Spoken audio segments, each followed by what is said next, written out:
Tales of Men and Ghosts. By Edith Wharton. The Bolted Door. 1.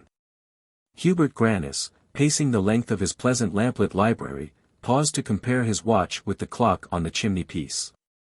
3 minutes to 8. In exactly 3 minutes Mr. Peter Ascombe, of the eminent legal firm of Ascombe and Pettilow, would have his punctual hand on the doorbell of the flat.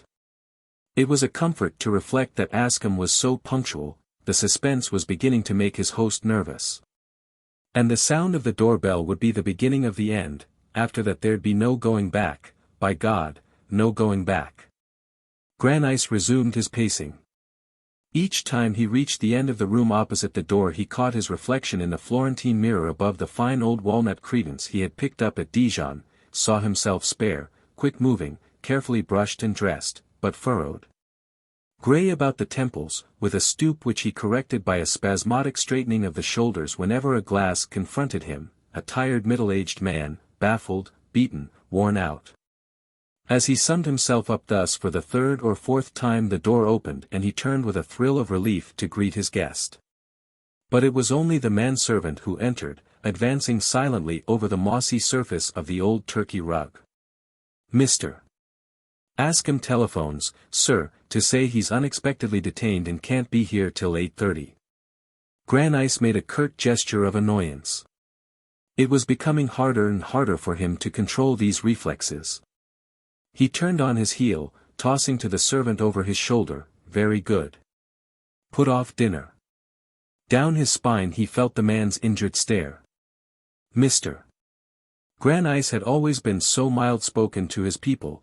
No doubt the odd change in his manner had already been noticed and discussed below stairs. And very likely they suspected the cause. He stood drumming on the writing table till he heard the servant go out, then he threw himself into a chair, propping his elbows on the table and resting his chin on his locked hands. Another half-hour alone with it. He wondered irritably what could have detained his guest.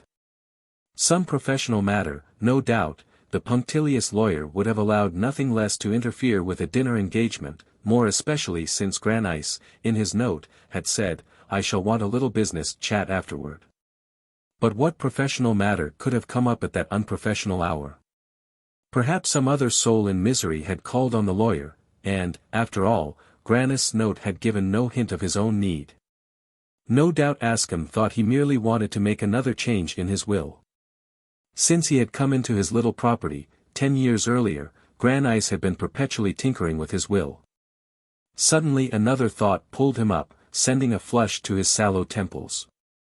He remembered a word he had tossed to the lawyer some 6 weeks earlier, at the Century Club. "Yes, my play's as good as taken. I shall be calling on you soon to go over the contract. Those theatrical chaps are so slippery. I won't trust anybody but you to tie the knot for me." That, of course, was what Ascombe would think he was wanted for. Grannis, at the idea, broke into an audible laugh, a queer stage laugh, like the cackle of a baffled villain in a melodrama. The absurdity, the unnaturalness of the sound abashed him, and he compressed his lips angrily. Would he take to soliloquy next? He lowered his arms and pulled open the upper drawer of the writing table. In the right-hand corner lay a thick manuscript, bound in paper folders, and tied with a string beneath which a letter had been slipped. Next to the manuscript was a small revolver. Grannis stared a moment at these oddly associated objects, then he took the letter from under the string and slowly began to open it.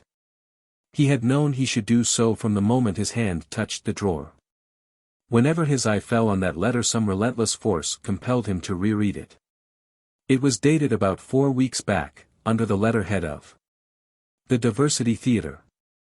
My dear Mr. Grannis, I have given the matter my best consideration for the last month, and it's no use, the play won't do. I have talked it over with Miss Melrose, and you know there isn't a gamer artist on our stage, and I regret to tell you she feels just as I do about it. It isn't the poetry that scares her, or me either. We both want to do all we can to help along the poetic drama, we believe the public's ready for it, and we're willing to take a big financial risk in order to be the first to give them what they want. But we don't believe they could be made to want this.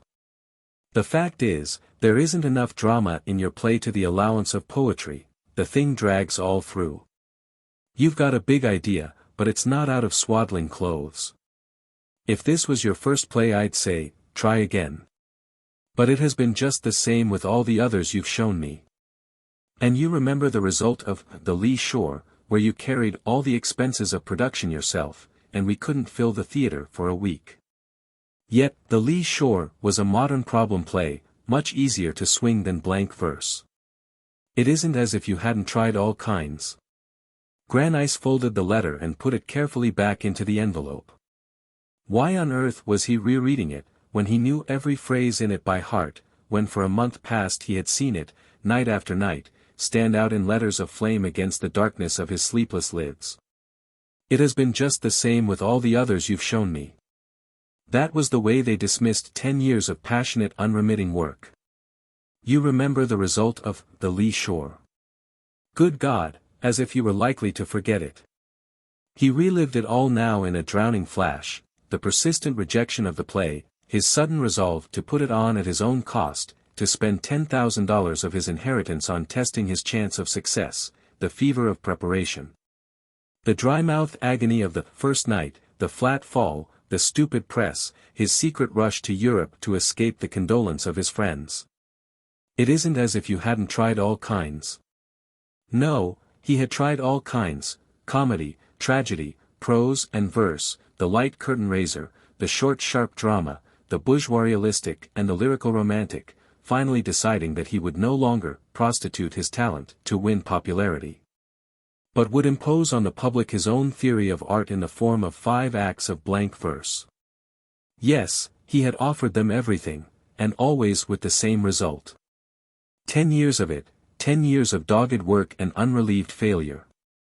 The 10 years from 40 to 50, the best 10 years of his life.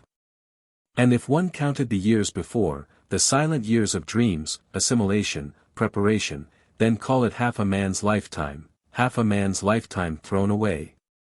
And what was he to do with the remaining half? Well, he had settled that, thank God. He turned and glanced anxiously at the clock. 10 minutes past 8, only 10 minutes had been consumed in that stormy rush through his whole past. And he must wait another 20 minutes for Ascom. It was one of the worst symptoms of his case that, in proportion as he had grown to shrink from human company, he dreaded more and more to be alone. But why the devil was he waiting for Ascom? Why didn't he cut the knot himself? Since he was so unutterably sick of the whole business, why did he have to call in an outsider to rid him of this nightmare of living? He opened the drawer again and laid his hand on the revolver. It was a small slim ivory toy, just the instrument for a tired sufferer to give himself a hypodermic with. Granice raised it slowly in one hand, while with the other he felt under the thin hair at the back of his head, between the ear and the nape. He knew just where to place the muzzle, he had once got a young surgeon to show him. And as he found the spot, and lifted the revolver to it, the inevitable phenomenon occurred. The hand that held the weapon began to shake, the tremor communicated itself to his arm, his heart gave a wild leap which sent up a wave of deadly nausea to his throat, he smelt the powder, he sickened at the crash of the bullet through his skull. And a sweat of fear broke out over his forehead and ran down his quivering face. He laid away the revolver with an oath and, pulling out a cologne-scented handkerchief, passed it tremulously over his brow and temples. It was no use, he knew he could never do it in that way. His attempts at self-destruction were as futile as his snatches at fame. He couldn't make himself a real life, and he couldn't get rid of the life he had. And that was why he had sent for Ascom to help him. The lawyer, over the camembert and burgundy, began to excuse himself for his delay. I didn't like to say anything while your man was about, but the fact is, I was sent for on a rather unusual matter. Oh, it's all right, said Granice cheerfully. He was beginning to feel the usual reaction that food and company produced. It was not any recovered pleasure in life that he felt, but only a deeper withdrawal into himself. It was easier to go on automatically with the social gestures than to uncover to any human eye the abyss within him. My dear fellow, it's sacrilege to keep a dinner waiting, especially the production of an artist like yours. Mr. Ascombe sipped his burgundy luxuriously. But the fact is, Mrs. Ashgrove sent for me. Granice raised his head with a quick movement of surprise. For a moment he was shaken out of his self-absorption. Mrs. Ashgrove? Ascombe smiled. I thought you'd be interested, I know your passion for causes célèbres. And this promises to be one. Of course it's out of our line entirely, we never touch criminal cases. But she wanted to consult me as a friend. Ashgrove was a distant connection of my wife's. And, by Jove, it is a queer case. The servant re-entered, and Ascombe snapped his lips shut. Would the gentlemen have their coffee in the dining room? No, serve it in the library, said Granice, rising. He led the way back to the curtained confidential room. He was really curious to hear what Ascombe had to tell him. While the coffee and cigars were being served, he fidgeted about the library, glancing at his letters, the usual meaningless notes and bills, and picking up the evening paper. As he unfolded it, a headline caught his eye. Rose Melrose wants to play poetry. Thinks she has found her poet. He read on with a thumping heart, found the name of a young author he had barely heard of, saw the title of a play, poetic drama, dance before his eyes, and dropped the paper, sick, disgusted. It was true, then, she was game, it was not the manner but the matter she mistrusted. Granice turned to the servant, who seemed to be purposely lingering. I shan't need you this evening, Flint. I'll lock up myself. He fancied the man's acquiescence implied surprise. What was going on, Flint seemed to wonder, that Mr. Granice should want him out of the way. Probably he would find a pretext for coming back to see. Granice suddenly felt himself enveloped in a network of espionage. As the door closed, he threw himself into an armchair and leaned forward to take a light from Ascombe's cigar. Tell me about Mrs. Ashgrove, he said, seeming to himself to speak stiffly, as if his lips were cracked. Mrs. Ashgrove? Well, there's not much to tell. And you couldn't if there were? Granice smiled. Probably not. As a matter of fact, she wanted my advice about her choice of counsel. There was nothing especially confidential in our talk. And what's your impression, now you've seen her? My impression is, very distinctly, that nothing will ever be known. Ah. Granice murmured, puffing at his cigar. I'm more and more convinced that whoever poisoned Ashgrove knew his business, and will consequently never be found out. That's a capital cigar you've given me. You like it? I get them over from Cuba. Granice examined his own reflectively. Then you believe in the theory that the clever criminals never are caught? Of course I do. Look about you, look back for the last dozen years, none of the big murder problems are ever solved. The lawyer ruminated behind his blue cloud. Why, take the instance in your own family, I'd forgotten I had an illustration at hand. Take old Joseph Lenman's murder, do you suppose that will ever be explained? As the words dropped from Ascombe's lips, his host looked slowly about the library, and every object in it stared back at him with a stale unescapable familiarity. How sick he was of looking at that room. It was as dull as the face of a wife one has wearied of. He cleared his throat slowly, then he turned his head to the lawyer and said, I could explain the Lenman murder myself. Ascombe's eye kindled, he shared Granice's interest in criminal cases. By Jove! You've had a theory all this time. It's odd you never mentioned it. Go ahead and tell me. There are certain features in the Lenman case not unlike this Ashgrove affair, and your idea may be a help. Granice paused and his eye reverted instinctively to the table drawer in which the revolver and the manuscript lay side by side. What if you were to try another appeal to Rose Melrose?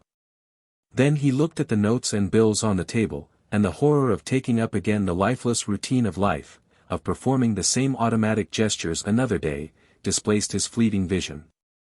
I haven't a theory. I know who murdered Joseph Lenman. Ascombe settled himself comfortably in his chair, prepared for enjoyment. You know. Well, who did? He laughed. I did, said Granice, rising. He stood before Askham, and the lawyer lay back staring up at him. Then he broke into another laugh. Why, this is glorious. You murdered him, did you? To inherit his money, I suppose. Better and better. Go on, my boy. Unbosom yourself. Tell me all about it. Confession is good for the soul. Granice waited till the lawyer had shaken the last peal of laughter from his throat, then he repeated doggedly, I murdered him. The two men looked at each other for a long moment, and this time Askham did not laugh. Granice. I murdered him, to get his money, as you say. There was another pause, and Granice, with a vague underlying sense of amusement, saw his guest's look change from pleasantry to apprehension. What's the joke, my dear fellow? I fail to see. It's not a joke. It's the truth. I murdered him. He had spoken painfully at first, as if there were a knot in his throat, but each time he repeated the words he found they were easier to say. Askham laid down his extinct cigar. What's the matter? Aren't you well? What on earth are you driving at? I'm perfectly well. But I murdered my cousin, Joseph Lenman, and I want it known that I murdered him. You want it known? Yes. That's why I sent for you. I'm sick of living, and when I try to kill myself I funk it. He spoke quite naturally now, as if the knot in his throat had been untied. Good Lord, the lawyer gasped. But I suppose, Granice continued, there's no doubt this would be murder in the first degree? I'm sure of the chair if I own up. Askham drew a long breath, then he said slowly, sit down, Granice. Let's talk. 2. Granice told his story simply, connectedly. He began by a quick survey of his early years, the years of drudgery and privation. His father, a charming man who could never say no, had so signally failed to say it on certain essential occasions that when he died he left an illegitimate family and a mortgaged estate. His lawful kin found themselves hanging over a gulf of debt, and young Granice, to support his mother and sister, had to leave Harvard and bury himself at 18 in a broker's office. He loathed his work, and he was always poor, always worried and in ill health. A few years later his mother died, but his sister, an ineffectual neurasthenic, remained on his hands. His own health gave out, and he had to go away for 6 months, and work harder than ever when he came back. He had no knack for business, no head for figures, no dimmest insight into the mysteries of commerce. He wanted to travel and write, those were his inmost longings. And as the years dragged on, and he neared middle age without making any more money, or acquiring any firmer health, a sick despair possessed him. He tried writing, but he always came home from the office so tired that his brain could not work. For half the year he did not reach his dim uptown flat till after dark, and could only brush up for dinner, and afterward lie on the lounge with his pipe, while his sister droned through the evening paper. Sometimes he spent an evening at the theater, or he dined out, or, more rarely, strayed off with an acquaintance or two in quest of what is known as pleasure. And in summer, when he and Kate went to the seaside for a month, he dozed through the days in utter weariness. Once he fell in love with a charming girl, but what had he to offer her, in God's name? She seemed to like him, and in common decency he had to drop out of the running. Apparently no one replaced him, for she never married, but grew stoutish, greyish, philanthropic, yet how sweet she had been when he had first kissed her. One more wasted life, he reflected. But the stage had always been his master passion. He would have sold his soul for the time and freedom to write plays. It was in him, he could not remember when it had not been his deepest-seated instinct. As the years passed it became a morbid, a relentless obsession, yet with every year the material conditions were more and more against it. He felt himself growing middle-aged, and he watched the reflection of the process in his sister's wasted face. At 18 she had been pretty, and as full of enthusiasm as he. Now she was sour, trivial, insignificant, she had missed her chance of life. And she had no resources, poor creature, was fashioned simply for the primitive functions she had been denied the chance to fulfill. It exasperated him to think of it, and to reflect that even now a little travel, a little health, a little money, might transform her, make her young and desirable. The chief fruit of his experience was that there is no such fixed state as age or youth, there is only health as against sickness, wealth as against poverty, and age or youth as the outcome of the lot one draws. At this point in his narrative Granice stood up, and went to lean against the mantelpiece, looking down at Ascham, who had not moved from his seat, or changed his attitude of rigid fascinated attention. Then came the summer when we went to Renfield to be near old Len Man, my mother's cousin, as you know. Some of the family always mounted guard over him, generally a niece or so. But that year they were all scattered, and one of the nieces offered to lend us her cottage if we'd relieve her of duty for 2 months. It was a nuisance for me, of course, for Renfield is 2 hours from town. But my mother, who was a slave to family observances, had always been good to the old man, so it was natural we should be called on, and there was the saving of rent and the good air for Kate. So we went. You never knew Joseph Lenman? Well, picture to yourself an amoeba or some primitive organism of that sort, under a Titan's microscope. He was large, undifferentiated, inert. Since I could remember him he had done nothing but take his temperature and read the Churchman. Oh, and cultivate melons, that was his hobby. Not vulgar, out-of-door melons, his were grown under glass. He had miles of it at Renfield, his big kitchen garden was surrounded by blinking battalions of greenhouses. And in nearly all of them melons were grown, early melons and late, French, English, domestic, dwarf melons and monsters, every shape, color and variety. They were petted and nursed like children, a staff of trained attendants waited on them. I'm not sure they didn't have a doctor to take their temperature, at any rate the place was full of thermometers. And they didn't sprawl on the ground like ordinary melons. They were trained against the glass like nectarines, and each melon hung in a net which sustained its weight and left it free on all sides to the sun and air. It used to strike me sometimes that old Lenman was just like one of his own melons, the pale-fleshed English kind. His life, apathetic and motionless, hung in a net of gold, in an equable warm ventilated atmosphere, high above sordid earthly worries. The cardinal rule of his existence was not to let himself be worried. I remember his advising me to try it myself, one day when I spoke to him about Kate's bad health, and her need of a change. I never let myself worry, he said complacently. It's the worst thing for the liver, and you look to me as if you had a liver. Take my advice and be cheerful. You'll make yourself happier and others too. And all he had to do was to write a check, and send the poor girl off for a holiday. The hardest part of it was that the money half belonged to us already. The old skinflint only had it for life, in trust for us and the others. But his life was a good deal sounder than mine or Kate's, and one could picture him taking extra care of it for the joke of keeping us waiting. I always felt that the sight of our hungry eyes was a tonic to him. Well, I tried to see if I couldn't reach him through his vanity. I flattered him, feigned a passionate interest in his melons. And he was taken in, and used to discourse on them by the hour. On fine days he was driven to the greenhouses in his pony chair, and waddled through them, prodding and leering at the fruit, like a fat Turk in his seraglio. When he bragged to me of the expense of growing them I was reminded of a hideous old Lothario bragging of what his pleasures cost.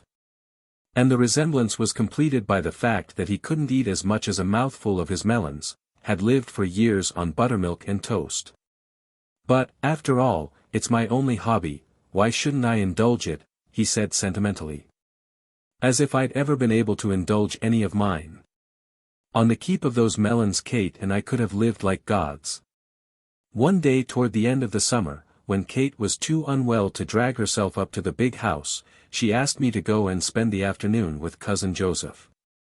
It was a lovely soft September afternoon, a day to lie under a Roman stone pine, with one's eyes on the sky, and let the cosmic harmonies rush through one. Perhaps the vision was suggested by the fact that, as I entered Cousin Joseph's hideous black walnut library, I passed one of the under-gardeners, a handsome full-throated Italian, who dashed out in such a hurry that he nearly knocked me down. I remember thinking it queer that the fellow, whom I had often seen about the melon houses, did not bow to me, or even seem to see me.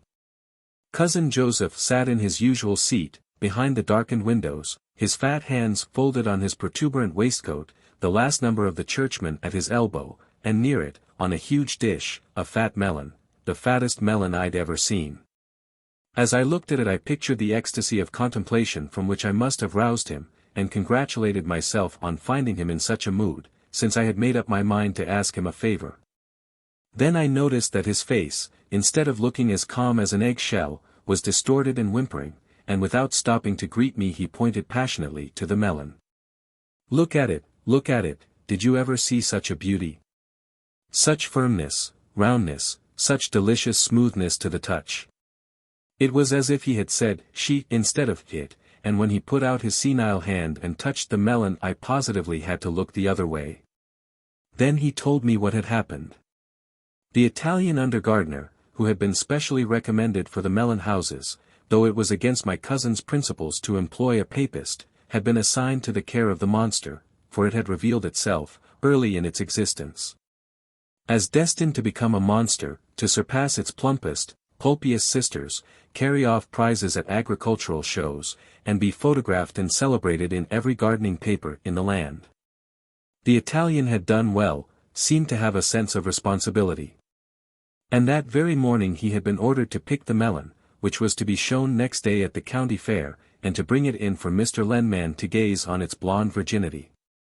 But in picking it, what had the damned scoundrelly Jesuit done but drop it crash on the sharp spout of a watering pot, so that it received a deep gash in its firm pale rotundity, and was henceforth but a bruised, ruined, fallen melon. The old man's rage was fearful in its impotence, he shook, spluttered and strangled with it. He had just had the Italian up and had sacked him on the spot, without wages or character, had threatened to have him arrested if he was ever caught prowling about Renfield. By God, and I'll do it, I'll write to Washington, I'll have the pauper scoundrel deported. I'll show him what money can do. As likely as not there was some murderous black hand business under it, it would be found that the fellow was a member of a gang. Those Italians would murder you for a quarter. He meant to have the police look into it. And then he grew frightened at his own excitement. But I must calm myself, he said. He took his temperature, rang for his drops, and turned to the Churchman. He had been reading an article on Nestorianism when the melon was brought in. He asked me to go on with it, and I read to him for an hour, in the dim close room, with a fat fly buzzing stealthily about the fallen melon. All the while one phrase of the old man's buzzed in my brain like the fly about the melon. I'll show him what money can do. Good heaven! If I could but show the old man. If I could make him see his power of giving happiness as a new outlet for his monstrous egotism.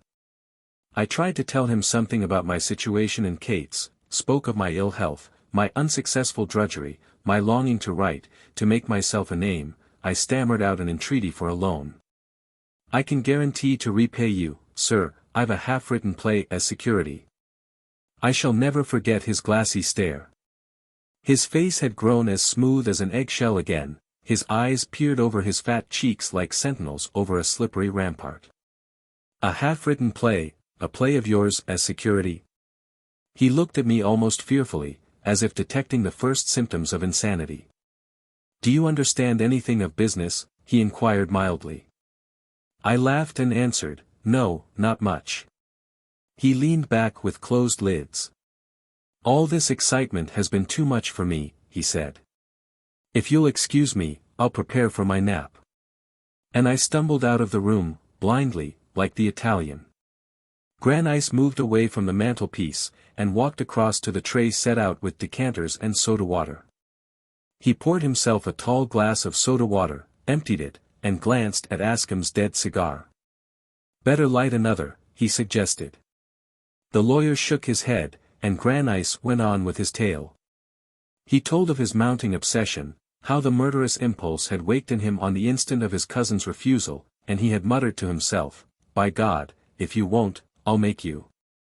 He spoke more tranquilly as the narrative proceeded, as though his rage had died down once the resolve to act on it was taken. He applied his whole mind to the question of how the old man was to be disposed of. Suddenly he remembered the outcry, "Those Italians will murder you for a quarter." But no definite project presented itself, he simply waited for an inspiration. Granice and his sister moved to town a day or two after the incident of the melon. But the cousins, who had returned, kept them informed of the old man's condition. One day, about 3 weeks later, Granice, on getting home, found Kate excited over a report from Renfield. The Italian had been there again, had somehow slipped into the house, made his way up to the library, and used threatening language. The housekeeper found Cousin Joseph gasping, the whites of his eyes showing something awful. The doctor was sent for, and the attack warded off, and the police had ordered the Italian from the neighborhood. But Cousin Joseph, thereafter, languished, had nerves, and lost his taste for toast and buttermilk. The doctor called in a colleague, and the consultation amused and excited the old man. He became once more an important figure. The medical men reassured the family, too completely. And to the patient they recommended a more varied diet, advised him to take whatever tempted him. And so one day, tremulously, prayerfully, he decided on a tiny bit of melon. It was brought up with ceremony, and consumed in the presence of the housekeeper and a hovering cousin, and 20 minutes later he was dead. "But you remember the circumstances," Granice went on, how suspicion turned at once on the Italian. In spite of the hint the police had given him, he had been seen hanging about the house since the scene.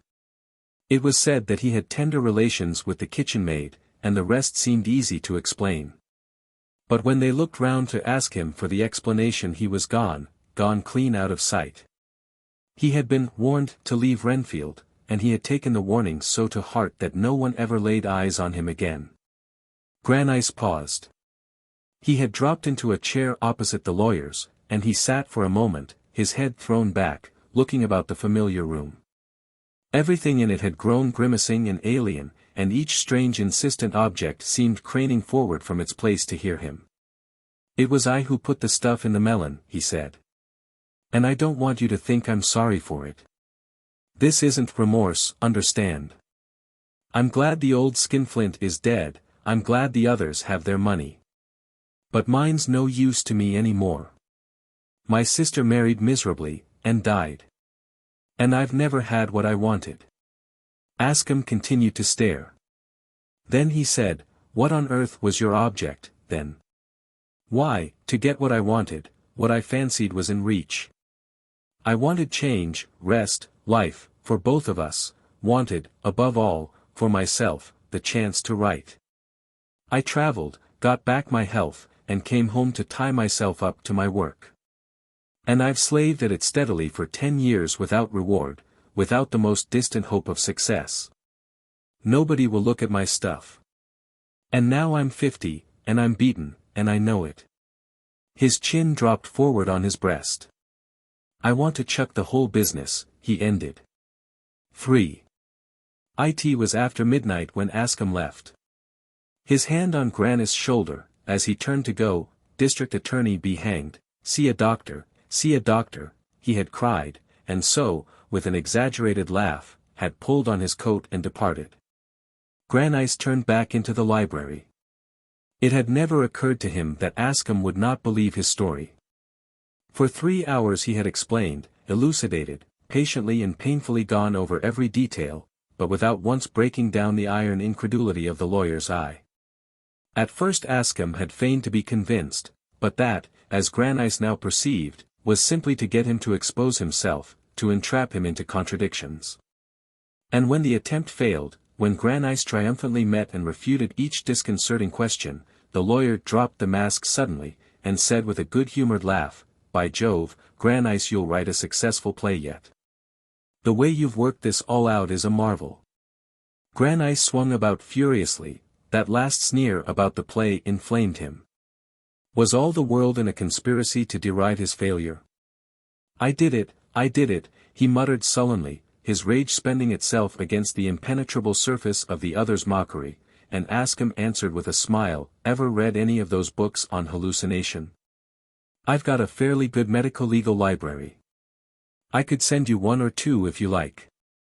Left alone, Granice cowered down in the chair before his writing table. He understood that Askham thought him off his head. Good God, what if they all think me crazy? The horror of it broke out over him in a cold sweat. He sat there and shook, his eyes hidden in his icy hands. But gradually, as he began to rehearse his story for the 1000th time, he saw again how incontrovertible it was, and felt sure that any criminal lawyer would believe him. That's the trouble, Askham's not a criminal lawyer. And then he's a friend. What a fool I was to talk to a friend. Even if he did believe me, he'd never let me see it, his instinct would be to cover the whole thing up. But in that case, if he did believe me, he might think it a kindness to get me shut up in an asylum. Granice began to tremble again. Good heaven! If he should bring in an expert, one of those damned alienists. Askham and Pettilow can do anything, their word always goes. If Askham drops a hint that I'd better be shut up, I'll be in a straitjacket by tomorrow. And he'd do it from the kindest motives, be quite right to do it if he thinks I'm a murderer. The vision froze him to his chair. He pressed his fists to his bursting temples and tried to think. For the first time he hoped that Askham had not believed his story. But he did. I can see it now, I noticed what a queer eye he cocked at me. Good God, what shall I do? He started up and looked at the clock. 1:30. What if Askham should think the case urgent, rout out an alienist, and come back with him? Granice jumped to his feet, and his sudden gesture brushed the morning paper from the table. Mechanically he stooped to pick it up, and the movement started a new train of association. He sat down again, and reached for the telephone book in the rack by his chair. Give me 3010, yes. The new idea in his mind had revived his flagging energy. He would act at once. It was only by thus planning ahead, committing himself to some unavoidable line of conduct, that he could pull himself through the meaningless days. Each time he reached a fresh decision it was like coming out of a foggy weltering sea into a calm harbor with lights. One of the queerest phases of his long agony was the intense relief produced by these momentary lulls. That the office of the investigator? Yes. Give me Mr. Denver, please. Hello, Denver. Yes, Hubert Granice. Just caught you. Going straight home. Can I come and see you? Yes, now, have a talk. It's rather urgent. Yes, might give you some first-rate copy. All right. He hung up the receiver with a laugh. It had been a happy thought to call up the editor of the Investigator. Robert Denver was the very man he needed. Granice put out the lights in the library. It was odd how the automatic gestures persisted, went into the hall, put on his hat and overcoat, and let himself out of the flat. In the hall, a sleepy elevator boy blinked at him and then dropped his head on his folded arms. Granice passed out into the street. At the corner of Fifth Avenue he hailed a crawling cab, and called out an uptown address. The long thoroughfare stretched before him, dim and deserted, like an ancient avenue of tombs. But from Denver's house a friendly beam fell on the pavement, and as Granice sprang from his cab the editor's electric turned the corner. The two men grasped hands, and Denver, feeling for his latchkey, ushered Granice into the brightly lit hall. Disturb me? Not a bit. You might have, at 10 tomorrow morning, but this is my liveliest hour, you know my habits of old. Granice had known Robert Denver for 15 years, watched his rise through all the stages of journalism to the Olympian pinnacle of the Investigator's editorial office. In the thick-set man with grizzling hair there were few traces left of the hungry-eyed young reporter who, on his way home in the small hours, used to bob in on Granice, while the latter sat grinding at his plays. Denver had to pass Granice flat on the way to his own, and it became a habit, if he saw a light in the window, and Grannis' shadow against the blind, to go in, smoke a pipe, and discuss the universe. Well, this is like old times, a good old habit reversed. The editor smote his visitor genially on the shoulder. Reminds me of the nights when I used to rout you out. How's the play, by the way? There is a play, I suppose. It's as safe to ask you that as to say to some men, how's the baby? Denver laughed good-naturedly, and Grannis thought how thick and heavy he had grown. It was evident, even to Grannis' tortured nerves, that the words had not been uttered in malice, and the fact gave him a new measure of his insignificance. Denver did not even know that he had been a failure. The fact hurt more than Ascham's irony. Come in, come in. The editor led the way into a small cheerful room, where there were cigars and decanters. He pushed an armchair toward his visitor, and dropped into another with a comfortable groan. Now, then, help yourself. And let's hear all about it. He beamed at Grannis over his pipe bowl, and the latter, lighting his cigar, said to himself, success makes men comfortable, but it makes them stupid. Then he turned, and began, Denver, I want to tell you. The clock ticked rhythmically on the mantelpiece. The room was gradually filled with drifting blue layers of smoke, and through them the editor's face came and went like the moon through a moving sky. Once the hour struck, then the rhythmical ticking began again. The atmosphere grew denser and heavier, and beads of perspiration began to roll from Grannis' forehead. Do you mind if I open the window? No. It is stuffy in here. Wait, I'll do it myself. Denver pushed down the upper sash, and returned to his chair. Well, go on, he said, filling another pipe. His composure exasperated Grannis. There's no use in my going on if you don't believe me. The editor remained unmoved. Who says I don't believe you? And how can I tell till you finished? Grannis went on, ashamed of his outburst. It was simple enough, as you'll see. From the day the old man said to me, those Italians would murder you for a quarter, I dropped everything and just worked at my scheme. It struck me at once that I must find a way of getting to Renfield and back in a night, and that led to the idea of a motor. A motor, that never occurred to you? You wonder where I got the money, I suppose. Well, I had 1,000 or so put by, and I nosed around till I found what I wanted, a second-hand racer. I knew how to drive a car, and I tried the thing and found it was all right. Times were bad, and I bought it for my price, and stored it away. Where? Why, in one of those no-questions-asked garages where they keep motors that are not for family use.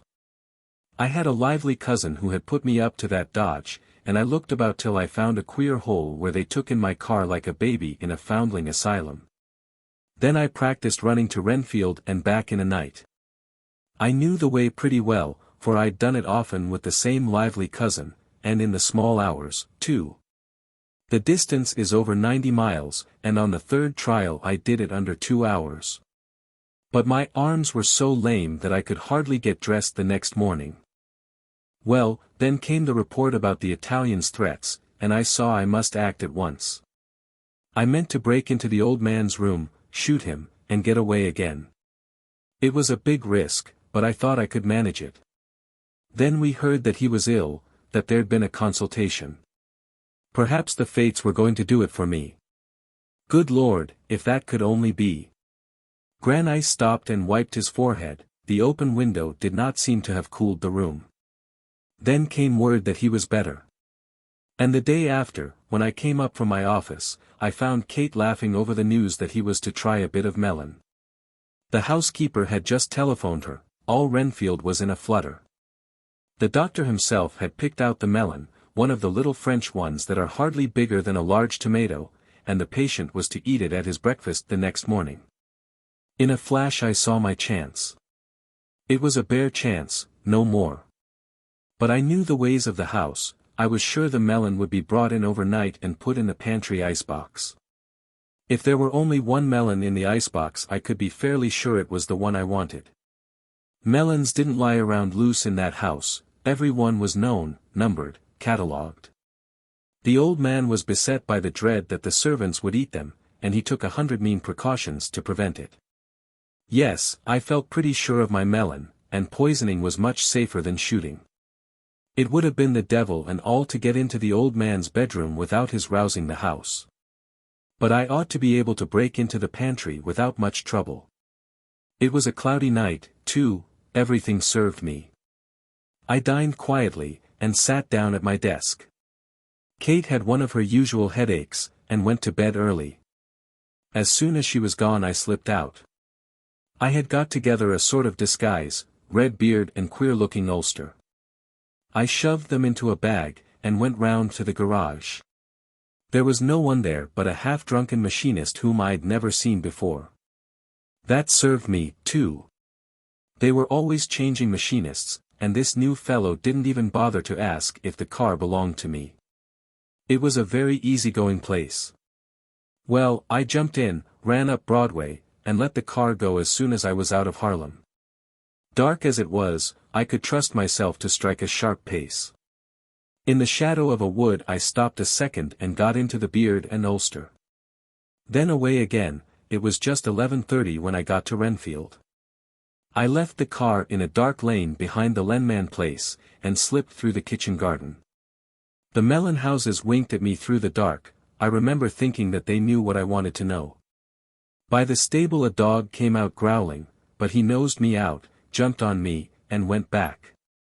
The house was as dark as the grave. I knew everybody went to bed by 10. But there might be a prowling servant. The kitchen maid might have come down to let in her Italian. I had to risk that, of course. I crept around by the back door and hid in the shrubbery. Then I listened. It was all as silent as death. I crossed over to the house, pried open the pantry window and climbed in. I had a little electric lamp in my pocket, and shielding it with my cap I groped my way to the icebox, opened it, and there was the little French melon, only one. I stopped to listen. I was quite cool. Then I pulled out my bottle of stuff and my syringe, and gave each section of the melon a hypodermic. It was all done inside of 3 minutes. At 10 minutes to 12 I was back in the car. I got out of the lane as quietly as I could, struck a back road that skirted the village, and let the car out as soon as I was beyond the last houses. I only stopped once on the way in, to drop the beard and ulster into a pond. I had a big stone ready to weight them with and they went down plump, like a dead body, and at 2 o'clock I was back at my desk.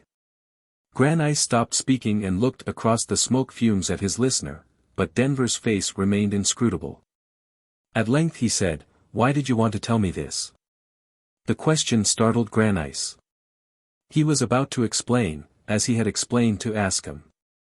But suddenly it occurred to him that if his motive had not seemed convincing to the lawyer it would carry much less weight with Denver. Both were successful men, and success does not understand the subtle agony of failure. Granice cast about for another reason. "Why, the thing haunts me, remorse, I suppose you'd call it." Denver struck the ashes from his empty pipe. "Remorse? Bosh," he said energetically. Granice's heart sank. "You don't believe in remorse?" "Not an atom, in the man of action. The mere fact of your talking of remorse proves to me that you're not the man to have planned and put through such a job." Granice groaned. "Well, I lied to you about remorse. I've never felt any." Denver's lips tightened skeptically about his freshly filled pipe. "What was your motive, then? You must have had one." "I'll tell you," and Granice began again to rehearse the story of his failure, of his loathing for life. "Don't say you don't believe me this time, that this isn't a real reason," he stammered out piteously as he ended. Denver meditated. "No, I won't say that. I've seen too many queer things. There's always a reason for wanting to get out of life, the wonder is that we find so many for staying in." Granice's heart grew light. "Then you do believe me," he faltered. "Believe that you're sick of the job?" "Yes." "And that you haven't the nerve to pull the trigger?" "Oh, yes, that's easy enough, too. But all that doesn't make you a murderer, though I don't say it proves you could never have been one. I have been one, Denver, I swear to you. Perhaps. He meditated. Just tell me one or two things. Oh, go ahead. You won't stump me. Granice heard himself say with a laugh. Well, how did you make all those trial trips without exciting your sister's curiosity? I knew your night habits pretty well at that time, remember. You were very seldom out late. Didn't the change in your ways surprise her? No, because she was away at the time. She went to pay several visits in the country soon after we came back from Renfield, and was only in town for a night or two before I did the job. And that night she went to bed early with a headache? Yes, blinding. She didn't know anything when she had that kind. And her room was at the back of the flat. Denver again meditated. And when you got back, she didn't hear you? You got in without her knowing it? Yes. I went straight to my work, took it up at the word where I'd left off. Why, Denver, don't you remember? Granice suddenly, passionately interjected. Remember? Yes, how you found me, when you looked in that morning, between 2 and 3. Your usual hour. Yes, the editor nodded. Granice gave a short laugh. In my old coat, with my pipe, looked as if I'd been working all night, didn't I? Well, I hadn't been in my chair 10 minutes. Denver uncrossed his legs and then crossed them again. I didn't know whether you remembered that. What? My coming in that particular night, or morning. Granice swung round in his chair.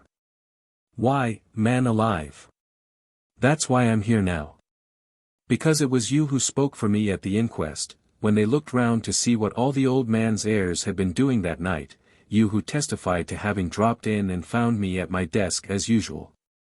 I thought that would appeal to your journalistic sense if nothing else would. Denver smiled. Oh, my journalistic sense is still susceptible enough, and the idea's picturesque, I grant you, asking the man who proved your alibi to establish your guilt. That's it, that's it. Granice's laugh had a ring of triumph. Well, but how about the other chap's testimony? I mean that young doctor, what was his name? Ned Ranney. Don't you remember my testifying that I'd met him at the elevated station, and told him I was on my way to smoke a pipe with you, and his saying, all right, you'll find him in. I passed the house 2 hours ago, and saw his shadow against the blind, as usual. And the lady with the toothache in the flat across the way, she corroborated his statement, you remember? Yes, I remember. Well, then. Simple enough. Before starting I rigged up a kind of mannequin with old coats and a cushion, something to cast a shadow on the blind.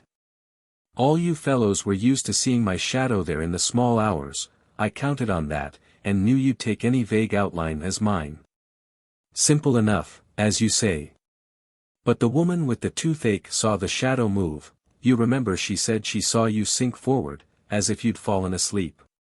Yes, and she was right. It did move.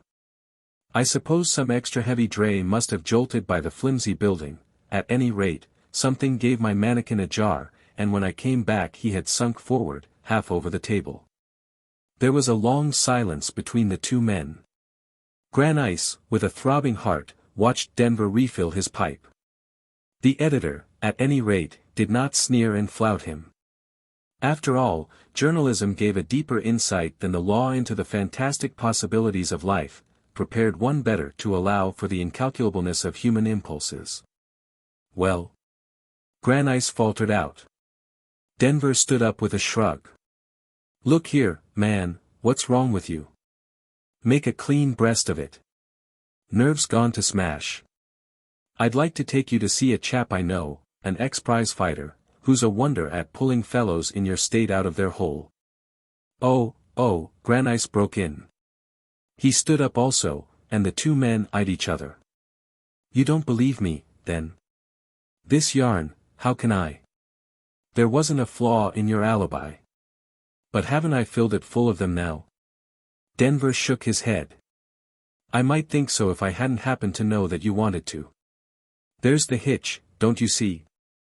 Granice groaned. No, I didn't. You mean my wanting to be found guilty?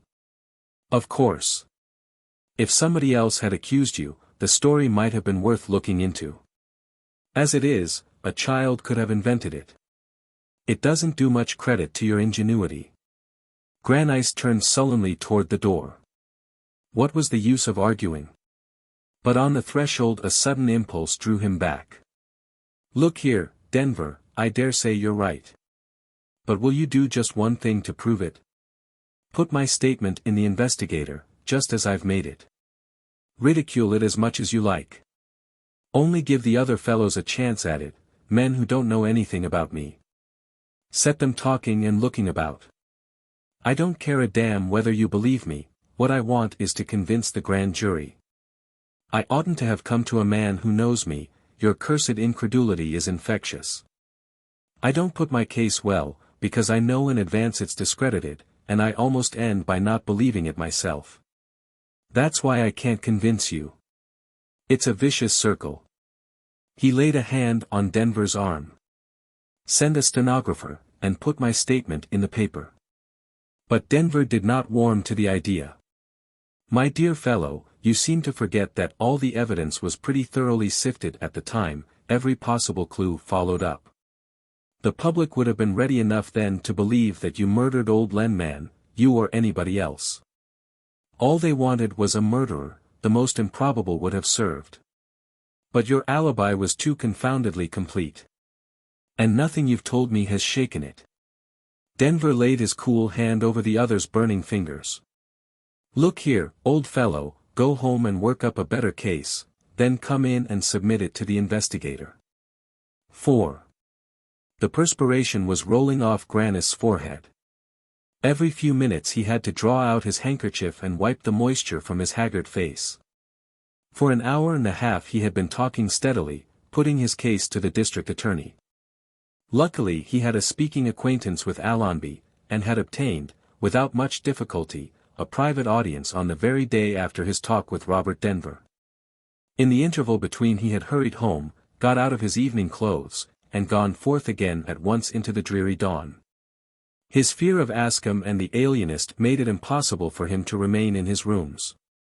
And it seemed to him that the only way of averting that hideous peril was by establishing, in some sane impartial mind, the proof of his guilt.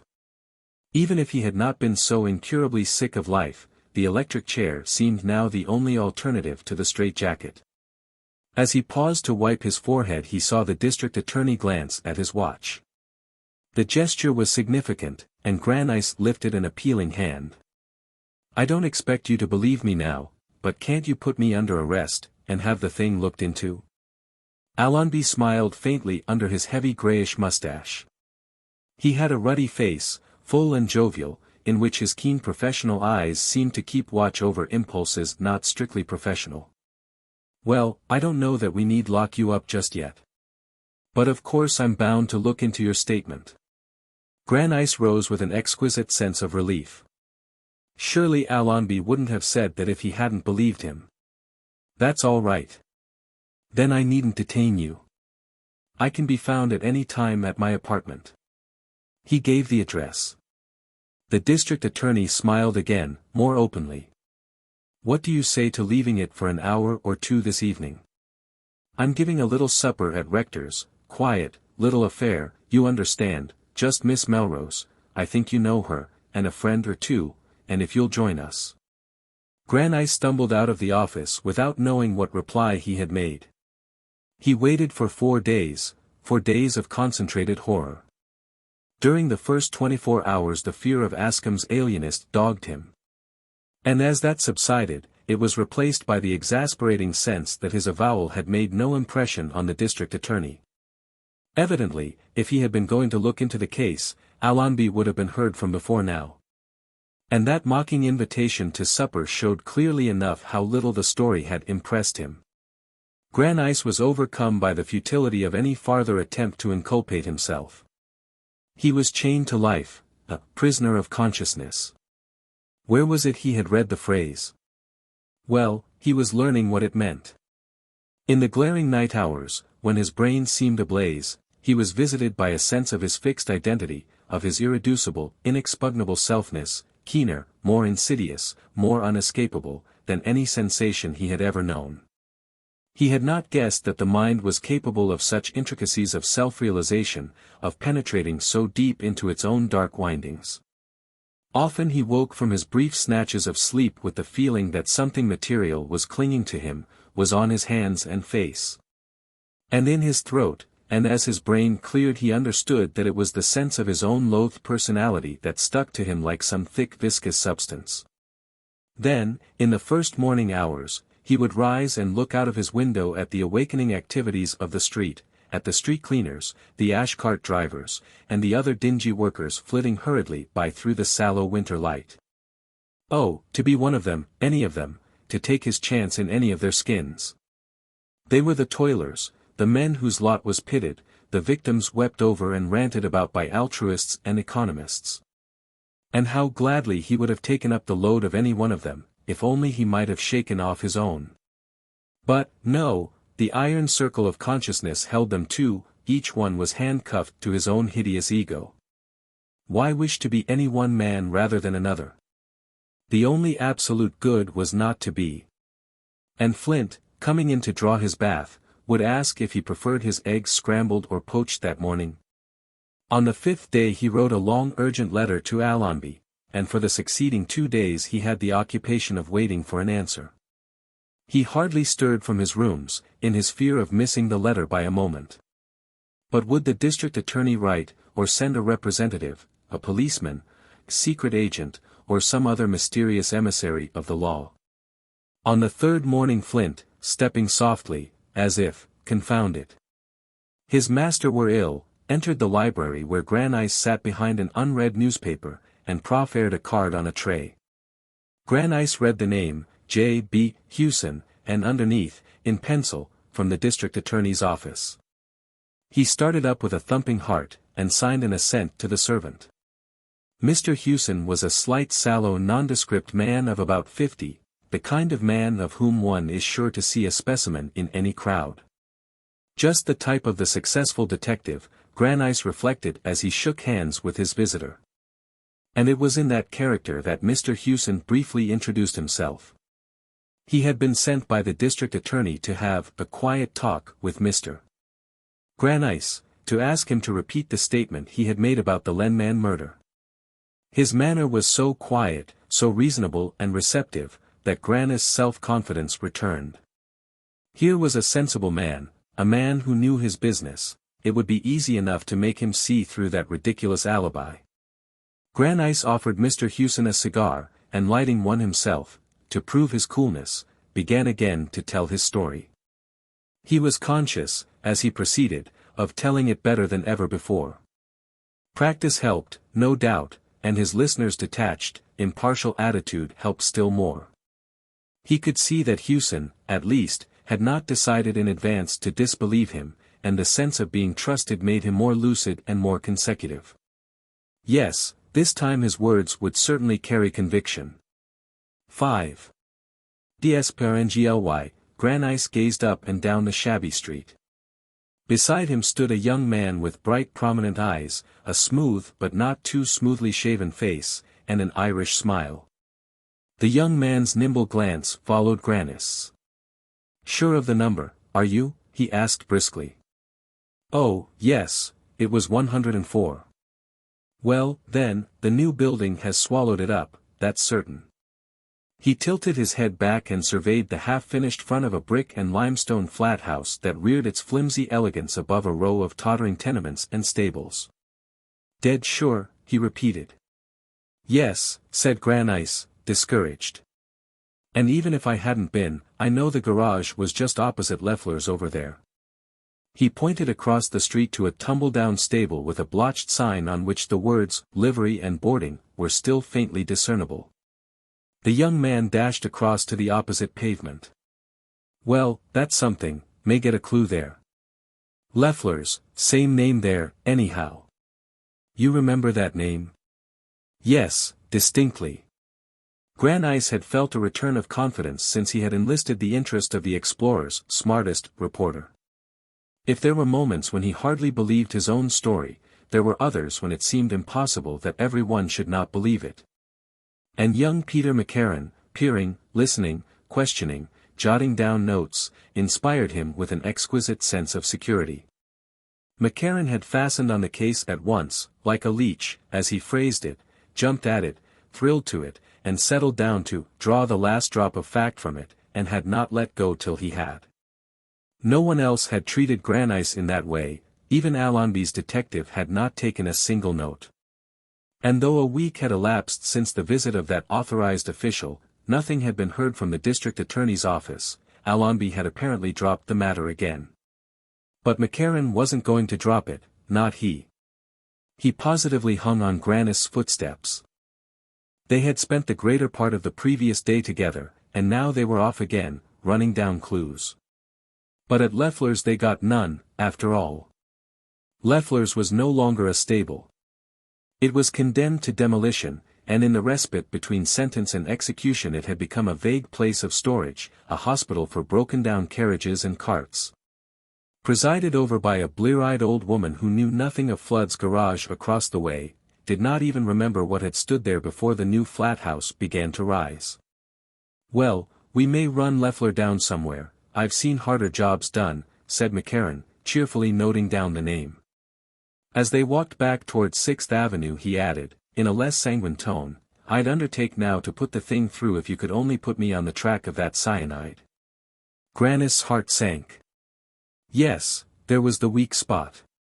He had felt it from the first.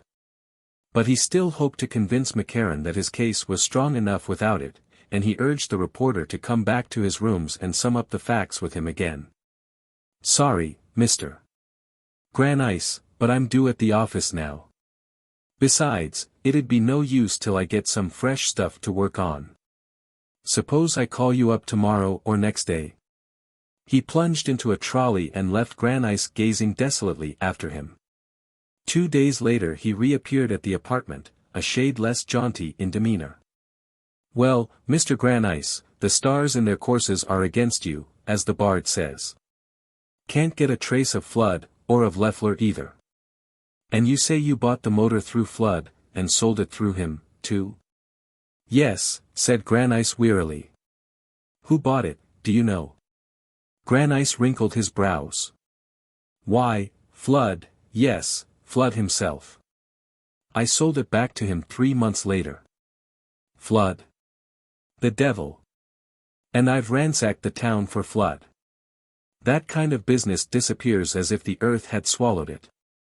Granice, discouraged, kept silence. "That brings us back to the poison," McCarran continued, his notebook out.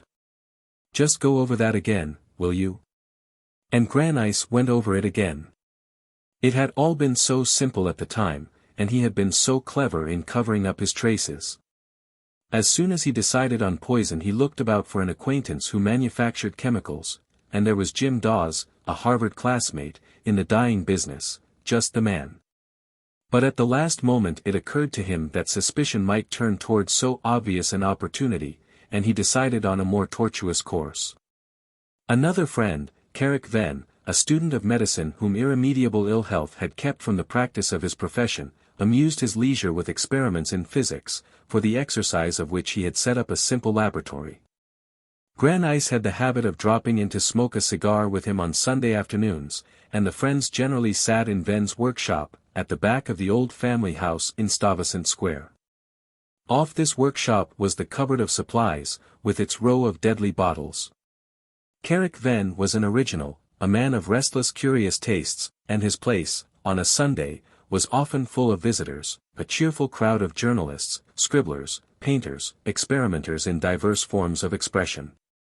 Coming and going among so many, it was easy enough to pass unperceived. And one afternoon Granice, arriving before Venn had returned home, found himself alone in the workshop, and quickly slipping into the cupboard, transferred the drug to his pocket. But that had happened 10 years ago. And Venn, poor fellow, was long since dead of his dragging ailment. His old father was dead, too. The house in Stuyvesant Square had been turned into a boarding house, and the shifting life of New York had passed its rapid sponge over every trace of their obscure little history. Even the optimistic McCarran seemed to acknowledge the hopelessness of seeking for proof in that direction. And there's the third door slammed in our faces. He shut his notebook, and throwing back his head, rested his bright inquisitive eyes on Grannis' furrowed face. "Look here, Mr. Grannis, you see the weak spot, don't you?" The other made a despairing motion. "I see so many." "Yes, but the one that weakens all the others. Why the deuce do you want this thing known? Why do you want to put your head into the noose?" Grannis looked at him hopelessly, trying to take the measure of his quick, light, irreverent mind. No one so full of a cheerful animal life would believe in the craving for death as a sufficient motive, and Grannis racked his brain for one more convincing. But suddenly he saw the reporter's face soften, and melt to a naive sentimentalism. "Mr. Grannis, has the memory of it always haunted you?" Grannis stared a moment, and then leapt at the opening. "That's it, the memory of it, always." McCarran nodded vehemently. "Dogged your steps, eh? Wouldn't let you sleep. The time came when you had to make a clean breast of it." "I had to. Can't you understand?" The reporter struck his fist on the table. "God, sir. I don't suppose there's a human being with a drop of warm blood in him that can't picture the deadly horrors of remorse." The Celtic imagination was aflame, and Grannis mutely thanked him for the word. What neither Ascombe nor Denver would accept as a conceivable motive the Irish reporter seized on as the most adequate, and, as he said, once one could find a convincing motive, the difficulties of the case became so many incentives to effort. "Remorse, remorse," he repeated, rolling the word under his tongue with an accent that was a clue to the psychology of the popular drama. And Grannis, perversely, said to himself, "If I could only have struck that note I should have been running in 6 theaters at once." He saw that from that moment McCarran's professional zeal would be fanned by emotional curiosity.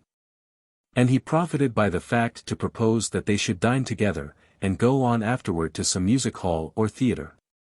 It was becoming necessary to Grannis to feel himself an object of preoccupation, to find himself in another mind. He took a kind of grey penumbral pleasure in riveting McCarran's attention on his case, and to feign the grimaces of moral anguish became a passionately engrossing game. He had not entered a theatre for months. But he sat out the meaningless performance in rigid tolerance, sustained by the sense of the reporter's observation.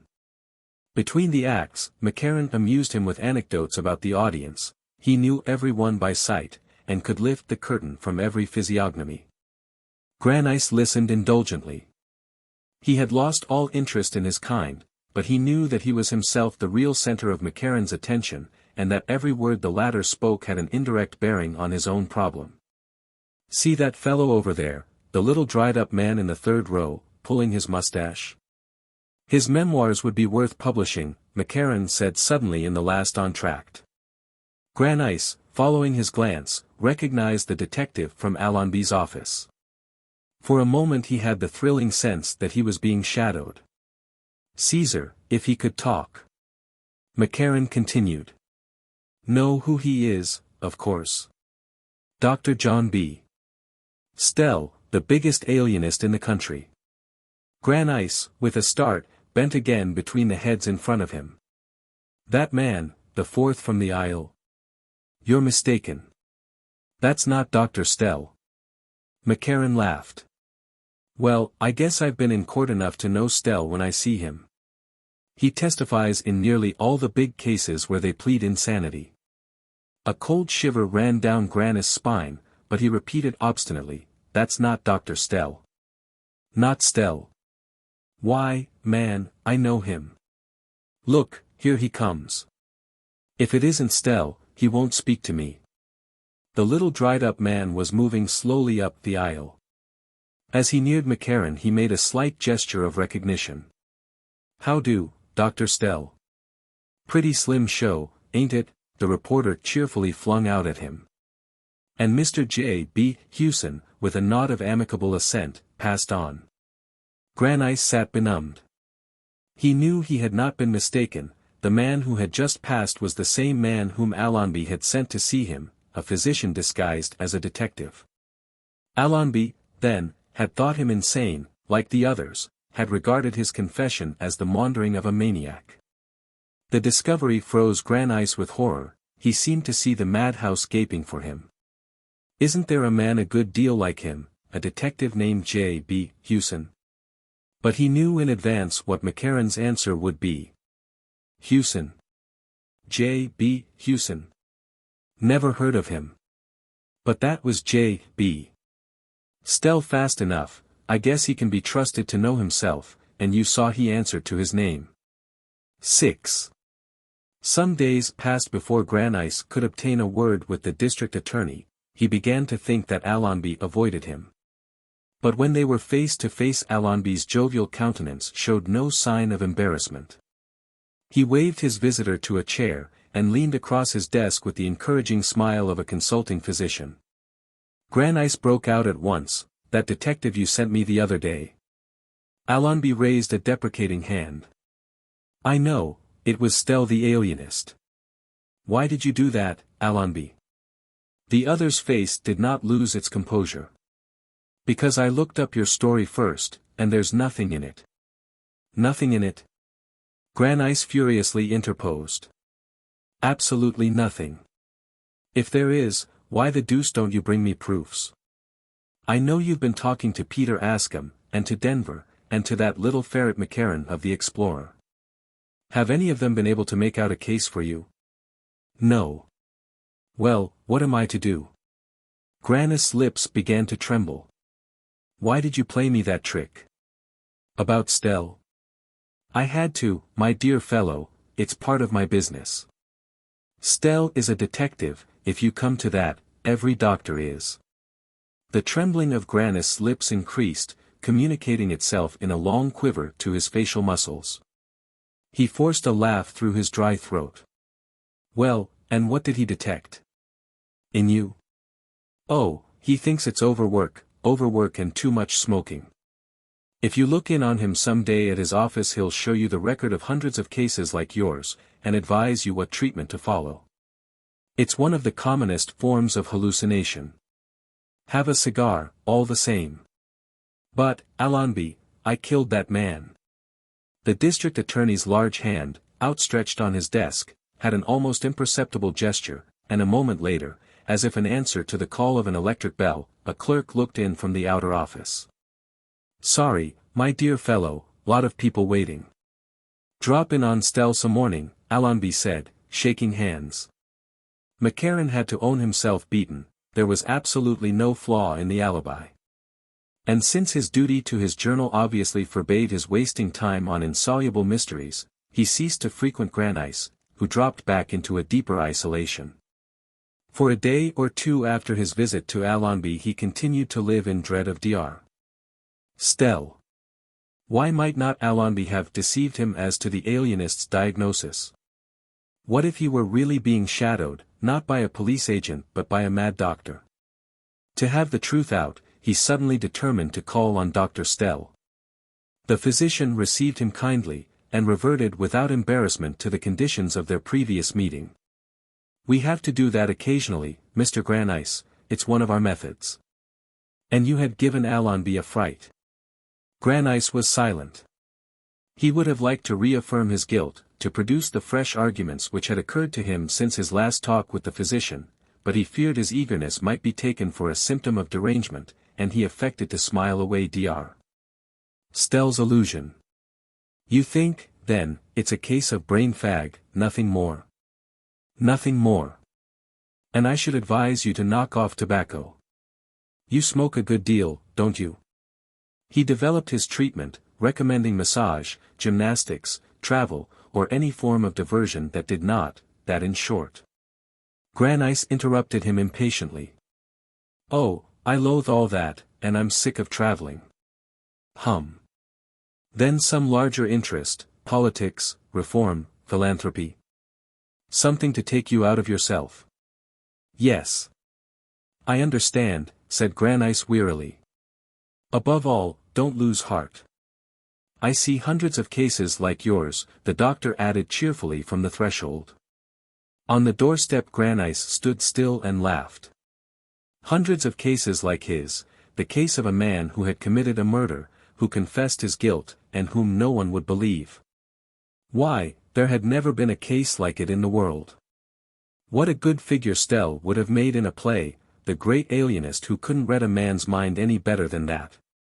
Granice saw huge comic opportunities in the type.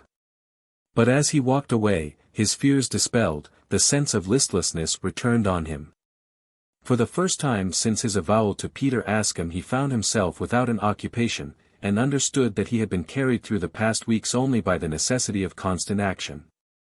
Now his life had once more become a stagnant backwater, and as he stood on the street corner watching the tides of traffic sweep by, he asked himself despairingly how much longer he could endure to float about in the sluggish circle of his consciousness. The thought of self-destruction recurred to him, but again his flesh recoiled. He yearned for death from other hands, but he could never take it from his own. And, aside from his insuperable physical reluctance, another motive restrained him. He was possessed by the dogged desire to establish the truth of his story. He refused to be swept aside as an irresponsible dreamer, even if he had to kill himself in the end, he would not do so before proving to society that he had deserved death from it. He began to write long letters to the papers. But after the first had been published and commented on, public curiosity was quelled by a brief statement from the district attorney's office, and the rest of his communications remained unprinted. Askham came to see him, and begged him to travel. Robert Denver dropped in, and tried to joke him out of his delusion, till Granice, mistrustful of their motives, began to dread the reappearance of Dr. Stell, and set a guard on his lips. But the words he kept back engendered others and still others in his brain. His inner self became a humming factory of arguments, and he spent long hours reciting and writing down elaborate statements of his crime, which he constantly retouched and developed. Then gradually his activity languished under the lack of an audience, the sense of being buried beneath deepening drifts of indifference. In a passion of resentment he swore that he would prove himself a murderer, even if he had to commit another crime to do it, and for a sleepless night or two the thought flamed red on his darkness. But daylight dispelled it. The determining impulse was lacking and he hated too promiscuously to choose his victim. So he was thrown back on the unavailing struggle to impose the truth of his story. As fast as one channel closed on him he tried to pierce another through the sliding sands of incredulity. But every issue seemed blocked, and the whole human race leagued together to cheat one man of the right to die. Thus viewed, the situation became so monstrous that he lost his last shred of self-restraint in contemplating it. What if he were really the victim of some mocking experiment, the center of a ring of holidaymakers jeering at a poor creature in its blind dashes against the solid walls of consciousness? But, no, men were not so uniformly cruel, there were flaws in the close surface of their indifference, cracks of weakness and pity here and there. Granice began to think that his mistake lay in having appealed to persons more or less familiar with his past, and to whom the visible conformities of his life seemed a final disproof of its one fierce secret deviation. The general tendency was to take for the whole of life the slit seen between the blinders of habit, and in his walk down that narrow vista Granice cut a correct enough figure. To a vision free to follow his whole orbit his story would be more intelligible, it would be easier to convince a chance idler in the street than the trained intelligence hampered by a sense of his antecedents. This idea shot up in him with the tropic luxuriance of each new seed of thought, and he began to walk the streets, and to frequent out-of-the-way chophouses and bars in his search for the impartial stranger to whom he should disclose himself. At first every face looked encouragement, but at the crucial moment he always held back. So much was at stake, and it was so essential that his first choice should be decisive. He dreaded stupidity, timidity, intolerance. The imaginative eye, the furrowed brow, were what he sought. He must reveal himself only to a heart versed in the tortuous motions of the human will, and he began to hate the dull benevolence of the average face. Once or twice, obscurely, elusively, he made a beginning, once sitting down at a man's side in a basement chophouse, another day approaching a lounger on an east side wharf. But in both cases the premonition of failure checked him on the brink of avowal. His dread of being taken for a man in the clutch of a fixed idea gave him an unnatural keenness in reading the expression of his interlocutors, and he had provided himself in advance with a series of verbal alternatives. Trapdoors of evasion from the first dart of ridicule or suspicion. He passed the greater part of the day in the streets, coming home at irregular hours, dreading the silence and orderliness of his apartment, and the critical scrutiny of Flint. His real life was spent in a world so remote from this familiar setting that he sometimes had the mysterious sense of a living metempsychosis, a furtive passage from one identity to another, yet the other as unescapably himself. One humiliation he was spared, the desire to live never revived in him. Not for a moment was he tempted to a shabby pact with existing conditions. He wanted to die, wanted it with the fixed unwavering desire which alone attains its end. And still the end eluded him. It would not always, of course, he had full faith in the dark star of his destiny. And he could prove it best by repeating his story, persistently and indefatigably, pouring it into indifferent ears, hammering it into dull brains, till at last it kindled a spark, and some one of the careless millions paused, listened, believed. It was a mild March day, and he had been loitering on the West Side docks, looking at faces. He was becoming an expert in physiognomies, his eagerness no longer made rash darts and awkward recoils. He knew now the face he needed, as clearly as if it had come to him in a vision, and not till he found it would he speak. As he walked eastward through the shabby reeking streets he had a premonition that he should find it that morning. Perhaps it was the promise of spring in the air, certainly he felt calmer than for many days. He turned into Washington Square, struck across it obliquely, and walked up University Place. Its heterogeneous passers always allured him, they were less hurried than in Broadway, less enclosed and classified than in Fifth Avenue. He walked slowly, watching for his face. At Union Square he felt a sudden relapse into discouragement, like a votary who has watched too long for a sign from the altar. Perhaps, after all, he should never find his face. The air was languid, and he felt tired. He walked between the bald grass plots and the twisted trees, making for an empty seat. Presently he passed a bench on which a girl sat alone, and something as definite as the twitch of a cord made him stop before her. He had never dreamed of telling his story to a girl, had hardly looked at the women's faces as they passed. His case was man's work, how could a woman help him? But this girl's face was extraordinary, quiet and wide as a clear evening sky. It suggested 100 images of space, distance, mystery, like ships he had seen, as a boy, quietly berthed by a familiar wharf, but with the breath of far seas and strange harbors in their shrouds. Certainly this girl would understand. He went up to her quietly, lifting his hat, observing the forms, wishing her to see at once that he was a gentleman.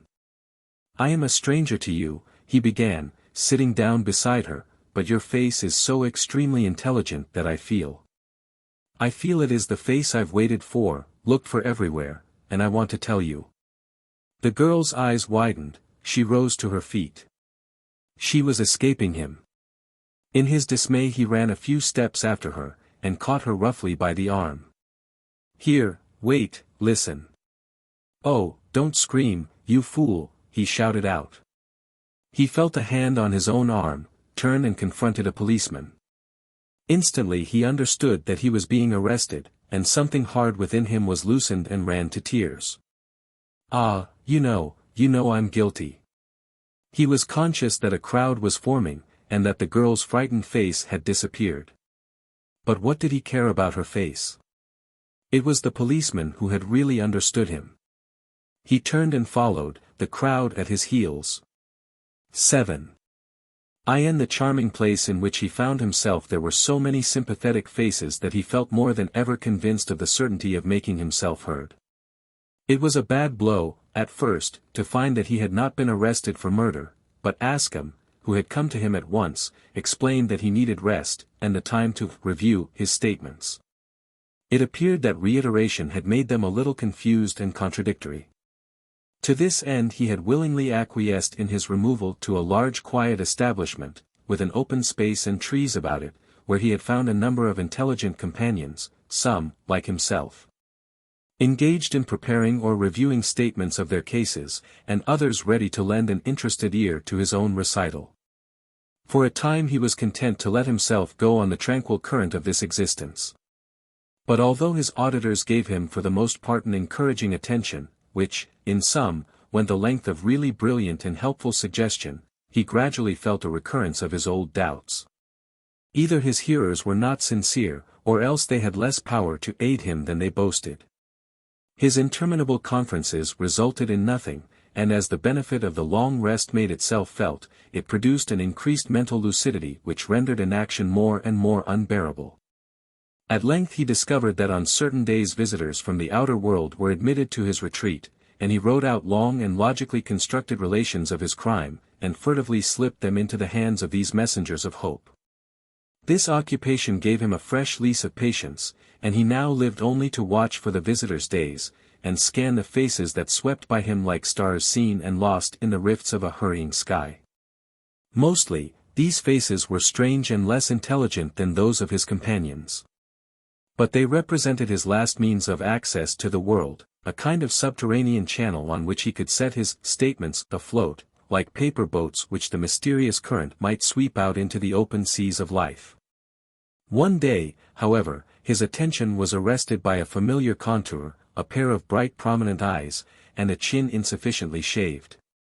He sprang up and stood in the path of Peter McCarran. The journalist looked at him doubtfully, then held out his hand with a startled deprecating, "Why? You didn't know me? I'm so changed." Granice faltered, feeling the rebound of the other's wonder. "Why, no. But you're looking quieter, smoothed out," McCarran smiled. "Yes, that's what I'm here for, to rest. And I've taken the opportunity to write out a clearer statement." Granice's hand shook so that he could hardly draw the folded paper from his pocket. As he did so he noticed that the reporter was accompanied by a tall man with grave compassionate eyes. It came to Granice in a wild thrill of conviction that this was the face he had waited for. "Perhaps your friend, he is your friend. Would glance over it, or I could put the case in a few words if you have time." Granice's voice shook like his hand. If this chance escaped him he felt that his last hope was gone. McCarran and the stranger looked at each other, and the former glanced at his watch. "I'm sorry we can't stay and talk it over now, Mr. Granice, but my friend has an engagement, and we're rather pressed." Granice continued to proffer the paper. "I'm sorry, I think I could have explained. But you'll take this, at any rate?" The stranger looked at him gently. "Certainly, I'll take it." He had his hand out. "Goodbye." "Goodbye," Granice echoed. He stood watching the two men move away from him through the long light hall, and as he watched them a tear ran down his face. But as soon as they were out of sight he turned and walked hastily toward his room, beginning to hope again, already planning a new statement. Outside the building the two men stood still, and the journalist's companion looked up curiously at the long monotonous rows of barred windows. "So that was Granice?" "Yes, that was Granice, poor devil," said McCarran. "Strange case. I suppose there's never been one just like it. He's still absolutely convinced that he committed that murder?" "Absolutely. Yes." The stranger reflected. "And there was no conceivable ground for the idea? No one could make out how it started? A quiet conventional sort of fellow like that, where do you suppose he got such a delusion? Did you ever get the least clue to it?" McCarran stood still, his hands in his pockets, his head cocked up in contemplation of the barred windows. Then he turned his bright hard gaze on his companion. "That was the queer part of it. I've never spoken of it, but I did get a clue." "By Jove! That's interesting. What was it?" McCarran formed his red lips into a whistle. "Why, that it wasn't a delusion." He produced his effect. The other turned on him with a pallid stare. "He murdered the man all right. I tumbled on the truth by the merest accident, when I'd pretty nearly chucked the whole job. He murdered him, murdered his cousin. Sure as you live." Only don't split on me. It's about the queerest business I ever ran into. Do about it? Why, what was I to do? I couldn't hang the poor devil, could I? Lord, but I was glad when they collared him, and had him stowed away safe in there. The tall man listened with a grave face, grasping Grannis' statement in his hand. Here, take this. It makes me sick, he said abruptly, thrusting the paper at the reporter, and the two men turned and walked in silence to the gates. How do you find this book? Any thoughts about the book or the author? Any suggestion for improvement? Please take a moment to share your thoughts in a comment. If you like it, share it with your friends who might enjoy it as well. Subscribe to keep in touch. Visit CompleteAudiobooks.com for more quality content. His Father's Son. 1. After his wife's death, Mason Grew took the momentous step of selling out his business and moving from Wingfield, Connecticut, to Brooklyn. For years he had secretly nursed the hope of such a change, but had never dared to suggest it to Mrs. Grew, a woman of immutable habits. Mr. Grew himself was attached to Wingfield, where he had grown up, prospered, and become what the local press described as prominent. He was attached to his ugly brick house with sandstone trimmings and a cast-iron area railing neatly sanded to match. To the similar row of houses across the street, the trolley wires forming a kind of aerial pathway between, and the sprawling vista closed by the steeple of the church which he and his wife had always attended, and where their only child had been baptized.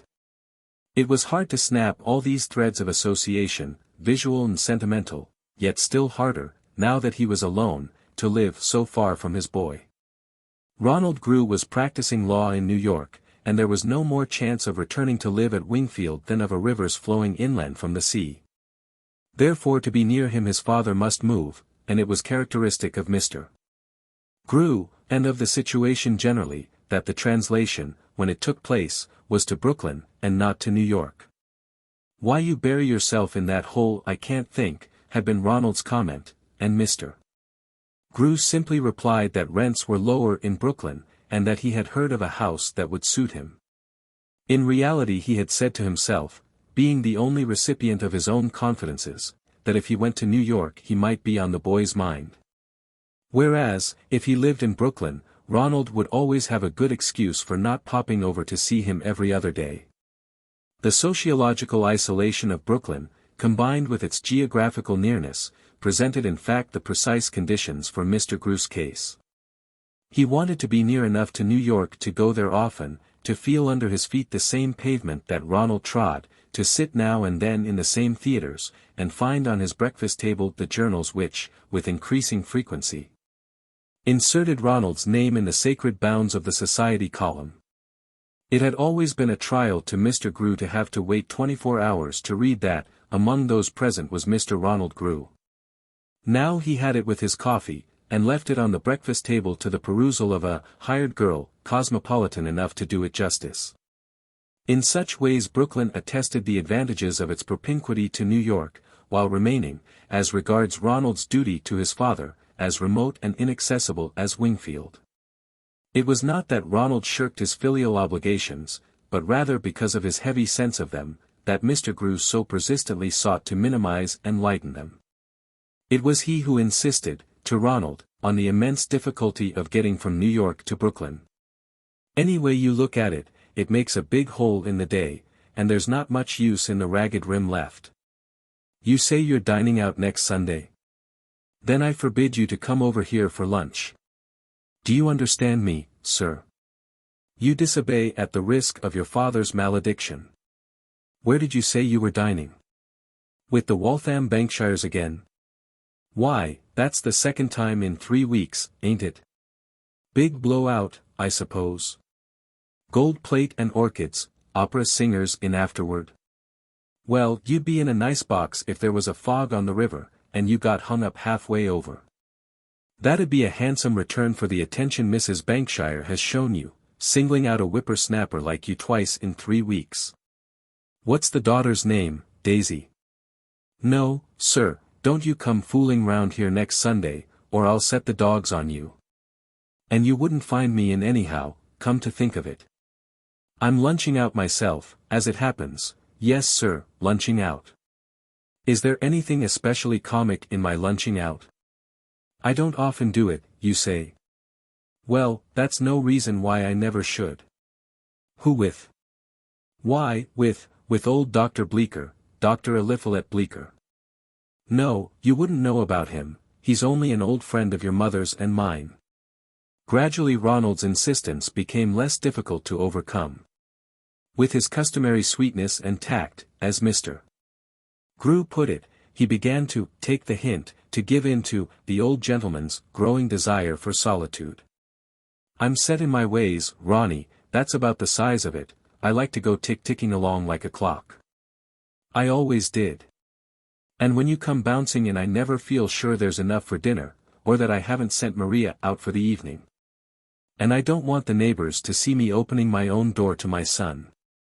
That's the kind of cringing snob I am. Don't give me away, will you?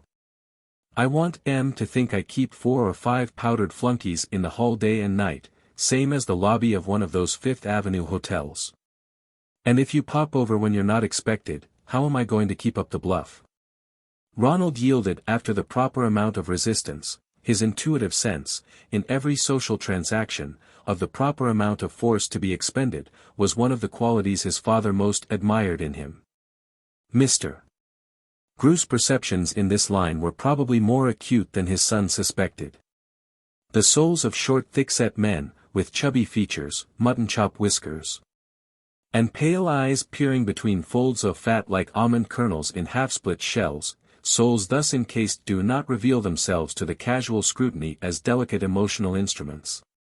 But in spite of the dense disguise in which he walked, Mr. Grew vibrated exquisitely in response to every imaginative appeal, and his son Ronald was perpetually stimulating and feeding his imagination.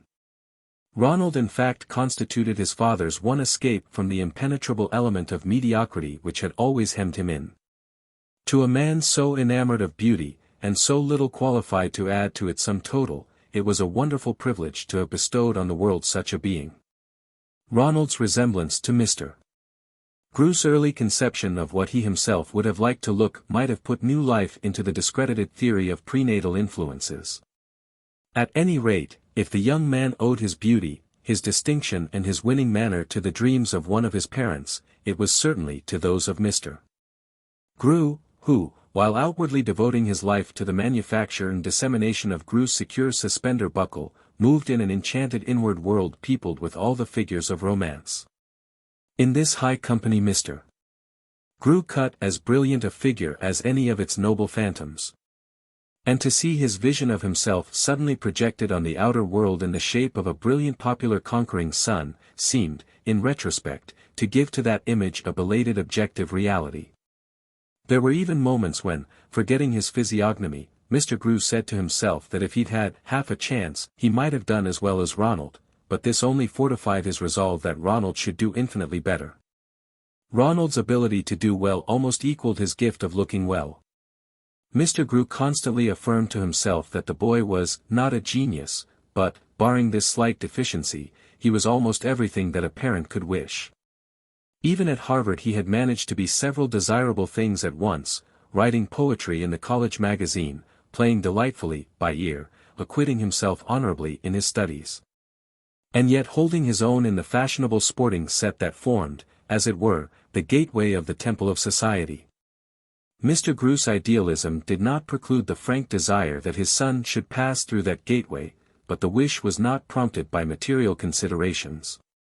It was Mr. Grew's notion that, in the rough and hurrying current of a new civilization, the little pools of leisure and enjoyment must nurture delicate growths, material graces as well as moral refinements, likely to be uprooted and swept away by the rush of the main torrent. He based his theory on the fact that he had liked the few society people he had met, had found their manners simpler, their voices more agreeable, their views more consonant with his own, than those of the leading citizens of Wingfield. But then he had met very few. Ronald's sympathies needed no urging in the same direction. He took naturally, dauntlessly, to all the high and exceptional things about which his father's imagination had so long sheepishly and ineffectually hovered. From the start he was what Mr. Grew had dreamed of being. And so precise, so detailed, was Mr. Grew's vision of his own imaginary career, that as Ronald grew up, and began to travel in a widening orbit, his father had an almost uncanny sense of the extent to which that career was enacting itself before him. At Harvard, Ronald had done exactly what the hypothetical Mason Grew would have done, had not his actual self, at the same age, been working his way up in old Slagden's button factory, the institution which was later to acquire fame and even notoriety, as the birthplace of Grew's secure suspender buckle. Afterward, at a period when the actual Grew had passed from the factory to the bookkeeper's desk, his invisible double had been reading law at Columbia, precisely again what Ronald did. But it was when the young man left the paths laid out for him by the parental hand, and cast himself boldly on the world, that his adventures began to bear the most astonishing resemblance to those of the unrealized Mason Grew. It was in New York that the scene of this hypothetical being's first exploits had always been laid, and it was in New York that Ronald was to achieve his first triumph. There was nothing small or timid about Mr. Grew's imagination. It had never stopped at anything between Wingfield and the metropolis. And the real Ronald had the same cosmic vision as his parent. He brushed aside with a contemptuous laugh his mother's tearful entreaty that he should stay at Wingfield and continue the dynasty of the Grew suspender buckle. Mr. Grew knew that in reality Ronald winced at the buckle, loathed it, blushed for his connection with it. Yet it was the buckle that had seen him through Groton, Harvard, and the law school, and had permitted him to enter the office of a distinguished corporation lawyer, instead of being enslaved to some sordid business with quick returns. The buckle had been Ronald's fairy godmother, yet his father did not blame him for abhorring and disowning it. Mr. Grew himself often bitterly regretted having bestowed his own name on the instrument of his material success, though, at the time, his doing so had been the natural expression of his romanticism. When he invented the buckle, and took out his patent, he and his wife both felt that to bestow their name on it was like naming a battleship or a peak of the Andes. Mrs. Grew had never learned to know better, but Mr. Grew had discovered his error before Ronald was out of school.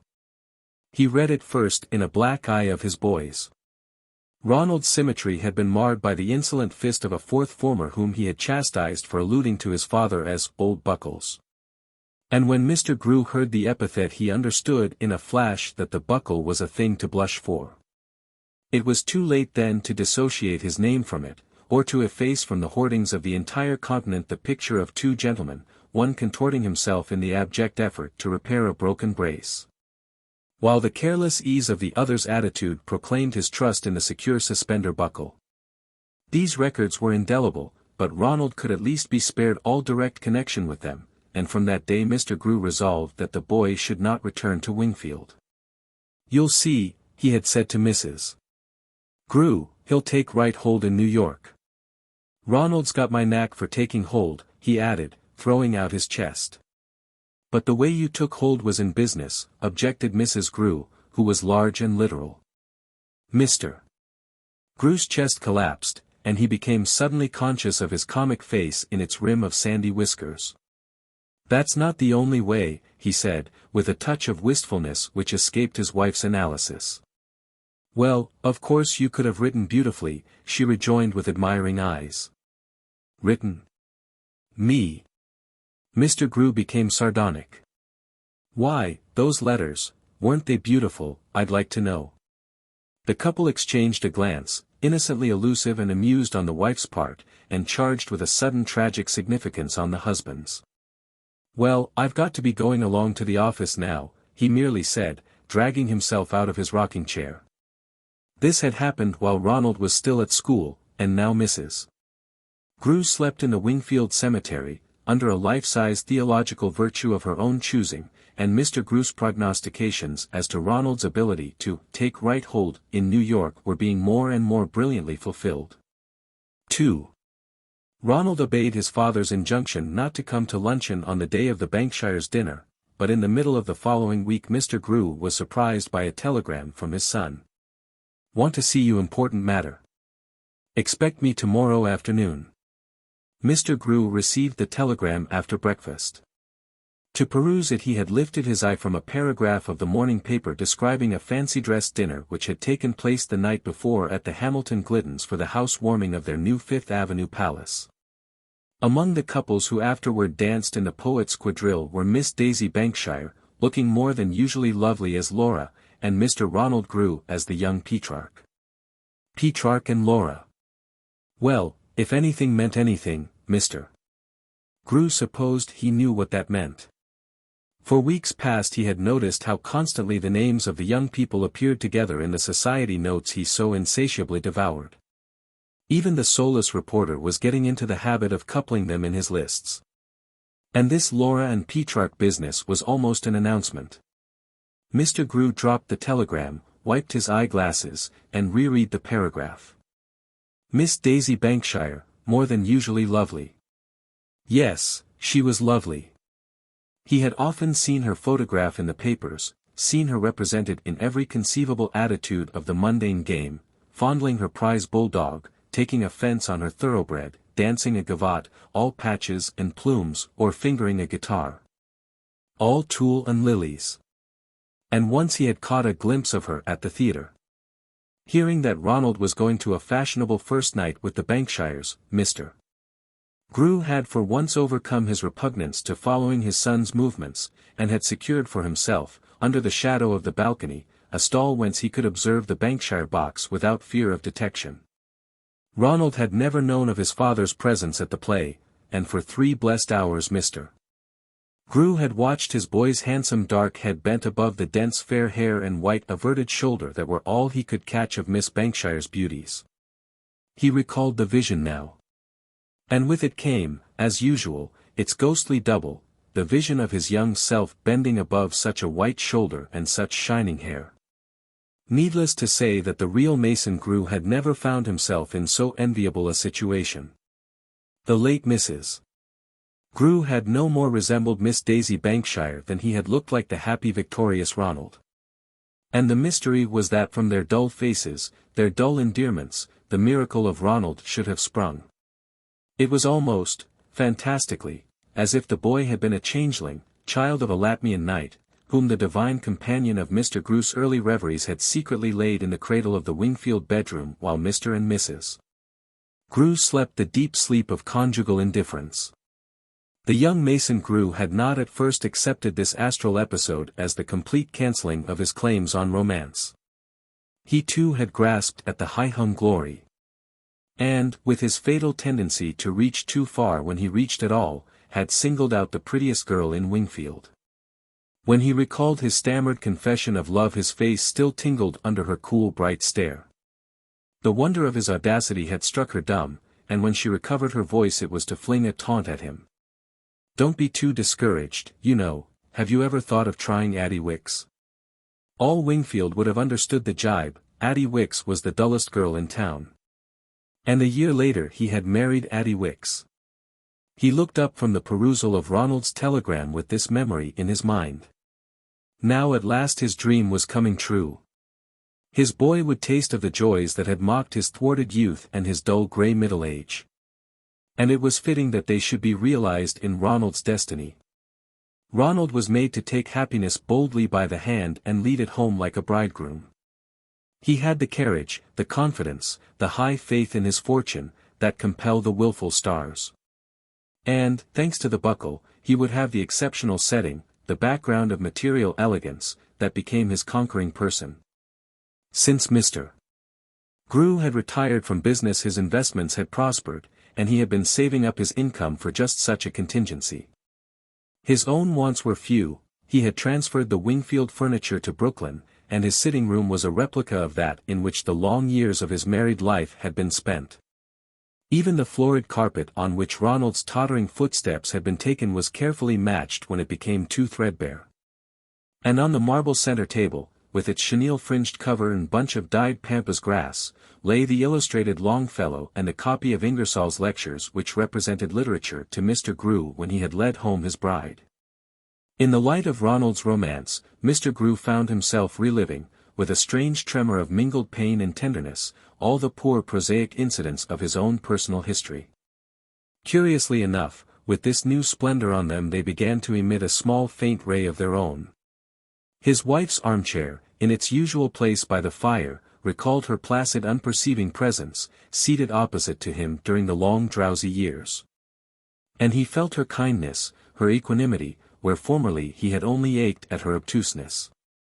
And from the chair he glanced up at the large discolored photograph on the wall above, with a brittle brown wreath suspended on a corner of the frame. The photograph represented a young man with a poetic necktie and untrammeled hair, leaning negligently against a Gothic chair back, a roll of music in his hand, and beneath was scrawled a bar of Chopin, with the words, "Adieu, Adele." The portrait was that of the great pianist, Fortune Dolbrowski, and its presence on the wall of Mr. Grew's sitting room commemorated the only exquisite hour of his life save that of Ronald's birth. It was some time before the latter memorable event, a few months only after Mr. Grew's marriage, that he had taken his wife to New York to hear the great Dolbrowski.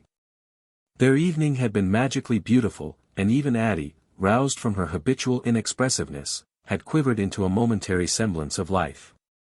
I never, she gasped out helplessly when they had regained their hotel bedroom, and sat staring back entranced at the evening's evocations.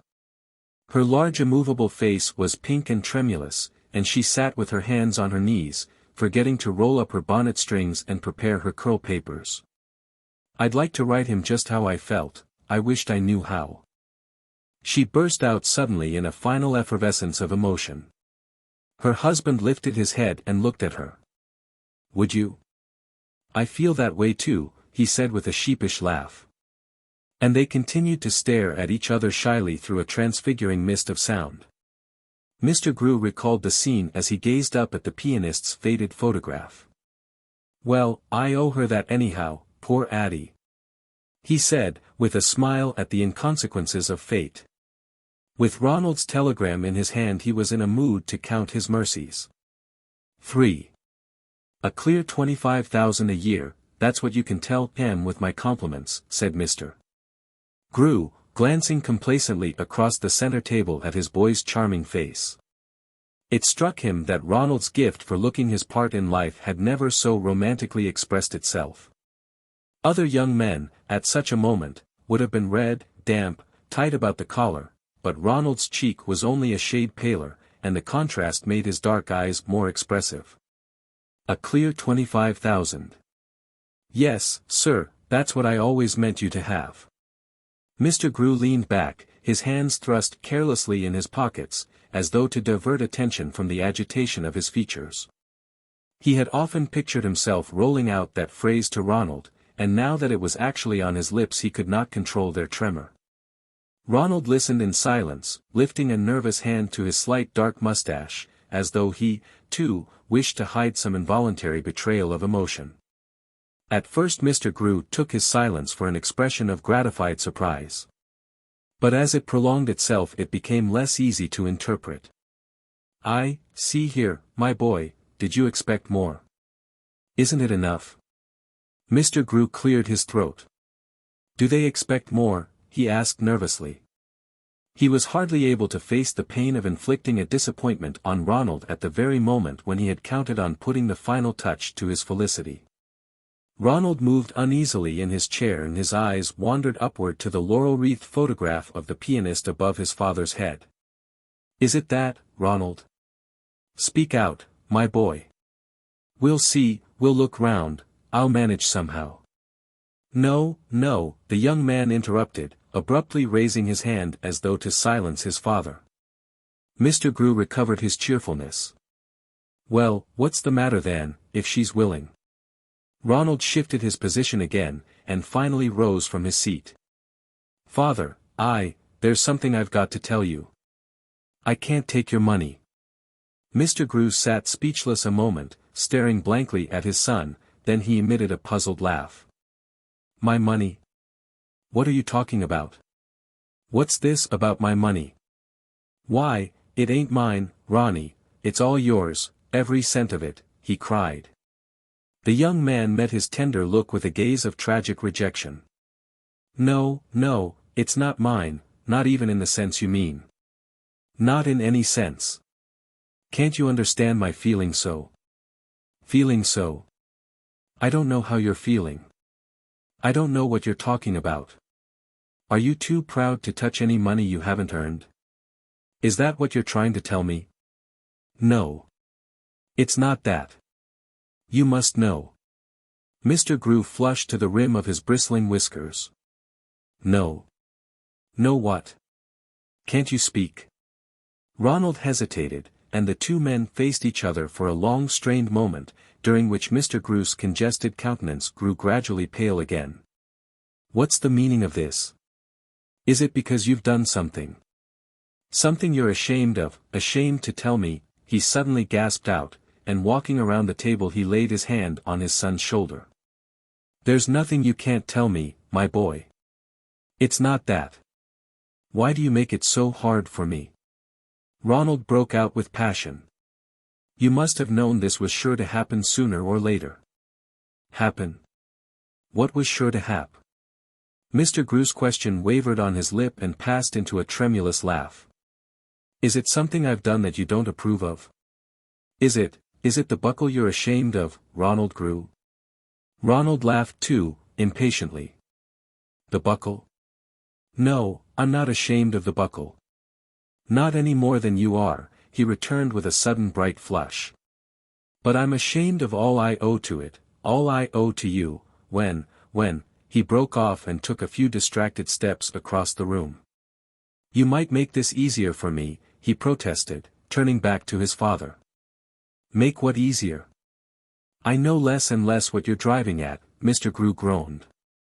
Ronald's walk had once more brought him beneath the photograph on the wall. He lifted his head for a moment and looked at it, then he looked again at Mr. Grew. Do you suppose I haven't always known? Known? Even before you gave me those letters, after my mother's death, even before that, I suspected. I don't know how it began, perhaps from little things you let drop, you and she, and resemblances that I couldn't help seeing, in myself. How on earth could you suppose I shouldn't guess? I always thought you gave me the letters as a way of telling me. Mr. Grew rose slowly from his chair. The letters? Dolbrowski's letters? Ronald nodded with white lips. You must remember giving them to me the day after the funeral. Mr. Grew nodded back. Of course. I wanted you to have everything your mother valued. Well, how could I help knowing after that? Knowing what? Mr. Grew stood staring helplessly at his son. Suddenly his look caught at a clue that seemed to confront it with a deeper bewilderment. You thought those letters. Dolbrowski's letters, you thought they meant. Oh, it wasn't only the letters. There were so many other signs. My love of music, all my feelings about life, and art. And when you gave me the letters I thought you must mean me to know. Mr. Grew had grown quiet. His lips were firm, and his small eyes looked out steadily from their creased lids. To know that you were Fortune Dolbrowski's son? Ronald made a mute sign of assent. I see. And what did you mean to do? I meant to wait till I could earn my living, and then repay you, as far as I can ever repay you. But now that there's a chance of my marrying, and your generosity overwhelms me, I'm obliged to speak. I see, said Mr. Grew again. He let himself down into his chair, looking steadily and not unkindly at the young man. Sit down, Ronald. Let's talk. Ronald made a protesting movement. Is anything to be gained by it? You can't change me, change what I feel. The reading of those letters transformed my whole life. I was a boy till then, they made a man of me. From that moment I understood myself. He paused, and then looked up at Mr. Grew's face. Don't imagine I don't appreciate your kindness, your extraordinary generosity. But I can't go through life in disguise. And I want you to know that I have not one daisy under false pretenses. Mr. Grew started up with the first expletive Ronald had ever heard on his lips. You damned young fool, you haven't told her. Ronald raised his head quickly. Oh, you don't know her, sir. She thinks no worse of me for knowing my secret. She is above and beyond all such conventional prejudices. She's proud of my parentage. He straightened his slim young shoulders, as I'm proud of it, yes, sir, proud of it. Mr. Grew sank back into his seat with a dry laugh. Well, you ought to be. You come of good stock. And your father's son, every inch of you. He laughed again, as though the humor of the situation grew on him with its closer contemplation. Yes, I've always felt that, Ronald murmured, flushing. Your father's son, and no mistake. Mr. Grew leaned forward. You're the son of as big a fool as yourself. And here he sits, Ronald Grew. The young man's flush deepened to crimson, but Mr. Grew checked his reply with a decisive gesture. Here he sits, with all your young nonsense still alive in him.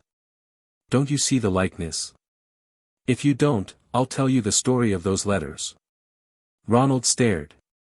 What do you mean? Don't they tell their own story? I suppose they did when I gave them to you, but you've given it a twist that needs straightening out. Mr. Grew squared his elbows on the table, and looked at the young man across the gift books and the dyed pampas grass. I wrote all the letters that Dolbrowski answered.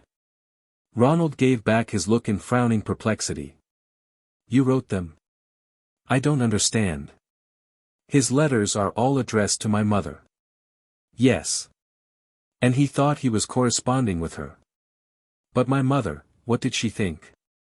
Mr. Grew hesitated, puckering his thick lids. Well, I guess she kinder thought it was a joke. Your mother didn't think about things much. Ronald continued to bend a puzzled frown on the question. I don't understand, he reiterated. Mr. Grew cleared his throat with a nervous laugh. Well, I don't know as you ever will, quite. But this is the way it came about. I had a toughish time of it when I was young. Oh, I don't mean so much the fight I had to put up to make my way, there was always plenty of fight in me. But inside of myself it was kinder lonesome. And the outside didn't attract callers. He laughed again, with an apologetic gesture toward his broad blinking face. When I went round with the other young fellows I was always the forlorn hope, the one that had to eat the drumsticks and dance with the leftovers. As sure as there was a blighter at a picnic I had to swing her, and feed her, and drive her home. And all the time I was mad after all the things you've got, poetry and music and all the joy forever business. So there were the pair of us, my face and my imagination, chained together, and fighting, and hating each other like poison. Then your mother came along and took pity on me. It sets up a gawky fellow to find a girl who ain't ashamed to be seen walking with him Sundays. And I was grateful to your mother, and we got along first rate. Only I couldn't say things to her, and she couldn't answer. Well, one day, a few months after we were married, Dolbrowski came to New York, and the whole place went wild about him. I'd never heard any good music, but I'd always had an inkling of what it must be like, though I couldn't tell you to this day how I knew. Well, your mother read about him in the papers too, and she thought it'd be the swagger thing to go to New York and hear him play, so we went. I'll never forget that evening. Your mother wasn't easily stirred up, she never seemed to need to let off steam. But that night she seemed to understand the way I felt. And when we got back to the hotel she said suddenly, I'd like to tell him how I feel. I'd like to sit right down and write to him. Would you? I said. So would I. There was paper and pens there before us, and I pulled a sheet toward me, and began to write. Is this what you'd like to say to him? I asked her when the letter was done. And she got pink and said, I don't understand it, but it's lovely. And she copied it out and signed her name to it, and sent it. Mr. Grew paused, and Ronald sat silent, with lowered eyes. That's how it began, and that's where I thought it would end. But it didn't, because Dolbrowski answered. His first letter was dated January 10, 1872. I guess you'll find I'm correct. Well, I went back to hear him again, and I wrote him after the performance, and he answered again.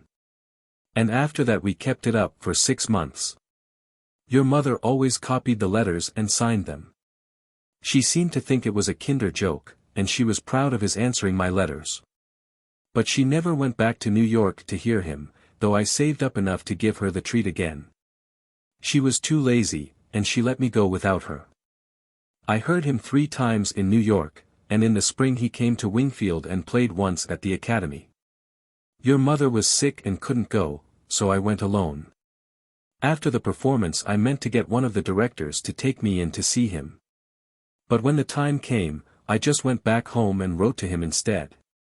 And the month after, before he went back to Europe, he sent your mother a last little note, and that picture hanging up there. Mr.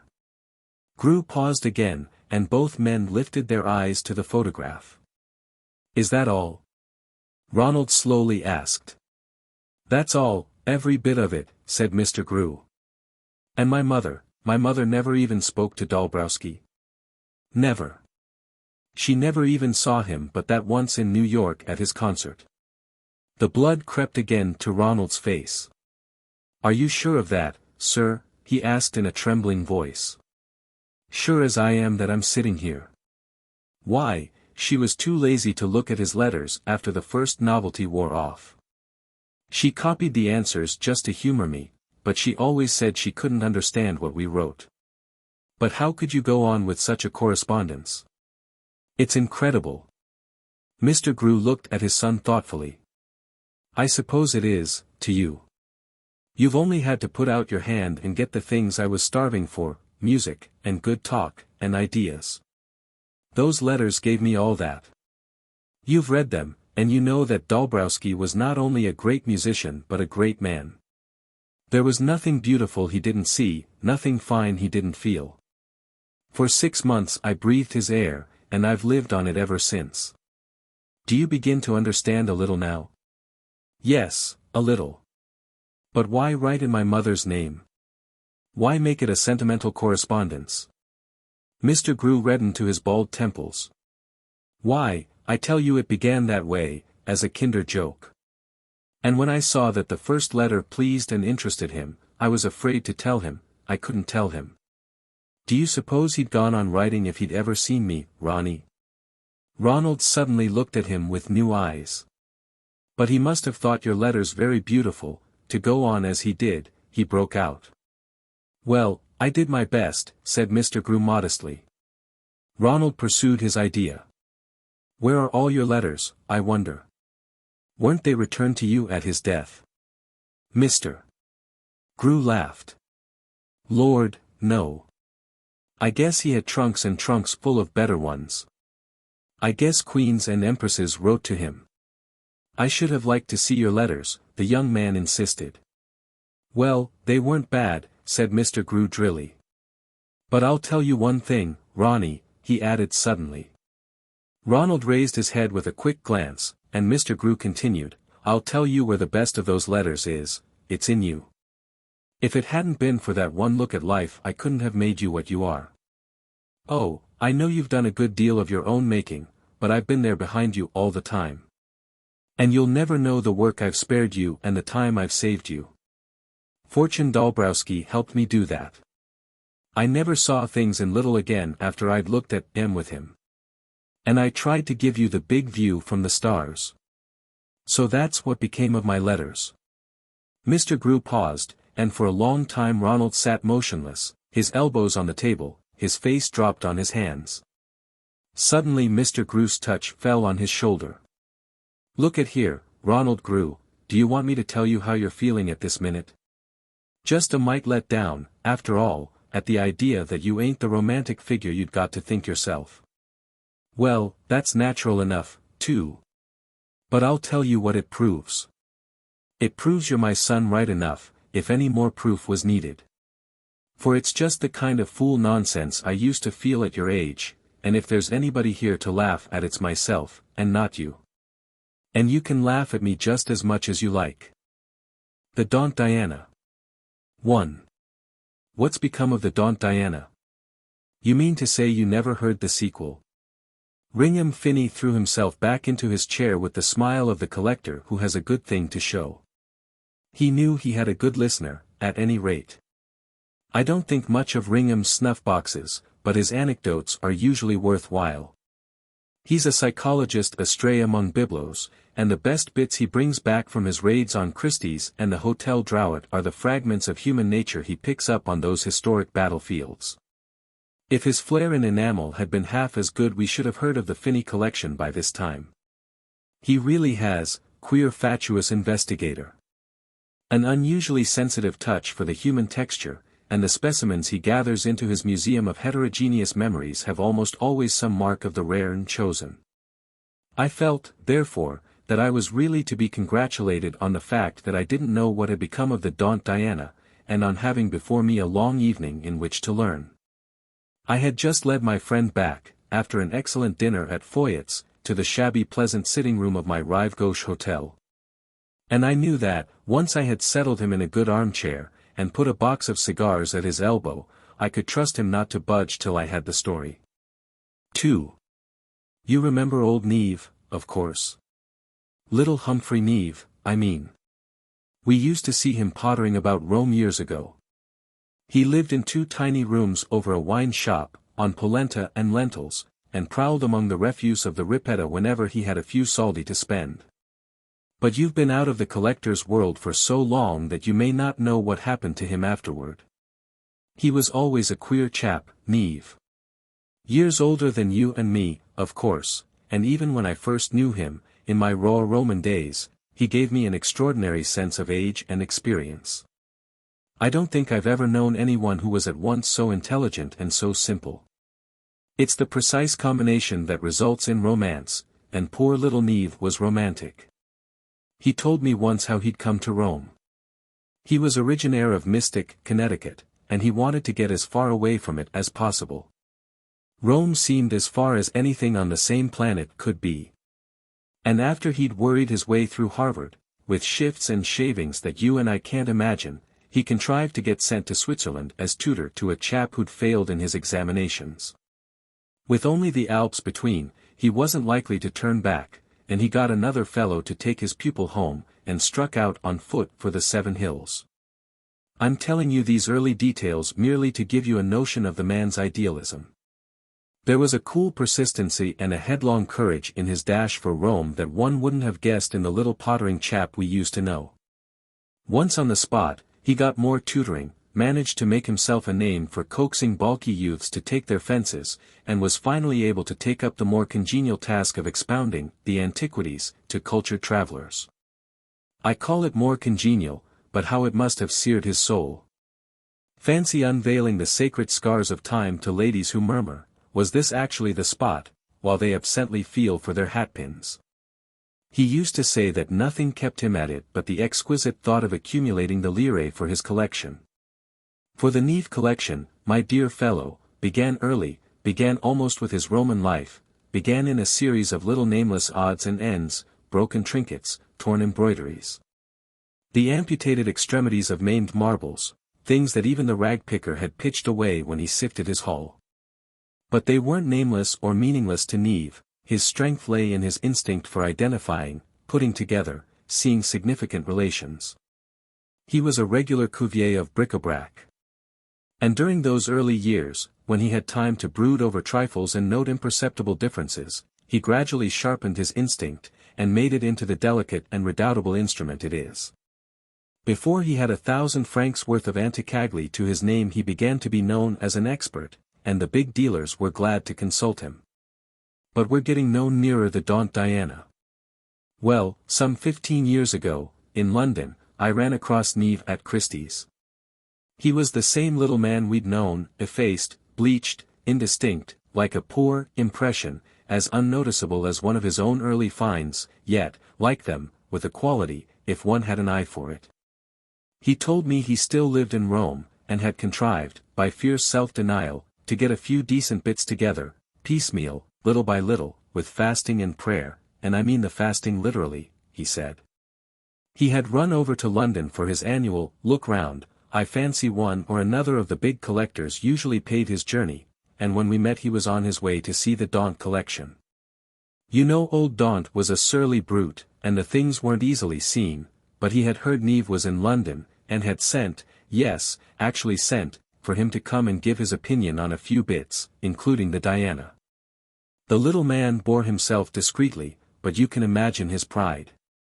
In his exultation he asked me to come with him. Oh, I've the grandes et petites entrées, my dear fellow, I've made my conditions, and so it happened that I saw the first meeting between Humphrey Neave and his fate. For that collection was his fate, or, one may say, it was embodied in the Diana who was queen and goddess of the realm. Yes, I shall always be glad I was with Neave when he had his first look at the Diana. I see him now, blinking at her through his white lashes, and stroking his seedy wisp of a mustache to hide a twitch of the muscles. It was all very quiet, but it was the coup de foudre. I could see that by the way his hands trembled when he turned away and began to examine the other things. You remember Neave's hands, thin, sallow, dry, with long inquisitive fingers thrown out like antennae. Whatever they hold, bronze or lace, hard enamel or brittle glass, they have an air of conforming themselves to the texture of the thing, and sucking out of it, by every fingertip, the mysterious essence it has secreted. Well, that day, as he moved about among Daunt's treasures, the Diana followed him everywhere. He didn't look back at her, he gave himself to the business he was there for, but whatever he touched, he felt her. And on the threshold he turned and gave her his first free look, the kind of look that says, "You're mine." It amused me at the time, the idea of little Neave making eyes at any of Daunt's belongings. He might as well have coquetted with the Kohinoor. And the same idea seemed to strike him, for as we turned away from the big house in Belgravia he glanced up at it and said, with a bitterness I'd never heard in him, "Good Lord! To think of that lumpy fool having those things to handle. Did you notice his stupid stumps of fingers? I suppose he blunted them gouging nuggets out of the gold fields. And in exchange for the nuggets he gets all that in a year, only has to hold out his callous palm to have that great ripe sphere of beauty drop into it. That's my idea of heaven, to have a great collection drop into one's hand, as success, or love, or any of the big shining things, drop suddenly on some men.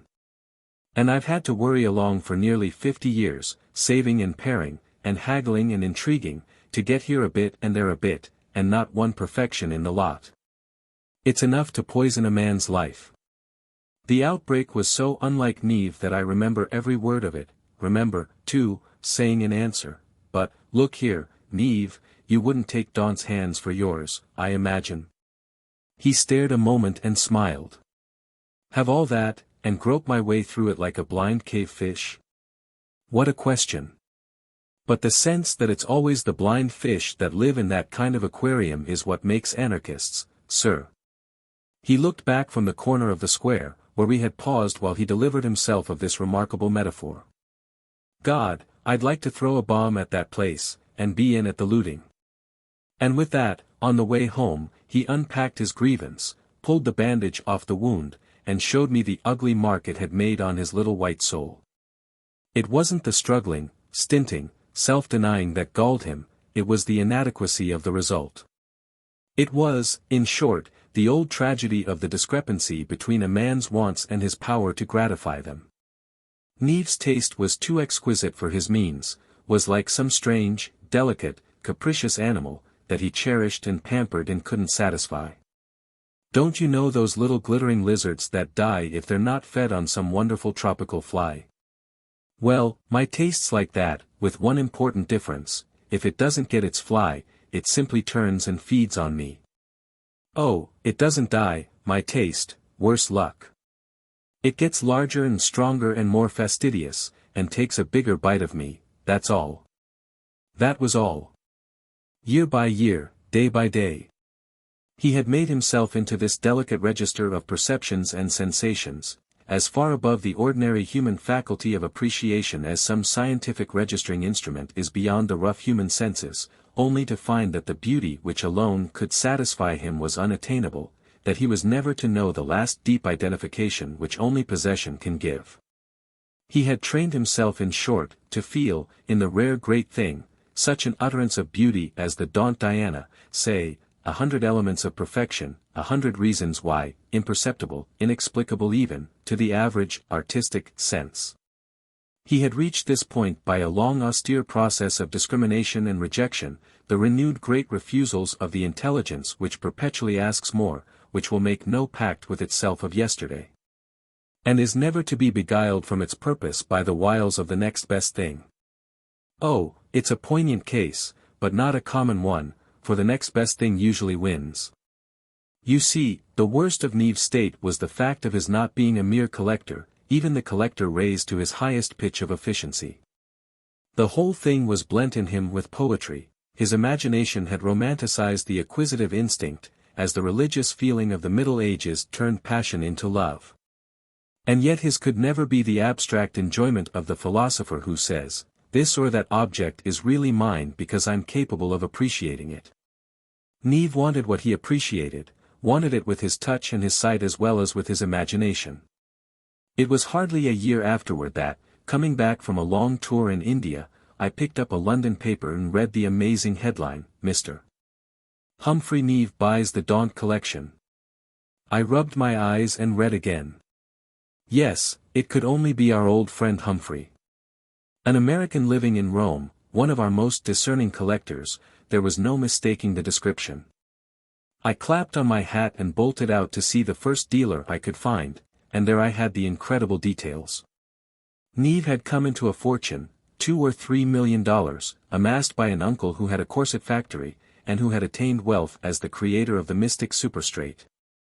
Corset factory sounds odd, by the way, doesn't it? One had fancied that the corset was a personal, a highly specialized garment, more or less shaped on the form it was to modify. But, after all, the Tanagras were all made from 2 or 3 molds, and so, I suppose, are the ladies who wear the mystic superstraight. The uncle had a son, and Neve had never dreamed of seeing a penny of the money. But the son died suddenly, and the father followed, leaving a codicil that gave everything to our friend. Humphrey had to go out to realize on the corset factory, and his description of that. Well, he came back with his money in his pocket, and the day he landed old Daunt went to smash. It all fitted in like a Chinese puzzle. I believe Neve drove straight from Euston to Daunt House, at any rate, within 2 months the collection was his, and at a price that made the trade sit up. Trust old Daunt for that. I was in Rome the following spring, and you'd better believe I looked him up. A big porter glared at me from the door of the Palazzo Neve, I had almost to produce my passport to get in. But that wasn't Neve's fault, the poor fellow was so beset by people clamoring to see his collection that he had to barricade himself, literally. When I had mounted the state scalone, and come on him, at the end of half a dozen echoing saloons, in the farthest, smallest reduit of the vast suite, I received the same welcome that he used to give us in his little den over the wine shop. Well, so you've got her? I said. For I'd caught sight of the Diana in passing, against the bluish blur of an old verdure, just the background for her poised loveliness. Only I rather wondered why she wasn't in the room where he sat. He smiled. Yes, I've got her, he returned, more calmly than I had expected. And all the rest of the loot? Yes. I had to buy the lump. Had to. But you wanted to, didn't you? You used to say it was your idea of heaven, to stretch out your hand and have a great ripe sphere of beauty drop into it. I'm quoting your own words, by the way. Neve blinked and stroked his seedy mustache. Oh, yes. I remember the phrase. It's true, it is the last luxury. He paused, as if seeking a pretext for his lack of warmth. The thing that bothered me was having to move. I couldn't cram all the stuff into my old quarters. Well, I should say not. This is rather a better setting. He got up. Come and take a look round. I want to show you 2 or 3 things, new attributions I've made. I'm doing the catalogue over. The interest of showing me the things seemed to dispel the vague apathy I had felt in him. He grew keen again in detailing his redistribution of values, and above all in convicting old Daunt and his advisers of their repeated aberrations of judgment.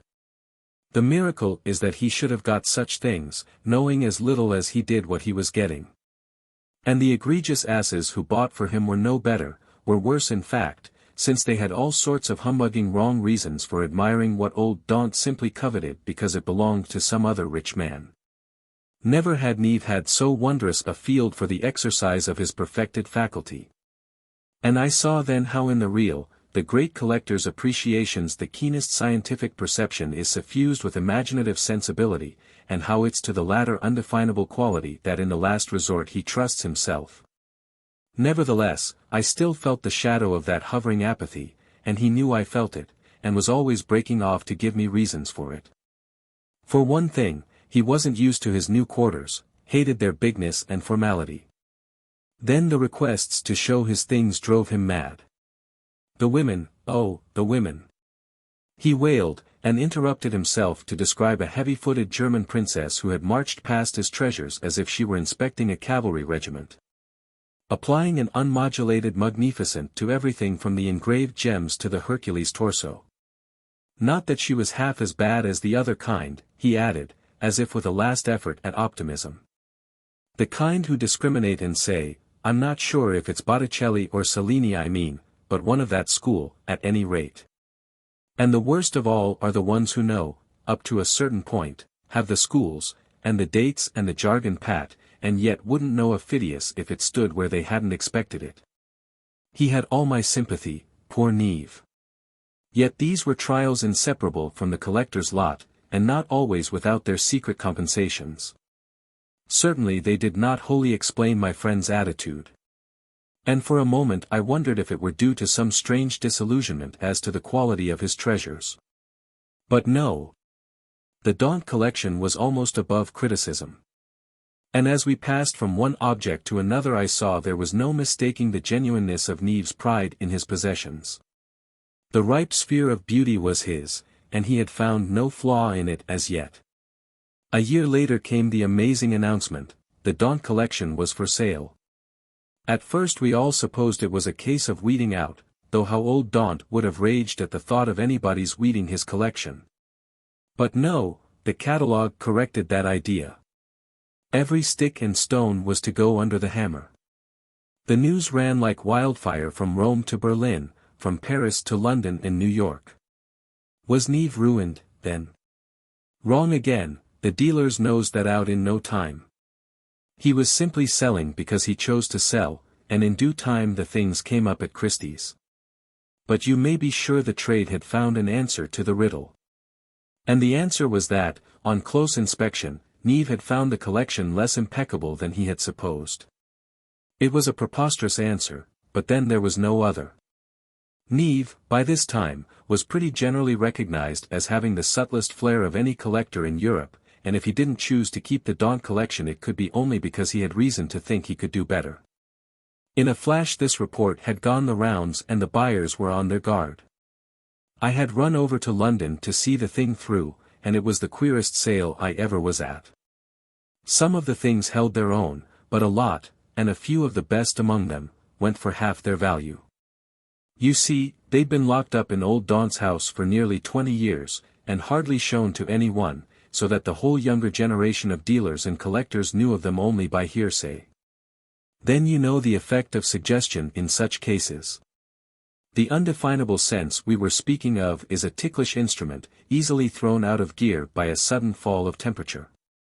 And the sharpest experts grow shy and self-distrustful when the cold current of depreciation touches them. The sale was a slaughter, and when I saw the Daunt Diana fall at the wink of a little third-rate brocanter from Vienna I turned sick at the folly of my kind. For my part, I had never believed that Neve had sold the collection because he'd found it out, and within a year my incredulity was justified. As soon as the things were put in circulation they were known for the marvels they are. There was hardly a poor bit in the lot, and my wonder grew at Neve's madness. All over Europe, dealers began to be fighting for the spoils, and all kinds of stuff were pawned off on the unsuspecting as fragments of the Daunt collection. Meanwhile, what was Neve doing? For a long time I didn't hear, and chance kept me from returning to Rome. But one day, in Paris, I ran across a dealer who had captured for a song one of the best Florentine bronzes in the Daunt collection, a marvelous plaquette of Donatello's. I asked him what had become of it, and he said with a grin, I sold it the other day, naming a price that staggered me. Ye gods! Who paid you that for it? His grin broadened, and he answered, Neve. Neve? Humphrey Neve. Didn't you know he was buying back his things? Nonsense. He is, though. Not in his own name, but he's doing it. And he was, do you know, and at prices that would have made a sane man shudder. A few weeks later I ran across his tracks in London, where he was trying to get hold of a Pennicott enamel, another of his scattered treasures. Then I hunted him down at his hotel, and had it out with him. Look here, Neve, what are you up to? He wouldn't tell me at first, stared and laughed and denied. But I took him off to dine, and after dinner, while we smoked, I happened to mention casually that I had a pull over the man who had the Pennicott, and at that he broke down and confessed. Yes, I'm buying them back, Finny, it's true. He laughed nervously, twitching his mustache. And then he let me have the story. You know how I'd hungered and thirsted for the real thing, you quoted my own phrase to me once, about the ripe sphere of beauty. So when I got my money, and Daunt lost his, almost at the same moment, I saw the hand of Providence in it. I knew that, even if I'd been younger, and had more time, I could never hope, nowadays, to form such a collection as that. There was the ripe sphere, within reach, and I took it. But when I got it, and began to live with it, I found out my mistake. It was a mariage de convenance, there'd been no wooing, no winning. Each of my little old bits, the rubbish I chucked out to make room for Daunt's glories, had its own personal history, the drama of my relation to it, of the discovery, the struggle, the capture, the first divine moment of possession. There was a romantic secret between us. And then I had absorbed its beauties one by one, they had become a part of my imagination, they held me by 100 threads of far-reaching association. And suddenly I had expected to create this kind of intense personal tie between myself and a roomful of new cold alien presences, things staring at me vacantly from the depths of unknown pasts. Can you fancy a more preposterous hope? Why, my other things, my own things, had wooed me as passionately as I wooed them. There was a certain little bronze, a little Venus Callipyge, who had drawn me, imploring me to rescue her from her unspeakable surroundings in a vulgar bric-a-brac shop at Biarritz, where she shrank out of sight among sham Sèvres and Dutch silver, as one has seen certain women, rare, shy, exquisite, made almost invisible by the vulgar splendors surrounding them. Well, that little Venus, who was just a specious 17th-century attempt at the antique, but who had penetrated me with her pleading grace, touched me by the easily guessed story of her obscure, anonymous origin, was more to me imaginatively, yes. More than the cold-bought beauty of the Daunt Diana. The Daunt Diana. I broke in.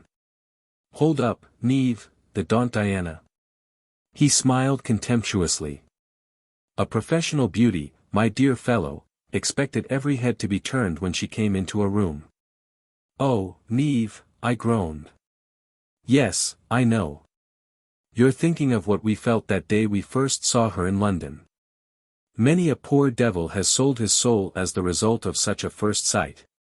Well, I sold her instead. Do you want the truth about her? Elle était bête à pleurer. He laughed, and stood up with a little shrug of disenchantment. And so you're impenitent? I paused. And yet you're buying some of the things back. Neve laughed again, ironically. I knew you'd find me out and call me to account. Well, yes, I'm buying back. He stood before me half sheepish, half defiant. I'm buying back because there's nothing else as good in the market. And because I've a queer feeling that, this time, they'll be mine. But I'm ruining myself at the game, he confessed. It was true, Neve was ruining himself. And he's gone on ruining himself ever since, till now the job's nearly done. Bit by bit, year by year, he has gathered in his scattered treasures, at higher prices than the dealers ever dreamed of getting. There are fabulous details in the story of his quest. Now and then I ran across him, and was able to help him recover a fragment, and it was wonderful to see his delight in the moment of reunion.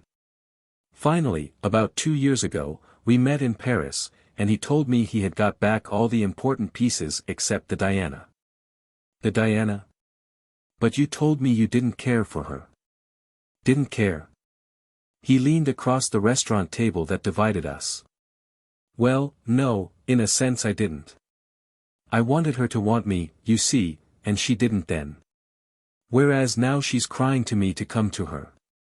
You know where she is? He broke off. Yes, I knew, in the center of Mrs. Willie P. Goldmark's yellow and gold drawing room, under a 1,000-candle power chandelier, with reflectors aimed at her from every point of the compass.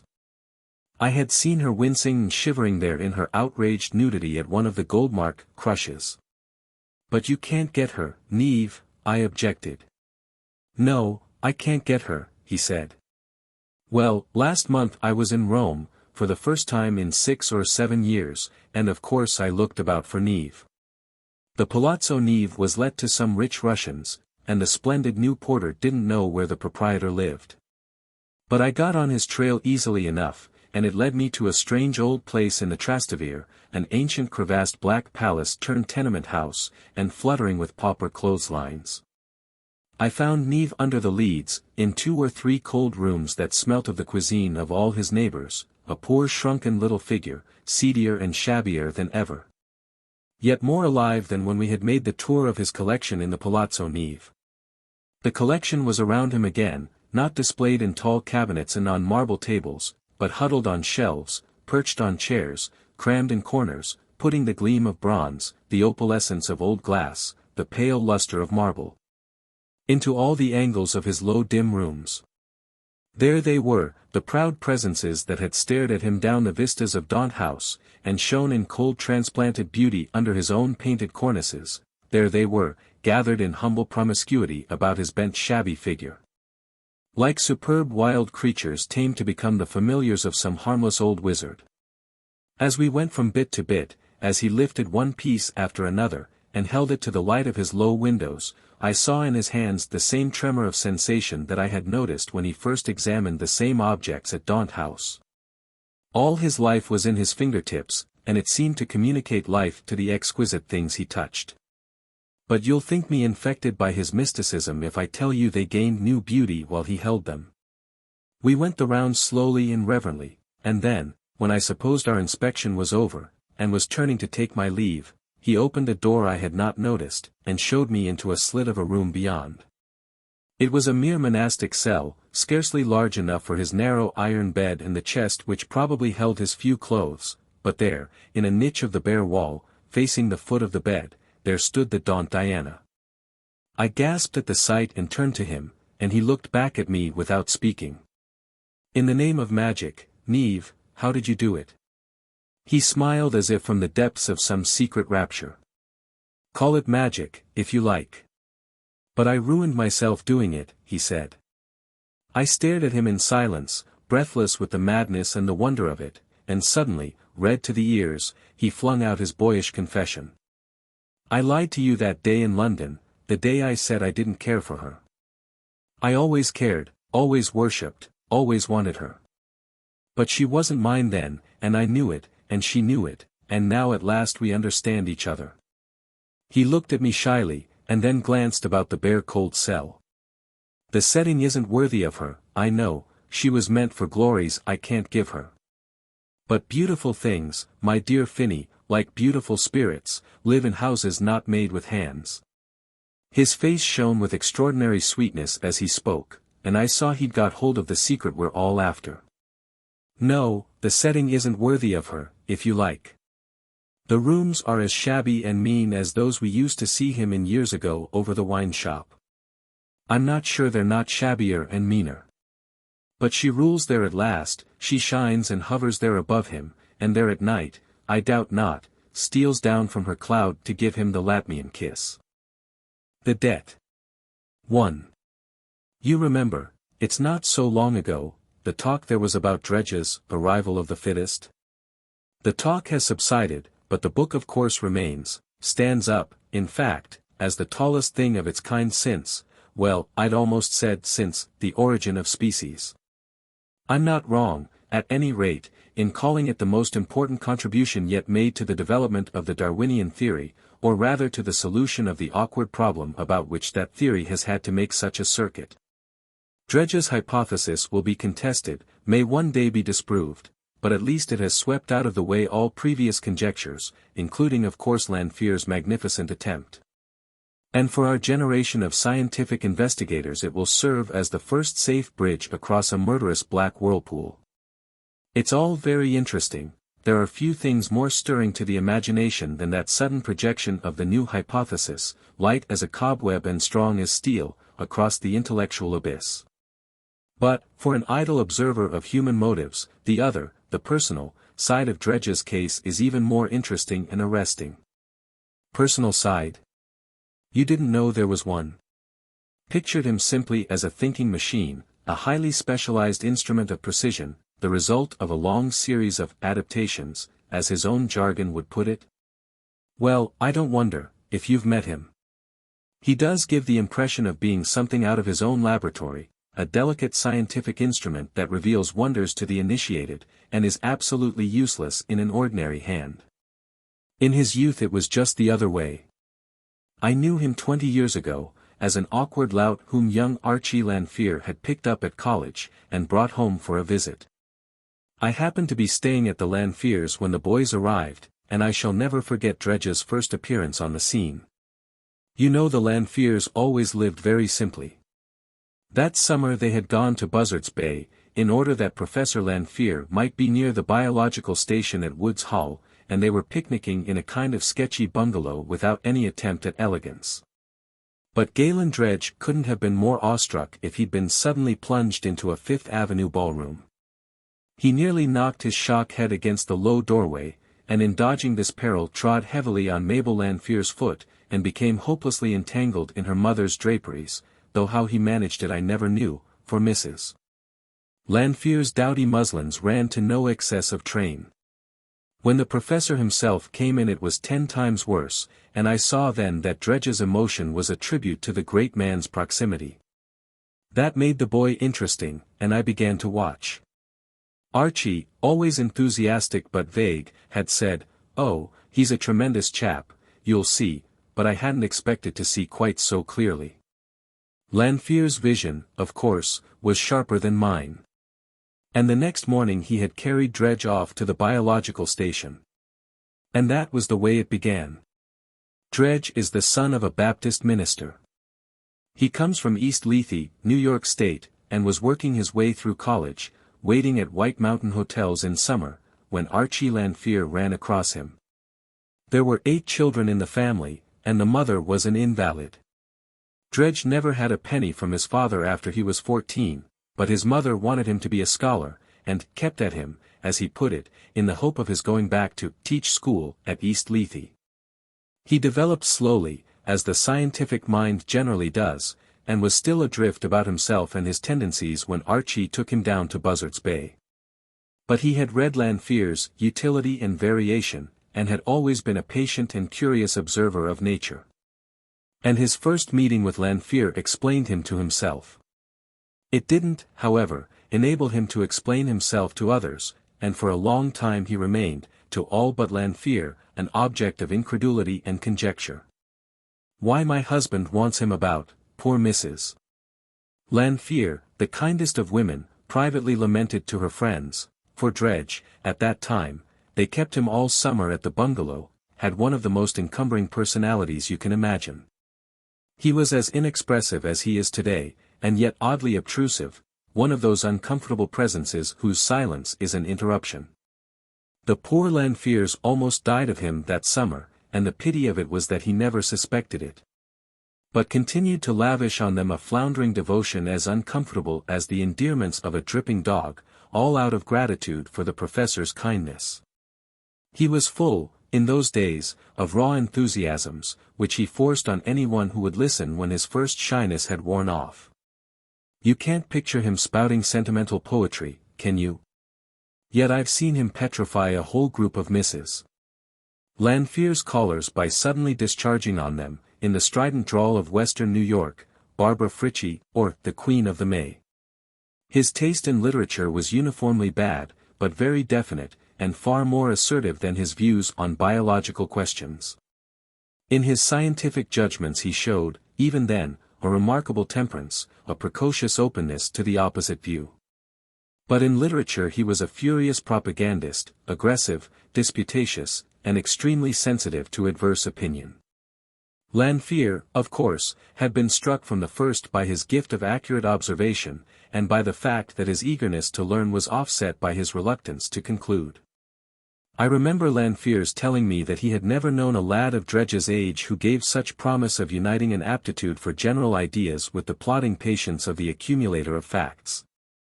Of course, when Lanfear talked like that of a young biologist his fate was sealed. There could be no question of Dredge's going back to teach school at East Lethe. He must take a course in biology at Columbia, spend his vacations at the Woods Hole Laboratory, and then, if possible, go to Germany for a year or two. All this meant his virtual adoption by the Lanfears. Most of Lanfear's fortune went in helping young students to a start, and he devoted his heaviest subsidies to Dredge. "Dredge will be my biggest dividend, you'll see," he used to say, in the chrysalis days when poor Galen was known to the world of science only as a perpetual slouching presence in Mrs. Lanfear's drawing room. And Dredge, it must be said, took his obligation simply, with that kind of personal dignity, and quiet sense of his own worth, which in such cases saves the beneficiary from abjectness. He seemed to trust himself as fully as Lanfear trusted him. The comic part of it was that his only idea of making what is known as a return was to devote himself to the professor's family. When I hear pretty women lamenting that they can't coax Professor Dredge out of his laboratory, I remember Mabel Lanfear's cry to me, "If Galen would only keep away." When Mabel fell on the ice and broke her leg, Galen walked 7 miles in a blizzard to get a surgeon, but if he did her this service one day in the year, he bored her by being in the way for the other 364. One would have imagined at that time that he thought his perpetual presence the greatest gift he could bestow, for, except on the occasion of his fetching the surgeon, I don't remember his taking any other way of expressing his gratitude. In love with Mabel? Not a bit. But the queer thing was that he did have a passion in those days, a blind, hopeless passion for Mrs. Lanfear. Yes, I know what I'm saying. I mean Mrs. Lanfear, the professor's wife, poor Mrs. Lanfear, with her tight hair and her loose figure, her blameless brow and earnest eyeglasses, and her perpetual attitude of mild misapprehension.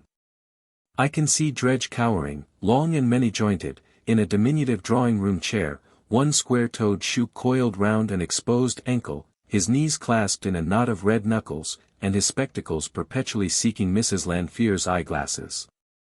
I never knew if the poor lady was aware of the sentiment she inspired, but her children observed it, and it provoked them to irreverent mirth. Galen was the predestined but of Mabel and Archie. And secure in their mother's virtuous obtuseness, and in her worshippers' timidity, they allowed themselves a latitude of banter that sometimes turned their audience cold. Dredge meanwhile was going on obstinately with his work. Now and then he had queer fits of idleness, when he lapsed into a state of sulky inertia from which even Lanfear's admonitions could not rouse him. Once, just before an examination, he suddenly went off to the Maine woods for 2 weeks, came back, and failed to pass.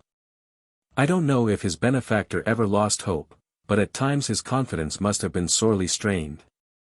The queer part of it was that when Dredge emerged from these eclipses he seemed keener and more active than ever. His slowly growing intelligence probably needed its periodical pauses of assimilation, and Lanfear was marvelously patient. At last Dredge finished his course and went to Germany, and when he came back he was a new man, was, in fact, the Dredge we all know. He seemed to have shed his blundering, encumbering personality, and come to life as a disembodied intelligence. His fidelity to the Lanfears was unchanged, but he showed it negatively, by his discretions and abstentions. I have an idea that Mabel was less disposed to deride him, might even have been induced to softer sentiments. But I doubt if Dredge even noticed the change. As for his ex-goddess, he seemed to regard her as a motherly household divinity, the guardian genius of the darning needle, but on Professor Lanfear he looked with a deepening reverence. If the rest of the family had diminished in his eyes, its head had grown even greater. 2.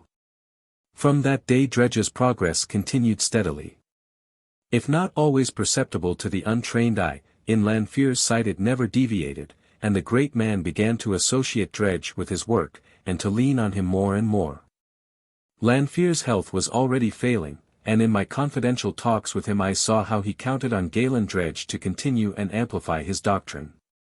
If he did not describe the young man as his predestined Huxley, it was because any such comparison between himself and his great predecessors would have been repugnant to his taste. But he evidently felt that it would be Dredge's role to reveal him to posterity. And the young man seemed at that time to take the same view of his calling. When he was not busy about Lanfear's work he was recording their conversations with the diligence of a biographer and the accuracy of a naturalist. Any attempt to question or minimize Lanfear's theories roused in his disciple the only flashes of wrath I have ever seen a scientific discussion provoke in him. In defending his master he became almost as intemperate as in the early period of his literary passions. Such filial dedication must have been all the more precious to Lanfear because, about that time, it became evident that Archie would never carry on his father's work. He had begun brilliantly, you may remember, by a little paper on Limulus polyphemus that attracted a good deal of notice when it appeared in the Central Blatt. But gradually his zoological ardor yielded to an absorbing passion for the violin, which was followed by a sudden plunge into physics. At present, after a side glance at the drama, I understand he's devoting what is left of his father's money to archaeological explorations in Asia Minor. Archie's got a delightful little mind, Lanfear used to say to me, rather wistfully, but it's just a highly polished surface held up to the show as it passes. Dredge's mind takes in only a bit at a time, but the bit stays, and other bits are joined to it, in a hard mosaic of fact, of which imagination weaves the pattern. I saw just how it would be years ago, when my boy used to take my meaning in a flash, and answer me with clever objections, while Galen disappeared into one of his fathomless silences, and then came to the surface like a dripping retriever. A long way beyond Archie's objections, and with an answer to them in his mouth. It was about this time that the crowning satisfaction of Lanfear's career came to him, I mean, of course, John Wayman's gift to Columbia of the Lanfear Laboratory, and the founding, in connection with it, of a chair of experimental evolution. Wayman had always taken an interest in Lanfear's work, but no one had supposed that his interest would express itself so magnificently. The honor came to Lanfear at a time when he was fighting an accumulation of troubles, failing health, the money difficulties resulting from his irrepressible generosity, his disappointment about Archie's career. And perhaps also the persistent attacks of the new school of German zoologists. If I hadn't Galen I should feel the game was up, he said to me once, in a fit of half-real, half-mocking despondency. But he'll do what I haven't time to do myself, and what my boy can't do for me. That meant that he would answer the critics, and triumphantly affirm Lanfear's theory, which had been rudely shaken, but not displaced. A scientific hypothesis lasts till there's something else to put in its place. People who want to get across a river will use the old bridge till the new one's built. And I don't see anyone who's particularly anxious, in this case, to take a contract for the new one, Lanfear ended. And I remember answering with a laugh, not while Horatius Dredge holds the other. It was generally known that Lanfear had not long to live, and the laboratory was hardly opened before the question of his successor in the chair of experimental evolution began to be a matter of public discussion. It was conceded that whoever followed him ought to be a man of achieved reputation, someone carrying, as the French say, a considerable baggage. At the same time, even Lanfear's critics felt that he should be succeeded by a man who held his views and would continue his teaching. This was not in itself a difficulty, for German criticism had so far been mainly negative, and there were plenty of good men who, while they questioned the permanent validity of Lanfear's conclusions, were yet ready to accept them for their provisional usefulness. And then there was the added inducement of the laboratory. The Columbia professor of experimental evolution has at his disposal the most complete instrument of biological research that modern ingenuity has yet produced. And it's not only in theology or politics que Paris vote bien un mess. There was no trouble about finding a candidate. But the whole thing turned on Lanfear's decision, since it was tacitly understood that, by Wayman's wish, he was to select his successor. And what a cry there was when he selected Galen Dredge. Not in the scientific world, though. The specialists were beginning to know about Dredge. His remarkable paper on sexual dimorphism had been translated into several languages, and a furious polemic had broken out over it. When a young fellow can get the big men fighting over him, his future is pretty well assured. But Dredge was only 34, and some people seemed to feel that there was a kind of deflected nepotism in Lanfear's choice. If he could choose Dredge, he might as well have chosen his own son, I've heard it said, and the irony was that Archie, will you believe it, actually thought so himself. But Lanfear had Wayman behind him, and when the end came, the faculty at once appointed Galen Dredge to the chair of experimental evolution. For the first 2 years things went quietly, along accustomed lines. Dredge simply continued the course which Lanfear's death had interrupted. He lectured well even then, with a persuasive simplicity surprising in the slow, inarticulate creature one knew him for. But haven't you noticed that certain personalities reveal themselves only in the more impersonal relations of life? It's as if they woke only to collective contacts, and the single consciousness were an unmeaning fragment to them. If there was anything to criticize in that first part of the course, it was the avoidance of general ideas, of those brilliant rockets of conjecture that Lanfear's students were used to seeing him fling across the darkness. I remember once saying this to Archie, who, having recovered from his absurd disappointment, had returned to his old allegiance to Dredge. "Oh, that's Galen all over. He doesn't want to jump into the ring till he has a big swishing knockdown argument in his fist. He'll wait 20 years if he has to. That's his strength, he's never afraid to wait." I thought this shrewd of Archie, as well as generous. And I saw the wisdom of Dredge's course. As Lanfear himself had said, his theory was safe enough till somebody found a more attractive one. And before that day Dredge would probably have accumulated sufficient proof to crystallize the fluid hypothesis. 3. The third winter I was off collecting in Central America, and didn't get back till Dredge's course had been going for a couple of months. The very day I turned up in town, Archie Lanfear descended on me with a summons from his mother. I was wanted at once at a family council. I found the Lanfear ladies in a state of incoherent distress, which Archie's own indignation hardly made more intelligible. But gradually I put together their fragmentary charges, and learned that Dredge's lectures were turning into an organized assault on his master's doctrine. "It amounts to just this," Archie said, controlling his women with the masterful gesture of the weak man. "Galen has simply turned round and betrayed my father. Just for a handful of silver he left us," Mabel sobbed in parenthesis, while Mrs. Lanfear tearfully cited Hamlet. Archie silenced them again. "The ugly part of it is that he must have had this up his sleeve for years. He must have known when he was asked to succeed my father what use he meant to make of his opportunity. What he's doing isn't the result of a hasty conclusion, it means years of work and preparation." Archie broke off to explain himself. He had returned from Europe the week before, and had learned on arriving that Dredge's lectures were stirring the world of science as nothing had stirred it since Lanfear's Utility and Variation. And the incredible outrage was that they owed their sensational effect to the fact of being an attempted refutation of Lanfear's great work. I own that I was staggered. The case looked ugly, as Archie said. And there was a veil of reticence, of secrecy, about Dredge, that always kept his conduct in a half-light of uncertainty. Of some men one would have said offhand, "It's impossible." But one couldn't affirm it of him. Archie hadn't seen him as yet. And Mrs. Lanfear had sent for me because she wished me to be present at the interview between the two men. The Lanfear ladies had a touching belief in Archie's violence, they thought him as terrible as a natural force. My own idea was that if there were any broken bones they wouldn't be Dredge's, but I was too curious as to the outcome not to be glad to offer my services as moderator. First, however, I wanted to hear one of the lectures. And I went the next afternoon.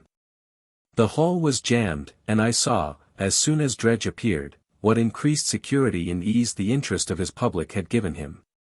He had been clear the year before, now he was also eloquent.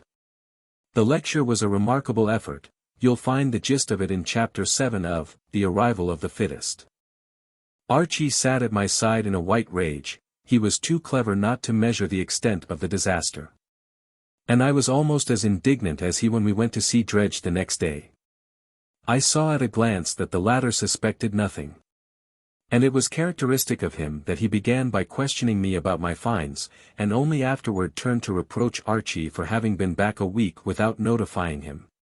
You know I'm up to my neck in this job. Why in the world didn't you hunt me up before this? The question was exasperating, and I could understand Archie's stammer of wrath. Hunt you up? Hunt you up? What the deuce are you made of, to ask me such a question instead of wondering why I'm here now? Dredge bent his slow calm scrutiny on his friend's quivering face, then he turned to me. What's the matter? He said simply. The matter? Shrieked Archie, his clenched fist hovering excitedly above the desk by which he stood, but Dredge, with unwonted quickness, caught the fist as it descended. Careful, I've got a Kaolima in that jar there. He pushed a chair forward, and added quietly, sit down. Archie, ignoring the gesture, towered pale and avenging in his place, and Dredge, after a moment, took the chair himself. The matter? Archie reiterated with rising passion. Are you so lost to all sense of decency and honor that you can put that question in good faith? Don't you really know what's the matter? Dredge smiled slowly. There are so few things one really knows. Oh, damn your scientific hair-splitting. Don't you know you're insulting my father's memory? Dredge stared again, turning his spectacles thoughtfully from one of us to the other. Oh, that's it, is it? Then you'd better sit down. If you don't see at once it'll take some time to make you. Archie burst into an ironic laugh. I rather think it will, he conceded. Sit down, Archie, I said, setting the example, and he obeyed, with a gesture that made his consent a protest. Dredge seemed to notice nothing beyond the fact that his visitors were seated. He reached for his pipe, and filled it with the care which the habit of delicate manipulations gave to all the motions of his long, knotty hands. It's about the lectures, he said. Archie's answer was a deep scornful breath. You've only been back a week, so you've only heard one, I suppose. It was not necessary to hear even that one. You must know the talk they're making. If notoriety is what you're after. Well, I'm not sorry to make a noise, said Dredge, putting a match to his pipe. Archie bounded in his chair. There's no easier way of doing it than to attack a man who can't answer you.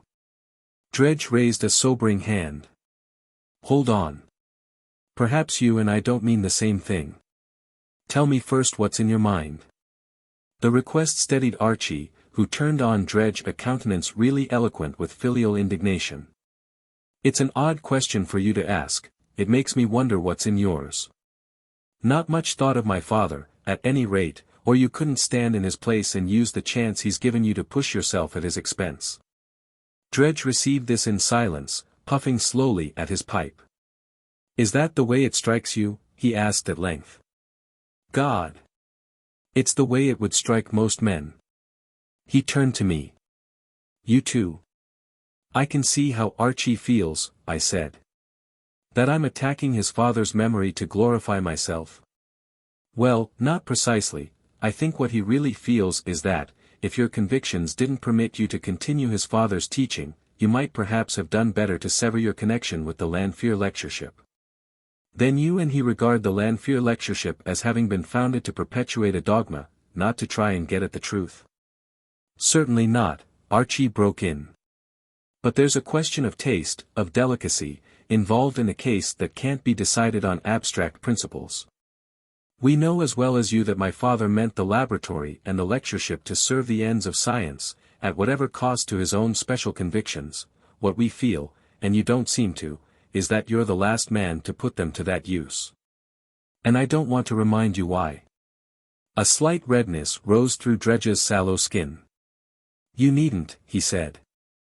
"It's because he pulled me out of my hole, woke me up, made me, shoved me off from the shore.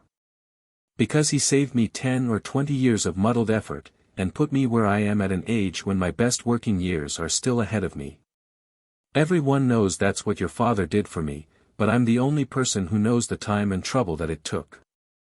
It was well said, and I glanced quickly at Archie, who was never closed to generous emotions.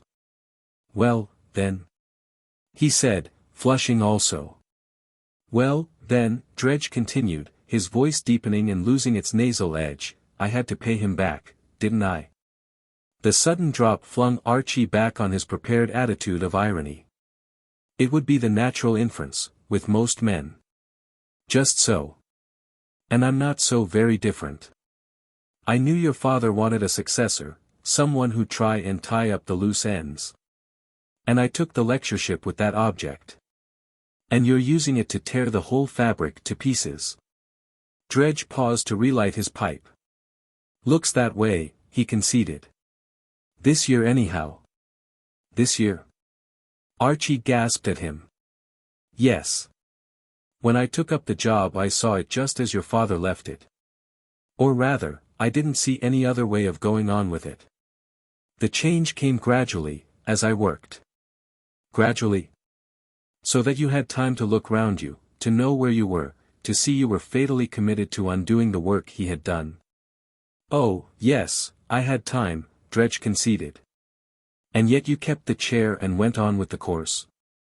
Dredge refilled his pipe, and then turned in his seat so that he looked squarely at Archie. "What would your father have done in my place?" he asked. "In your place?" "Yes, supposing he'd found out the things I've found out in the last year or two. You'll see what they are, and how much they count, if you'll run over the report of the lectures.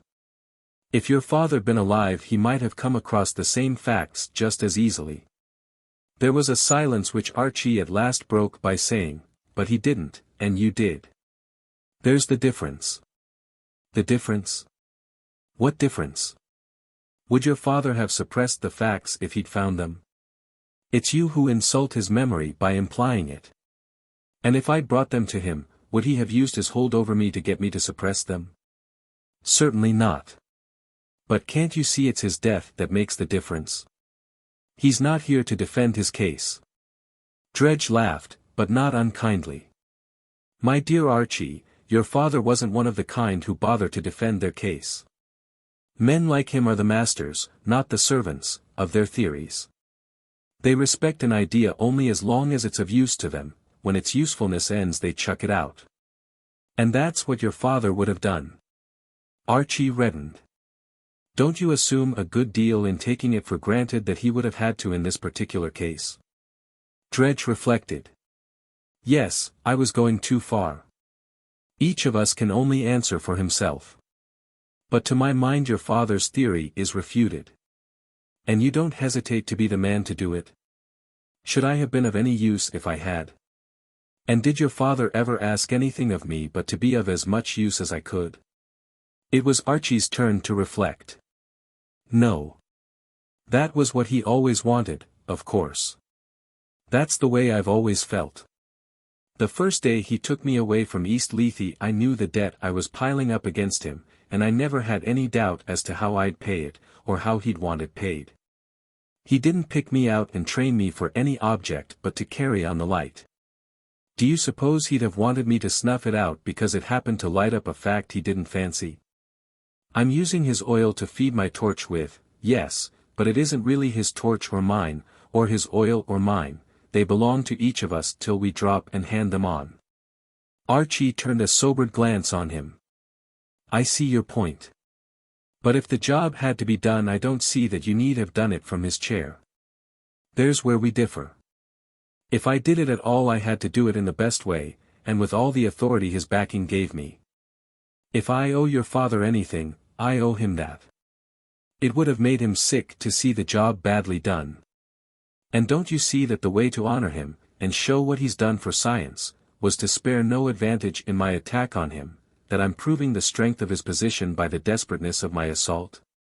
Dredge paused and squared his lounging shoulders.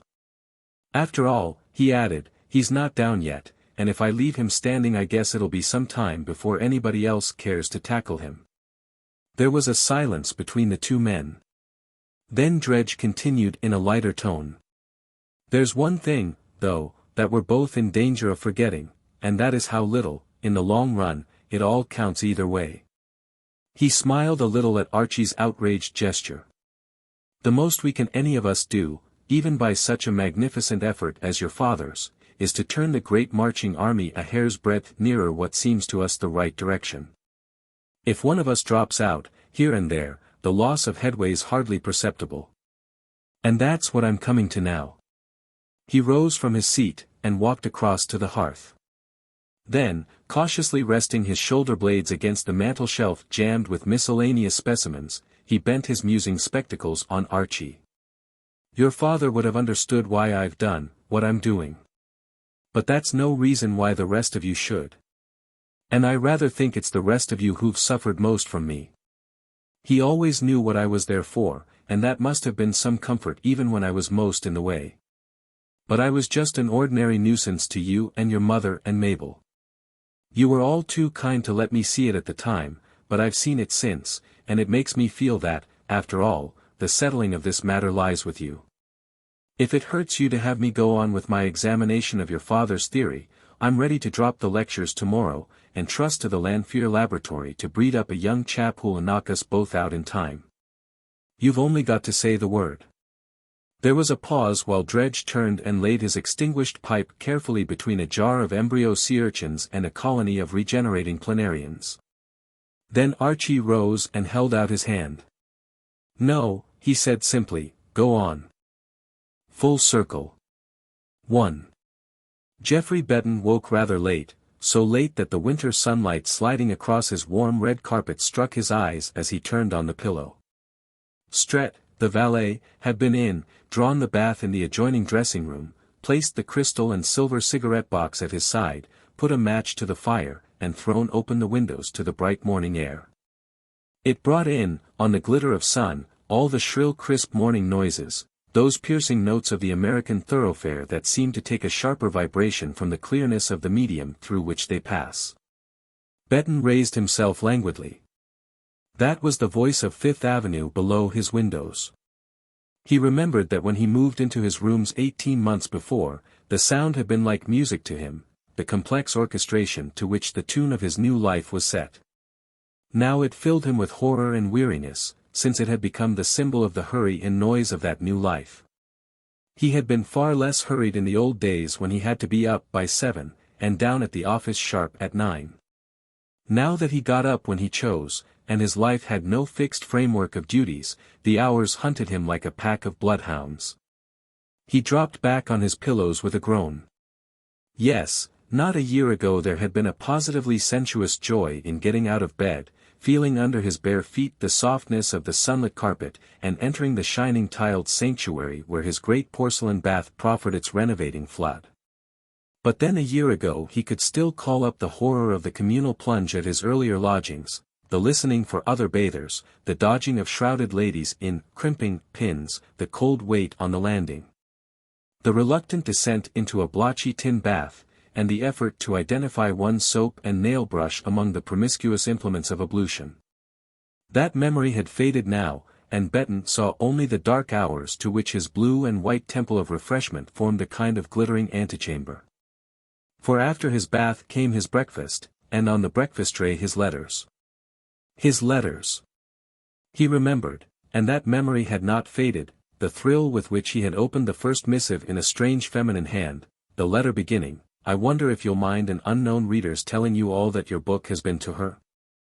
Mind? Ye gods, he minded now. For more than a year after the publication of Diadems and Faggots, the letters, the inane indiscriminate letters of condemnation, of criticism, of interrogation, had poured in on him by every post. Hundreds of unknown readers had told him with unsparing detail all that his book had been to them. And the wonder of it was, when all was said and done, that it had really been so little, that when their thick broth of praise was strained through the author's anxious vanity there remained to him so small a sediment of definite specific understanding. No, it was always the same thing, over and over and over again, the same vague gush of adjectives, the same incorrigible tendency to estimate his effort according to each writer's personal preferences, instead of regarding it as a work of art. A thing to be measured by objective standards. He smiled to think how little, at first, he had felt the vanity of it all. He had found a savor even in the grosser evidences of popularity, the advertisements of his book, the daily shower of clippings, the sense that, when he entered a restaurant or a theater, people nudged each other and said, "That's Betten." Yes, the publicity had been sweet to him, at first. He had been touched by the sympathy of his fellow men, had thought indulgently of the world, as a better place than the failures and the dyspeptics would acknowledge. And then his success began to submerge him, he gasped under the thickening shower of letters. His admirers were really unappeasable. And they wanted him to do such preposterous things, to give lectures, to head movements, to be tendered receptions, to speak at banquets, to address mothers, to plead for orphans, to go up in balloons, to lead the struggle for sterilized milk. They wanted his photograph for literary supplements, his autograph for charity bazaars, his name on committees, literary, educational, and social. Above all, they wanted his opinion on everything, on Christianity, Buddhism, tight lacing, the drug habit, democratic government, female suffrage and love. Perhaps the chief benefit of this demand was his incidentally learning from it how few opinions he really had. The only one that remained with him was a rooted horror of all forms of correspondence. He had been unutterably thankful when the letters began to fall off. Diadems and Faggots was now 2 years old, and the moment was at hand when its author might have counted on regaining the blessed shelter of oblivion, if only he had not written another book. For it was the worst part of his plight that his first success had goaded him to the perpetration of this particular folly, that one of the incentives, hideous thought, to his new work had been the desire to extend and perpetuate his popularity. And this very week the book was to come out, and the letters, the cursed letters, would begin again. Wistfully, almost plaintively, he contemplated the breakfast tray with which Stret presently appeared. It bore only 2 notes and the morning journals, but he knew that within the week it would groan under its epistolary burden. The very newspapers flung the fact at him as he opened them. Ready on Monday. Geoffrey Betten's new novel. Abundance. By the author of Diadems and Faggots. First edition of 150,000 already sold out. Order now. 150,000 volumes. And an average of 3 readers to each. 500,000 of people would be reading him within a week, and every one of them would write to him, and their friends and relations would write too. He laid down the paper with a shudder. The 2 notes looked harmless enough, and the calligraphy of one was vaguely familiar. He opened the envelope and looked at the signature, Duncan Weiss. He had not seen the name in years. What on earth could Duncan Weiss have to say? He ran over the page and dropped it with a wondering exclamation, which the watchful Stret, re-entering, met by a tentative, "Yes, sir." "Nothing." "Yes, that is," Betten picked up the note. "There's a gentleman, a Mr. Weiss, coming to see me at 10. Stret glanced at the clock. "Yes, sir. You'll remember that 10 was the hour you appointed for the secretaries to call, sir." Betten nodded. "I'll see Mr. Weiss first. My clothes, please." As he got into them, in the state of irritable hurry that had become almost chronic with him, he continued to think about Duncan Weiss. They had seen a lot of each other for the few years after both had left Harvard, the hard happy years when Betten had been grinding at his business and Weiss, poor devil, trying to write. The novelist recalled his friend's attempts with a smile. Then the memory of one small volume came back to him. It was a novel, The Lifted Lamp. There was stuff in that, certainly. He remembered Weiss tossing it down on his table with a gesture of despair when it came back from the last publisher. Betten, taking it up indifferently, had sat riveted till daylight. When he ended, the impression was so strong that he said to himself, "I'll tell Abt Horn about it, I'll go and see him tomorrow. His own secret literary yearnings gave him a passionate desire to champion Vice, to see him triumph over the ignorance and timidity of the publishers. Apthorn was the youngest of the guild, still capable of opinions and the courage of them, a personal friend of Betton's, and, as it happened, the man afterward to become known as the privileged publisher of Diadems and Faggots. Unluckily the next day something unexpected turned up, and Betton forgot about Vice and his manuscript. He continued to forget for a month, and then came a note from Vice, who was ill, and wrote to ask what his friend had done. Betton did not like to say, "I've done nothing," so he left the note unanswered, and vowed again, "I'll see Apthorn." The following day he was called to the West on business, and was gone a month. When he came back, there was another note from Vice, who was still ill, and desperately hard up. "I'll take anything for the book, if they'll advance me $200. Betton, full of compunction, would gladly have advanced the sum himself. But he was hard up too, and could only swear inwardly, "I'll write to Apthorn." Then he glanced again at the manuscript, and reflected, "No, there are things in it that need explaining. I'd better see him." Once he went so far as to telephone Apthorn, but the publisher was out. Then he finally and completely forgot.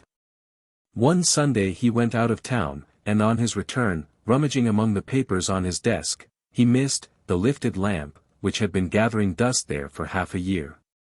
What the deuce could have become of it? Betton spent a feverish hour in vainly increasing the disorder of his documents, and then bethought himself of calling the maid-servant, who first indignantly denied having touched anything. "I can see that's true from the dust." Betton scathingly interjected, and then mentioned with hauteur that a young lady had called in his absence and asked to be allowed to get a book. "A lady? Did you let her come up?" "She said somebody'd sent her." Vice, of course, Vice had sent her for his manuscript. He was always mixed up with some woman, and it was just like him to send the girl of the moment to Betton's lodgings, with instructions to force the door in his absence. Vice had never been remarkable for delicacy. Betton, furious, glanced over his table to see if any of his own effects were missing, one couldn't tell, with the company Vice kept, and then dismissed the matter from his mind, with a vague sense of magnanimity in doing so. He felt himself exonerated by Vice's conduct. The sense of magnanimity was still uppermost when the valet opened the door to announce Mr. Vice, and Betton, a moment later, crossed the threshold of his pleasant library. His first thought was that the man facing him from the hearthrug was the very Duncan Vice of old, small, starved, bleached-looking, with the same sidelong movements, the same queer air of anemic truculence. Only he had grown shabbier, and bald. Betton held out a hospitable hand. "This is a good surprise. Glad you looked me up, my dear fellow." Vice's palm was damp and bony. He had always had a disagreeable hand. "You got my note? You know what I've come for," he said. "About the secretaryship?" "Sit down. Is that really serious?" Betton lowered himself luxuriously into one of his vast maple armchairs. He had grown stouter in the last year, and the cushion behind him fitted comfortably into the crease of his nape. As he leaned back he caught sight of his image in the mirror between the windows, and reflected uneasily that Vice would not find him unchanged. "Serious?" Vice rejoined. "Why not? Aren't you?" "Oh, perfectly." Betton laughed apologetically. "Only, well, the fact is, you may not understand what rubbish a secretary of mine would have to deal with. In advertising for one I never imagined, I didn't aspire to any one above the ordinary hack." "I'm the ordinary hack," said Vice drily. Betton's affable gesture protested. "My dear fellow. You see it's not business, what I'm in now," he continued with a laugh. Vice's thin lips seemed to form a noiseless "isn't it?" which they instantly transposed into the audibly reply, "I inferred from your advertisement that you want someone to relieve you in your literary work. Dictation, shorthand, that kind of thing." "Well, no, not that either. I type my own things. What I'm looking for is somebody who won't be above tackling my correspondence. Weiss looked slightly surprised. I should be glad of the job, he then said. Betten began to feel a vague embarrassment. He had supposed that such a proposal would be instantly rejected. It would be only for an hour or two a day, if you're doing any writing of your own, he threw out interrogatively. No. I've given all that up. I'm in an office now, business. But it doesn't take all my time, or pay enough to keep me alive. In that case, my dear fellow, if you could come every morning, but it's mostly awful bosh, you know, Betten again broke off, with growing awkwardness. Weiss glanced at him humorously. What you want me to write? Well, that depends, Betten sketched the obligatory smile. But I was thinking of the letters you'll have to answer. Letters about my books, you know, I've another one appearing next week. And I want to be beforehand now, damn the flood before it swamps me. Have you any idea of the deluge of stuff that people write to a successful novelist? As Betten spoke, he saw a tinge of red on Weiss's thin cheek, and his own reflected it in a richer glow of shame. I mean, he stammered helplessly. No, I haven't, said Weiss, but it will be awfully jolly finding out. There was a pause, groping and desperate on Betten's part, sardonically calm on his visitor's. You've given up writing altogether? Betten continued. Yes, we've changed places, as it were. Weiss paused. But about these letters, you dictate the answers? Lord, no. That's the reason why I said I wanted somebody, well used to writing. I don't want to have anything to do with them, not a thing. You'll have to answer them as if they were written to you. Betten pulled himself up again, and rising in confusion jerked open one of the drawers of his writing table. Here, this kind of rubbish, he said, tossing a packet of letters onto Weiss's knee. Oh, you keep them, do you? Said Weiss simply. Well, some of them, a few of the funniest only. Weiss slipped off the band and began to open the letters. While he was glancing over them, Betten again caught his own reflection in the glass, and asked himself what impression he had made on his visitor. It occurred to him for the first time that his high-colored well-fed person presented the image of commercial rather than of intellectual achievement. He did not look like his own idea of the author of Diadems and Faggots, and he wondered why. Weiss laid the letters aside. I think I can do it, if you'll give me a notion of the tone I'm to take. The tone? Yes, that is, if I'm to sign your name. Oh, of course, I expect you to sign for me. As for the tone, say just what say all you can without encouraging them to answer. Weiss rose from his seat. I could submit a few specimens, he suggested. Oh, as to that, you always wrote better than I do, said Betten handsomely. I've never had this kind of thing to write. When do you wish me to begin? Weiss inquired, ignoring the tribute. The book's out on Monday. The deluge will begin about 3 days after. Will you turn up on Thursday at this hour? Betten held his hand out with real heartiness. It was great luck for me, your striking that advertisement. Don't be too harsh with my correspondents, I owe them something for having brought us together. 2.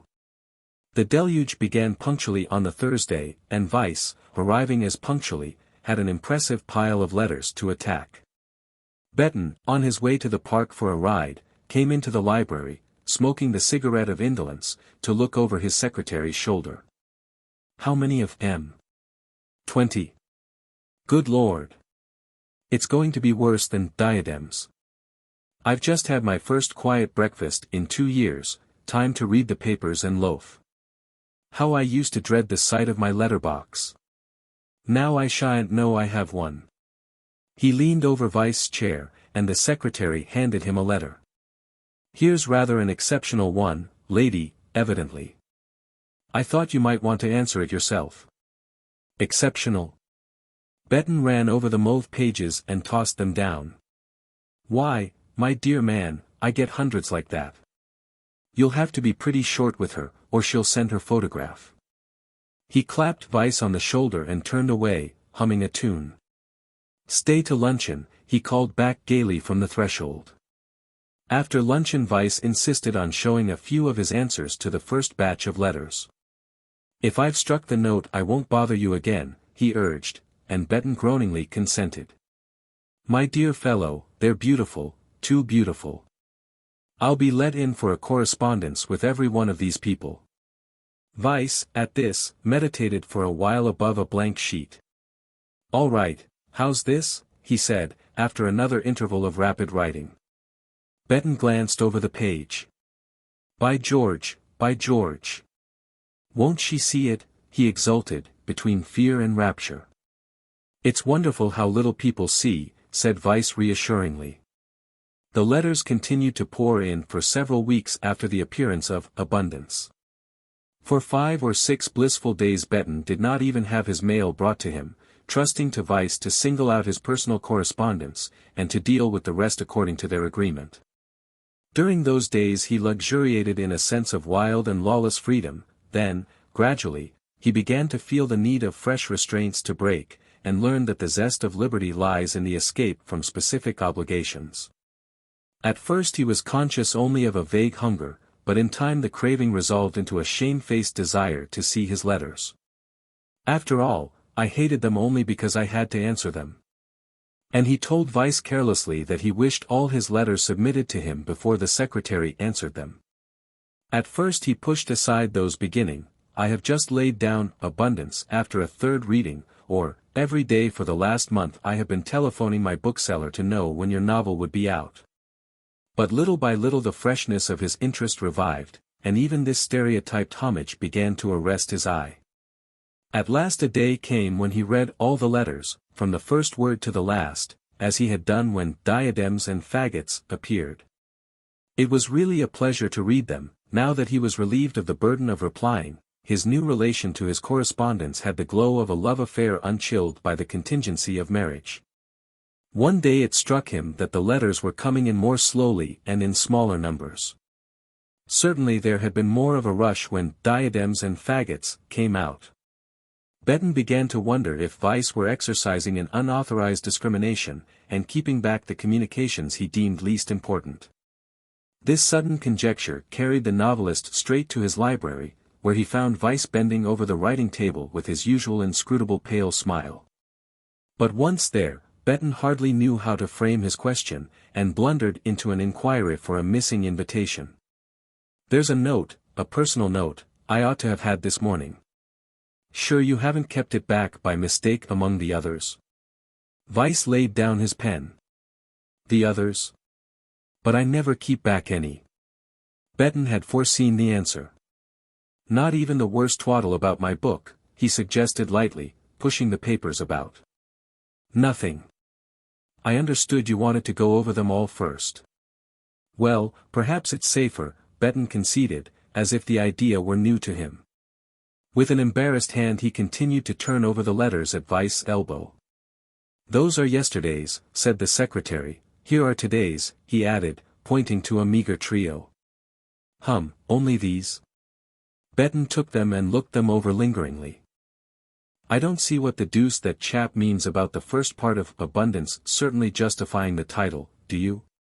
Vice was silent, and the novelist continued irritably, "Damn chic, his writing, if he doesn't like the book. Who cares what he thinks about it, anyhow?"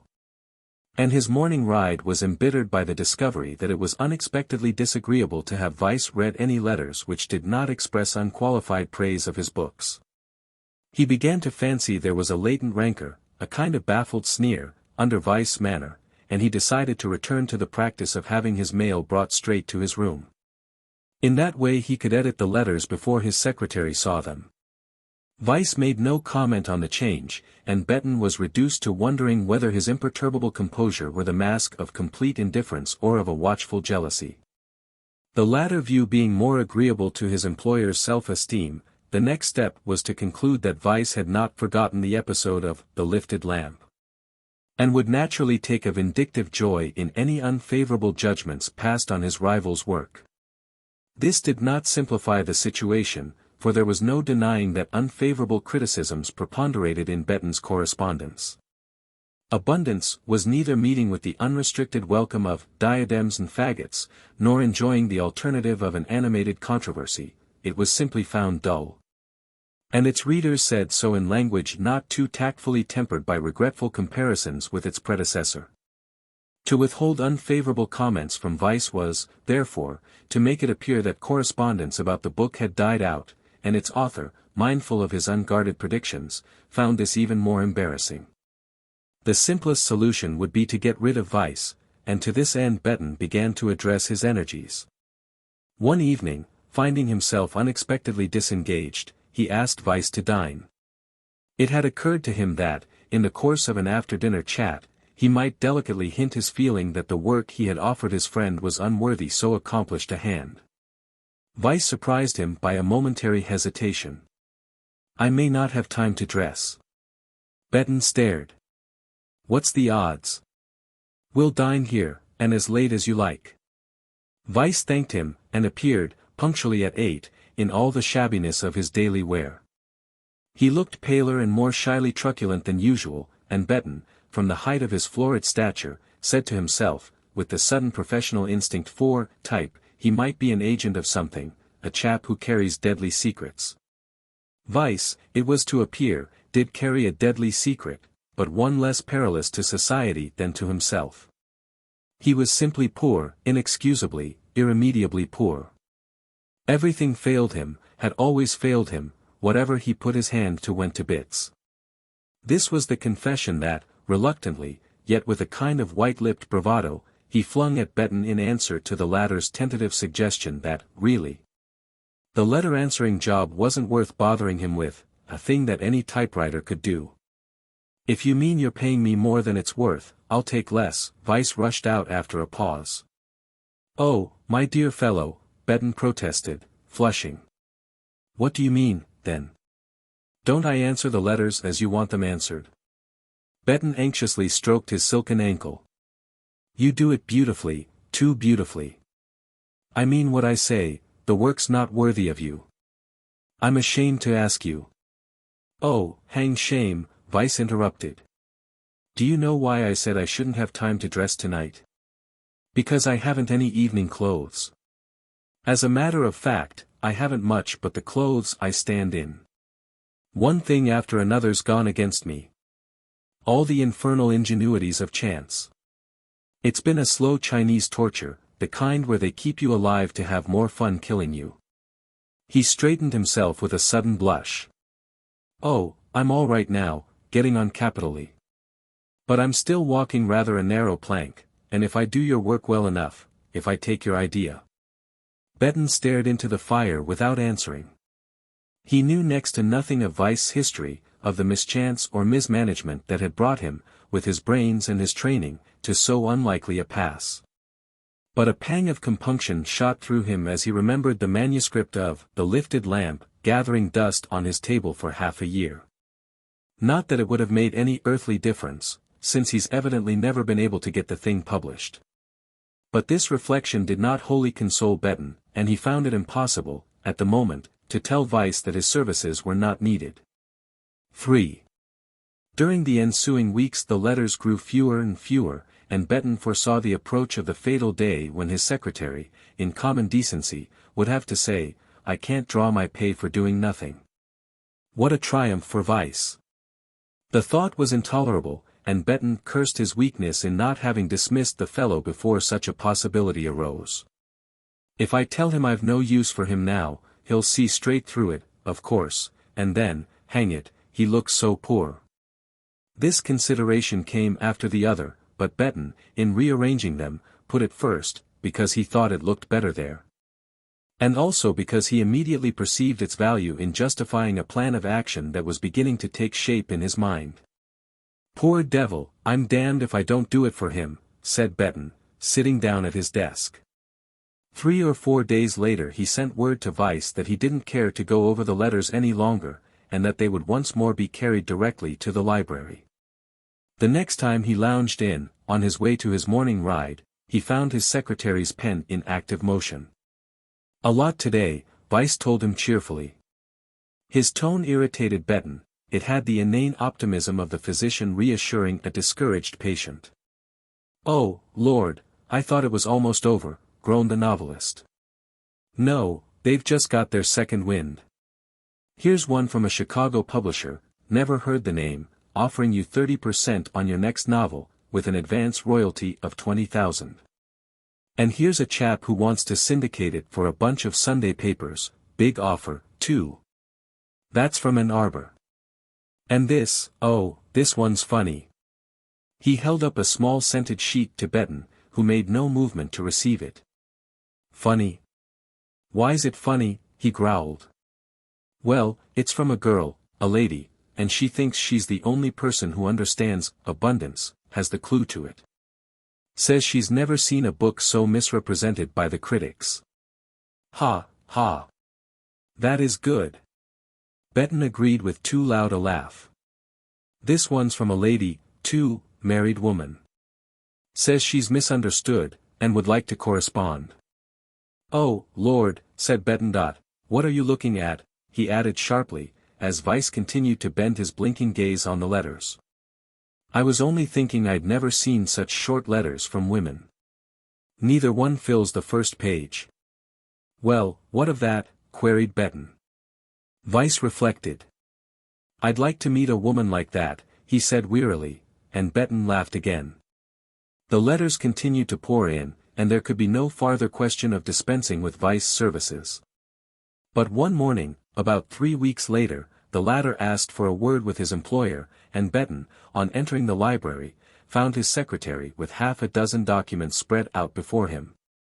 "What's up?" queried Betton, with a touch of impatience. Weiss was attentively scanning the outspread letters. "I don't know, can't make out." His voice had a faint note of embarrassment. "Do you remember a note signed Hester Macklin that came 3 or 4 weeks ago? Married, misunderstood, Western Army Post, wanted to correspond." Betton seemed to grope among his memories, then he assented vaguely. "A short note," Weiss went on, "the whole story in half a page. The shortness struck me so much, and the directness, that I wrote in my own name, I mean." "In your own name?" Betton stood amazed, then he broke into a groan. "Good Lord, Weiss, you're incorrigible." The secretary pulled his thin mustache with a nervous laugh. "If you mean I'm an ass, you're right. Look here." He held out an envelope stamped with the words, "Dead Letter Office. My effusion has come back to me marked unknown. There's no such person at the address she gave you." Betton seemed for an instant to share his secretary's embarrassment, then he burst into an uproarious laugh. "Hoax, was it? That's rough on you, old fellow." Weiss shrugged his shoulders. "Yes, but the interesting question is, why on earth didn't your answer come back, too?" "My answer?" "The official one, the one I wrote in your name. If she's unknown, what's become of that?" Betton stared at him with eyes wrinkled by amusement. "Perhaps she hadn't disappeared then." Weiss disregarded the conjecture. "Look here, I believe all these letters are a hoax," he broke out. Betton stared at him with a face that turned slowly red and angry. "What are you talking about?" "All what letters?" "These I've spread out here, I've been comparing them. And I believe they're all written by one man." Burton's redness turned to a purple that made his ruddy mustache seem pale. "What the devil are you driving at?" he asked. "Well, just look at it," Weiss persisted, still bent above the letters. "I've been studying them carefully, those that have come within the last 2 or 3 weeks, and there's a queer likeness in the writing of some of them. The G's are all like corkscrews. And the same phrases keep recurring. The Ann Arbor newsagent uses the same expressions as the president of the girls' college at Euphorbia, Maine." Betton laughed. "Aren't the critics always groaning over the shrinkage of the national vocabulary? Of course we all use the same expressions." "Yes," said Weiss obstinately. "But how about using the same G's?" Betton laughed again, but Weiss continued without heeding him, "Look here, Betton, could Stret have written them?" "Stret?" Betton roared. Stret? He threw himself into his armchair to shake out his mirth at greater ease. I'll tell you why. Stret always posts all my answers. He comes in for them every day before I leave. He posted the letter to the misunderstood party, the letter from you that the dead letter office didn't return. I posted my own letter to her, and that came back. A measurable silence followed the emission of this ingenious conjecture. Then Betton observed with gentle irony, extremely neat. And of course it's no business of yours to supply any valid motive for this remarkable attention on my valet's part. Weiss cast on him a slanting glance. If you found that human conduct's generally based on valid motives. Well, outside of madhouses it's supposed to be not quite incalculable. Weiss had an odd smile under his thin mustache. Every house is a madhouse at some time or another. Betton rose with a careless shake of the shoulders. This one will be if I talk to you much longer, he said, moving away with a laugh. 4. Betton did not for a moment believe that Weiss suspected the valet of having written the letters. Why the devil don't he say out what he thinks? He was always a tortuous chap, he grumbled inwardly.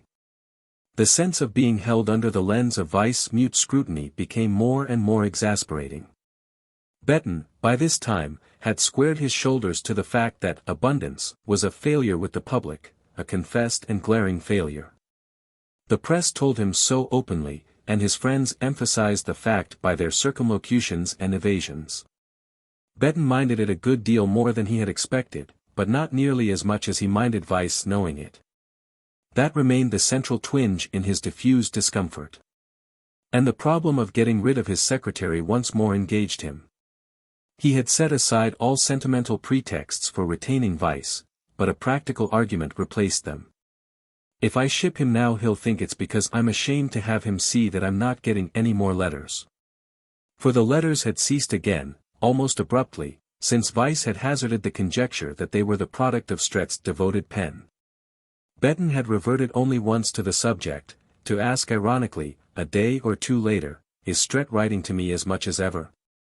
And, on Weiss replying with a neutral head shake, had added with a laugh, if you suspect him you might as well think I write the letters myself.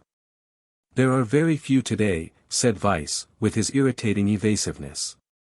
And Betton rejoined squarely, oh, they'll stop soon. The book's a failure. A few mornings later he felt a rush of shame at his own tergiversations, and stalked into the library with Weiss' sentence on his tongue. Weiss started back with one of his anemic blushes. I was hoping you'd be in. I wanted to speak to you. There've been no letters the last day or two, he explained. Betton drew a quick breath of relief. The man had some sense of decency, then. He meant to dismiss himself. I told you so, my dear fellow, the book's a flat failure, he said, almost gaily. Weiss made a deprecating gesture. I don't know that I should regard the absence of letters as the ultimate test. But I wanted to ask you if there isn't something else I can do on the days when there's no writing. He turned his glance toward the book-lined walls. Don't you want your library catalogued? He asked insidiously. Had it done last year, thanks. Betton glanced away from Weiss's face.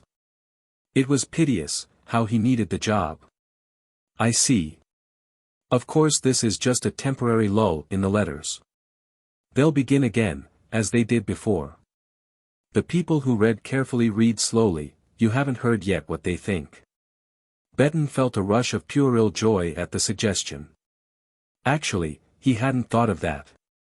There was a big second crop after diadems and faggots, he mused aloud. Of course. Wait and see, said Weiss confidently. The letters in fact began again, more gradually and in smaller numbers. But their quality was different, as Weiss had predicted. And in two cases Betton's correspondents, not content to compress into one rapid communication the thoughts inspired by his work, developed their views in a succession of really remarkable letters. One of the writers was a professor in a Western college, the other was a girl in Florida. In their language, their point of view, their reasons for appreciating abundance, they differed almost diametrically. But this only made the unanimity of their approval the more striking. The rush of correspondence evoked by Betton's earlier novel had produced nothing so personal, so exceptional as these communications. He had gulped the praise of diadems and faggots as undiscriminatingly as it was offered. Now he knew for the first time the subtler pleasures of the palate. He tried to feign indifference, even to himself, and to Vice he made no sign. But gradually he felt a desire to know what his secretary thought of the letters, and, above all, what he was saying in reply to them. And he resented acutely the possibility of Vice starting one of his clandestine correspondences with the girl in Florida. Vice's notorious lack of delicacy had never been more vividly present to Betton's imagination. And he made up his mind to answer the letters himself. He would keep Vice on, of course. There were other communications that the secretary could attend to. And, if necessary, Betton would invent an occupation. He cursed his stupidity in having betrayed the fact that his books were already catalogued. Vice showed no surprise when Betton announced his intention of dealing personally with the two correspondents who showed so flattering a reluctance to take their leave. But Betton immediately read a criticism in his lack of comment, and put forth, on a note of challenge, after all, one must be decent. Vice looked at him with an evanescent smile. "You'll have to explain that you didn't write the first answers." Betton halted. "Well, I more or less dictated them, didn't I?" "Oh, virtually, they're yours, of course." "You think I can put it that way?" "Why not?" The secretary absently drew an arabesque on the blotting pad. "Of course they'll keep it up longer if you write yourself," he suggested. Betton blushed, but faced the issue. "Hang it all, I shan't be sorry. They interest me. They're remarkable letters." And Vice, without observation, returned to his writings. The spring, that year, was delicious to Betton. His college professor continued to address him tersely but cogently at fixed intervals, and twice a week 8 serried pages came from Florida. There were other letters, too. He had the solace of feeling that at last, abundance was making its way, was reaching the people who, as Vice said, read slowly because they read intelligently. But welcome as were all these proofs of his restored authority, they were but the background of his happiness. His life revolved for the moment about the personality of his two chief correspondents. The professor's letters satisfied his craving for intellectual recognition, and the satisfaction he felt in them proved how completely he had lost faith in himself. He blushed to think that his opinion of his work had been swayed by the shallow judgments of a public whose taste he despised. Was it possible that he had allowed himself to think less well of abundance, because it was not to the taste of the average novel reader? Such false humility was less excusable than the crudest appetite for praise. It was ridiculous to try to do conscientious work if one's self-esteem were at the mercy of popular judgments. All this the professor's letters delicately and indirectly conveyed to Betton, with the result that the author of Abundance began to recognize in it the ripest flower of his genius. But if the professor understood his book, the girl in Florida understood him, and Betton was fully alive to the superior qualities of discernment which this process implied. For his lovely correspondent his novel was but the starting point, the pretext of her discourse. He himself was her real object, and he had the delicious sense, as their exchange of thoughts proceeded, that she was interested in Abundance because of its author, rather than in the author because of his book. Of course she laid stress on the fact that his ideas were the object of her contemplation. But Betton's agreeable person had permitted him some insight into the incorrigible subjectiveness of female judgments, and he was pleasantly aware, from the lady's tone, that she guessed him to be neither old nor ridiculous. And suddenly he wrote to ask if he might see her. The answer was long in coming. Betton fumed at the delay, watched, wondered, fretted, then he received the one word, impossible. He wrote back more urgently, and awaited the reply with increasing eagerness. A certain shyness had kept him from once more modifying the instructions regarding his mail, and Stretz still carried the letters directly to Vice. The hour when he knew they were passing under the latter's eyes was now becoming intolerable to Betton, and it was a profound relief when the secretary, suddenly advised of his father's illness, asked permission to absent himself for a fortnight. Vice departed just after Betton had dispatched to Florida his second missive of entreaty, and for 10 days he tasted the furtive joy of a first perusal of his letters. The answer from Florida was not among them. But Betton said to himself, she's thinking it over, and delay, in that light, seemed favorable. So charming, in fact, was this phase of sentimental suspense that he felt a start of resentment when a telegram apprised him one morning that Vice would return to his post that day. Betton had slept later than usual, and, springing out of bed with the telegram in his hand, he learned from the clock that his secretary was due in half an hour. He reflected that the morning's mail must long since be in. And, too impatient to wait for its appearance with his breakfast tray, he threw on a dressing gown and went to the library. There lay the letters, half a dozen of them, but his eye flew to one envelope, and as he tore it open a warm wave rocked his heart. The letter was dated a few days after its writer must have received his own. It had all the qualities of grace and insight to which his unknown friend had accustomed him, but it contained no allusion, however indirect, to the special purport of his appeal. Even a vanity less ingenious than Betton's might have read in the lady's silence one of the most familiar motions of consent, but the smile provoked by this inference faded as he turned to his other letters. For the uppermost bore the superscription, Dead Letter Office, and the document that fell from it was his own last letter from Florida. Betton studied the ironic unknown for an appreciable space of time, then he broke into a laugh. He had suddenly recalled Vice's similar experience with Hester Macklin, and the light he was able to throw on that obscure episode was searching enough to penetrate all the dark corners of his own adventure. He felt a rush of heat to the ears. Catching sight of himself in the glass, he saw a red ridiculous congested countenance, and dropped into a chair to hide it between flushed fists. He was roused by the opening of the door, and Vice appeared on the threshold. "Oh, I beg pardon, you're ill," said the secretary. Betton's only answer was an inarticulate murmur of derision, then he pushed forward the letter with the imprint of the Dead Letter Office. "Look at that," he jeered. Vice peered at the envelope, and turned it over slowly in his hands. Betton's eyes, fixed on him, saw his face decompose like a substance touched by some powerful acid. He clung to the envelope as if to gain time. "It's from the young lady you've been writing to at Swazi Springs?" he asked at length. "It's from the young lady I've been writing to at Swazi Springs. Well, I suppose she's gone away," continued Vice, rebuilding his countenance rapidly. "Yes, and in a community numbering perhaps 175 souls, including the dogs and chickens, the local post office is so ignorant of her movements that my letter has to be sent to the Dead Letter Office." Vice meditated on this. Then he laughed in turn. "After all, the same thing happened to me, with Hester Macklin, I mean," he recalled sheepishly. "Just so," said Betton, bringing down his clenched fist on the table. "Just so," he repeated, in italics. He caught his secretary's glance, and held it with his own for a moment. Then he dropped it as, in pity, one releases something scared and squirming. "The very day my letter was returned from Swazi Springs she wrote me this from there," he said, holding up the last Florida missive. "Ha!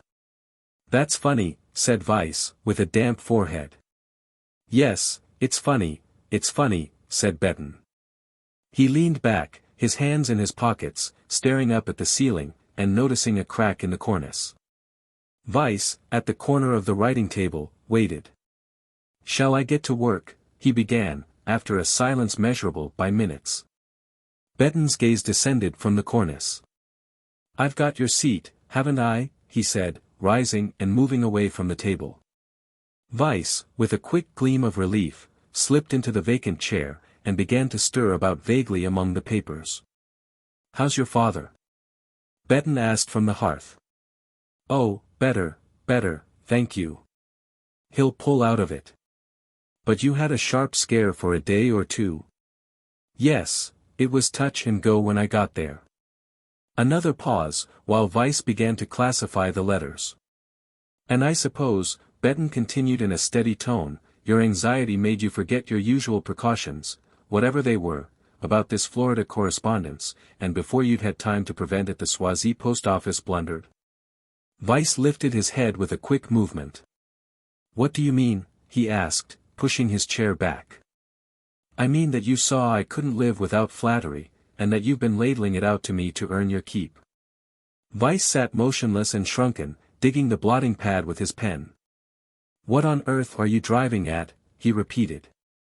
"Though why the deuce," Benton continued in the same steady tone, "you should need to do this kind of work when you've got such faculties at your service. Those letters were magnificent, my dear fellow. Why in the world don't you write novels, instead of writing to other people about them?" Weiss straightened himself with an effort. "What are you talking about, Benton? Why the devil do you think I wrote those letters?" Benton held back his answer, with a brooding face. "Because I wrote Hester Macklin's, to myself." Weiss sat stock still, without the least outcry of wonder. "Well," he finally said, in a low tone. "And because you found me out, you see, you can't even feign surprise. Because you saw through it at a glance, knew at once that the letters were faked.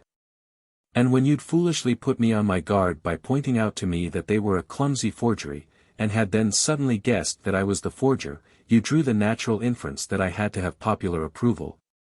Or at least had to make you think I had it. You saw that, to me, the worst thing about the failure of the book was having you know it was a failure. And so you applied your superior, your immeasurably superior, abilities to carrying on the humbug, and deceiving me as I tried to deceive you. And you did it so successfully that I don't see why the devil you haven't made your fortune writing novels." Weiss remained silent, his head slightly bent under the mounting tide of Benton's denunciation. "The way you differentiated your people, characterized them, avoided my stupid mistake of making the women's letters too short and logical. Of letting my different correspondents use the same expressions, the amount of ingenuity and art you wasted on it. I swear, Weiss, I'm sorry that damned post office went back on you," Benton went on, piling up the waves of his irony.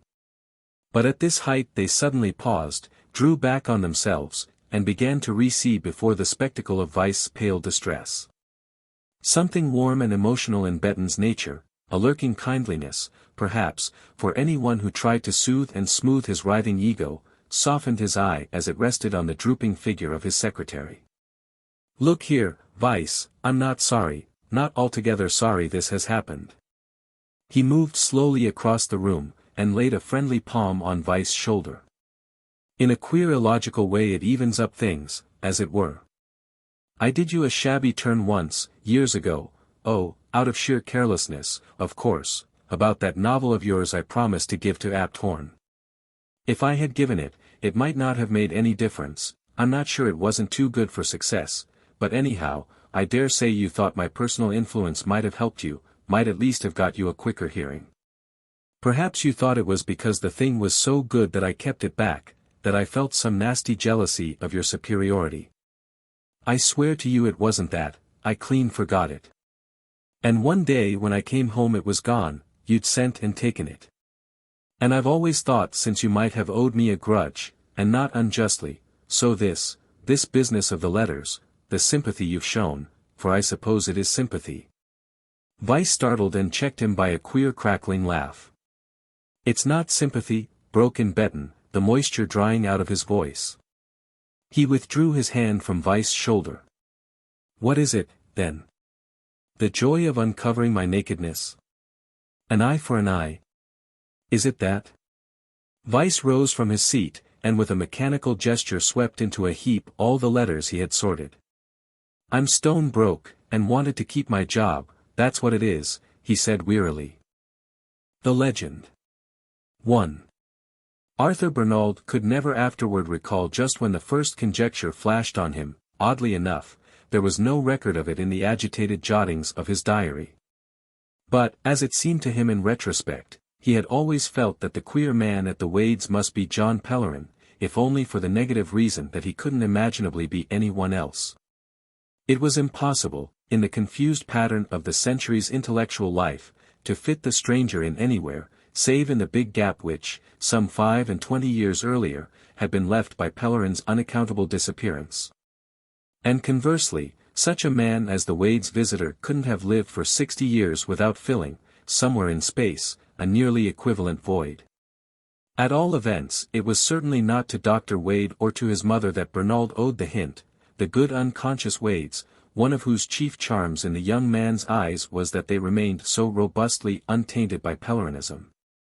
In spite of the fact that Dr. Wade's younger brother, Howland, was among its most impudently flourishing high priests. The incident had begun by Bernald's running across Dr. Robert Wade one hot summer night at the University Club, and by Wade saying, in the tone of unprofessional laxity which the shadowy stillness of the place invited, "I got hold of a queer fish at St. Martin's the other day, case of heat prostration picked up in Central Park. When we'd patched him up I found he had nowhere to go, and not a dollar in his pocket, and I sent him down to our place at Portchester to rebuild." The opening roused his hearer's attention. Bob Wade had an odd unformulated sense of values that Bernald had learned to trust. What sort of chap? Young or old? Oh, every age, full of years, and yet with a lot left. He called himself 60 on the books. 60's a good age for some kinds of living. And age is of course purely subjective.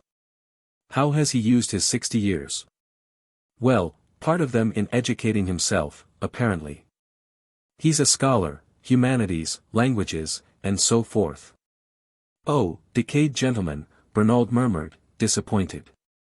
Decayed? Not much, cried the doctor with his accustomed literalness.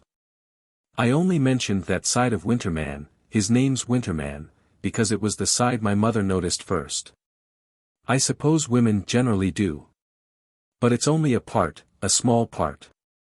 The man's the big thing. Really big? Well, there again. When I took him down to the country, looking rather like a tramp from a shelter, with an untrimmed beard, and a suit of reach-me-downs he'd slept round the park in for a week, I felt sure my mother'd carry the silver up to her room. And send for the gardener's dog to sleep in the hall the first night. But she didn't. I see. Women and children love him. Oh, Wade. Bernald groaned. Not a bit of it. You're out again. We don't love him, either of us. But we feel him, the air's charged with him. You'll see. And Bernald agreed that he would see, the following Sunday. Wade's inarticulate attempts to characterize the stranger had struck his friend. The human revelation had for Bernald a poignant and ever-renewed interest, which his trade, as the dramatic critic of a daily paper, had hitherto failed to discourage. And he knew that Bob Wade, simple and undefiled by literature, Bernald's specific affliction, had a free and personal way of judging men, and the diviner's knack of reaching their hidden springs. During the days that followed, the young doctor gave Bernald farther details about John Winterman, details not of fact, for in that respect his visitor's reticence was baffling, but of impression. It appeared that Winterman, while lying insensible in the park, had been robbed of the few dollars he possessed. And on leaving the hospital, still weak and half-blind, he had quite simply and unprotestingly accepted the Wade's offer to give him shelter till such time as he should be strong enough to go to work. But what's his work? Bernald interjected. Hasn't he at least told you that? Well, writing. Some kind of writing. Dr. Bob always became vague and clumsy when he approached the confines of literature. He means to take it up again as soon as his eyes get right. Bernald groaned. Oh, Lord, that finishes him, and me. He's looking for a publisher, of course, he wants a favorable notice. I won't come. He hasn't written a line for 20 years. A line of what? What kind of literature can one keep corked up for 20 years? Wade surprised him. The real kind, I should say. But I don't know Winterman's line, the doctor added. He speaks of the things he used to write merely as stuff that wouldn't sell. He has a wonderfully confidential way of not telling one things. But he says he'll have to do something for his living as soon as his eyes are patched up, and that writing is the only trade he knows. The queer thing is that he seems pretty sure of selling now. He even talked of buying the bungalow of us, with an acre or two about it. The bungalow? What's that? The studio down by the shore that we built for Howland when he thought he meant to paint. Howland Wade, as Bernald knew, had experienced various calls. Since he's taken to writing, nobody's been near it. I offered it to Winterman, and he camps there, cooks his meals, does his own housekeeping, and never comes up to the house except in the evenings, when he joins us on the veranda, in the dark, and smokes while my mother knits. A discreet visitor, eh? More than he need be. My mother actually wanted him to stay on in the house, in her pink chintz room. Think of it. But he says houses smother him. I take it he's lived for years in the open. In the open where? I can't make out, except that it was somewhere in the east. East of everything, beyond the dayspring. In places not on the map. That's the way he put it, and when I said, "You've been an explorer, then?" He smiled in his beard, and answered, "Yes, that's it, an explorer." Yet he doesn't strike me as a man of action, hasn't the hands or the eyes. What sort of hands and eyes has he? Wade reflected. His range of observation was not large, but within its limits it was exact and could give an account of itself. He's worked a lot with his hands, but that's not what they were made for. I should say they were extraordinarily delicate conductors of sensation. And his eye too. He hasn't used it to dominate people, he didn't care to. He simply looks through them all like windows. Makes me feel like the fellows who think they're made of glass. The mitigating circumstance is that he seems to see such a glorious landscape through me. Wade grinned at the thought of serving such a purpose. I see. I'll come on Sunday and be looked through. Bernald cried. 2. Bernald came on 2 successive Sundays, and the second time he lingered till the Tuesday. Here he comes. Wade had said, the first evening, as the 2 young men, with Wade's mother sat in the sultry dusk, with the Virginian creeper drawing, between the veranda arches, its black arabesques against a moon-lined sky. In the darkness Bernald heard a step on the gravel, and saw the red flit of a cigar through the shrubs. Then a loosely moving figure obscured the patch of sky between the creepers, and the red spark became the center of a dim bearded face, in which Bernald discerned only a broad white gleam of forehead. It was the young man's subsequent impression that Winterman had not spoken much that first evening. At any rate, Bernald himself remembered chiefly what the Wades had said. And this was the more curious because he had come for the purpose of studying their visitor, and because there was nothing to divert him from that purpose in Wade's halting communications or his mother's artless comments. He reflected afterward that there must have been a mysteriously fertilizing quality in the stranger's silence. It had brooded over their talk like a large moist cloud above a dry country. Mrs. Wade, apparently apprehensive lest her son should have given Bernald an exaggerated notion of their visitor's importance, had hastened to qualify it before the latter appeared. He's not what you or Howland would call intellectual. Bernald writhed at the coupling of the names, not in the least literary, though he told Bob he used to write. I don't think, though, it could have been what Howland would call writing. Mrs. Wade always mentioned her younger son with a reverential drop of the voice. She viewed literature much as she did Providence, as an inscrutably mystery. And she spoke of Howland as a dedicated being, set apart to perform secret rites within the veil of the sanctuary. I shouldn't say he had a quick mind, she continued, reverting apologetically to Winterman. Sometimes he hardly seems to follow what we're saying. But he's got such sound ideas, when he does speak he's never silly. And clever people sometimes are, don't you think so? Bernald groaned an unqualified assent. And he's so capable. The other day something went wrong with the kitchen range, just as I was expecting some friends of Bob's for dinner, and do you know, when Mr. Winterman heard we were in trouble, he came and took a look, and knew at once what to do. I told him it was a dreadful pity he wasn't married. Close on midnight, when the session on the veranda ended, and the 2 young men were strolling down to the bungalow at Winterman's side, Bernald's mind reverted to the image of the fertilizing cloud. There was something brooding, pregnant, in the silent presence beside him. He had, in place of any circumscribing impression of the individual, a large hovering sense of manifold latent meanings. And he felt a distinct thrill of relief when, halfway down the lawn, Dr. Bob was checked by a voice that called him back to the telephone.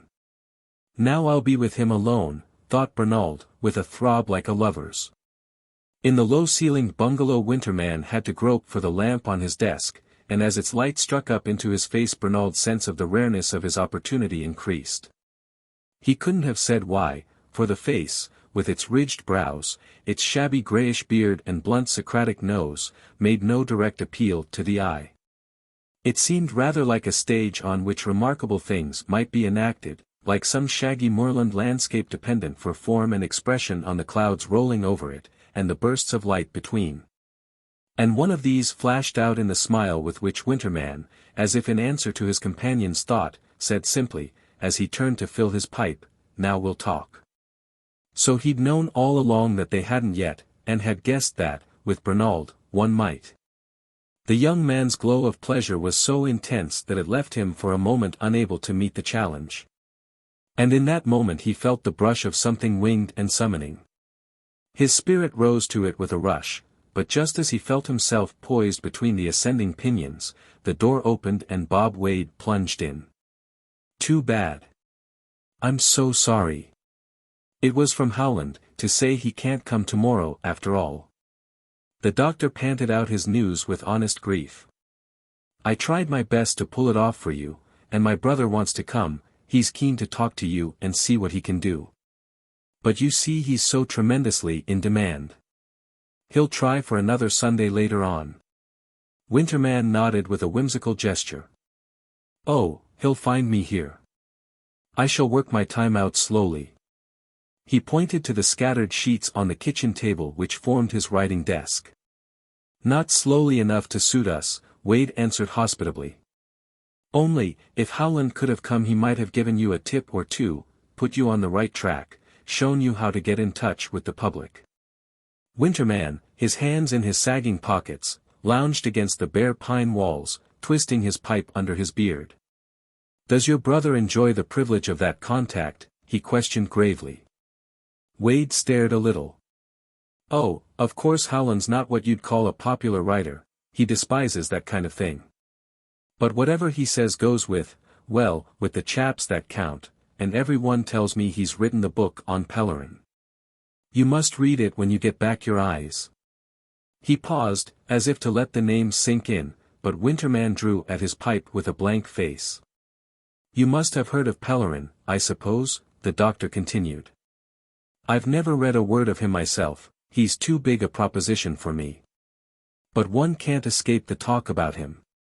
I have him crammed down my throat even in hospital. The interns read him at the clinics. He tumbles out of the nurses' pockets. The patients keep him under their pillows. Oh, with most of them, of course, it's just a craze, like the last new game or puzzle, they don't understand him in the least. Howland says that even now, 25 years after his death, and with his books in everybody's hands, there are not 20 people who really understand Pellerin, and Howland ought to know, if anybody does. He's, what's their great word? Interpreted him. You must get Howland to put you through a course of Pellerin." And as the young men, having taken leave of Winterman, retraced their way across the lawn, Wade continued to develop the theme of his brother's accomplishments.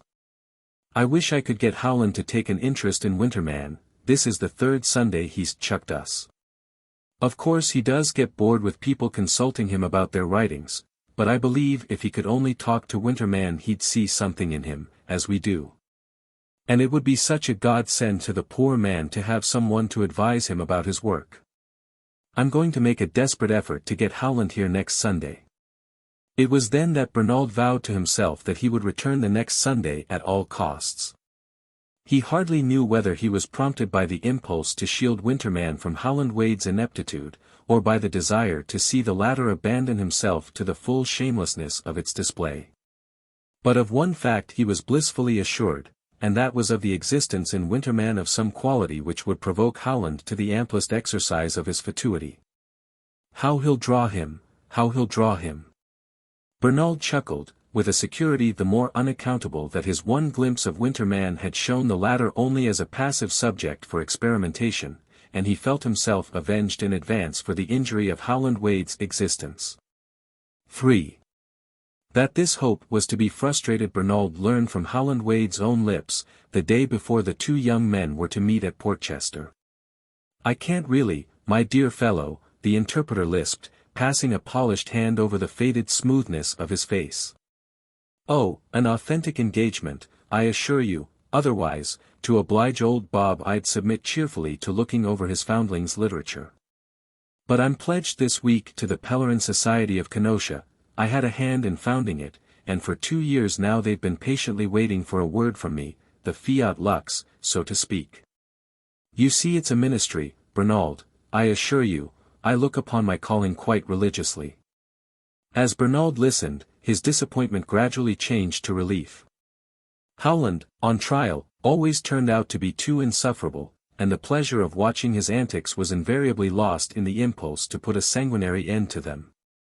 If he'd only keep his beastly pink hands off Pellerin, Bernald groaned, thinking of the thick manuscript condemned to perpetual incarceration in his own desk by the publication of Howland's definitive work on the great man. One couldn't, after Howland Wade, expose oneself to the derision of writing about Pellerin. The eagerness with which Wade's book had been devoured proved, not that the public had enough appetite for another, but simply that, for a stomach so undiscriminating, anything better than Wade had given it would be too good.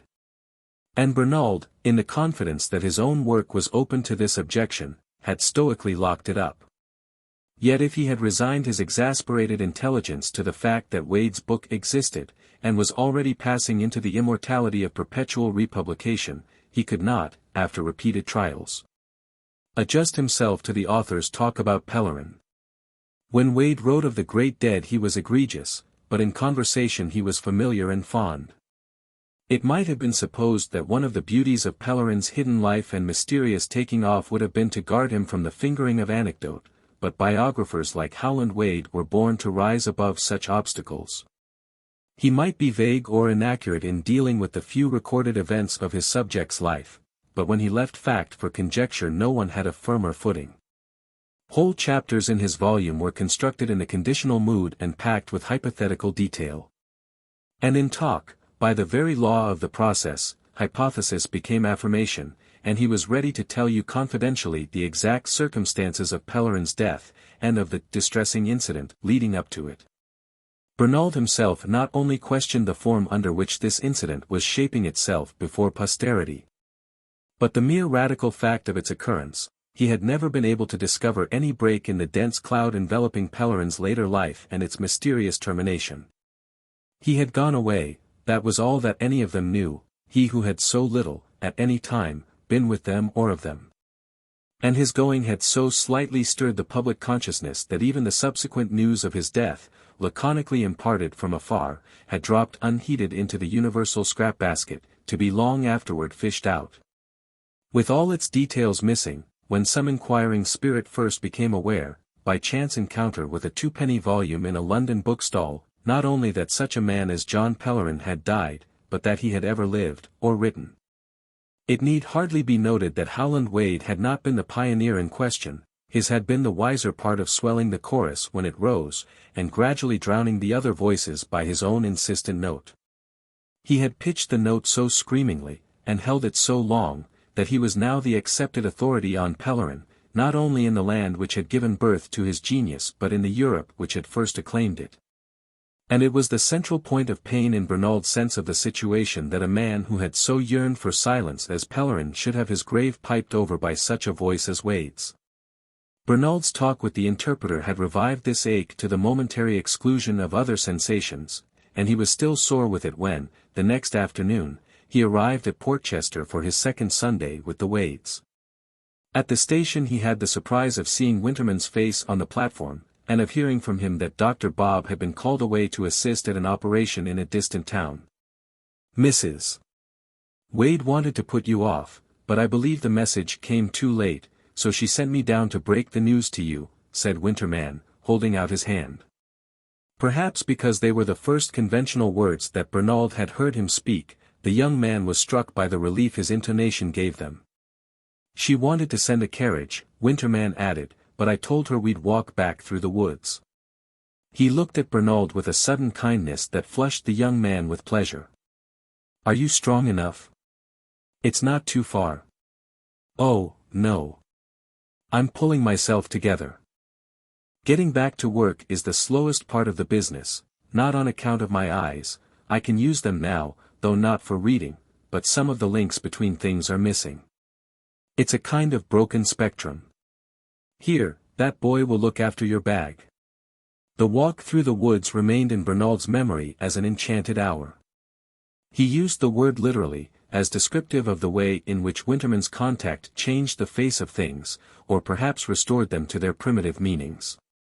And the scene they traversed, one of those little untended woods that still, in America, fringe the tawdry skirts of civilization, acquired, as a background to Winterman, the hush of a spot aware of transcendent visitings. Did he talk, or did he make Bernald talk? The young man never knew. He recalled only a sense of lightness and liberation, as if the hard walls of individuality had melted, and he were merged in the poet's deeper interfusion, yet without losing the least sharp edge of self. This general impression resolved itself afterward into the sense of Winterman's wide elemental range. His thought encircled things like the horizon at sea. He didn't, as it happened, touch on lofty themes.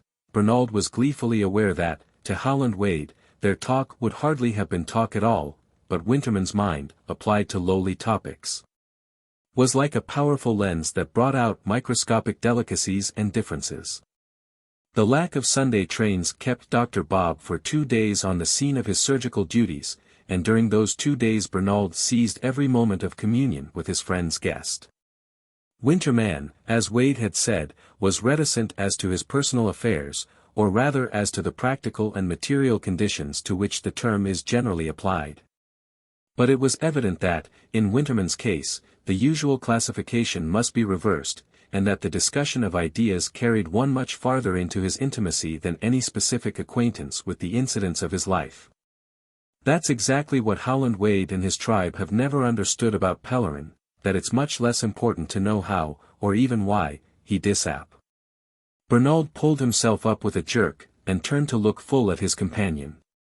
It was late on the Monday evening, and the two men, after an hour's chat on the veranda to the tune of Mrs. Wade's knitting needles, had bidden their hostess good night and strolled back to the bungalow together. "Come and have a pipe before you turn in," Winterman had said, and they had sat on together till midnight, with the door of the bungalow open on a heaving moonlit bay, and summer insects bumping against the chimney of the lamp. Winterman had just bent down to refill his pipe from the jar on the table, and Bernald, jerking about to catch him in the yellow circle of lamplight, sat speechless, staring at a fact that seemed suddenly to have substituted itself for Winterman's face, or rather to have taken on its features. No, they never saw that Pellerin's ideas were Pellerin. He continued to stare at Winterman. Just as this man's ideas are Pellerin. The thought uttered itself in a kind of inner shout, and Bernald started upright with the violent impact of his conclusion. Again and again in the last 48 hours he had exclaimed to himself, "This is as good as Pellerin." Why hadn't he said till now, "This is Pellerin"? Surprising as the answer was, he had no choice but to take it. He hadn't said so simply because Winterman was better than Pellerin, that there was so much more of him, so to speak. Yes. But, it came to Bernald in a flash, wouldn't there by this time have been any amount more of Pellerin? The young man felt actually dizzy with the thought. That was it, there was the solution of the haunting problem. This man was Pellerin, and more than Pellerin. It was so fantastic and yet so unanswerable that he burst into a sudden startled laugh. Winterman, at the same moment, brought his palm down with a sudden crash on the pile of manuscript covering the desk. "What's the matter?" Bernald gasped. "My match wasn't out." In another minute the destruction of the Library of Alexandria would have been a trifle compared to what you'd have seen. Winterman, with his large deep laugh, shook out the smoldering sheets. "And I should have been a pensioner on Dr. Bob the Lord knows how much longer." Bernald pulled himself together. You've really got going again. The thing's actually getting into shape. This particular thing is in shape. I drove at it hard all last week, thinking our friend's brother would be down on Sunday, and might look it over. Bernald had to repress the tendency to another wild laugh. Howland, you meant to show Howland what you've done. Winterman, looming against the moonlight, slowly turned a dusky shaggy head toward him. Isn't it a good thing to do? Bernald wavered, torn between loyalty to his friends and the grotesqueness of answering in the affirmative. After all, it was none of his business to furnish Winterman with an estimate of Howland Wade. Well, you see, you've never told me what your line is, he answered, temporizing. No, because nobody's ever told me. It's exactly what I want to find out, said the other genially. And you expect Wade? Why, I gathered from our good doctor that it's his trade. Doesn't he explain, interpret? In his own domain, which is Pellerinism. Winterman gazed out musingly upon the moon-touched dusk of waters. And what is Pellerinism? He asked. Bernald sprang to his feet with a cry. Ah, I don't know, but you're Pellerin. They stood for a minute facing each other, among the uncertain swaying shadows of the room, with the sea breathing through it as something immense and inarticulate breathed through young Bernald's thoughts. Then Winterman threw up his arms with a humorous gesture. Don't shoot, he said. 4. Dawn found them there, and the risen sun laid its beams on the rough floor of the bungalow, before either of the men was conscious of the passage of time. Bernald, vaguely trying to define his own state in retrospect, could only phrase it, I floated. The gist of fact at the core of the extraordinary experience was simply that John Pellerin, 25 years earlier, had voluntarily disappeared, causing the rumor of his death to be reported to an inattentive world. And that now he had come back to see what that world had made of him. You'll hardly believe it of me, I hardly believe it of myself, but I went away in a rage of disappointment, of wounded pride, no, vanity. I don't know which cut deepest, the sneers or the silence, but between them, there wasn't an inch of me that wasn't raw. I had just the one thing in me, the message, the cry, the revelation. But nobody saw and nobody listened. Nobody wanted what I had to give. I was like a poor devil of a tramp looking for shelter on a bitter night, in a town with every door bolted and all the windows dark. And suddenly I felt that the easiest thing would be to lie down and go to sleep in the snow. Perhaps I'd a vague notion that if they found me there at daylight, frozen stiff, the pathetic spectacle might produce a reaction, a feeling of remorse. So I took care to be found. Well, a good many thousand people die every day on the face of the globe, and I soon discovered that I was simply one of the thousands, and when I made that discovery I really died, and stayed dead a year or two. When I came to life again I was off on the underside of the world, in regions unaware of what we know as the public. Have you any notion how it shifts the point of view to wake under new constellations? I advise any who's been in love with a woman under Cassiopeia to go and think about her under the Southern Cross. It's the only way to tell the pivotal truths from the others. I didn't believe in my theory any less, there was my triumph and my vindication. It held out, resisted, measured itself with the stars. But I didn't care a snap of my finger whether anybody else believed in it, or even knew it had been formulated. It escaped out of my books, my poor stillborn books, like Psyche from the chrysalis and soared away into the blue, and lived there. I knew then how it frees an idea to be ignored, how apprehension circumscribes and deforms it. Once I'd learned that, it was easy enough to turn to and shift for myself. I was sure now that my idea would live, the good ones are self-supporting. I had to learn to be so, and I tried my hand at a number of things. Adventurous, menial, commercial. It's not a bad thing for a man to have to live his life, and we nearly all manage to dodge it. Our first round with the Sphinx may strike something out of us, a book or a picture or a symphony. And we're amazed at our feat, and go on letting that first work breed others, as some animal forms reproduce each other without renewed fertilization. So there we are, committed to our first guess at the riddle. And our works look as like as successive impressions of the same plate, each with the lines a little fainter. Whereas they ought to be, if we touch earth between times, as different from each other as those other creatures, jellyfish, aren't they, of a kind, where successive generations produce new forms, and it takes a zoologist to see the hidden likeness. Well, I proved my first guess, off there in the wilds, and it lived, and grew, and took care of itself. And I said, some day it will make itself heard, but by that time my atoms will have waltzed into a new pattern. Then, in Kashmir one day, I met a fellow in a caravan, with a dog-eared book in his pocket. He said he never stirred without it, wanted to know where I'd been, never to have heard of it. It was my guess, in its 20th edition. The globe spun round at that, and all of a sudden I was under the old stars. That's the way it happens when the ballast of vanity shifts. I'd lived a third of a life out there, unconscious of human opinion, because I supposed it was unconscious of me. But now. Oh, it was different. I wanted to know what they said. Not exactly that, either, I wanted to know what I'd made them say. There's a difference. And here I am, said John Pellerin, with a pull at his pipe. So much Bernald retained of his companion's actual narrative. The rest was swept away under the tide of wonder that rose and submerged him as Pellerin, at some indefinitely later stage of their talk, picked up his manuscript and began to read.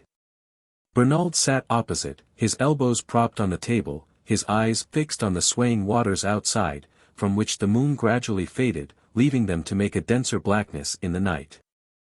As Pellerin read, this density of blackness, which never for a moment seemed inert or unalive, was attenuated by imperceptible degrees, till a greyish pallor replaced it, then the pallor breathed and brightened, and suddenly dawn was on the sea.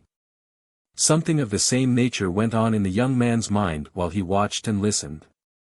He was conscious of a gradually withdrawing light, of an interval of obscurity full of the stir of invisible forces, and then of the victorious flush of day. And as the light rose, he saw how far he had travelled and what wonders the night had prepared. Pellerin had been right in saying that his first idea had survived, had borne the test of time. But he had given his hearer no hint of the extent to which it had been enlarged and modified, of the fresh implications it now unfolded. In a brief flash of retrospection Bernald saw the earlier books dwindle and fall into their place as mere precursors of this fuller revelation. Then, with a leap of helpless rage, he pictured Howland Wade's pink hands on the new treasure, and his prophetic feet upon the lecture platform. 5. It won't do. Oh, he let him down as gently as possible, but it appears it simply won't do.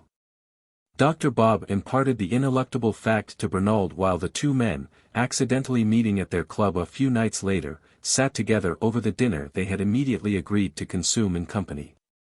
Bernald had left Portchester the morning after his strange discovery, and he and Bob Wade had not seen each other since. And now Bernald, moved by an irresistible instinct of postponement, had waited for his companion to bring up Winterman's name, and had even executed several conversational diversions in the hope of delaying its mention. For how could one talk of Winterman with the thought of Pellerin swelling one's breast? Yes, the very day Howland got back from Kenosha I brought the manuscript to town, and got him to read it. And yesterday evening I nailed him, and dragged an answer out of him. Then Howland hasn't seen Winterman yet. No. He said, before you let him loose on me I'll go over the stuff, and see if it's at all worth while. Bernald drew a freer breath. And he found it wasn't. Between ourselves, he found it was of no account at all. Queer, isn't it, when the man, but of course literature's another proposition. Howland says it's one of the cases where an idea might seem original and striking if one didn't happen to be able to trace its descent. And this is straight out of Bosch, by Pellerin. Yes, Pellerin. It seems that everything in the article that isn't pure nonsense is just Pellerinism. Howland thinks poor Winterman must have been tremendously struck by Pellerin's writings, and have lived too much out of the world to know that they've become the textbooks of modern thought. Otherwise, of course, he'd have taken more trouble to disguise his plagiarisms. I see, Bernald mused. Yet you say there is an original element? Yes, but unluckily it's no good. It's not, conceivably, in any sense a development of Pellerin's idea, a logical step farther. Logical? Howland says it's twaddle at white heat. Bernald sat silent, divided between the fierce satisfaction of seeing the interpreter rush upon his fate, and the despair of knowing that the state of mind he represented was indestructible.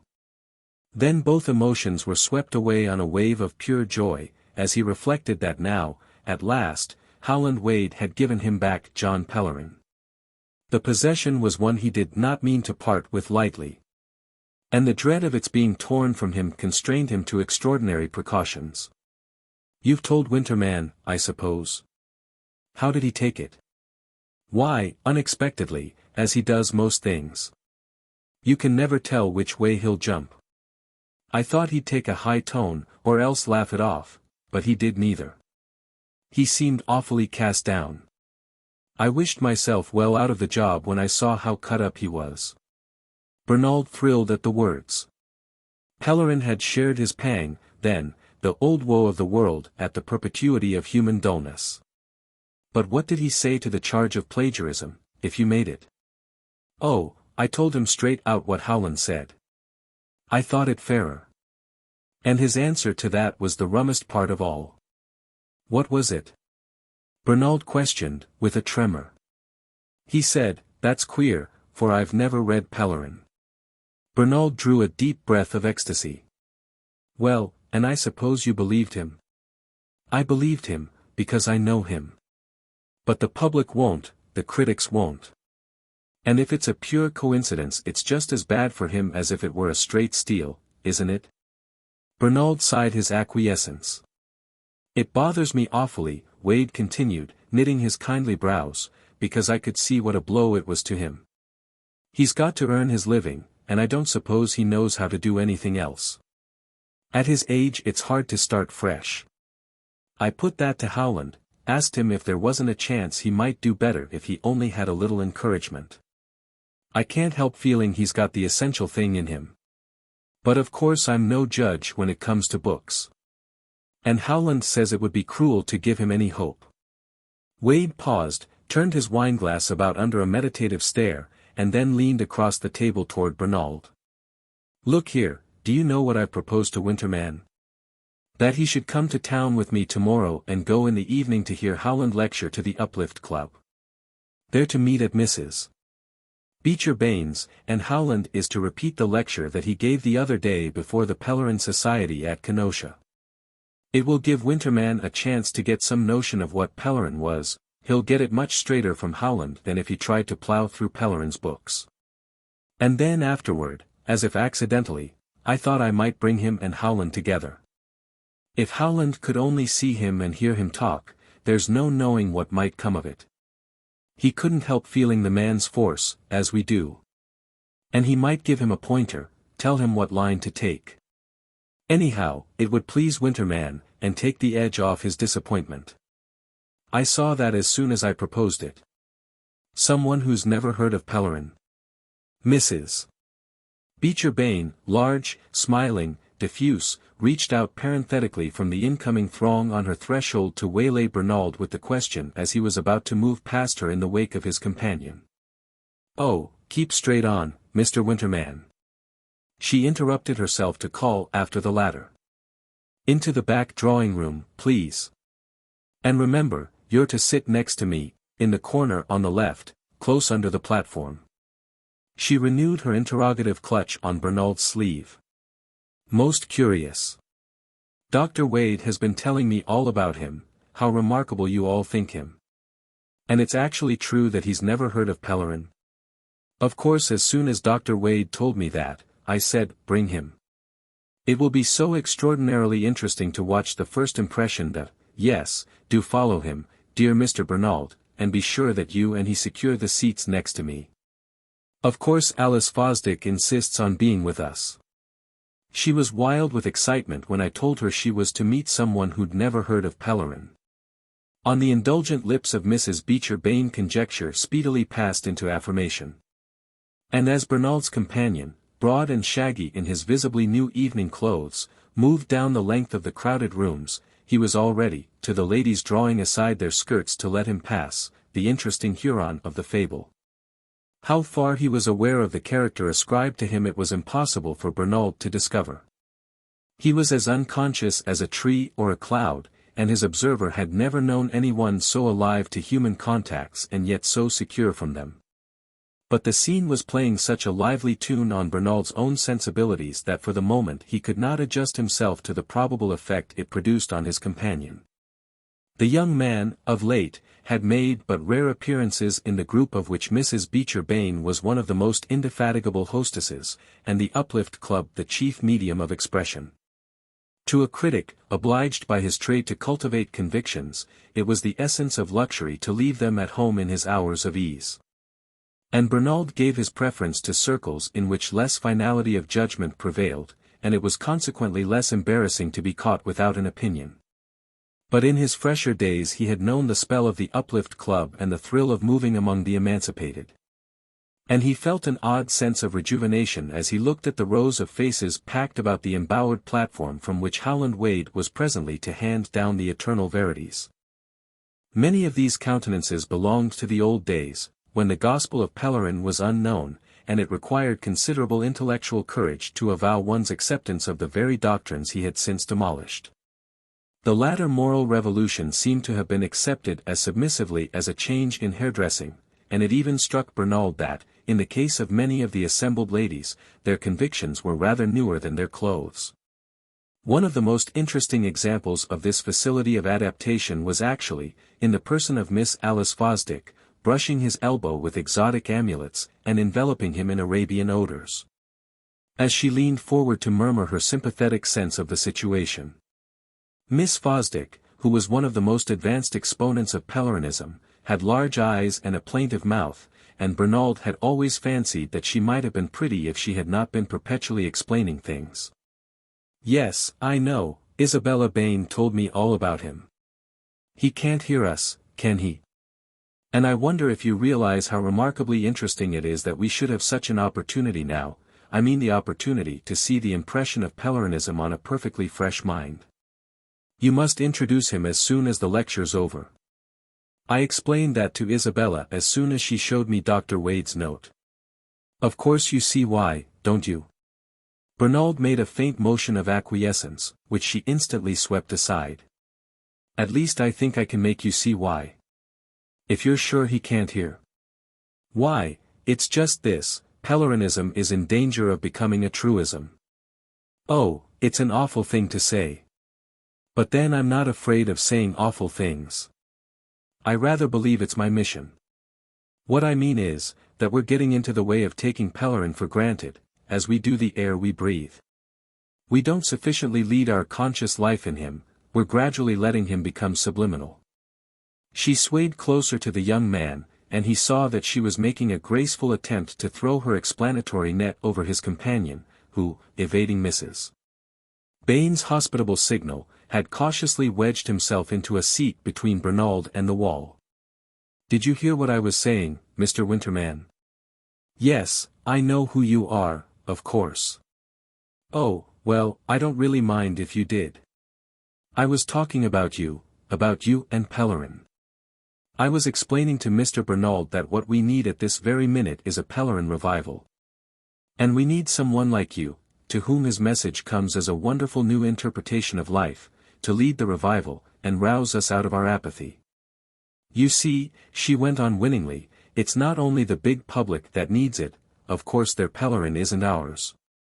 It's we, his disciples, his interpreters, who discovered him and gave him to the world, we, the chosen people, the custodians of the sacred books, as Howland Wade calls us, it's we, who are in perpetual danger of sinking back into the old stagnant ideals, and practicing the 7 deadly virtues. It's we who need to count our mercies, and realize anew what he's done for us, and what we ought to do for him. And it's for that reason that I urged Mr. Wade to speak here, in the very inner sanctuary of Pellerinism, exactly as he would speak to the uninitiated, to repeat, simply, his Kenosha lecture, what Pellerinism means. And we ought all, I think, to listen to him with the hearts of little children, just as you will, Mr. Winterman, as if you were telling us new things, and we. Alice, dear, Mrs. Bain murmured with a deprecating gesture. And Howland Wade, emerging between the palms, took the center of the platform.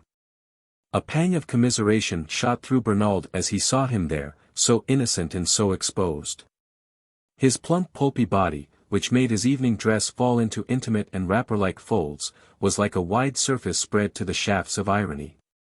And the mild ripples of his voice seemed to enlarge the vulnerable area as he leaned forward, poised on confidential fingertips, to say persuasively, "Let me try to tell you what Pellerinism means." Bernald moved restlessly in his seat. He had the obscure sense of being a party to something not wholly honorable. He ought not to have come, he ought not to have let his companion come. Yet how could he have done otherwise? John Pellerin's secret was his own. As long as he chose to remain John Winterman, it was no one's business to gainsay him, and Bernald's scruples were really justifiable only in respect of his own presence on the scene. But even in this connection he ceased to feel them as soon as Howland Wade began to speak. 6. It had been arranged that Pellerin, after the meeting of the Uplift Club, should join Bernald at his rooms and spend the night there, instead of returning to Portchester. The plan had been eagerly elaborated by the young man, but he had been unprepared for the alacrity with which his wonderful friend accepted it. He was beginning to see that it was a part of Pellerin's wonderfulness to fall in, quite simply and naturally, with any arrangements made for his convenience or tending to promote the convenience of others. Bernald felt that his extreme docility in such matters was proportioned to the force of resistance which, for nearly half a lifetime, had kept him, with his back to the wall, fighting alone against the powers of darkness. In such a scale of values how little the small daily alternatives must weigh. At the close of Howland Wade's discourse, Bernald, charged with his prodigious secret, had felt the need to escape for an instant from the liberated rush of talk. The interest of watching Pellerin was so perilously great that the watcher felt it might, at any moment, betray him. He lingered in the crowded drawing-room long enough to see his friend enclosed in a mounting tide, above which Mrs. Beecher Bain and Miss Fosdick actively waved their conversational tridents. Then he took refuge, at the back of the house, in a small dim library where, in his younger days, he had discussed personal immortality and the problem of consciousness with beautiful girls whose names he could not remember. In this retreat he surprised Mr. Beecher Bain, a quiet man with a mild brow, who was smoking a surreptitious cigar over the last number of the Strand. Mr. Bain, at Bernald's approach, dissembled the Strand under a copy of the Hibbert Journal, but tendered his cigar case with the remark that stocks were heavy again, and Bernald blissfully abandoned himself to this unexpected contact with reality. On his return to the drawing-room he found that the tide had set toward the supper table, and when it finally carried him thither it was to land him in the welcoming arms of Bob Wade. "Hullo, old man. Where have you been all this time, Winterman?" "Oh, he's talking to Howland. Yes, I managed it finally. I believe Mrs. Bain has steered them into the library, so that they shan't be disturbed. I gave her an idea of the situation, and she was awfully kind. We'd better leave them alone, don't you think? I'm trying to get a croquette for Miss Fosdick." Bernald's secret leapt in his bosom, and he devoted himself to the task of distributing sandwiches and champagne while his pulses danced to the tune of the cosmic laughter. The vision of Pellerin and his interpreter, face to face at last, had a cyclopean grandeur that dwarfed all other comedy. "And I shall hear of it presently, in an hour or two he'll be telling me about it. And that hour will be all mine and his." The dizziness of the thought made it difficult for Bernald to preserve the balance of the supper plates he was distributing.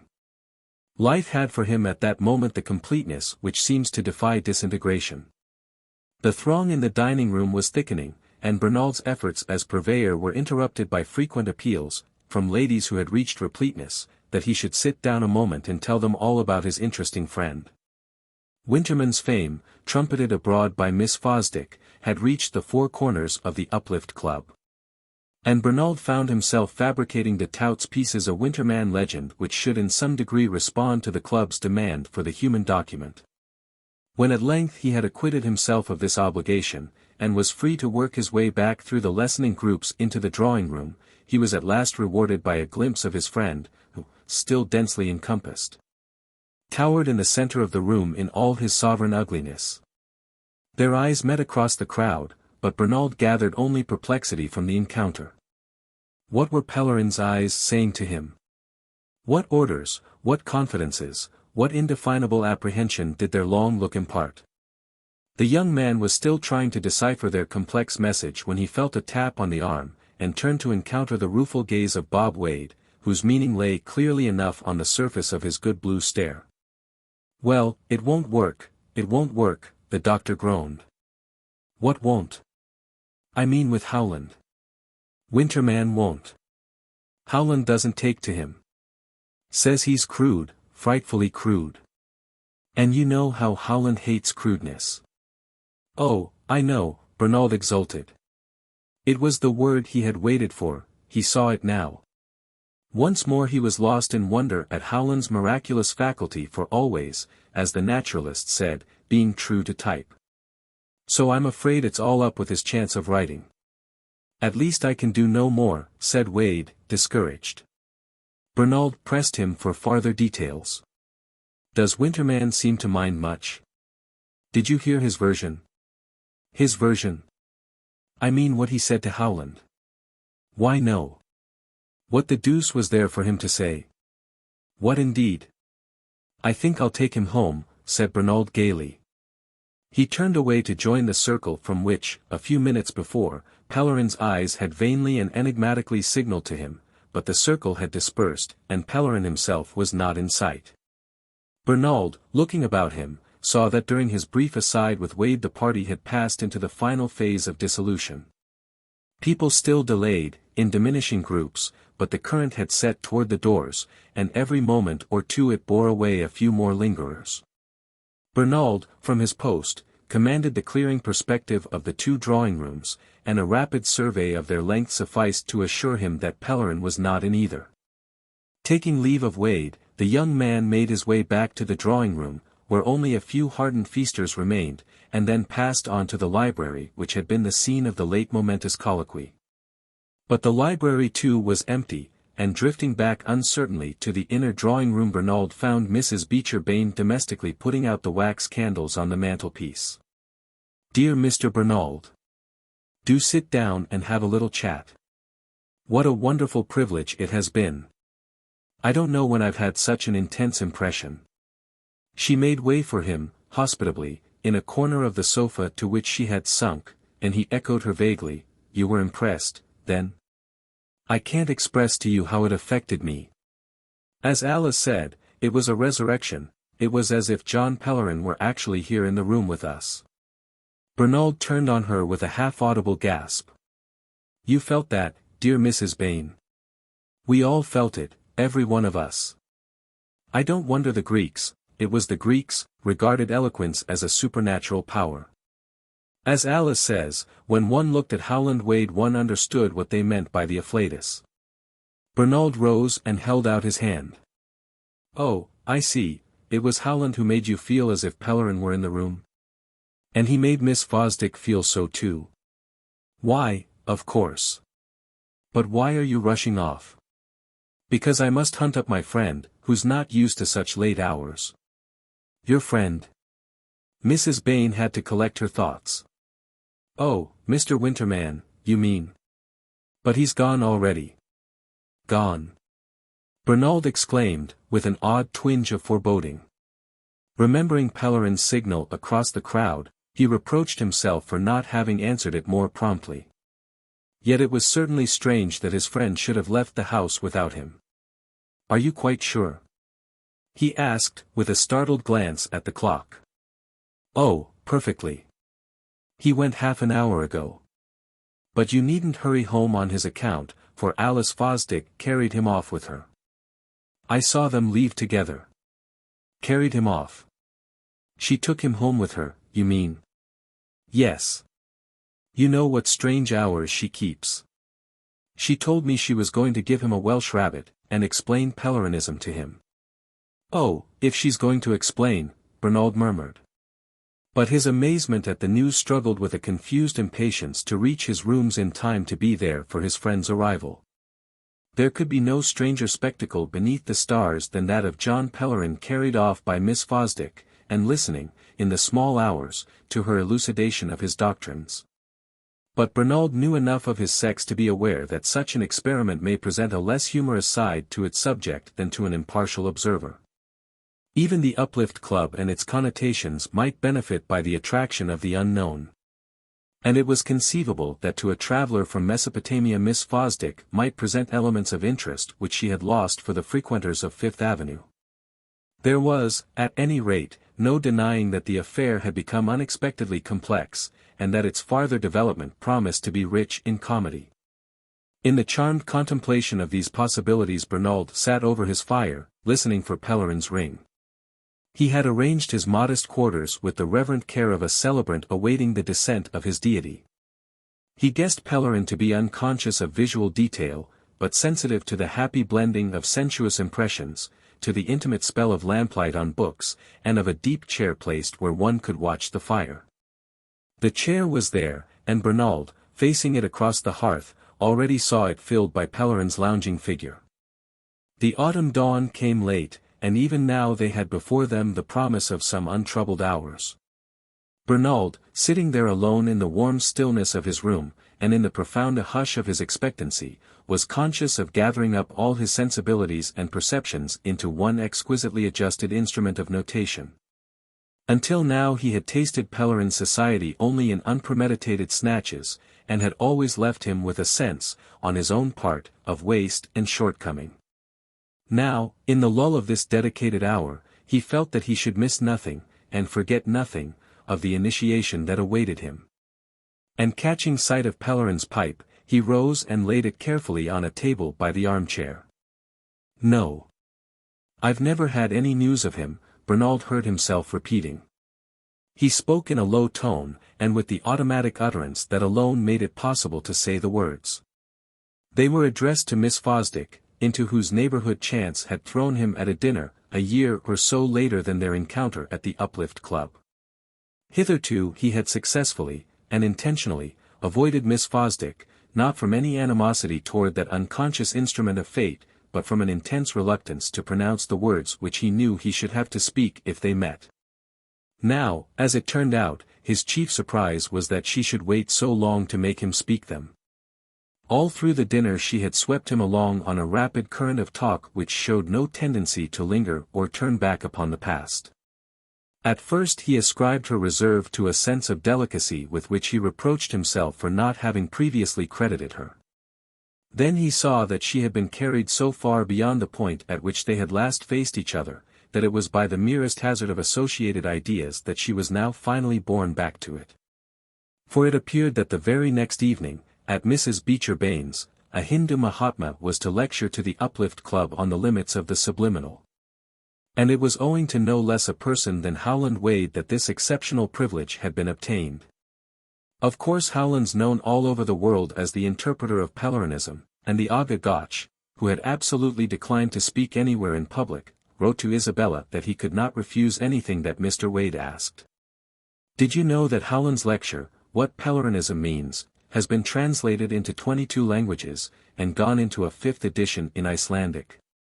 Why, that reminds me, Miss Fosdick broke off, I've never heard what became of your queer friend, what was his name, whom you and Bob Wade accused me of spiriting away after that very lecture. And I've never seen you since you rushed into the house the next morning, and dragged me out of bed to know what I'd done with him. With a sharp effort Bernald gathered himself together to have it out. Well, what did you do with him? He retorted. She laughed her appreciation of his humor. Just what I told you, of course. I said goodbye to him on Isabella's doorstep. Bernald looked at her. It's really true, then, that he didn't go home with you? She bantered back, have you suspected me, all this time, of hiding his remains in the cellar? And with a droop of her fine lids she added, I wish he had come home with me, for he was rather interesting, and there were things I think I could have explained to him. Bernald helped himself to a nectarine, and Miss Fosdick continued on a note of amused curiosity, so you've really never had any news of him since that night? No, I've never had any news of him. Not the least little message. Not the least little message. Or a rumor or report of any kind. Or a rumor or report of any kind. Miss Fosdick's interest seemed to be revived by the strangeness of the case. It's rather creepy, isn't it? What could have happened? You don't suppose he could have been waylaid and murdered? She asked with brightening eyes. Bernald shook his head serenely. No. I'm sure he's safe, quite safe. But if you're sure, you must know something. No. I know nothing, he repeated. She scanned him incredulously. But what's your theory, for you must have a theory. What in the world can have become of him? Bernald returned her look and hesitated. Do you happen to remember the last thing he said to you, the very last, on the doorstep, when he left you? The last thing. She poised her fork above the peach on her plate. I don't think he said anything. Oh, yes, when I reminded him that he'd solemnly promised to come back with me and have a little talk, he said he couldn't because he was going home. Well, then, I suppose, said Bernald, he went home. She glanced at him as if suspecting a trap. Dear me, how flat. I always inclined to a mysterious murder. But of course you know more of him than you say. She began to cut her peach, but paused above a lifted bit to ask, with a renewal of animation in her expressive eyes, by the way, had you heard that Howland Wade has been gradually getting farther and farther away from Pellerinism? It seems he's begun to feel that there's a positivist element in it which is narrowing to anyone who has gone at all deeply into the wisdom of the East. He was intensely interesting about it the other day, and of course I do see what he feels. Oh, it's too long to tell you now, but if you could manage to come in to tea some afternoon soon, any day but Wednesday, I should so like to explain. The Eyes. 1. We had been put in the mood for ghosts, that evening, after an excellent dinner at our old friend Colwyn's, by a tale of Fred Murchard's, the narrative of a strange personal visitation. Seen through the haze of our cigars, and by the drowsy gleam of a coal fire, Colwyn's library, with its oak walls and dark old bindings, made a good setting for such evocations. And ghostly experiences at first hand being, after Murchard's brilliant opening, the only kind acceptable to us, we proceeded to take stock of our group and tax each member for a contribution. There were 8 of us, and 7 contrived, in a manner more or less adequate, to fulfill the condition imposed. It surprised us all to find that we could muster such a show of supernatural impressions, for none of us, excepting Murchard himself and young Phil Frenham, whose story was the slightest of the lot, had the habit of sending our souls into the invisible. So that, on the whole, we had every reason to be proud of our 7 exhibits, and none of us would have dreamed of expecting an 8th from our host. Our old friend, Mr.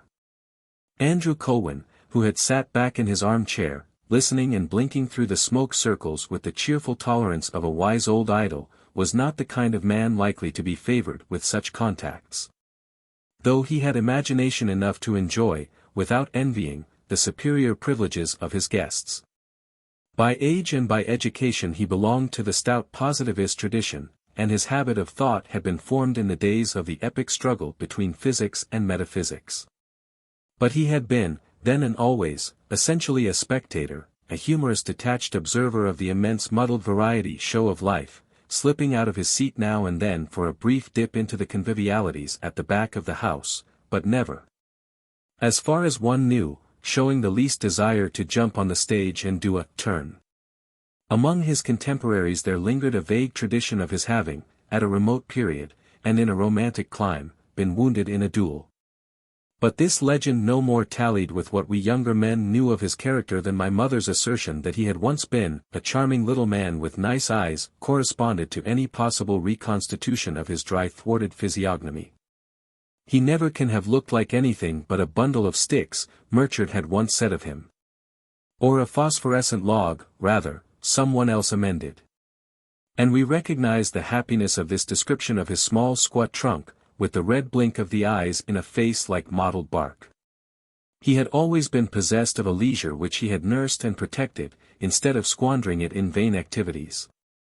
His carefully guarded hours had been devoted to the cultivation of a fine intelligence and a few judiciously chosen habits.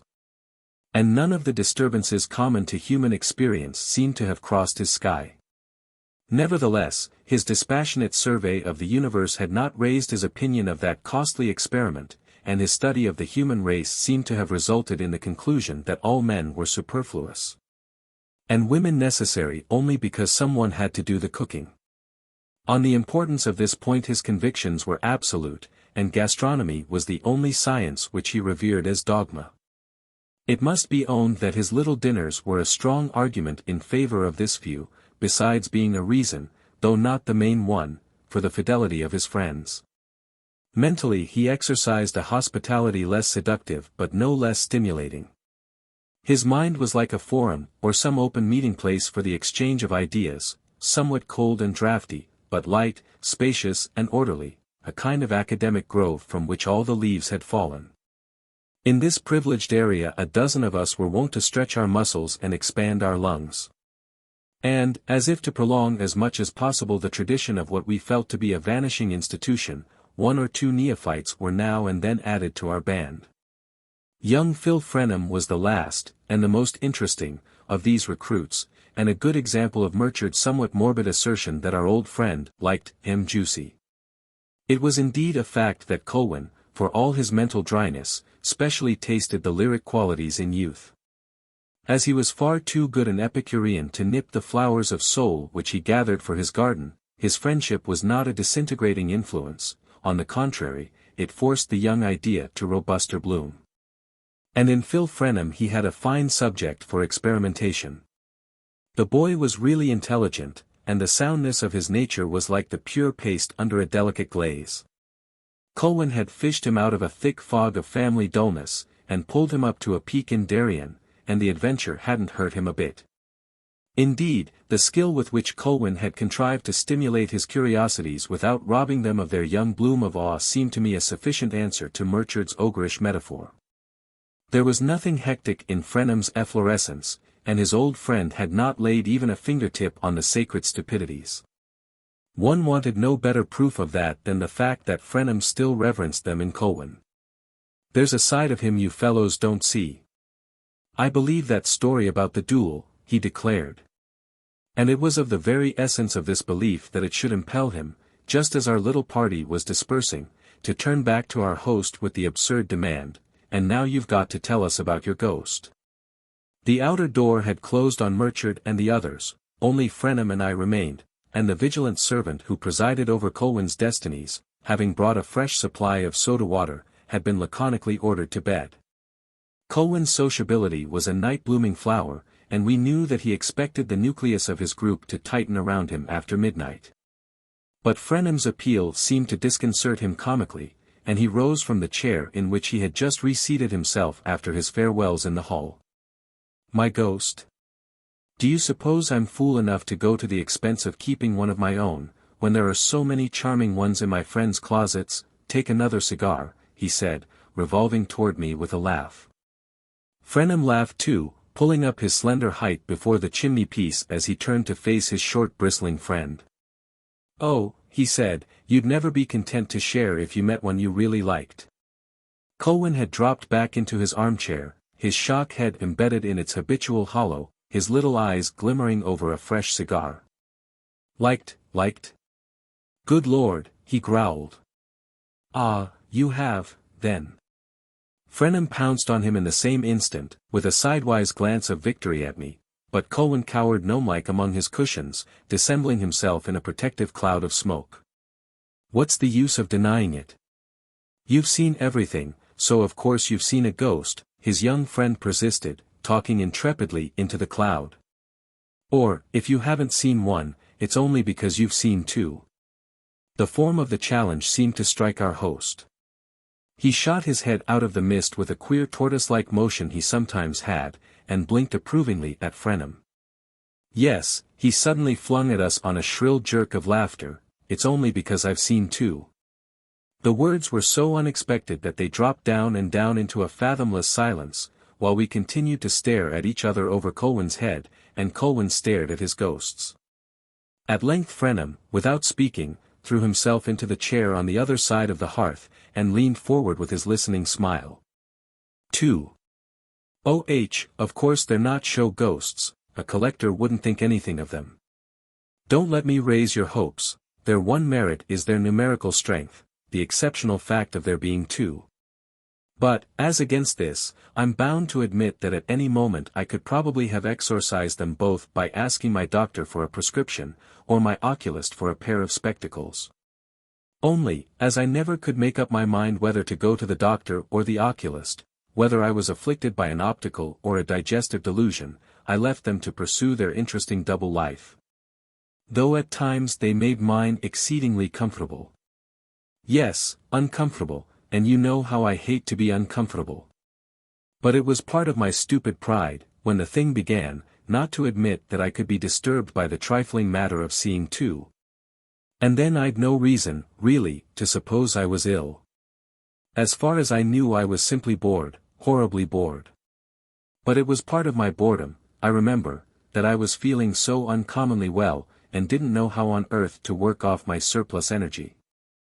I had come back from a long journey, down in South America and Mexico, and had settled down for the winter near New York, with an old aunt who had known Washington Irving and corresponded with N. P. Willis.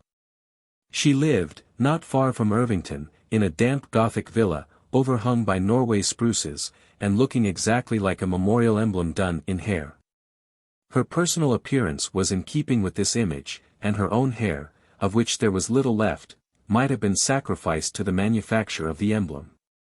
I had just reached the end of an agitated year, with considerable arrears to make up in money and emotion, and theoretically it seemed as though my aunt's mild hospitality would be as beneficial to my nerves as to my purse. But the deuce of it was that as soon as I felt myself safe and sheltered my energy began to revive, and how was I to work it off inside of a memorial emblem? I had, at that time, the agreeable illusion that sustained intellectual effort could engage a man's whole activity, and I decided to write a great book, I forget about what.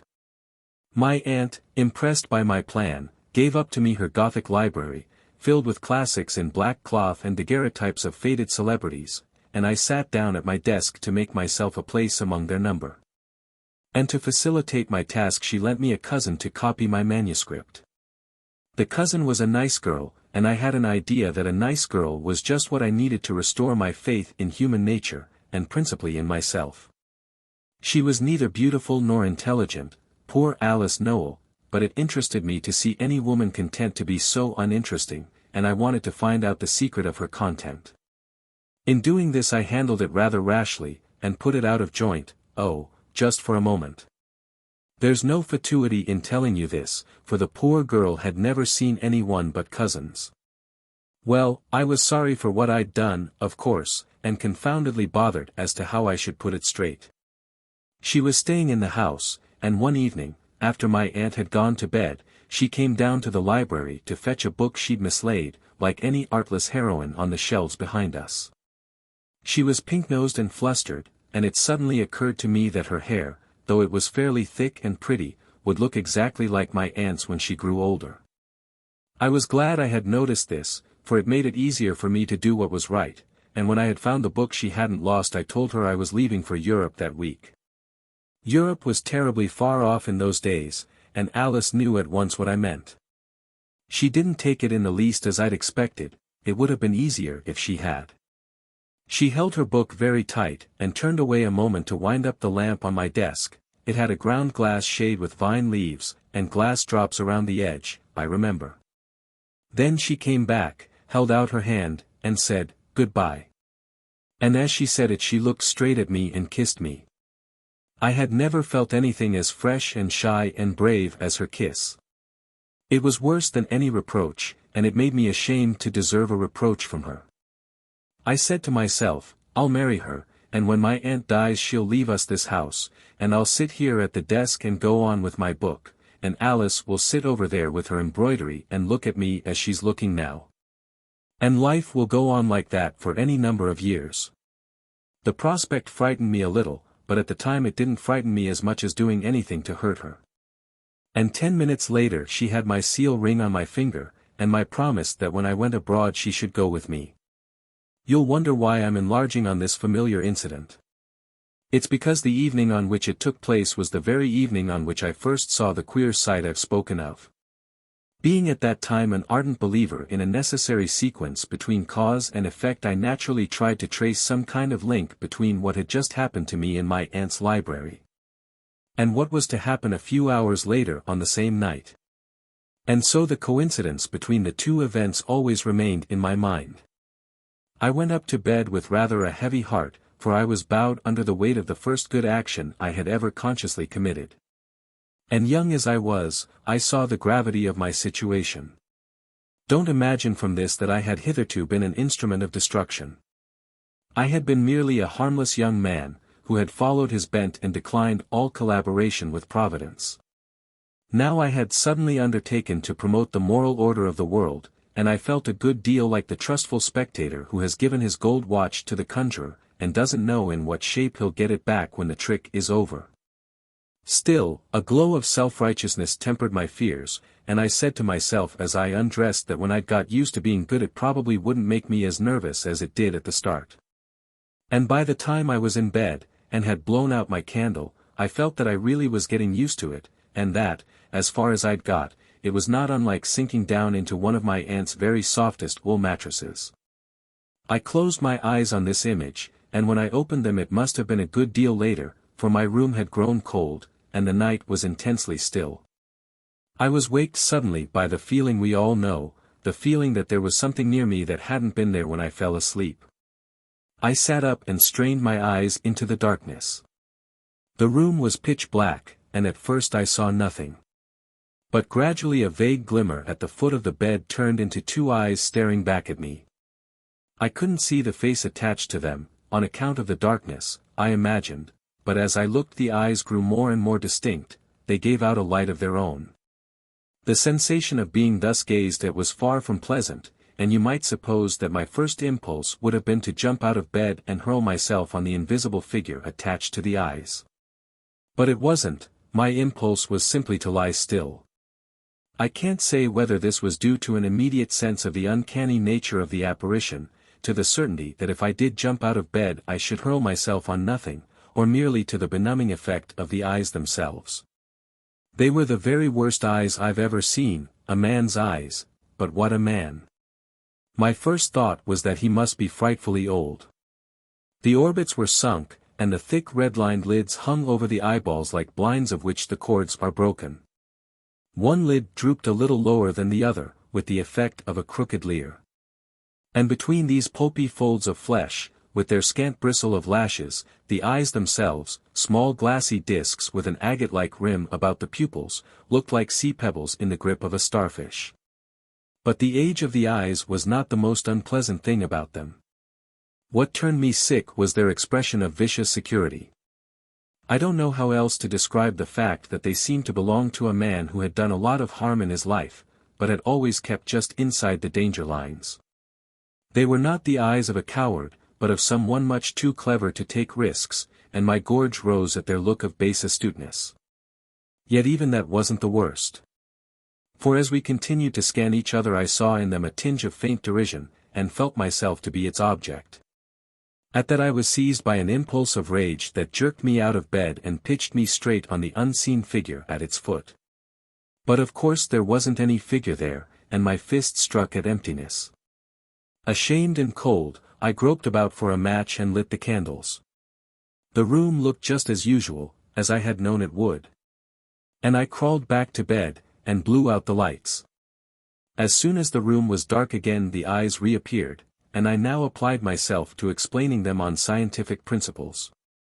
At first I thought the illusion might have been caused by the glow of the last embers in the chimney. But the fireplace was on the other side of my bed, and so placed that the fire could not possibly be reflected in my toilet glass, which was the only mirror in the room. Then it occurred to me that I might have been tricked by the reflection of the embers in some polished bit of wood or metal. And though I couldn't discover any object of the sort in my line of vision, I got up again, groped my way to the hearth, and covered what was left of the fire. But as soon as I was back in bed the eyes were back at its foot. They were an hallucination, then, that was plain. But the fact that they were not due to any external dupery didn't make them a bit pleasanter to see. For if they were a projection of my inner consciousness, what the deuce was the matter with that organ?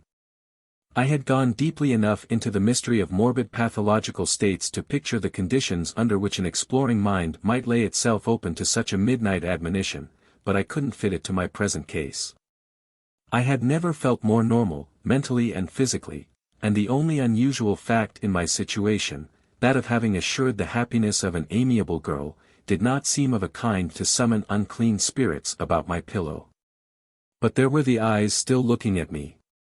I shut mine, and tried to evoke a vision of Alice Knowles.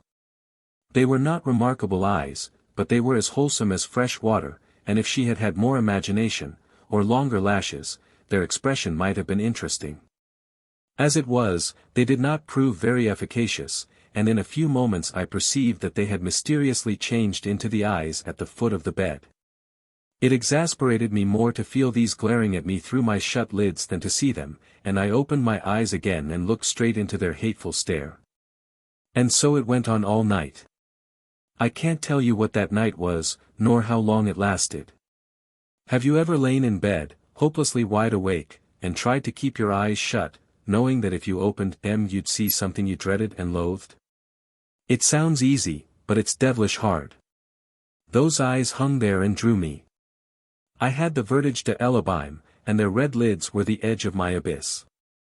I had known nervous hours before, hours when I'd felt the wind of danger in my neck. But never this kind of strain. It wasn't that the eyes were so awful, they hadn't the majesty of the powers of darkness. But they had, how shall I say, a physical effect that was the equivalent of a bad smell. Their look left a smear like a snail's. And I didn't see what business they had with me, anyhow, and I stared and stared, trying to find out. I don't know what effect they were trying to produce. But the effect they did produce was that of making me pack my portmanteau and bolt to town early the next morning. I left a note for my aunt, explaining that I was ill and had gone to see my doctor. And as a matter of fact I did feel uncommonly ill. The night seemed to have pumped all the blood out of me. But when I reached town I didn't go to the doctor's. I went to a friend's rooms, and threw myself on a bed, and slept for 10 heavenly hours. When I woke it was the middle of the night, and I turned cold at the thought of what might be waiting for me. I sat up, shaking, and stared into the darkness. But there wasn't a break in its blessed surface, and when I saw that the eyes were not there I dropped back into another long sleep. I had left no word for Alice when I fled, because I meant to go back the next morning. But the next morning I was too exhausted to stir. As the day went on the exhaustion increased, instead of wearing off like the lassitude left by an ordinary night of insomnia, the effect of the eyes seemed to be cumulative, and the thought of seeing them again grew intolerable. For 2 days I struggled with my dread, but on the third evening I pulled myself together and decided to go back the next morning. I felt a good deal happier as soon as I'd decided, for I knew that my abrupt disappearance, and the strangeness of my not writing, must have been very painful for poor Alice. That night I went to bed with an easy mind, and fell asleep at once. But in the middle of the night I woke, and there were the eyes. Well, I simply couldn't face them, and instead of going back to my aunt's I bundled a few things into a trunk and jumped onto the first steamer for England. I was so dead tired when I got on board that I crawled straight into my berth, and slept most of the way over. And I can't tell you the bliss it was to wake from those long stretches of dreamless sleep and look fearlessly into the darkness, knowing that I shouldn't see the eyes. I stayed abroad for a year, and then I stayed for another. And during that time I never had a glimpse of them.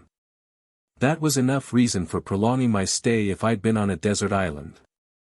Another was, of course, that I had perfectly come to see, on the voyage over, the folly, complete impossibility, of my marrying Alice Knowles.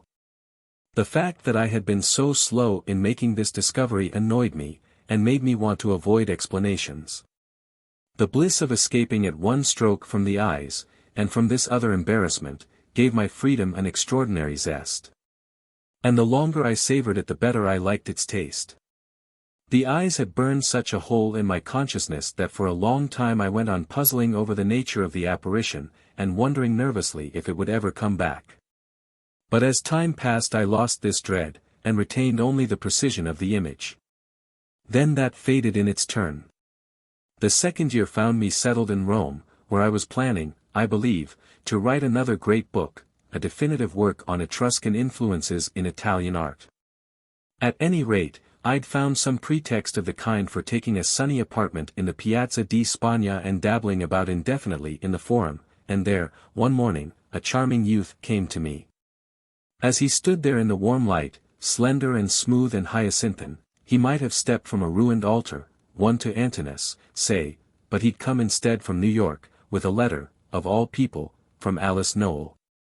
The letter, the first I'd had from her since our break, was simply a line introducing her young cousin, Gilbert Noyes, and appealing to me to befriend him.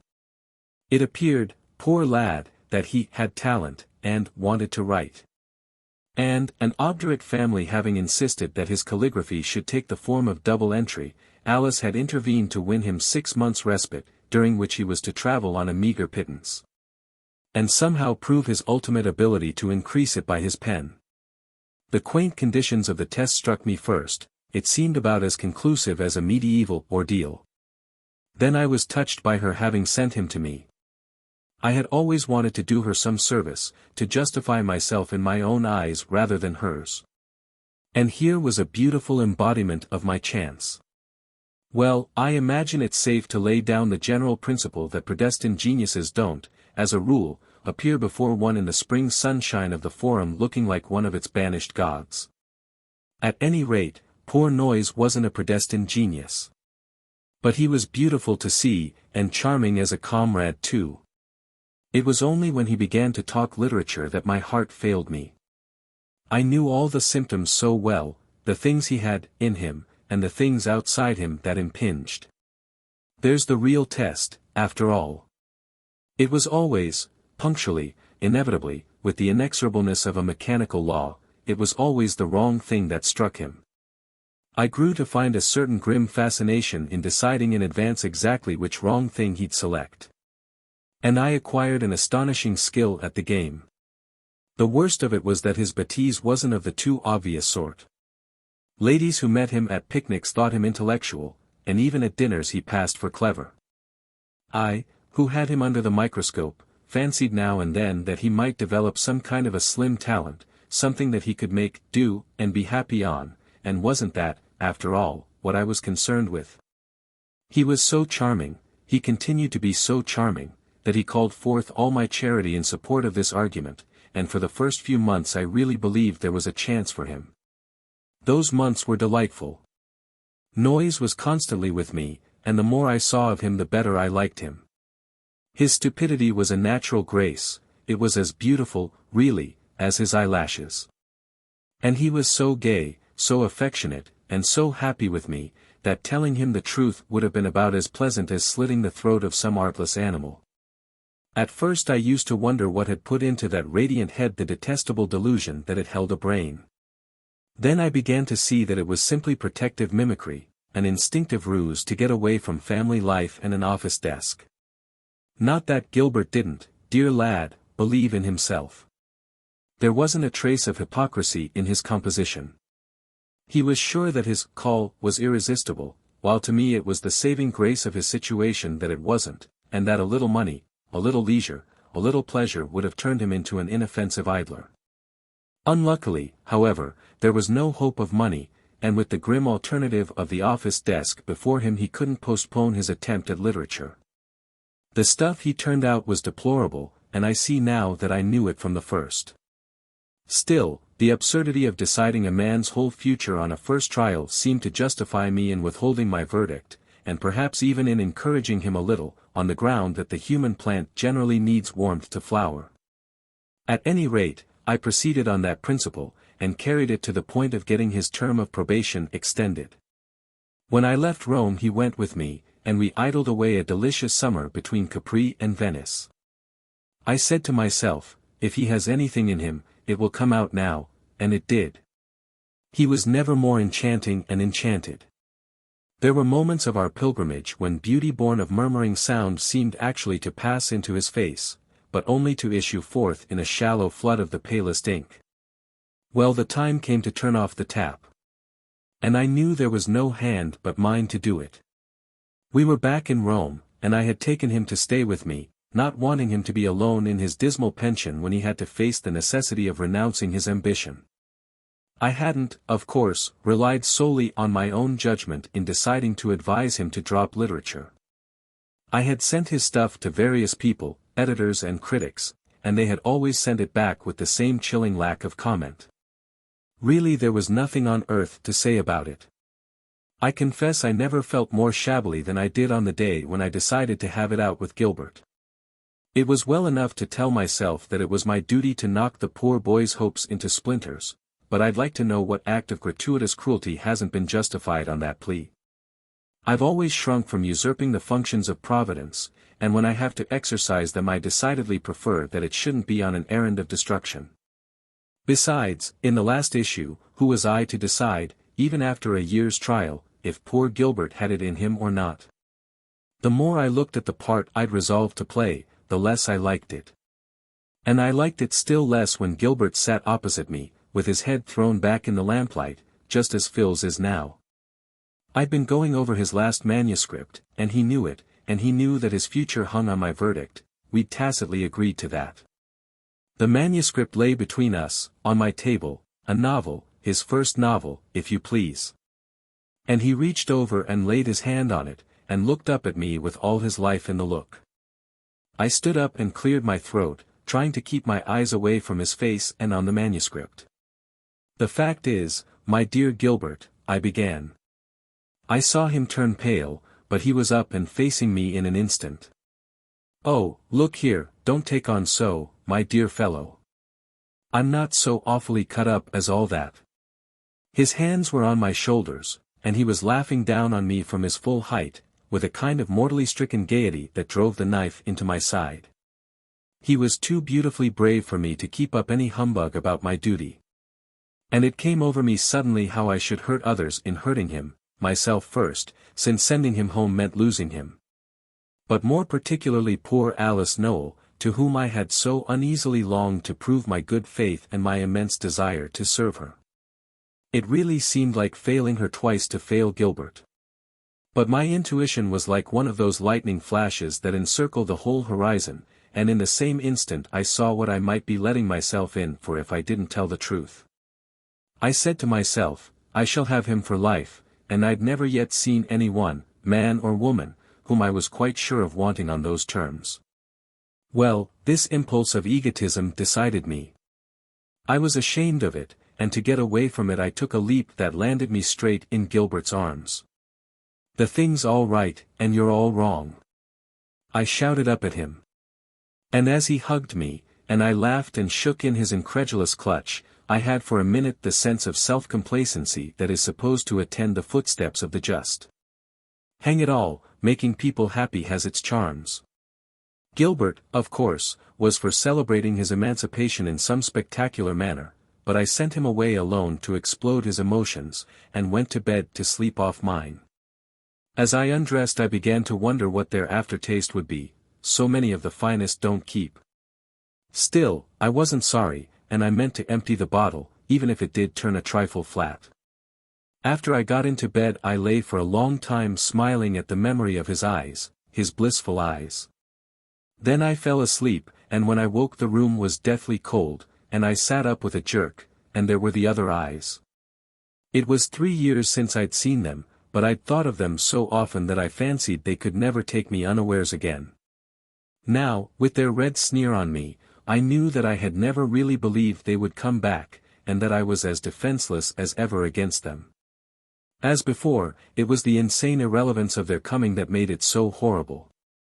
What the deuce were they after, to leap out at me at such a time? I had lived more or less carelessly in the years since I'd seen them, though my worst indiscretions were not dark enough to invite the searchings of their infernal glare. But at this particular moment I was really in what might have been called a state of grace, and I can't tell you how the fact added to their horror. But it's not enough to say they were as bad as before, they were worse.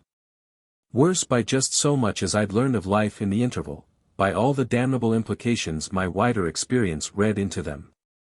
I saw now what I hadn't seen before, that they were eyes which had grown hideous gradually, which had built up their baseness coral-wise, bit by bit, out of a series of small turpitudes slowly accumulated through the industrious years.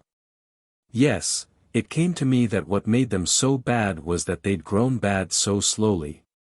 There they hung in the darkness, their swollen lids dropped across the little watery bulbs rolling loose in the orbits, and the puff of fat flesh making a muddy shadow underneath, and as their filmy stare moved with my movements, there came over me a sense of their tacit complicity, of a deep hidden understanding between us that was worse than the first shock of their strangeness.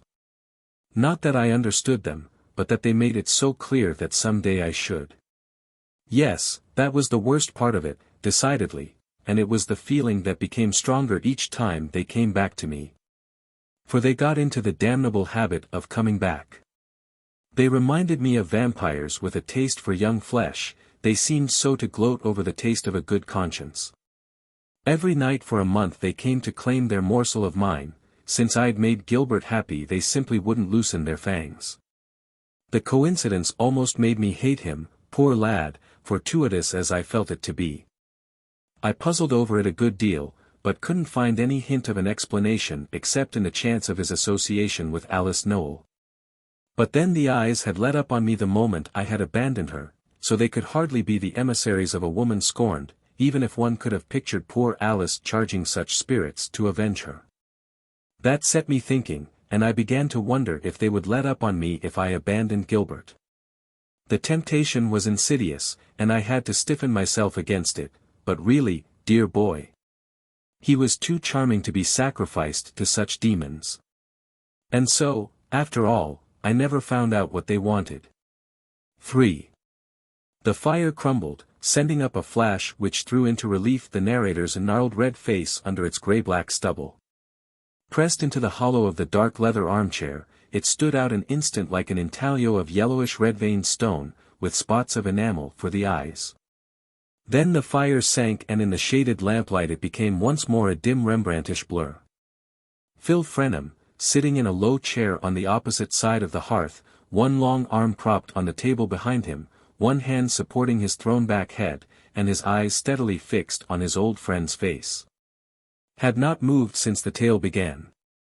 He continued to maintain his silent immobility after Colwyn had ceased to speak, and it was I who, with a vague sense of disappointment at the sudden drop of the story, finally asked, "But how long did you keep on seeing them?" Colwyn, so sunk into his chair that he seemed like a heap of his own empty clothes, stirred a little, as if in surprise at my question. He appeared to have half forgotten what he had been telling us. "How long?" "Oh, off and on all that winter. It was infernal. I never got used to them. I grew really ill." Frenham shifted his attitude silently, and as he did so his elbow struck against a small mirror in a bronze frame standing on the table behind him. He turned and changed its angle slightly, then he resumed his former attitude, his dark head thrown back on his lifted palm, his eyes intent on Colwyn's face. Something in his stare embarrassed me, and as if to divert attention from it I pressed on with another question. "And you never tried sacrificing Noyes?" "Oh, no. The fact is I didn't have to. He did it for me, poor infatuated boy." "Did it for you? How do you mean?" "He wore me out, wore everybody out. He kept on pouring out his lamentable twaddle, and hawking it up and down the place till he became a thing of terror. I tried to wean him from writing, oh, ever so gently, you understand, by throwing him with agreeable people, giving him a chance to make himself felt, to come to a sense of what he really had to give. I'd foreseen this solution from the beginning, felt sure that, once the first ardor of authorship was quenched, he'd drop into his place as a charming parasitic thing, the kind of chronic cherubino for whom, in old societies, there's always a seat at table, and a shelter behind the ladies' skirts. I saw him take his place as the poet who doesn't write. One knows the type in every drawing room. Living in that way doesn't cost much. I'd worked it all out in my mind, and felt sure that, with a little help, he could manage it for the next few years, and meanwhile he'd be sure to marry. I saw him married to a widow, rather older, with a good cook and a well-run house. And I actually had my eye on the widow. Meanwhile I did everything to facilitate the transition, lent him money to ease his conscience, introduced him to pretty women to make him forget his vows. But nothing would do him. He had but one idea in his beautiful obstinate head. He wanted the laurel and not the rose, and he kept on repeating Gautier's axiom, and battering and filing at his limp prose till he'd spread it out over Lord knows how many thousand sloppy pages. Now and then he would send a pailful to a publisher, and of course it would always come back. At first it didn't matter, he thought he was misunderstood. He took the attitudes of genius, and whenever an opus came home he wrote another to keep it company. Then he had a reaction of despair, and accused me of deceiving him, and Lord knows what. I got angry at that, and told him it was he who had deceived himself. He'd come to me determined to write, and I'd done my best to help him. That was the extent of my offense, and I'd done it for his cousin's sake, not his. That seemed to strike home, and he didn't answer for a minute. Then he said, "My time's up and my money's up. What do you think I'd better do?" "I think you'd better not be an ass," I said. He turned red, and asked, "What do you mean by being an ass?" I took a letter from my desk and held it out to him. "I mean refusing this offer of Mrs. Ellinger's, to be her secretary at a salary of $5,000. There may be a lot more in it than that." He flung out his hand with a violence that struck the letter from mine. "Oh, I know well enough what's in it," he said, scarlet to the roots of his hair. "And what's your answer, if you know?" I asked. He made none at the minute, but turned away slowly to the door. There, with his hand on the threshold, he stopped to ask, almost under his breath, "Then you really think my stuff's no good?" I was tired and exasperated, and I laughed. I don't defend my laugh, it was in wretched taste. But I must plead in extenuation that the boy was a fool, and that I'd done my best for him, I really had. He went out of the room, shutting the door quietly after him. That afternoon I left for Frascati, where I'd promised to spend the Sunday with some friends. I was glad to escape from Gilbert, and by the same token, as I learned that night, I had also escaped from the eyes. I dropped into the same lethargic sleep that had come to me before when their visitation ceased. And when I woke the next morning, in my peaceful painted room above the ilexes, I felt the utter weariness and deep relief that always followed on that repairing slumber. I put in 2 blessed nights at Frascati, and when I got back to my rooms in Rome I found that Gilbert had gone. Oh, nothing tragic had happened, the episode never rose to that. He'd simply packed his manuscripts and left for America, for his family and the Wall Street desk. He left a decent little note to tell me of his decision, and behaved altogether, in the circumstances, as little like a fool as it's possible for a fool to behave. 4. Colwyn paused again, and again Frenham sat motionless, the dusky contour of his young head reflected in the mirror at his back. "And what became of Noise afterward?" I finally asked, still disquieted by a sense of incompleteness, by the need of some connecting thread between the parallel lines of the tale. Colwyn twitched his shoulders. "Oh, nothing became of him, because he became nothing. There could be no question of becoming about it. He vegetated in an office, I believe, and finally got a clerkship in a consulate, and married drearily in China. I saw him once in Hong Kong, years afterward. He was fat and hadn't shaved. I was told he drank. He didn't recognize me." "And the eyes?" I asked, after another pause which Frenham's continued silence made oppressive. Colwyn, stroking his chin, blinked at me meditatively through the shadows. "I never saw them after my last talk with Gilbert. Put 2 and 2 together if you can. For my part, I haven't found the link." He rose stiffly, his hands in his pockets, and walked over to the table on which reviving drinks had been set out. "You must be parched after this dry tale. Here, help yourself, my dear fellow. Here, Phil," he turned back to the hearth. Frenham still sat in his low chair, making no response to his host's hospitable summons. But as Colwyn advanced toward him, their eyes met in a long look, after which, to my intense surprise, the young man, turning suddenly in his seat, flung his arms across the table, and dropped his face upon them. Colwyn, at the unexpected gesture, stopped short, a flush on his face. "Phil, what the deuce? Why, have the eyes scared you? My dear boy, my dear fellow, I never had such a tribute to my literary ability, never." He broke into a chuckle at the thought, and halted on the hearthrug, his hands still in his pockets, gazing down in honest perplexity at the youth's bowed head. Then, as Frenham still made no answer, he moved a step or two nearer. "Cheer up, my dear Phil. It's years since I've seen them, apparently I've done nothing lately bad enough to call them out of chaos. Unless my present evocation of them has made you see them, which would be their worst stroke yet." His bantering appeal quivered off into an uneasy laugh, and he moved still nearer, bending over Frenham, and laying his gouty hands on the lad's shoulders. "Phil, my dear boy, really, what's the matter? Why don't you answer? Have you seen the eyes?" Frenham's face was still pressed against his arms, and from where I stood behind Colwyn I saw the latter, as if under the rebuff of this unaccountable attitude, draw back slowly from his friend. As he did so, the light of the lamp on the table fell full on his perplexed, congested face, and I caught its sudden reflection in the mirror behind Frenham's head. Colwyn saw the reflection also. He paused, his face level with the mirror, as if scarcely recognizing the countenance in it as his own. But as he looked his expression gradually changed, and for an appreciable space of time he and the image in the glass confronted each other with a glare of slowly gathering hate. Then Colwyn let go of Frenham's shoulders, and drew back a step, covering his eyes with his hands. Frenham, his face still hidden, did not stir. The Blond Beast. 1. It had been almost too easy, that was young Milner's first feeling, as he stood again on the Spence doorstep, the great moment of his interview behind him, and Fifth Avenue rolling its grimy Pactolus at his feet.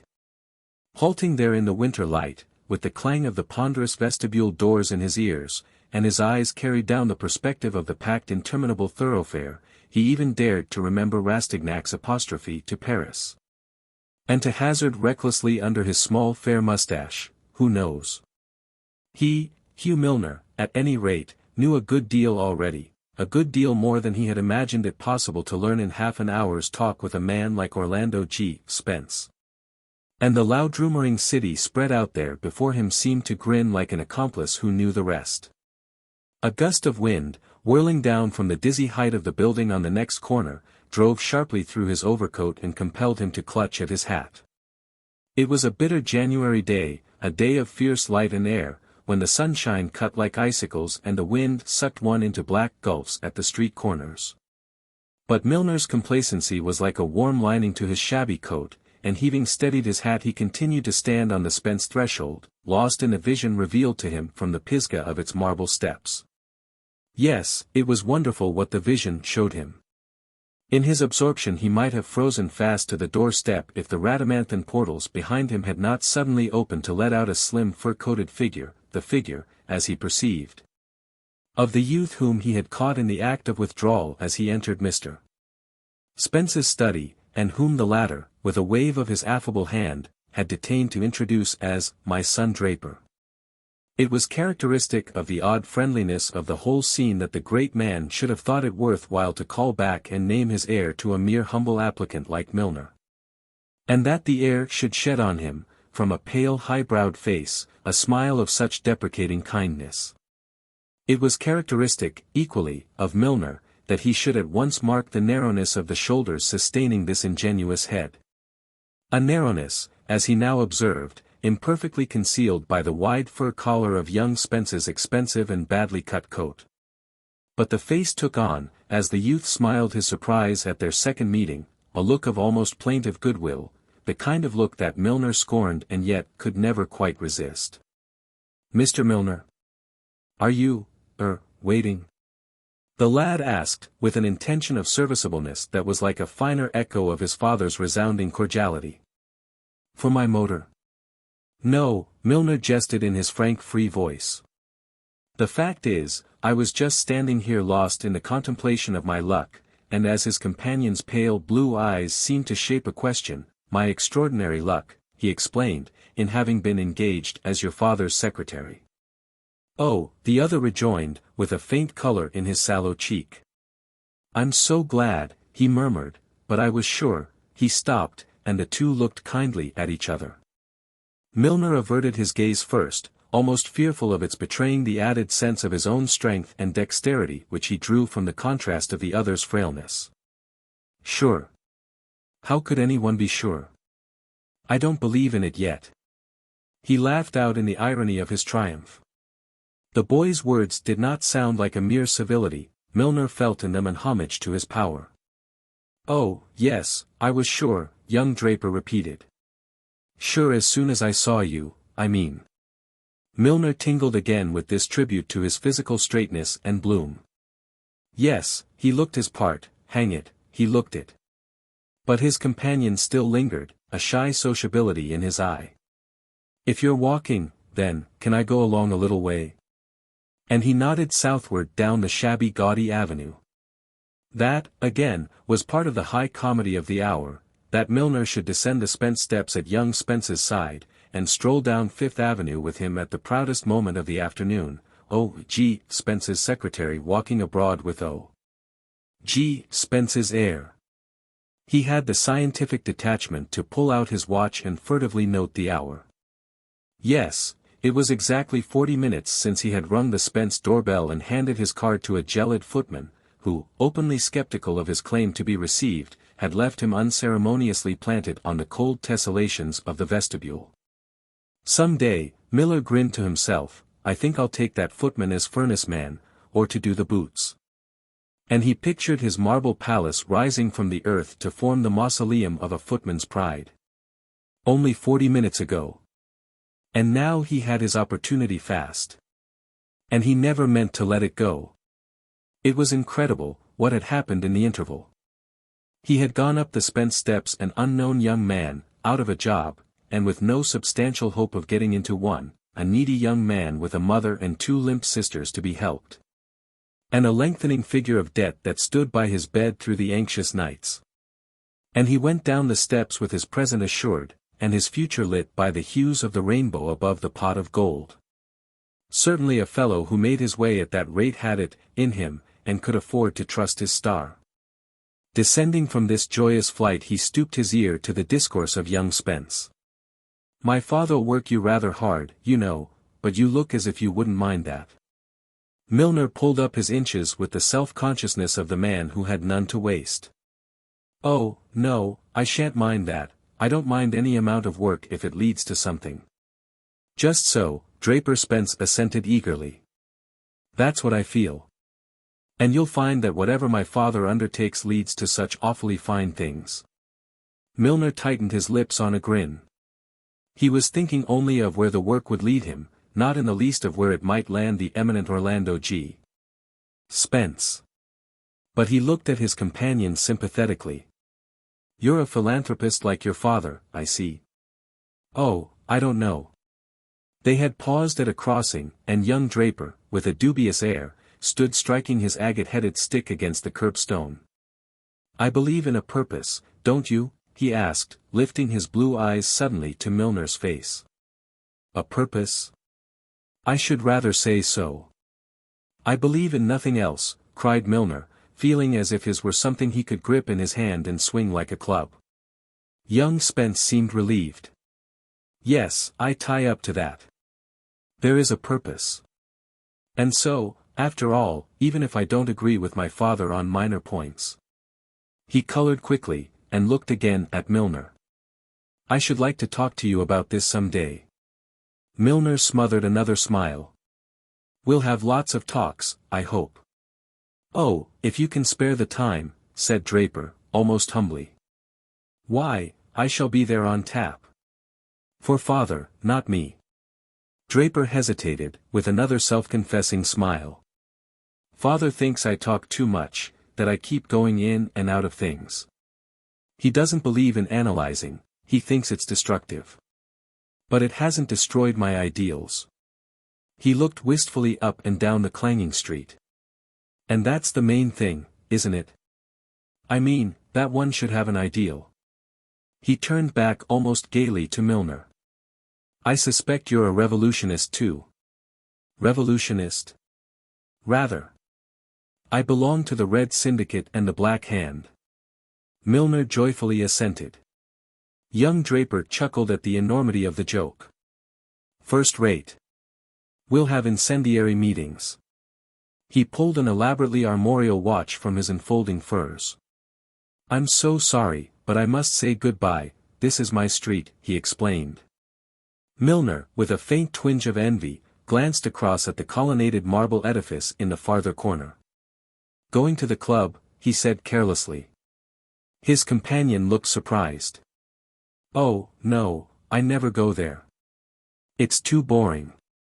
And he brought out, after one of the pauses in which he seemed rather breathlessly to measure the chances of his listener's indulgence, I'm just going over to a little Bible class one have in 10th Avenue. Milner, for a moment or two, stood watching the slim figure wind its way through the mass of vehicles to the opposite corner. Then he pursued his own course down 5th Avenue, measuring his steps to the rhythmic refrain, it's too easy, it's too easy, it's too easy. His own destination being the small shabby flat-off university place where 3 tender females awaited the result of his mission, he had time, on the way home, after abandoning himself to a general sense of triumph, to dwell specifically on the various aspects of his achievement.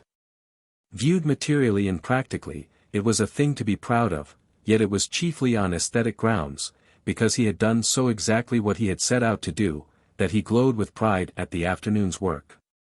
For, after all, any young man with the proper pull might have applied to Orlando G. Spence for the post of secretary, and even have penetrated as far as the great man's study.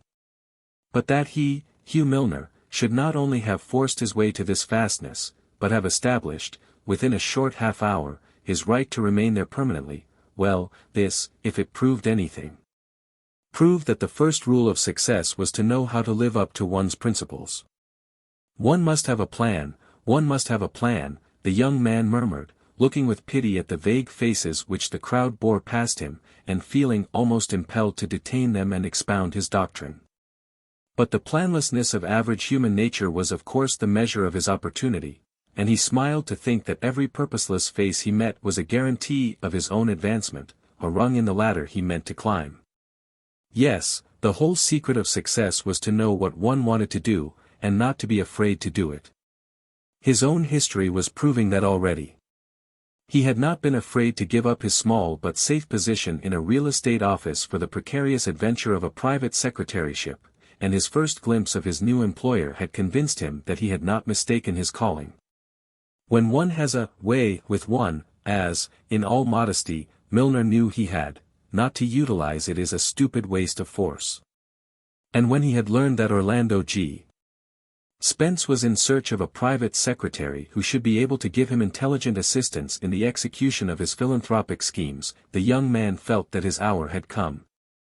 It was no part of his plan to associate himself with one of the masters of finance. He had a notion that minnows who go to a whale to learn how to grow bigger are likely to be swallowed in the process.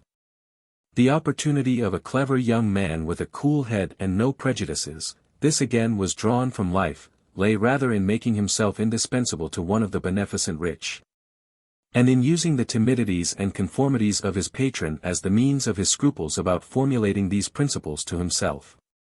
It was not for nothing that, in his college days, he had hunted the hypothetical moral sense to its lair, and dragged from their concealment the various self-advancing sentiments dissembled under its edifying guise.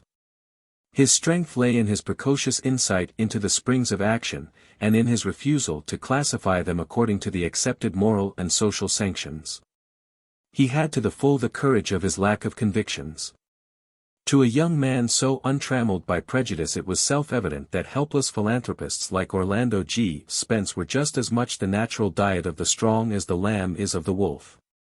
It was pleasanter to eat than to be eaten, in a world where, as yet, there seemed to be no third alternative. And any scruples one might feel as to the temporary discomfort of one's victim were speedily dispelled by that larger scientific view which took into account the social destructiveness of the benevolent. Milner was persuaded that every individual woe mitigated by the philanthropy of Orlando G. Spence added just so much to the sum total of human inefficiency, and it was one of his favorite subjects of speculation to picture the innumerable social evils that may follow upon the rescue of one infant from Mount Taygetus. We're all born to prey on each other, and pity for suffering is one of the most elementary stages of egotism. Until one has passed beyond, and acquired a taste for the more complex forms of the instinct. He stopped suddenly, checked in his advance by a sallow wisp of a dog which had plunged through the press of vehicles to hurl itself between his legs. Milner did not dislike animals, though he preferred that they should be healthy and handsome. The dog under his feet was neither. Its cringing contour showed an injudicious mingling of races, and its meager coat betrayed the deplorable habit of sleeping in coal-holes and subsisting on an innutritious diet. In addition to these physical disadvantages, its shrinking and inconsequent movements revealed a congenital weakness of character which, even under more favorable conditions, would hardly have qualified it to become a useful member of society. And Milner was not sorry to notice that it moved with a limp of the hind leg that probably doomed it to speedy extinction. The absurdity of such an animal's attempting to cross Fifth Avenue at the most crowded hour of the afternoon struck him as only less great than the irony of its having been permitted to achieve the feat. And he stood a moment looking at it, and wondering what had moved it to the attempt. It was really a perfect type of the human derelict which Orlando G. Spence and his kind were devoting their millions to perpetuate, and he reflected how much better nature knew her business in dealing with the superfluous quadruped. An elderly lady advancing in the opposite direction evidently took a less dispassionate view of the case, for she paused to remark emotionally, "Oh, you poor thing," while she stooped to caress the object of her sympathy. The dog, with characteristic lack of discrimination, viewed her gesture with suspicion, and met it with a snarl. The lady turned pale and shrank away, a chivalrous male repelled the animal with his umbrella, and two idle boys backed his action by a vigorous, "Hi." The object of these hostile demonstrations, apparently attributing them not to its own unsocial conduct, but merely to the chronic animosity of the universe, dashed wildly around the corner into a side street. And as it did so Milner noticed that the lame leg left a little trail of blood. Irresistibly, he turned the corner to see what would happen next. It was deplorably clear that the animal itself had no plan. But after several inconsequent and contradictory movements it plunged down an area, where it backed up against the iron gate, forlornly and foolishly at bay. Milner, still following, looked down at it, and wondered. Then he whistled, just to see if it would come, but this only caused it to start up on its quivering legs, with desperate turns of the head that measured the chances of escape. "Oh, hang it, you poor devil, stay there if you like," the young man murmured, walking away. A few yards off he looked back, and saw that the dog had made a rush out of the area and was limping furtively down the street. The idle boys were in the offing, and he disliked the thought of leaving them in control of the situation. Softly, with infinite precautions, he began to follow the dog. He did not know why he was doing it, but the impulse was overmastering. For a moment he seemed to be gaining upon his quarry, but with a cunning sense of his approach it suddenly turned and hobbled across the frozen grass plot adjoining a shuttered house. Against the wall at the back of the plot it cowered down in a dirty snowdrift, as if disheartened by the struggle. Milner stood outside the railings and looked at it. He reflected that under the shelter of the winter dusk it might have the luck to remain there unmolested, and that in the morning it would probably be dead of cold. This was so obviously the best solution that he began to move away again. But as he did so the idle boys confronted him. "Catch your dog for your boss?" they grinned. Milner consigned them to the devil, and stood sternly watching them till the first stage of the journey had carried them around the nearest corner. Then, after pausing to look once more up and down the empty street, laid his hand on the railing, and vaulted over it into the grass plot. As he did so, he reflected that, since pity for suffering was one of the most elementary forms of egotism, he ought to have remembered that it was necessarily one of the most tenacious. 2. My chief aim in life? Orlando G. Spence repeated. He threw himself back in his chair, straightened the tortoise-shell pince-nez on his short blunt nose, and beamed down the luncheon table at the two young men who shared his repast. His glance rested on his son Draper, seated opposite him behind a barrier of Georgian silver and orchids. But his words were addressed to his secretary who, stylograph in hand, had turned from the seductions of a mushroom souffle in order to jot down, for the Sunday Investigator, an outline of his employer's views and intentions respecting the newly endowed Orlando G. Spence College for Missionaries. It was Mr. Spence's practice to receive in person the journalist's privilege to impart his opinions to a waiting world. But during the last few months, and especially since the vast project of the missionary college had been in process of development, the pressure of business and beneficence had necessitated Milner's frequent intervention, and compelled the secretary to snatch the sense of his patrons' elucubrations between the courses of their hasty meals. Young Milner had a healthy appetite, and it was not one of his least sacrifices to be so often obliged to curb it in the interest of his advancement, but whenever he waved aside one of the triumphs of Mr. Spence's chef he was conscious of rising a step in his employer's favor. Mr. Spence did not despise the pleasures of the table, though he appeared to regard them as the reward of success rather than as the alleviation of effort. And it increased his sense of his secretary's merit to note how keenly the young man enjoyed the fare which he was so frequently obliged to deny himself. Draper, having subsisted since infancy on a diet of truffles and terrapin, consumed such delicacies with the insensibility of a traveler swallowing a railway sandwich, but Milner never made the mistake of concealing from Mr. Spence his sense of what he was losing when duty constrained him to exchange the fork for the pen. My chief aim in life?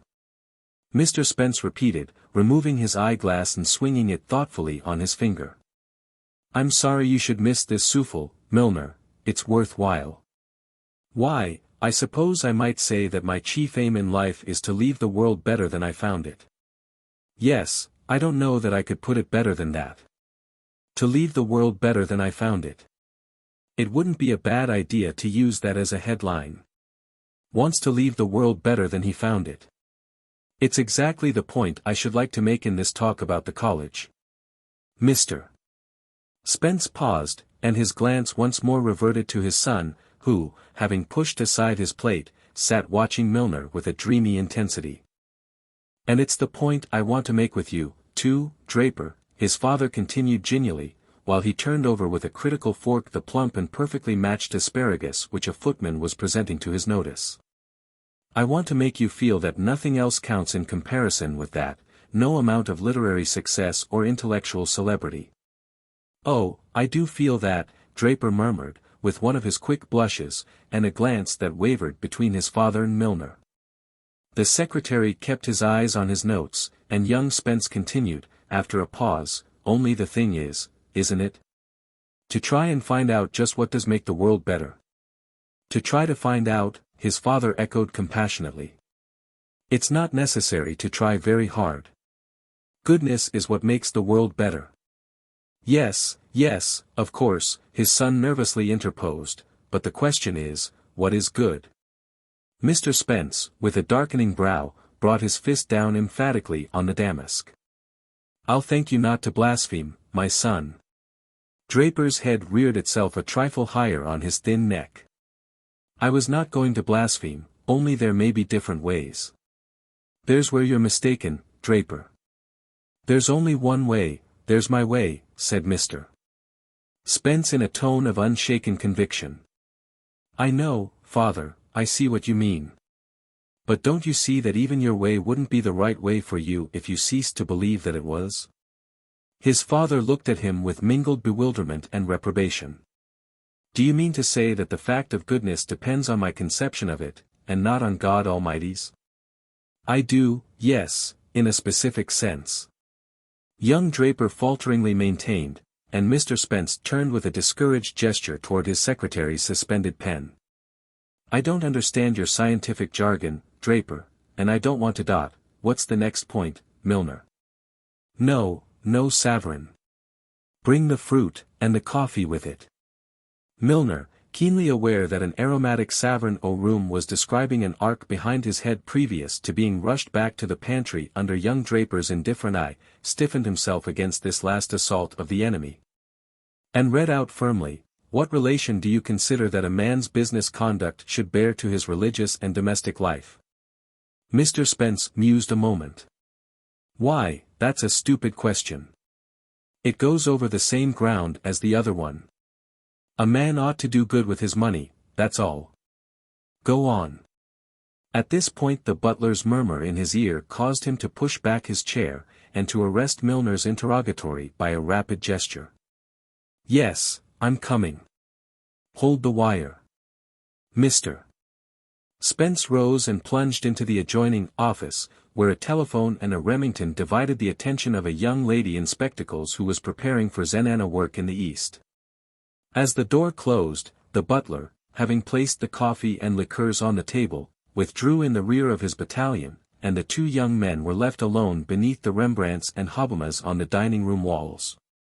There was a moment's silence between them, then young Spence, leaning across the table, said in the lowered tone of intimacy, "Why do you suppose he dodged that last question?"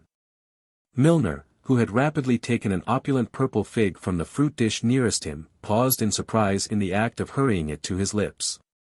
"I mean," Draper hastened on, "the question as to the relation between business and private morality.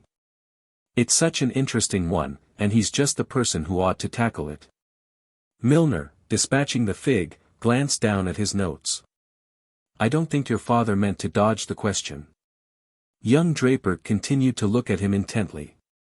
"You think he imagined that his answer really covers the ground? As much as it needs to be covered." The son of the house glanced away with a sigh. "You know things about him that I don't," he said wistfully, but without a tinge of resentment in his tone. "Oh, as to that, may I give myself some coffee?" Milner, in his walk around the table to fill his cup, paused a moment to lay an affectionate hand on Draper's shoulder. "Perhaps I know him better, in a sense, outsiders often get a more accurate focus." Draper considered this. "And your idea is that he acts on principles he has never thought of testing or defining?"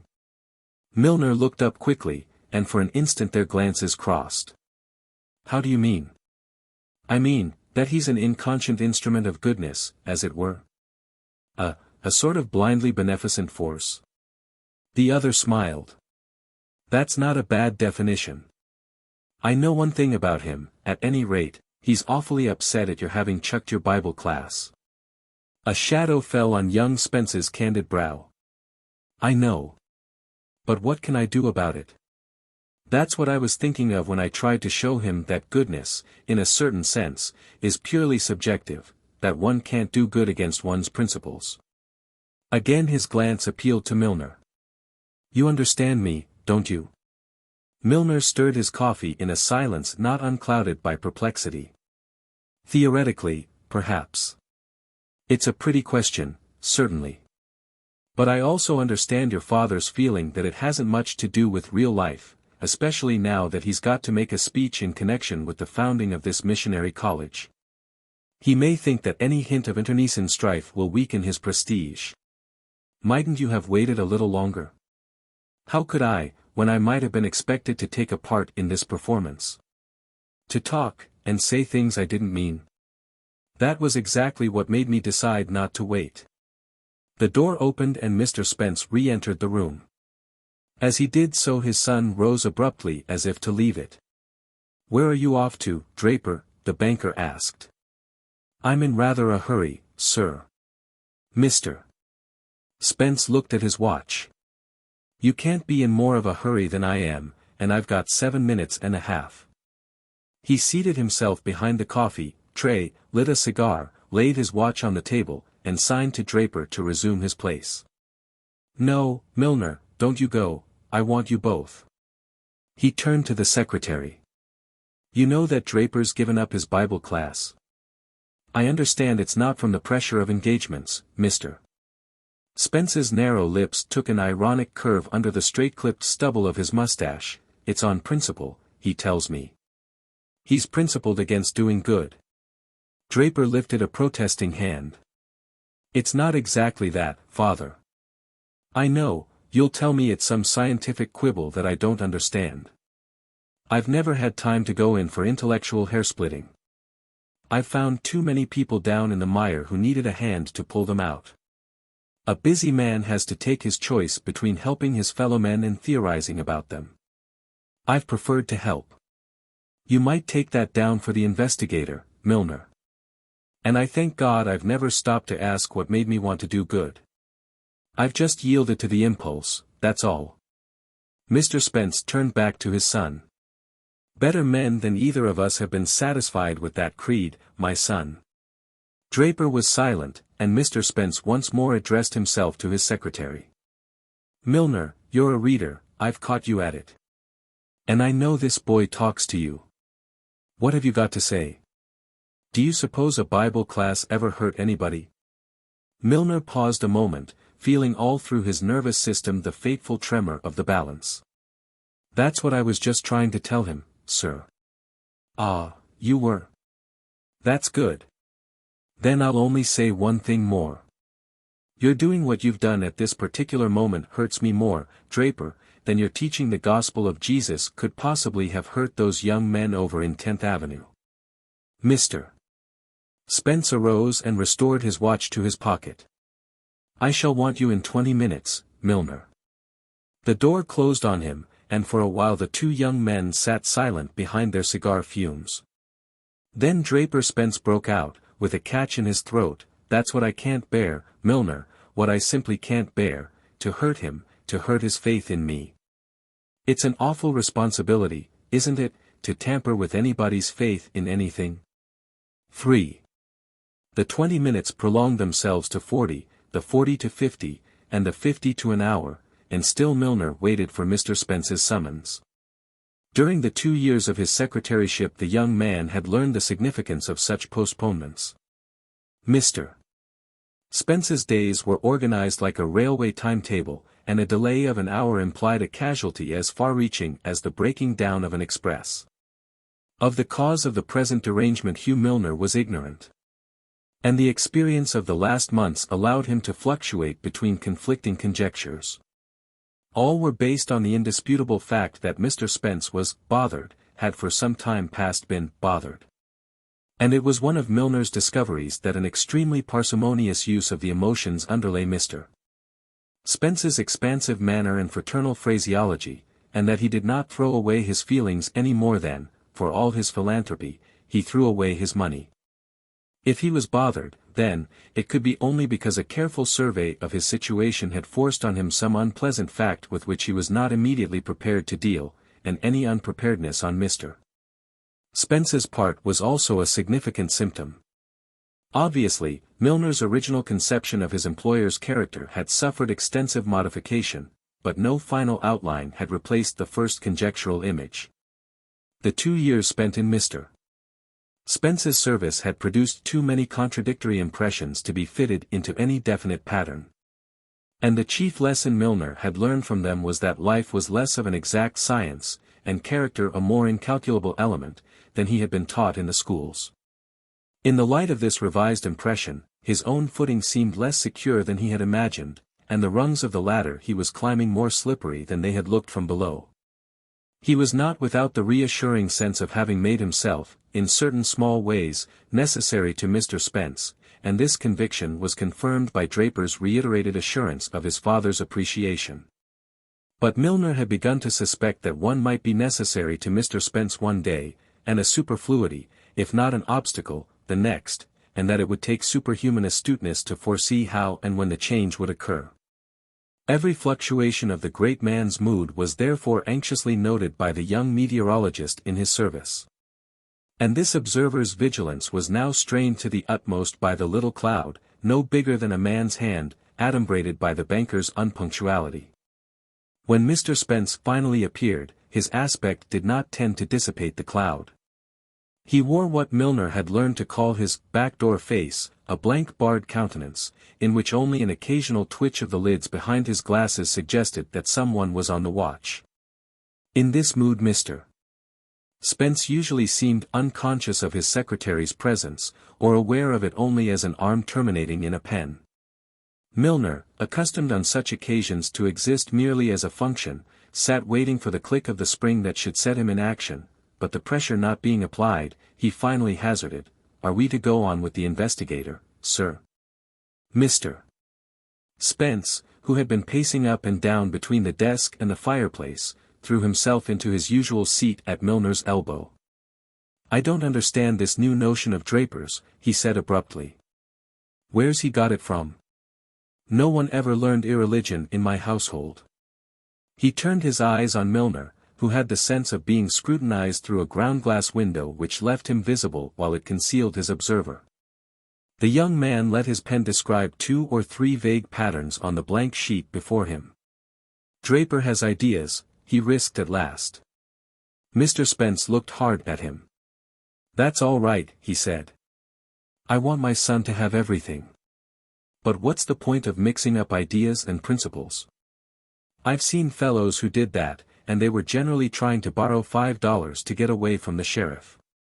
What's all this talk about goodness? Goodness isn't an idea.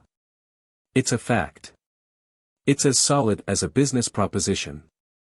And it's Draper's duty, as the son of a wealthy man, and the prospective steward of a great fortune, to elevate the standards of other young men, of young men who haven't had his opportunities. The rich ought to preach contentment, and to set the example themselves. We have our cares, but we ought to conceal them. We ought to be cheerful, and accept things as they are, not go about sowing dissent and restlessness. What has Draper got to give these boys in his Bible class, that's so much better than what he wants to take from them? That's the question I'd like to have answered." Mr. Spence, carried away by his own eloquence, had removed his pince-nez and was twirling it about his extended forefinger with the gesture habitual to him when he spoke in public. After a pause, he went on, with a drop to the level of private intercourse, "I tell you this because I know you have a good deal of influence with Draper. He has a high opinion of your brains. But you're a practical fellow, and you must see what I mean. Try to make Draper see it. Make him understand how it looks to have him drop his Bible class just at this particular time. It was his own choice to take up religious teaching among young men. He began with our office boys, and then the work spread and was blessed. I was almost alarmed, at one time, at the way it took hold of him. When the papers began to talk about him as a formative influence, I was afraid he'd lose his head and go into the church. Luckily he tried university settlement first. But just as I thought he was settling down to that, he took to worrying about the higher criticism, and saying he couldn't go on teaching fairy tales as history. I can't see that any good ever came of criticizing what our parents believed, and it's a queer time for Draper to criticize my belief just as I'm backing it to the extent of 5 millions. Milner remained silent. And, as though his silence were an argument, Mr. Spence continued combatively, "Draper's always talking about some distinction between religion and morality. I don't understand what he means. I got my morals out of the Bible, and I guess there's enough left in it for Draper. If religion won't make a man moral, I don't see why irreligion should. And he talks about using his mind. Well, can't he use that in Wall Street? A man can get a good deal farther in life watching the market than picking holes in Genesis, and he can do more good too. There's a time for everything, and Draper seems to me to have mixed up weekdays with Sunday." Mr. Spence replaced his eyeglasses, and stretching his hand to the silver box at his elbow, extracted from it one of the long cigars sheathed in gold leaf which were reserved for his private consumption. The secretary hastened to tender him a match, and for a moment he puffed in silence. When he spoke again it was in a different note.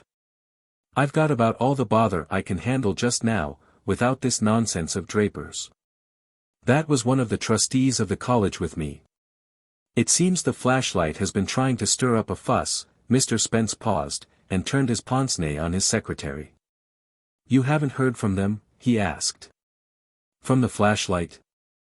No." Milner's surprise was genuine. He detected a gleam of relief behind Mr. Spence's glasses. "It may be just malicious talk. That's the worst of good works, they bring out all the meanness in human nature. And then there are always women mixed up in them, and there never was a woman yet who understood the difference between philanthropy and business. He drew again at his cigar, and then, with an unwanted movement, leaned forward and mechanically pushed the box toward Milner. "Help yourself," he said. Milner, as mechanically, took one of the virginally cinctured cigars, and began to undo its wrappings. It was the first time he had ever been privileged to detach that golden girdle, and nothing could have given him a better measure of the importance of the situation, and of the degree to which he was apparently involved in it. "You remember that San Pablo rubber business? That's what they've been raking up," said Mr. Spence abruptly. Milner paused in the act of striking a match. Then, with an appreciable effort of the will, he completed the gesture, applied the flame to his cigar, and took a long inhalation. The cigar was certainly delicious. Mr. Spence, drawing a little closer, leaned forward and touched him on the arm. The touch caused Milner to turn his head, and for an instant the glance of the two men crossed at short range. Milner was conscious, first, of a nearer view than he had ever had of his employer's face, and of its vaguely suggesting a seamed sandstone head, the kind of thing that lies in a corner in the court of a museum, and in which only the round enameled eyes have resisted the wear of time. His next feeling was that he had now reached the moment to which the offer of the cigar had been a prelude. He had always known that, sooner or later, such a moment would come. All his life, in a sense, had been a preparation for it. But in entering Mr. Spence's service he had not foreseen that it would present itself in this form. He had seen himself consciously guiding that gentleman up to the moment, rather than being thrust into it by a stronger hand. And his first act of reflection was the resolve that, in the end, his hand should prove the stronger of the two. This was followed, almost immediately, by the idea that to be stronger than Mr. Spence's it would have to be very strong indeed. It was odd that he should feel this, since, as far as verbal communication went, it was Mr. Spence who was asking for his support. In a theoretical statement of the case the banker would have figured as being at Milner's mercy. But one of the queerest things about experience was the way it made light of theory. Milner felt now as though he were being crushed by some inexorable engine of which he had been playing with the lever. He had always been intensely interested in observing his own reactions, and had regarded this faculty of self-detachment as of immense advantage in such a career as he had planned. He felt this still, even in the act of noting his own bewilderment, felt it the more in contrast to the odd unconsciousness of Mr. Spence's attitude, of the incredible candor of his self-abasement and self-abandonment. It was clear that Mr. Spence was not troubled by the repercussion of his actions in the consciousness of others, and this looked like a weakness, unless it were, instead, a great strength. Through the hum of these swarming thoughts Mr. Spence's voice was going on. "That's the only rag of proof they've got, and they got it by one of those nasty accidents that nobody can guard against. I don't care how conscientiously a man attends to business, he can't always protect himself against meddlesome people. I don't pretend to know how the letter came into their hands, but they've got it, and they mean to use it, and they mean to say that you wrote it for me, and that you knew what it was about when you wrote it. They'll probably be after you tomorrow." Mr. Spence, restoring his cigar to his lips, puffed at it slowly. In the pause that followed there was an instant during which the universe seemed to Hugh Milner like a sounding board bent above his single consciousness. If he spoke, what thunders would be sent back to him from that intently listening vastness? "You see," said Mr. Spence. The universal ear bent closer, as if to catch the least articulation of Milner's narrowed lips. But when he opened them it was merely to reinsert his cigar, and for a short space nothing passed between the two men but an exchange of smoke rings. "What do you mean to do?" "There's the point," Mr. Spence at length sent through the rings. Oh, yes, the point was there, as distinctly before Milner as the tip of his expensive cigar. He had seen it coming quite as soon as Mr. Spence. He knew that fate was handing him an ultimatum. But the sense of the formidable echo which his least answer would rouse kept him doggedly, and almost helplessly, silent. To let Mr. Spence talk on as long as possible was no doubt the best way of gaining time. But Milner knew that his silence was really due to his dread of the echo. Suddenly, however, in a reaction of impatience at his own indecision, he began to speak. The sound of his voice cleared his mind and strengthened his resolve. It was odd how the words seemed to shape the act, though one knew how ancillary it really was. As he talked, it was as if the globe had swung around, and he himself were upright on its axis, with Mr. Spence underneath, on his head. Through the ensuing interchange of concise and rapid speech there sounded in Milner's ears the refrain to which he had walked down Fifth Avenue after his first talk with Mr. Spence: "It's too easy, it's too easy, it's too easy." Yes, it was even easier than he had expected. His sensation was that of the skillful carver who feels his good blade sink into a tender joint. As he went on talking, this surprised sense of mastery was like wine in his veins. Mr. Spence was at his mercy, after all, that was what it came to, but this new view of the case did not lessen Milner's sense of Mr. Spence's strength, it merely revealed to him his own superiority. Mr. Spence was even stronger than he had suspected. There could be no better proof of that than his faith in Milner's power to grasp the situation, and his tacit recognition of the young man's right to make the most of it. Milner felt that Mr. Spence would have despised him even more for not using his advantage than for not seeing it. And this homage to his capacity nerved him to greater alertness, and made the concluding moments of their talk as physically exhilarating as some hotly contested game. When the conclusion was reached, and Milner stood at the goal, the golden trophy in his grasp, his first conscious thought was one of regret that the struggle was over. He would have liked to prolong their talk for the purely aesthetic pleasure of making Mr. Spence lose time, and, better still, of making him forget that he was losing it. The sense of advantage that the situation conferred was so great that when Mr. Spence rose it was as if Milner were dismissing him, and when he reached his hand toward the cigar box it seemed to be one of Milner's cigars that he was taking. 4. There had been only one condition attached to the transaction: Milner was to speak to Draper about the Bible class. The condition was easy to fulfill. Milner was confident of his power to deflect his young friend's purpose. And he knew the opportunity would be given him before the day was over. His professional duties dispatched, he had only to go up to his room to wait. Draper nearly always looked in on him for a moment before dinner. It was the hour most propitious to their elliptic interchange of words and silences. Meanwhile, the waiting was an occupation in itself. Milner looked about his room with new eyes. Since the first thrill of initiation into its complicated comforts, the shower bath, the telephone, the many-jointed reading lamp and the vast mirrored presses through which he was always hunting his scant outfit, Milner's room had interested him no more than a railway carriage in which he might have been traveling. But now it had acquired a sort of historic significance as the witness of the astounding change in his fate. It was Corsica, it was Brienne, it was the kind of spot that posterity might yet mark with a tablet. Then he reflected that he should soon be leaving it, and the luster of its monumental mahogany was veiled in pathos. Why indeed should he linger on in bondage? He perceived with a certain surprise that the only thing he should regret would be leaving Draper. It was odd, it was inconsequent, it was almost exasperating, that such a regret should obscure his triumph. Why in the world should he suddenly take to regretting Draper? If there were any logic in human likings, it should be to Mr. Spence that he inclined. Draper, dear lad, had the illusion of an intellectual sympathy between them. But that, Milner knew, was an affair of reading and not of character.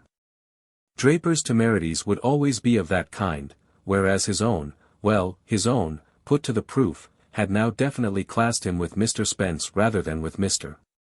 Spence's son. It was a consequence of this new condition, of his having thus distinctly and irrevocably classed himself, that, when Draper at length brought upon the scene his shy shamble and his wistful smile, Milner, for the first time, had to steel himself against them instead of yielding to their charm. In the new order upon which he had entered, one principle of the old survived, the point of honor between allies. And Milner had promised Mr. Spence to speak to Draper about his Bible class. Draper, thrown back in his chair, and swinging a loose leg across a meager knee, listened with his habitual gravity. His downcast eyes seemed to pursue the vision which Milner's words evoked. And the words, to their speaker, took on a new sound as that candid consciousness refracted them. "You know, dear boy, I perfectly see your father's point. It's naturally distressing to him, at this particular time, to have any hint of civil war leak out." Draper sat upright, laying his lank legs knee to knee. "That's it, then. I thought that was it." Milner raised a surprised glance. "What's it?" "That it should be at this particular time. Why, naturally, as I say. Just as he's making, as it were, his public profession of faith. You know, to men like your father convictions are irreducible elements, they can't be split up, and differently combined. And your exegetically scruples seem to him to strike at the very root of his convictions." Draper pulled himself to his feet and shuffled across the room. Then he turned about, and stood before his friend. "Is it that, or is it this?" he said, and with the word he drew a letter from his pocket and proffered it silently to Milner. The latter, as he unfolded it, was first aware of an intense surprise at the young man's abruptness of tone and gesture. Usually Draper fluttered long about his point before making it. And his sudden movement seemed as mechanical as the impulsion conveyed by some strong spring. The spring, of course, was in the letter. And to it Milner turned his startled glance, feeling the while that, by some curious cleavage of perception, he was continuing to watch Draper while he read. "Oh, the beasts!" he cried. He and Draper were face to face across the sheet which had dropped between them. The youth's features were tightened by a smile that was like the ligature of a wound. He looked white and withered. "Ah, you knew, then?"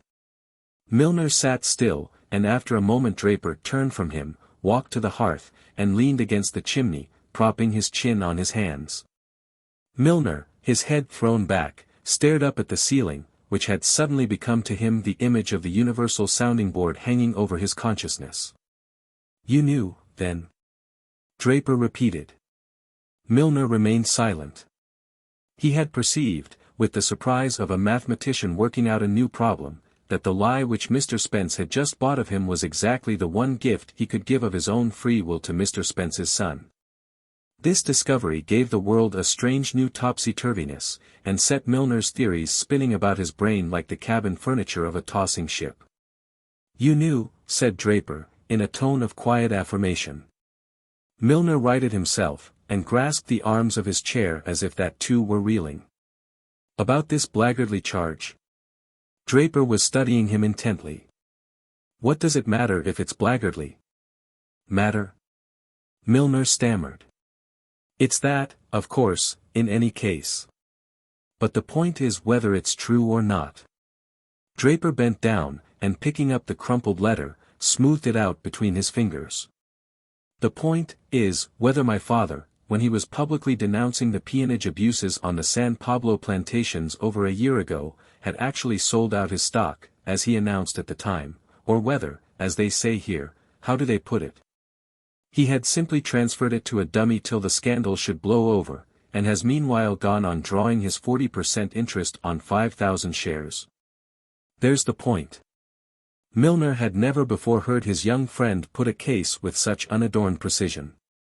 His language was like that of Mr. Spence making a statement to a committee meeting, and the resemblance to his father flashed out with ironic incongruity. "You see why I've brought this letter to you. I couldn't go to him with it." Draper's voice faltered, and the resemblance vanished as suddenly as it had appeared. "No, you couldn't go to him with it," said Milner slowly. "And since they say here that you know, that they've got your letter proving it," the muscles of Draper's face quivered as if a blinding light had been swept over it. "For God's sake, Milner, it's all right." "It's all right," said Milner, rising to his feet. Draper caught him by the wrist. "You're sure, you're absolutely sure?" "Sure. They know they've got nothing to go on."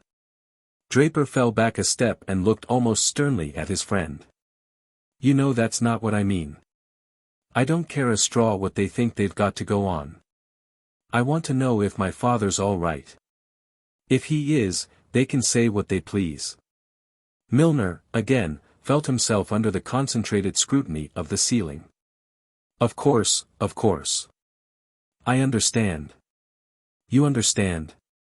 Then why don't you answer? Milner looked compassionately at the boy's struggling face. Decidedly, the battle was to the strong, and he was not sorry to be on the side of the legions. But Draper's pain was as awkward as a material obstacle, as something that one stumbled over in a race. You know what I'm driving at, Milner.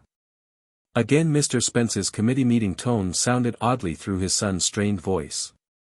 If my father's so awfully upset about my giving up my Bible class, and letting it be known that I do so on conscientious grounds, is it because he's afraid it may be considered a criticism on something he has done which won't bear the test of the doctrines he believes in? Draper, with the last question, squared himself in front of Milner, as if suspecting that the latter meant to evade it by flight. But Milner had never felt more disposed to stand his ground than at that moment. No, by Jove, no. It's not that. His relief almost escaped him in a cry, as he lifted his head to give back Draper's look. On your honor, the other passionately pressed him. Oh, on anybody's you like, on yours. Milner could hardly restrain a laugh of relief. It was vertiginous to find himself spared, after all, the need of an altruistic lie. He perceived that they were the kind he least liked. Draper took a deep breath. You don't, Milner, a lot depends on this. You don't really think my father has any ulterior motive? I think he has none but his horror of seeing you go straight to perdition. They looked at each other again, and Draper's tension was suddenly relieved by a free boyish laugh. It's his convictions, it's just his funny old convictions. It's that, and nothing else on earth. Draper turned back to the armchair he had left, and let his narrow figure sink down into it as into a bath. Then he looked over at Milner with a smile. I can see that I've been worrying him horribly. So he really thinks I'm on the road to perdition. Of course you can fancy what a sick minute I had when I thought it might be this other reason, the damnable insinuation in this letter. Draper crumpled the paper in his hand, and leaned forward to toss it into the coals of the grate. I ought to have known better, of course. I ought to have remembered that, as you say, my father can't conceive how conduct may be independent of creed. That's where I was stupid, and rather base. But that letter made me dizzy, I couldn't think. Even now I can't very clearly. I'm not sure what my convictions require of me, they seem to me so much less to be considered than his. When I've done half the good to people that he has, it will be time enough to begin attacking their beliefs. Meanwhile I can't touch his. Draper leaned forward, stretching his lank arms along his knees. His face was as clear as a spring sky. I won't touch them, Milner, go and tell him so. 5. In the study a half-hour later Mr. Spence, watch in hand, was doling out his minutes again. The peril conjured, he had recovered his dominion over time. He turned his commanding eyeglasses on Milner. It's all settled, then. Tell Draper I'm sorry not to see him again tonight, but I'm to speak at the dinner of the Legal Relief Association, and I'm due there in 5 minutes. You and he dine alone here, I suppose. Tell him I appreciate what he's done. Some day he'll see that to leave the world better than we find it is the best we can hope to do. You finished the notes for the investigator. Be sure you don't forget that phrase. Well, good evening, that's all, I think. Smooth and compact in his glossy evening clothes, Mr. Spence advanced toward the study door, but as he reached it, his secretary stood there before him. It's not quite all, Mr. Spence. Mr. Spence turned on him a look in which impatience was faintly tinged with apprehension. What else is there? It's 2.5 minutes to 8. Milner stood his ground. It won't take longer than that. I want to tell you that, if you can conveniently replace me, there are reasons why I shall have to leave you. Milner was conscious of reddening as he spoke. His redness deepened under Mr. Spence's dispassionate scrutiny. He saw at once that the banker was not surprised at his announcement. Well, I suppose that's natural enough. You'll want to make a start for yourself now. Only, of course, for the sake of appearances. Oh, certainly, Milner hastily agreed. Well, then, is that all? Mr. Spence repeated. Nearly.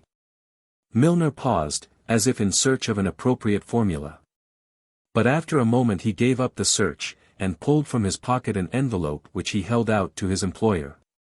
I merely want to give this back. The hand which Mr. Spence had extended dropped to his side, and his sand-colored face grew chalky. Give it back. His voice was as thick as Milner's. What's happened? Is the bargain off? Oh, no. I've given you my word. Your word? Mr. Spence lowered at him. I'd like to know what that's worth. Milner continued to hold out the envelope. You do know, now. It's worth that. It's worth my place.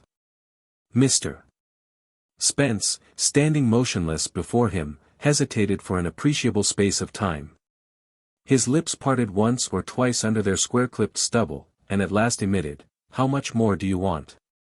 Milner broke into a laugh. Oh, I've got all I want, all and more. What, from the others? Are you crazy? No, you are, said Milner with a sudden recovery of composure. But you're safe, you're as safe as you'll ever be. Only I don't care to take this for making you so. Mr. Spence slowly moistened his lips with his tongue, and removing his pince-nez, took a long hard look at Milner. I don't understand. What other guarantee have I got? That I mean what I say. Milner glanced past the banker's figure at his rich densely colored background of Spanish leather and mahogany. He remembered that it was from this very threshold that he had first seen Mr. Spence's son. What guarantee? You've got Draper.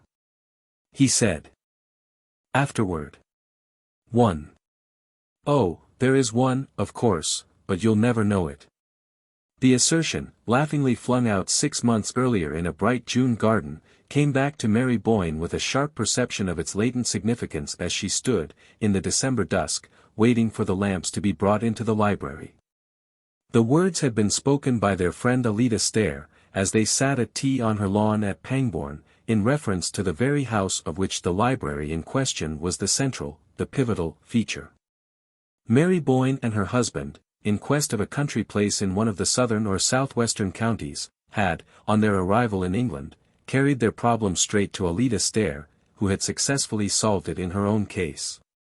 But it was not until they had rejected, almost capriciously, several practical and judicious suggestions that she threw it out. Well, there's Ling, in Dorsetshire. It belongs to Hugo's cousins, and you can get it for a song. The reasons she gave for its being obtainable on these terms, its remoteness from a station, its lack of electric light, hot water pipes, and other vulgar necessities, were exactly those pleading in its favor with two romantic Americans perversely in search of the economic drawbacks which were associated, in their tradition, with unusual architectural felicities. I should never believe I was living in an old house unless I was thoroughly uncomfortable, Ned Boyne, the more extravagant of the two, had jocosely insisted. The least hint of convenience would make me think it had been bought out of an exhibition, with the pieces numbered, and set up again. And they had proceeded to enumerate, with humorous precision, their various suspicions and exactions, refusing to believe that the house their cousin recommended was really Tudor till they learned it had no heating system. Or that the village church was literally in the grounds till she assured them of the deplorable uncertainty of the water supply. It's too uncomfortable to be true. Edward Boyne had continued to exult as the avowal of each disadvantage was successively wrung from her, but he had cut short his rhapsody to ask, with a sudden relapse to distrust, and the ghost? You've been concealing from us the fact that there is no ghost. Mary, at the moment, had laughed with him, yet almost with her laugh, being possessed of several sets of independent perceptions, had noted a sudden flatness of tone in Alida's answering hilarity. Oh, Dorsetshire's full of ghosts, you know. Yes, yes, but that won't do. I don't want to have to drive 10 miles to see somebody else's ghost. I want one of my own on the premises. Is there a ghost at Ling? His rejoinder had made Alida laugh again, and it was then that she had flung back tantalizingly, "Oh, there is one, of course, but you'll never know it." Never know it? Boyne pulled her up. But what in the world constitutes a ghost except the fact of its being known for one? I can't say. But that's the story. That there's a ghost, but that nobody knows it's a ghost. Well, not till afterward, at any rate. Till afterward? Not till long, long afterward. But if it's once been identified as an unearthly visitant, why hasn't its signalment been handed down in the family? How has it managed to preserve its incognito? Alida could only shake her head. Don't ask me. But it has. And then suddenly, Mary spoke up as if from some cavernous depth of divination. Suddenly, long afterward, one says to oneself, that was it? She was oddly startled at the sepulchral sound with which her question fell on the banter of the other two, and she saw the shadow of the same surprise flit across Alida's clear pupils. I suppose so. One just has to wait. Oh, hang waiting. Ned broke in. Life's too short for a ghost who can only be enjoyed in retrospect. Can't we do better than that, Mary? But it turned out that in the event they were not destined to, for within 3 months of their conversation with Mrs. Stair they were established at Ling, and the life they had yearned for to the point of planning it out in all its daily details had actually begun for them. It was to sit, in the thick December dusk, by just such a wide-hooded fireplace, under just such black oak rafters. With the sense that beyond the mullioned panes the downs were darkening to a deeper solitude, it was for the ultimate indulgence in such sensations that Mary Boyne had endured for nearly 14 years the soul-deadening ugliness of the Middle West. And that Boyne had ground on doggedly at his engineering till, with a suddenness that still made her blink, the prodigious windfall of the Blue Star Mine had put them at a stroke in possession of life and the leisure to taste it. They had never for a moment meant their new state to be one of idleness, but they meant to give themselves only to harmonious activities. She had her vision of painting and gardening, against a background of grey walls. He dreamed of the production of his long-planned book on the economic basis of culture, and with such absorbing work ahead no existence could be too sequestered. They could not get far enough from the world, or plunge deep enough into the past. Dorsetshire had attracted them from the first by a semblance of remoteness out of all proportion to its geographical position. But to the Boynes it was one of the ever-recurring wonders of the whole incredibly compressed island, a nest of counties. As they put it, that for the production of its effects so little of a given quality went so far, that so few miles made a distance, and so short a distance a difference. It's that, Ned had once enthusiastically explained, that gives such depth to their effects, such relief to their least contrasts. They've been able to lay the butter so thick on every exquisite mouthful. The butter had certainly been laid on thick at Ling. The old grey house, hidden under a shoulder of the downs, had almost all the finer marks of commerce with a protracted past. The mere fact that it was neither large nor exceptional made it, to the Boynes, abound the more richly in its special sense, the sense of having been for centuries a deep, dim reservoir of life. The life had probably not been of the most vivid order, for long periods, no doubt, it had fallen as noiselessly into the past as the quiet drizzle of autumn fell, hour after hour, into the green fish pond between the yews. But these backwaters of existence sometimes breed, in their sluggish depths, strange acuities of emotion, and Mary Boyne had felt from the first the occasional brush of an intenser memory. The feeling had never been stronger than on the December afternoon when, waiting in the library for the belated lamps, she rose from her seat and stood among the shadows of the hearth. Her husband had gone off, after luncheon, for one of his long tramps on the downs. She had noticed of late that he preferred to be unaccompanied on these occasions. And, in the tried security of their personal relations, had been driven to conclude that his book was bothering him, and that he needed the afternoons to turn over in solitude the problems left from the morning's work. Certainly the book was not going as smoothly as she had imagined it would, and the lines of perplexity between his eyes had never been there in his engineering days. Then he had often looked fagged to the verge of illness, but the native demon of worry had never branded his brow. Yet the few pages he had so far read to her, the introduction, and a synopsis of the opening chapter, gave evidences of a firm possession of his subject, and a deepening confidence in his powers.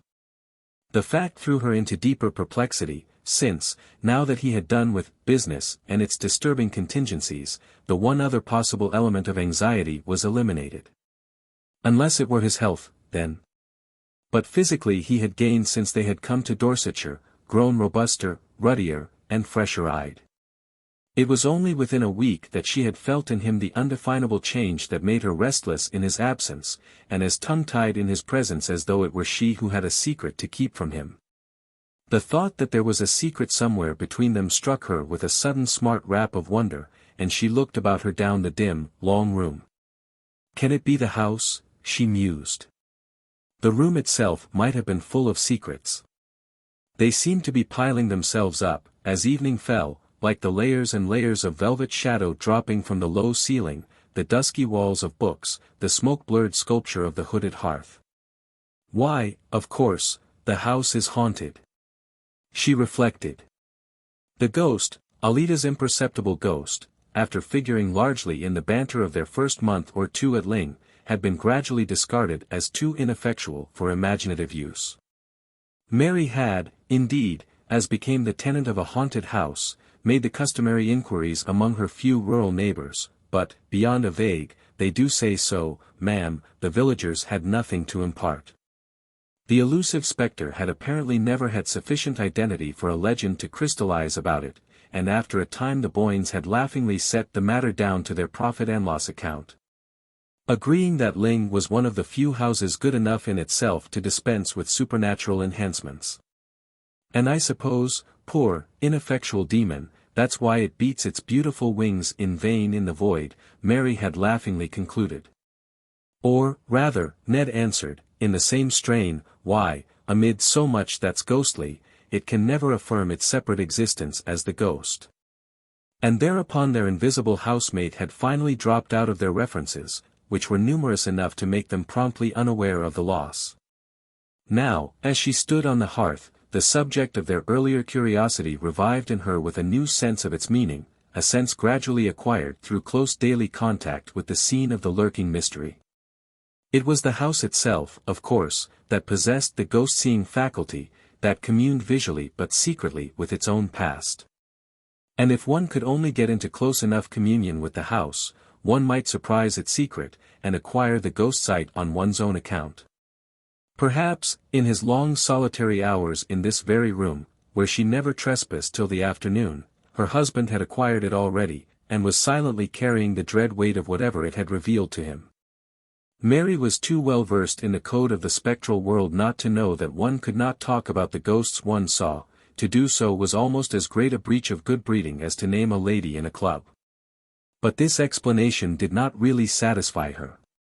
What, after all, except for the fun of the frisson, she reflected, would he really care for any of their old ghosts? And thence she was thrown back once more on the fundamental dilemma, the fact that one's greater or less susceptibility to spectral influences had no particular bearing on the case, since, when one did see a ghost at Ling, one did not know it. Not till long afterward, Alida Stair had said. Well, supposing Ned had seen one when they first came, and had known only within the last week what had happened to him. More and more under the spell of the hour, she threw back her searching thoughts to the early days of their tenancy, but at first only to recall a gay confusion of unpacking, settling, arranging of books, and calling to each other from remote corners of the house as treasure after treasure of their habitation revealed itself to them. It was in this particular connection that she presently recalled a certain soft afternoon of the previous October, when, passing from the first rapturous flurry of exploration to a detailed inspection of the old house, she had pressed, like a novel heroine, a panel that opened at her touch, on a narrow flight of stairs leading to an unsuspected flat ledge of the roof which, from below, seemed to slope away on all sides too abruptly for any but practiced feet to scale. The view from this hidden coign was enchanting, and she had flown down to snatch Ned from his papers and give him the freedom of her discovery. She remembered still how, standing on the narrow ledge, he had passed his arm about her while their gaze flew to the long, tossed horizon line of the downs, and then dropped contentedly back to trace the arabesque of yew hedges about the fish pond. And the shadow of the cedar on the lawn. And now the other way, he had said, gently turning her about within his arm. And closely pressed to him, she had absorbed, like some long, satisfying draught, the picture of the grey-walled court, the squat lions on the gates, and the lime avenue reaching up to the highroad under the downs. It was just then, while they gazed and held each other, that she had felt his arm relax, and heard a sharp "hello," that made her turn to glance at him. Distinctly, yes, she now recalled she had seen, as she glanced, a shadow of anxiety, of perplexity, rather, fall across his face. And, following his eyes, had beheld the figure of a man in loose, greyish clothes, as it appeared to her, who was sauntering down the lime avenue to the court with the tentative gait of a stranger seeking his way. Her short-sighted eyes had given her but a blurred impression of slightness and greyness, with something foreign, or at least unlocal, in the cut of the figure or its garb. But her husband had apparently seen more, seen enough to make him push past her with a sharp "wait," and dash down the twisting stairs without pausing to give her a hand for the descent.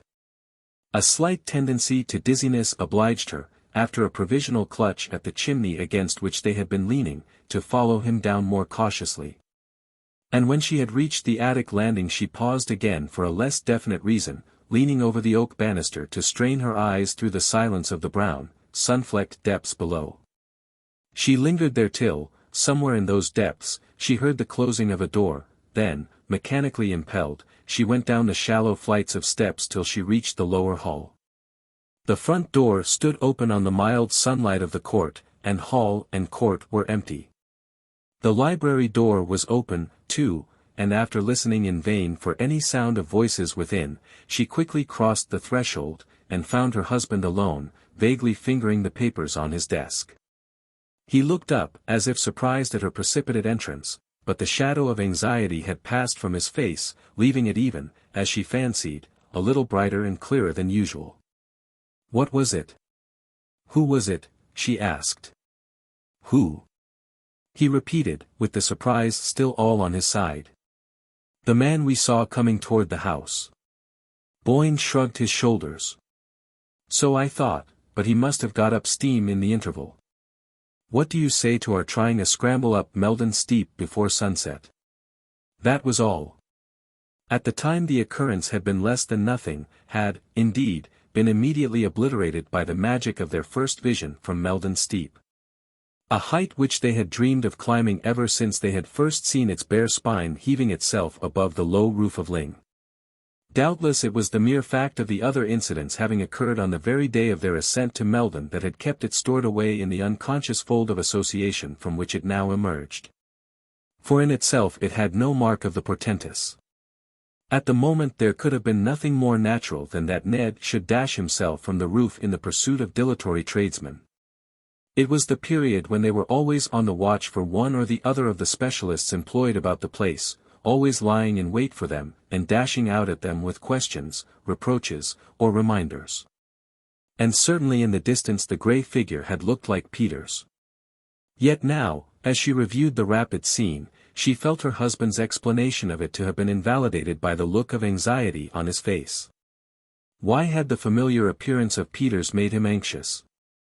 Why, above all, if it was of such prime necessity to confer with that authority on the subject of the stable drains, had the failure to find him produced such a look of relief? Mary could not say that any one of these considerations had occurred to her at the time, yet, from the promptness with which they now marshalled themselves at her summons, she had a sudden sense that they must all along have been there, waiting their hour. 2.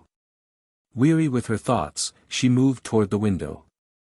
The library was now completely dark, and she was surprised to see how much faint light the outer world still held. As she peered out into it across the court, a figure shaped itself in the tapering perspective of bare lines. It looked a mere blot of deeper grey in the greyness, and for an instant, as it moved toward her, her heart thumped to the thought. It's the ghost. She had time, in that long instant, to feel suddenly that the man of whom, 2 months earlier, she had a brief distant vision from the roof was now, at his predestined hour, about to reveal himself as not having been Peter's. And her spirit sank under the impending fear of the disclosure. But almost with the next tick of the clock the ambiguous figure, gaining substance and character, showed itself even to her weak sight as her husband's. And she turned away to meet him, as he entered, with the confession of her folly. "It's really too absurd," she laughed out from the threshold, "but I never can remember." "Remember what?" Boyne questioned as they drew together. "That when one sees the Ling ghost one never knows it." Her hand was on his sleeve, and he kept it there, but with no response in his gesture or in the lines of his fagged, preoccupied face. "Did you think you'd seen it?" he asked, after an appreciable interval. "Why, I actually took you for it, my dear, in my mad determination to spot it." "Me, just now." His arm dropped away, and he turned from her with a faint echo of her laugh. "Really, dearest, you'd better give it up, if that's the best you can do." "Yes, I give it up, I give it up." "Have you?" she asked, turning round on him abruptly. The parlour-maid had entered with letters and a lamp, and the light struck up into Boyne's face as he bent above the tray she presented. "Have you?"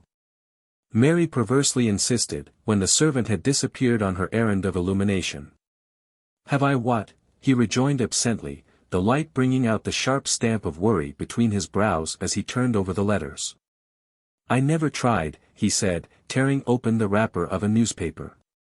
"Well, of course," Mary persisted, "the exasperating thing is that there's no use trying, since one can't be sure till so long afterward." He was unfolding the paper as if he had hardly heard her. But after a pause, during which the sheets rustled spasmodically between his hands, he lifted his head to say abruptly, "Have you any idea how long?" Mary had sunk into a low chair beside the fireplace. From her seat she looked up, startled, at her husband's profile, which was darkly projected against the circle of lamplight. "No, none." "Have you?" she retorted, repeating her former phrase with an added keenness of intention. Boyne crumpled the paper into a bunch, and then inconsequently turned back with it toward the lamp. "Lord, no. I only meant," he explained, with a faint tinge of impatience, "is there any legend, any tradition, as to that?" "Not that I know of," she answered, but the impulse to add, "What makes you ask?" was checked by the reappearance of the parlour-maid with tea and a second lamp. With the dispersal of shadows, and the repetition of the daily domestic office, Mary Boyne felt herself less oppressed by that sense of something mutely imminent which had darkened her solitary afternoon. For a few moments she gave herself silently to the details of her task, and when she looked up from it she was struck to the point of bewilderment by the change in her husband's face. He had seated himself near the farther lamp, and was absorbed in the perusal of his letters, but was it something he had found in them, or merely the shifting of her own point of view, that had restored his features to their normal aspect? The longer she looked, the more definitely the change affirmed itself. The lines of painful tension had vanished, and such traces of fatigue as lingered were of the kind easily attributable to steady mental effort. He glanced up, as if drawn by her gaze, and met her eyes with a smile. "I'm dying for my tea, you know, and here's a letter for you," he said. She took the letter he held out in exchange for the cup she proffered him, and, returning to her seat, broke the seal with the languid gesture of the reader whose interests are all enclosed in the circle of one cherished presence. Her next conscious motion was that of starting to her feet, the letter falling to them as she rose, while she held out to her husband a long newspaper clipping. "Ned! What's this? What does it mean?" He had risen at the same instant, almost as if hearing her cry before she uttered it, and for a perceptible space of time he and she studied each other, like adversaries watching for an advantage, across the space between her chair and his desk. "What's what? You fairly made me jump," Boyne said at length, moving toward her with a sudden, half-exasperated laugh. The shadow of apprehension was on his face again, not now a look of fixed foreboding, but a shifting vigilance of lips and eyes that gave her the sense of his feeling himself invisibly surrounded. Her hand shook so that she could hardly give him the clipping. This article, from the Waukesha Sentinel, that a man named Elwell has brought suit against you, that there was something wrong about the Blue Star Mine. I can't understand more than half. They continued to face each other as she spoke, and to her astonishment, she saw that her words had the almost immediate effect of dissipating the strained watchfulness of his look. Oh, that. He glanced down the printed slip, and then folded it with the gesture of one who handles something harmless and familiar. What's the matter with you this afternoon, Mary? I thought you got bad news. She stood before him with her undefinable terror subsiding slowly under the reassuring touch of his composure. You knew about this, then, it's all right. Certainly I knew about it, and it's all right. But what is it? I don't understand. What does this man accuse you of? Oh, pretty nearly every crime in the calendar. Boyne had tossed the clipping down, and thrown himself comfortably into an armchair near the fire. Do you want to hear the story? It's not particularly interesting, just a squabble over interests in the Blue Star. But who is this Elwell? I don't know the name. Oh, he's a fellow I put into it, gave him a hand up. I told you all about him at the time. I dare say. I must have forgotten. Vainly she strained back among her memories. But if you helped him, why does he make this return? Oh, probably some shyster lawyer got hold of him and talked him over. It's all rather technical and complicated. I thought that kind of thing bored you. His wife felt a sting of compunction. Theoretically, she deprecated the American wife's detachment from her husband's professional interests. But in practice she had always found it difficult to fix her attention on Boyne's report of the transactions in which his varied interests involved him. Besides, she had felt from the first that, in a community where the amenities of living could be obtained only at the cost of efforts as arduous as her husband's professional labors, such brief leisure as they could command should be used as an escape from immediate preoccupations, a flight to the life they always dreamed of living. Once or twice, now that this new life had actually drawn its magic circle about them, she had asked herself if she had done right, but hitherto such conjectures had been no more than the retrospective excursions of an active fancy. Now, for the first time, it startled her a little to find how little she knew of the material foundation on which her happiness was built. She glanced again at her husband, and was reassured by the composure of his face. Yet she felt the need of more definite grounds for her reassurance. But doesn't this suit worry you? Why have you never spoken to me about it? He answered both questions at once. I didn't speak of it at first because it did worry me, annoyed me, rather. But it's all ancient history now. Your correspondent must have got hold of a back number of the Sentinel. She felt a quick thrill of relief. You mean it's over? He's lost his case. There was a just perceptible delay in Boyne's reply. The suit's been withdrawn, that's all. But she persisted, as if to exonerate herself from the inward charge of being too easily put off. Withdrawn because he saw he had no chance. Oh, he had no chance, Boyne answered. She was still struggling with a dimly felt perplexity at the back of her thoughts. How long ago was it withdrawn? He paused, as if with a slight return of his former uncertainty. I've just had the news now, but I've been expecting it. Just now, in one of your letters? Yes, in one of my letters. She made no answer, and was aware only, after a short interval of waiting, that he had risen, and strolling across the room, had placed himself on the sofa at her side. She felt him, as he did so, pass an arm about her, she felt his hand seek hers and clasp it, and turning slowly, drawn by the warmth of his cheek, she met the smiling clearness of his eyes. It's all right, it's all right? She questioned, through the flood of her dissolving doubts, and I give you my word it never was righter. He laughed back at her, holding her close. 3. One of the strangest things she was afterward to recall out of all the next day's incredible strangeness was the sudden and complete recovery of her sense of security. It was in the air when she woke in her low-ceilinged, dusky room. It accompanied her downstairs to the breakfast table, flashed out at her from the fire, and reduplicated itself brightly from the flanks of the urn and the sturdy flutings of the Georgian teapot. It was as if, in some roundabout way, all her diffused apprehensions of the previous day, with their moment of sharp concentration about the newspaper article, as if this dim questioning of the future, and startled return upon the past, had between them liquidated the arrears of some haunting moral obligation. If she had indeed been careless of her husband's affairs, it was, her new state seemed to prove, because her faith in him instinctively justified such carelessness.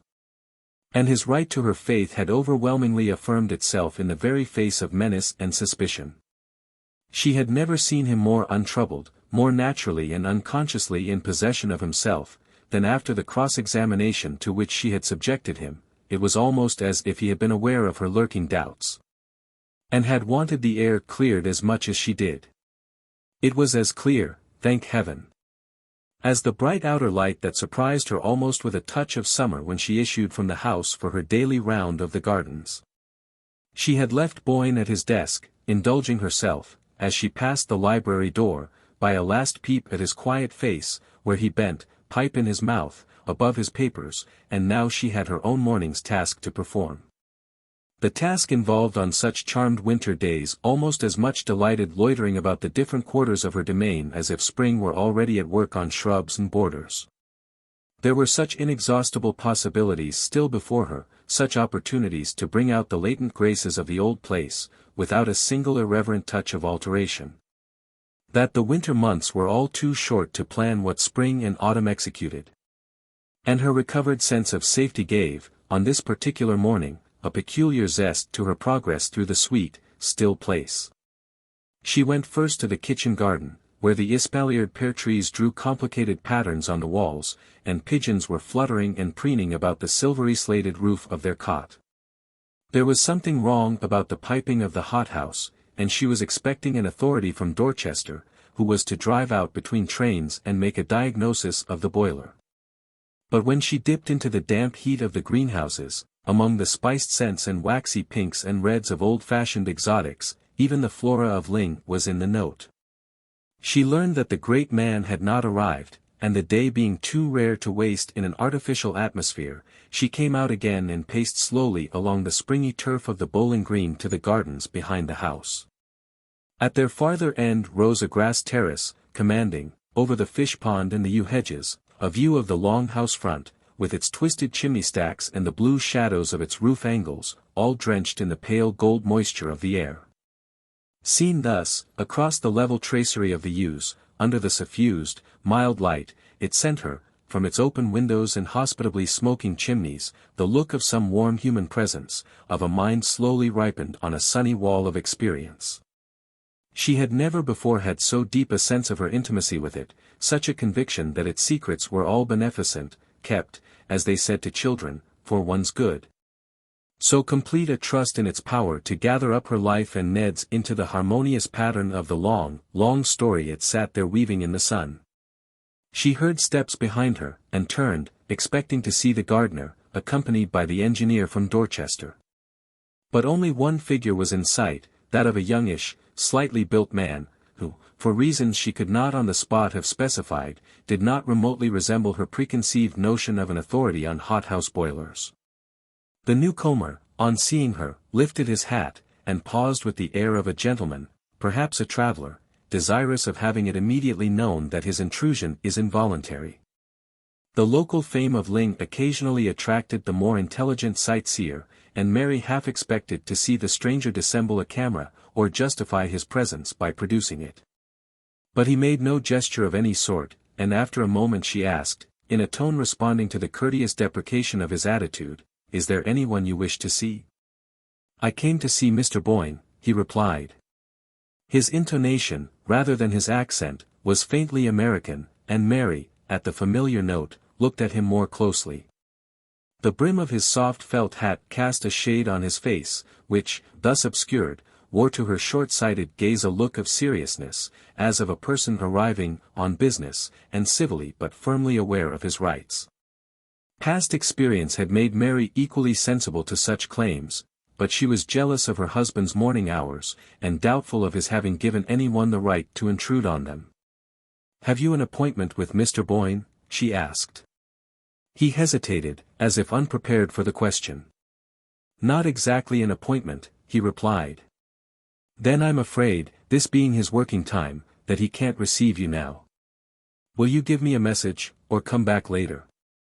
The visitor, again lifting his hat, briefly replied that he would come back later, and walked away, as if to regain the front of the house. As his figure receded down the walk between the yew hedges, Mary saw him pause and look up an instant at the peaceful house front bathed in faint winter sunshine. And it struck her, with a tardy touch of compunction, that it would have been more humane to ask if he had come from a distance, and to offer, in that case, to inquire if her husband could receive him. But as the thought occurred to her he passed out of sight behind a pyramidal yew, and at the same moment her attention was distracted by the approach of the gardener, attended by the bearded pepper-and-salt figure of the boilermaker from Dorchester. The encounter with this authority led to such far-reaching issues that they resulted in his finding it expedient to ignore his train, and beguiled Mary into spending the remainder of the morning in absorbed confabulation among the greenhouses. She was startled to find, when the colloquy ended, that it was nearly luncheon time, and she half expected, as she hurried back to the house, to see her husband coming out to meet her. But she found no one in the court but an under-gardener raking the gravel, and the hall, when she entered it, was so silent that she guessed Boyne to be still at work behind the closed door of the library.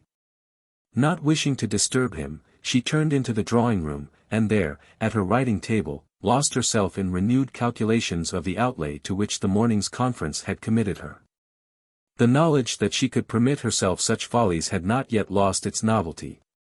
And somehow, in contrast to the vague apprehensions of the previous days, it now seemed an element of her recovered security, of the sense that, as Ned had said, things in general had never been righter.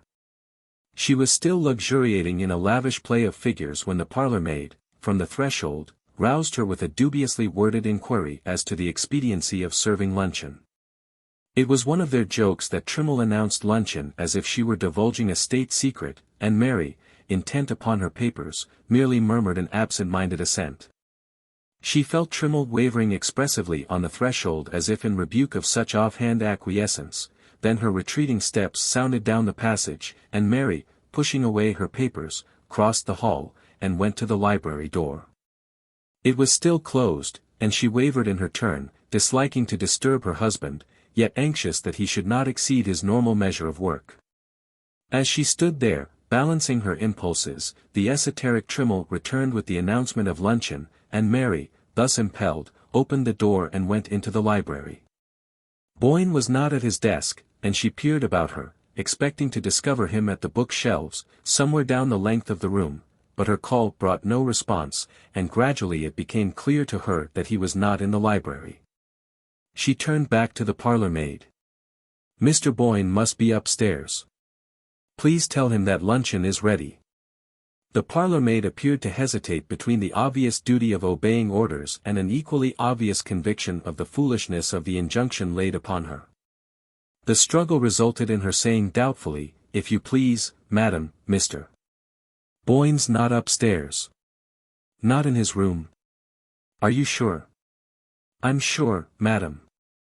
Mary consulted the clock. "Where is he, then?" "He's gone out," Trimmle announced, with the superior air of one who has respectfully waited for the question that a well-ordered mind would have first propounded. Mary's previous conjecture had been right, then. Boyne must have gone to the gardens to meet her, and since she had missed him, it was clear that he had taken the shorter way by the south door, instead of going round to the court. She crossed the hall to the glass portal opening directly on the yew garden, but the parlour-maid, after another moment of inner conflict, decided to bring out recklessly, "Please, madam, Mr. Boyne didn't go that way." Mary turned back. "Where did he go? And when?" "He went out of the front door, up the drive, madam." It was a matter of principle with Trimmle never to answer more than one question at a time. "Up the drive? At this hour?"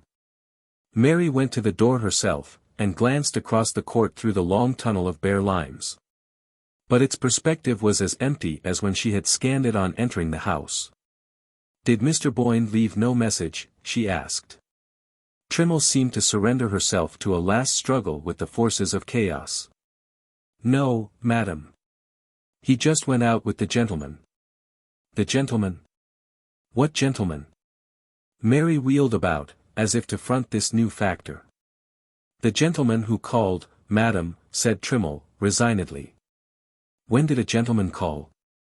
"Do explain yourself, Trimmel." Only the fact that Mary was very hungry, and that she wanted to consult her husband about the greenhouses, would have caused her to lay so unusual an injunction on her attendant. And even now she was detached enough to note in Trimmel's eye the dawning defiance of the respectful subordinate who has been pressed too hard. "I couldn't exactly say the hour, madam, because I didn't let the gentleman in," she replied, with the air of magnanimously ignoring the irregularity of her mistress's course. "You didn't let him in?" "No, madam. When the bell rang I was dressing, and Agnes—" "Go and ask Agnes, then," Mary interjected. Trimmel still wore her look of patient magnanimity. "Agnes would not know, madam, for she had unfortunately burnt her hand in trying the wick of the new lamp from town."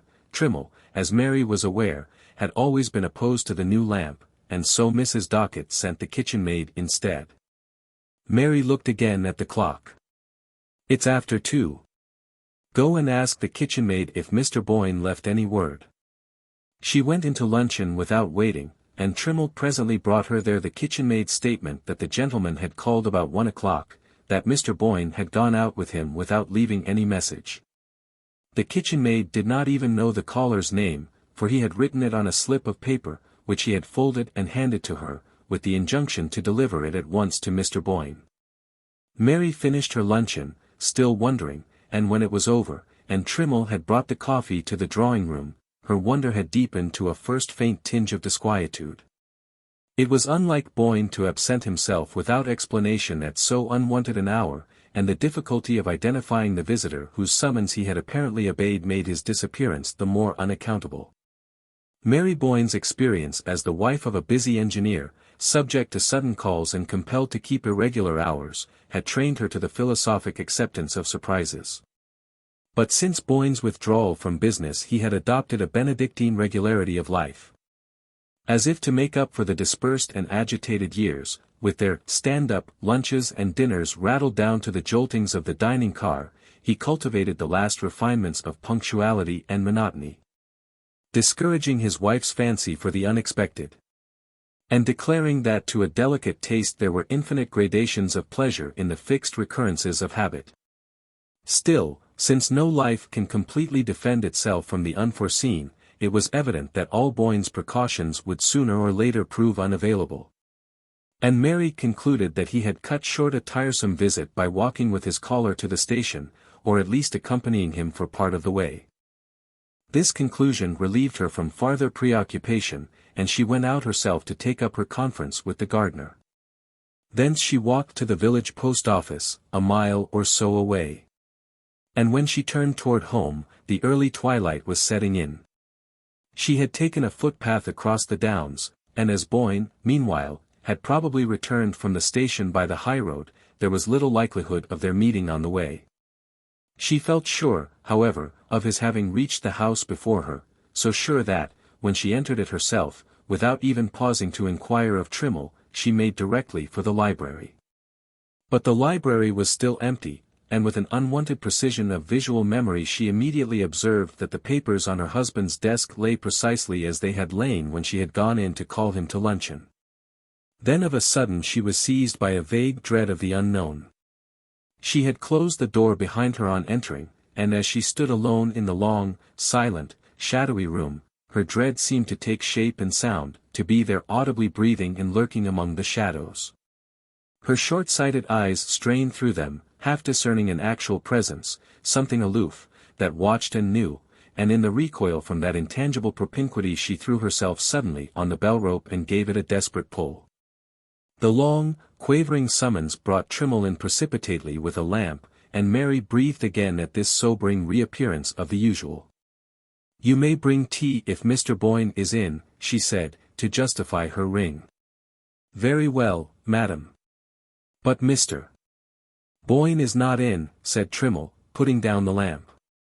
Not in. You mean he's come back and gone out again? No, madam. He's never been back. The dread stirred again, and Mary knew that now it had her fast. Not since he went out with the gentleman. Not since he went out with the gentleman. But who was the gentleman? Mary gasped out, with the sharp note of someone trying to be heard through a confusion of meaningless noises. That I couldn't say, madam.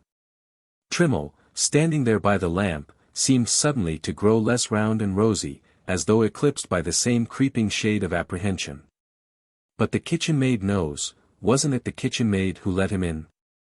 She doesn't know either, madam, for he wrote his name on a folded paper. Mary, through her agitation, was aware that they were both designating the unknown visitor by a vague pronoun, instead of the conventional formula which, till then, had kept their allusions within the bounds of custom. And at the same moment her mind caught at the suggestion of the folded paper. But he must have a name. Where is the paper? She moved to the desk, and began to turn over the scattered documents that littered it. The first that caught her eye was an unfinished letter in her husband's hand, with his pen lying across it, as though dropped there at a sudden summons. My dear Parvis, who was Parvis? I have just received your letter announcing Elwell's death, and while I suppose there is now no farther risk of trouble, it might be safer.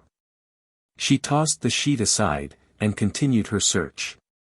But no folded paper was discoverable among the letters and pages of manuscript which had been swept together in a promiscuous heap, as if by a hurried or a startled gesture. But the kitchen maid saw him.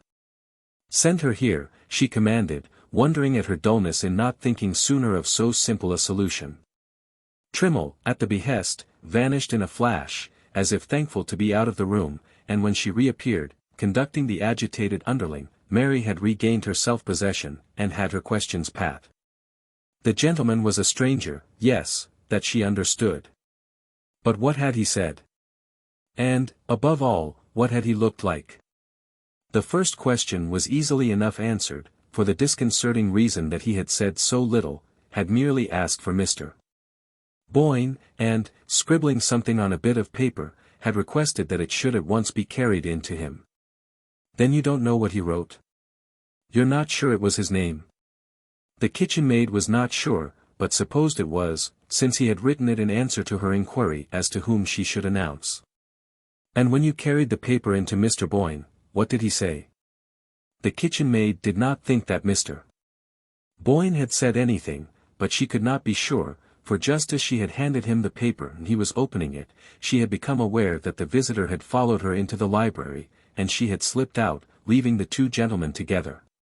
But then, if you left them in the library, how do you know that they went out of the house?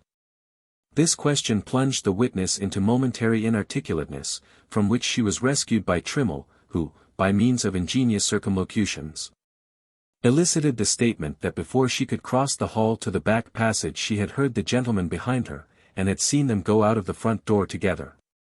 Then, if you saw the gentleman twice, you must be able to tell me what he looked like. But with this final challenge to her powers of expression it became clear that the limit of the kitchen maid's endurance had been reached. The obligation of going to the front door to show in a visitor was in itself so subversive of the fundamental order of things that it had thrown her faculties into hopeless disarray, and she could only stammer out. After various panting efforts at evocation, his hat, mum, was different like, as you might say. Different? How different? Mary flashed out at her, her own mind, in the same instant, leaping back to an image left on it that morning, but temporarily lost under layers of subsequent impressions. His hat had a wide brim, you mean? And his face was pale, a youngish face? Mary pressed her, with a white-lipped intensity of interrogation. But if the kitchen maid found any adequate answer to this challenge, it was swept away for her listener down the rushing current of her own convictions. The stranger in the garden. Why had Mary not thought of him before? She needed no one now to tell her that it was he who had called for her husband and gone away with him. But who was he, and why had Boyne obeyed his call? 4. It leaped out at her suddenly, like a grin out of the dark, that they had often called England so little, such a confoundedly hard place to get lost in. A confoundedly hard place to get lost in. That had been her husband's phrase. And now, with the whole machinery of official investigation sweeping its flashlights from shore to shore, and across the dividing straits, now, with Boyne's name blazing from the walls of every town and village, his portrait, how that wrung her. Hawked up and down the country like the image of a hunted criminal. Now the little compact, populous island, so policed, surveyed, and administered, revealed itself as a sphinx-like guardian of abysmal mysteries. Staring back into his wife's anguished eyes as if with the malicious joy of knowing something they would never know. In the fortnight since Boyne's disappearance there had been no word of him, no trace of his movements. Even the usual misleading reports that raise expectancy in tortured bosoms had been few and fleeting. No one but the bewildered kitchen maid had seen him leave the house, and no one else had seen the gentleman who accompanied him.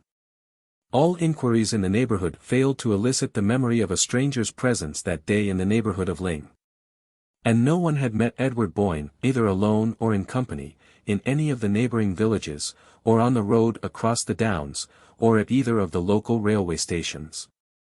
The sunny English noon had swallowed him as completely as if he had gone out into Cimmerian night.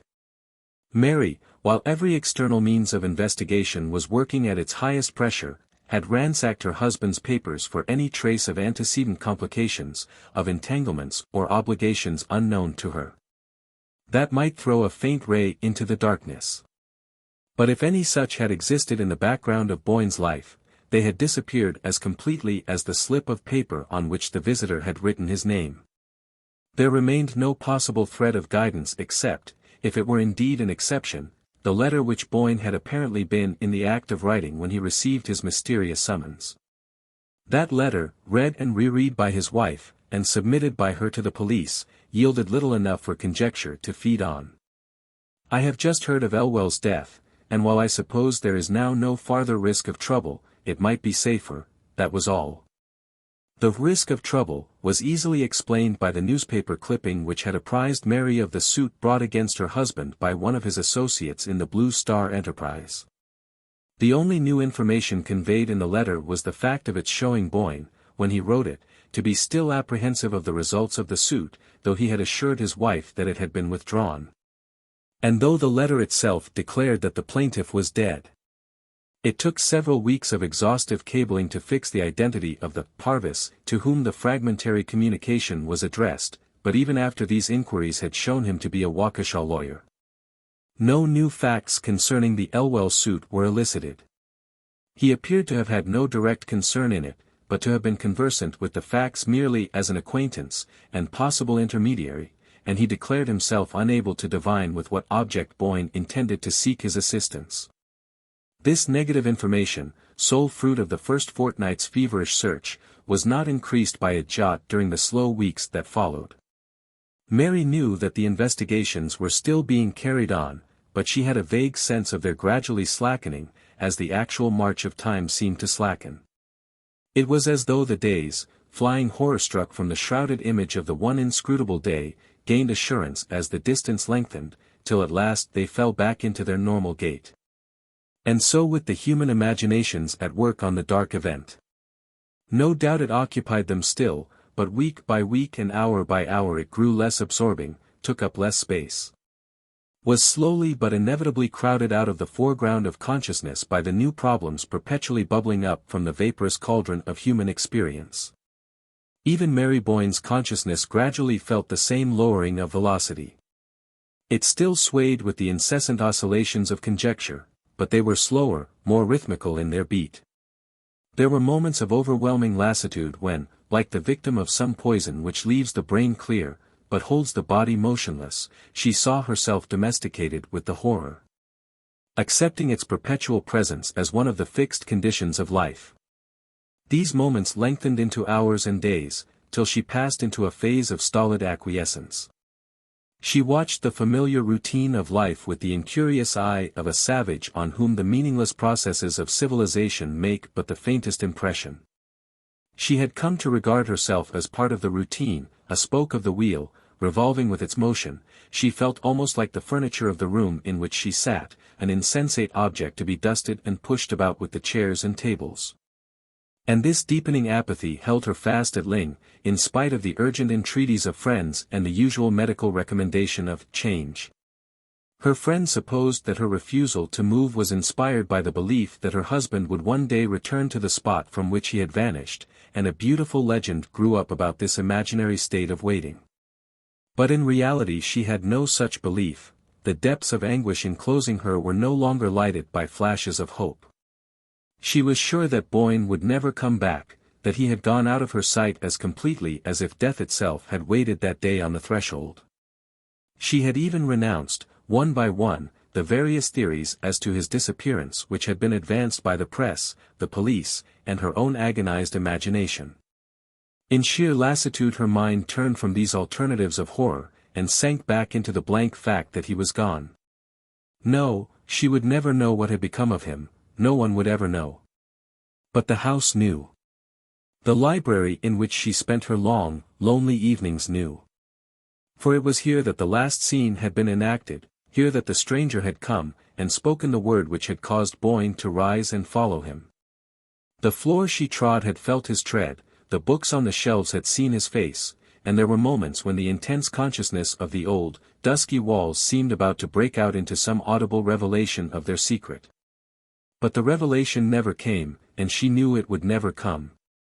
Ling was not one of the garrulous old houses that betray the secrets entrusted to them. Its very legend proved that it had always been the mute accomplice, the incorruptible custodian of the mysteries it had surprised.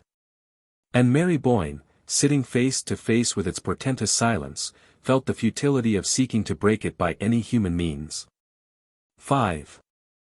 I don't say it wasn't straight, yet don't say it was straight. It was business.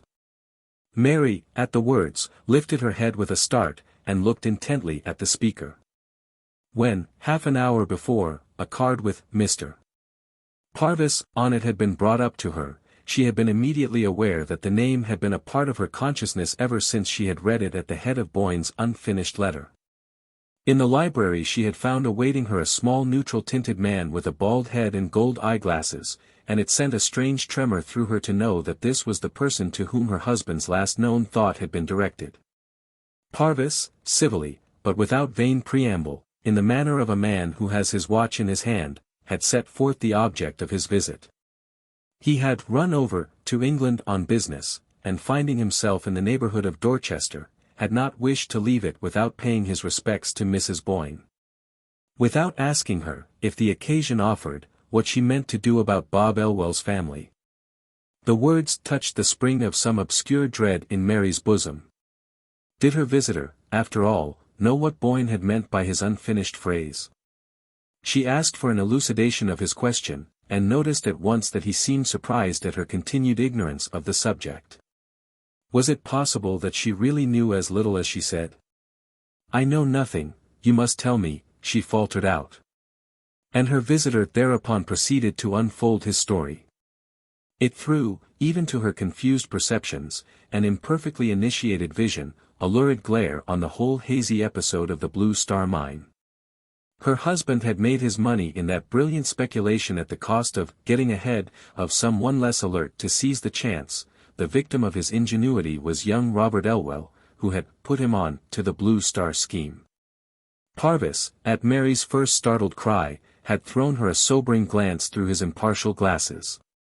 Bob Elwell wasn't smart enough, that's all. If he had been, he might have turned round and served Boyne the same way.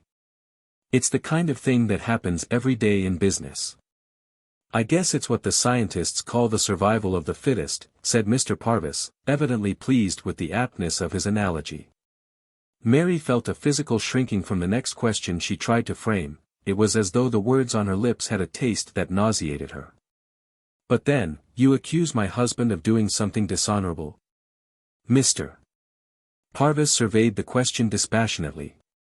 Oh, no, I don't. I don't even say it wasn't straight. He glanced up and down the long lines of books, as if one of them might have supplied him with the definition he sought. I don't say it wasn't straight, and yet I don't say it was straight. It was business. After all, no definition in his category could be more comprehensive than that. Mary sat staring at him with a look of terror. He seemed to her like the indifferent, implacable emissary of some dark, formless power.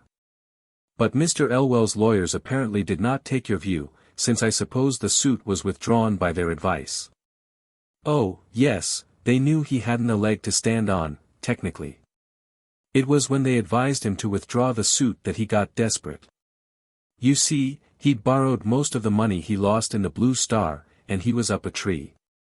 That's why he shot himself when they told him he had no show. The horror was sweeping over Mary in great, deafening waves. He shot himself. He killed himself because of that. Well, he didn't kill himself, exactly. He dragged on 2 months before he died. Parvis emitted the statement as unemotionally as a gramophone grinding out its record. You mean that he tried to kill himself, and failed? And tried again? Oh, he didn't have to try again, said Parvis, grimly. They sat opposite each other in silence, he swinging his eyeglass thoughtfully about his finger, she, motionless, her arms stretched along her knees in an attitude of rigid tension. But if you knew all this, she began at length, hardly able to force her voice above a whisper, how is it that when I wrote you at the time of my husband's disappearance you said you didn't understand his letter? Parvis received this without perceptible discomfiture. Why, I didn't understand it, strictly speaking. And it wasn't the time to talk about it, if I had. The Elwell business was settled when the suit was withdrawn. Nothing I could have told you would have helped you to find your husband. Mary continued to scrutinize him. Then why are you telling me now? Still Parvis did not hesitate. Well, to begin with, I supposed you knew more than you appear to, I mean about the circumstances of Elwell's death. And then people are talking of it now, the whole matter's been raked up again. And I thought, if you didn't know, you ought to. She remained silent, and he continued, you see, it's only come out lately what a bad state Elwell's affairs were in. His wife's a proud woman, and she fought on as long as she could, going out to work, and taking sewing at home, when she got too sick, something with the heart, I believe. But she had his bedridden mother to look after, and the children, and she broke down under it, and finally had to ask for help. That attracted attention to the case, and the papers took it up, and a subscription was started. Everybody out there liked Bob Elwell, and most of the prominent names in the place are down on the list, and people began to wonder why. Parvis broke off to fumble in an inner pocket. Here, he continued, here's an account of the whole thing from the Sentinel, a little sensational, of course. But I guess you'd better look it over. He held out a newspaper to Mary, who unfolded it slowly, remembering, as she did so, the evening when, in that same room, the perusal of a clipping from the Sentinel had first shaken the depths of her security. As she opened the paper, her eyes, shrinking from the glaring headlines, widow of Boyne's victim forced to appeal for aid, ran down the column of text to 2 portraits inserted in it. The first was her husband's, taken from a photograph made the year they had come to England. It was the picture of him that she liked best, the one that stood on the writing table upstairs in her bedroom. As the eyes in the photograph met hers, she felt it would be impossible to read what was said of him, and closed her lids with the sharpness of the pain. I thought if you felt disposed to put your name down, she heard Parvis continue. She opened her eyes with an effort, and they fell on the other portrait. It was that of a youngish man, slightly built, in rough clothes, with features somewhat blurred by the shadow of a projecting hat brim. Where had she seen that outline before? She stared at it confusedly, her heart hammering in her throat and ears. Then she gave a cry. This is the man who came for my husband. She heard Parvis start to his feet, and was dimly aware that she had slipped backward into the corner of the sofa, and that he was bending above her in alarm. With an intense effort she straightened herself and reached out for the paper, which she had dropped. It's the man. I should know him anywhere, she cried in a voice that sounded in her own ears like a scream. Parvis's voice seemed to come to her from far off, down endless, fog-muffled windings. Mrs. Boyne, you're not very well. Shall I call somebody? Shall I get a glass of water?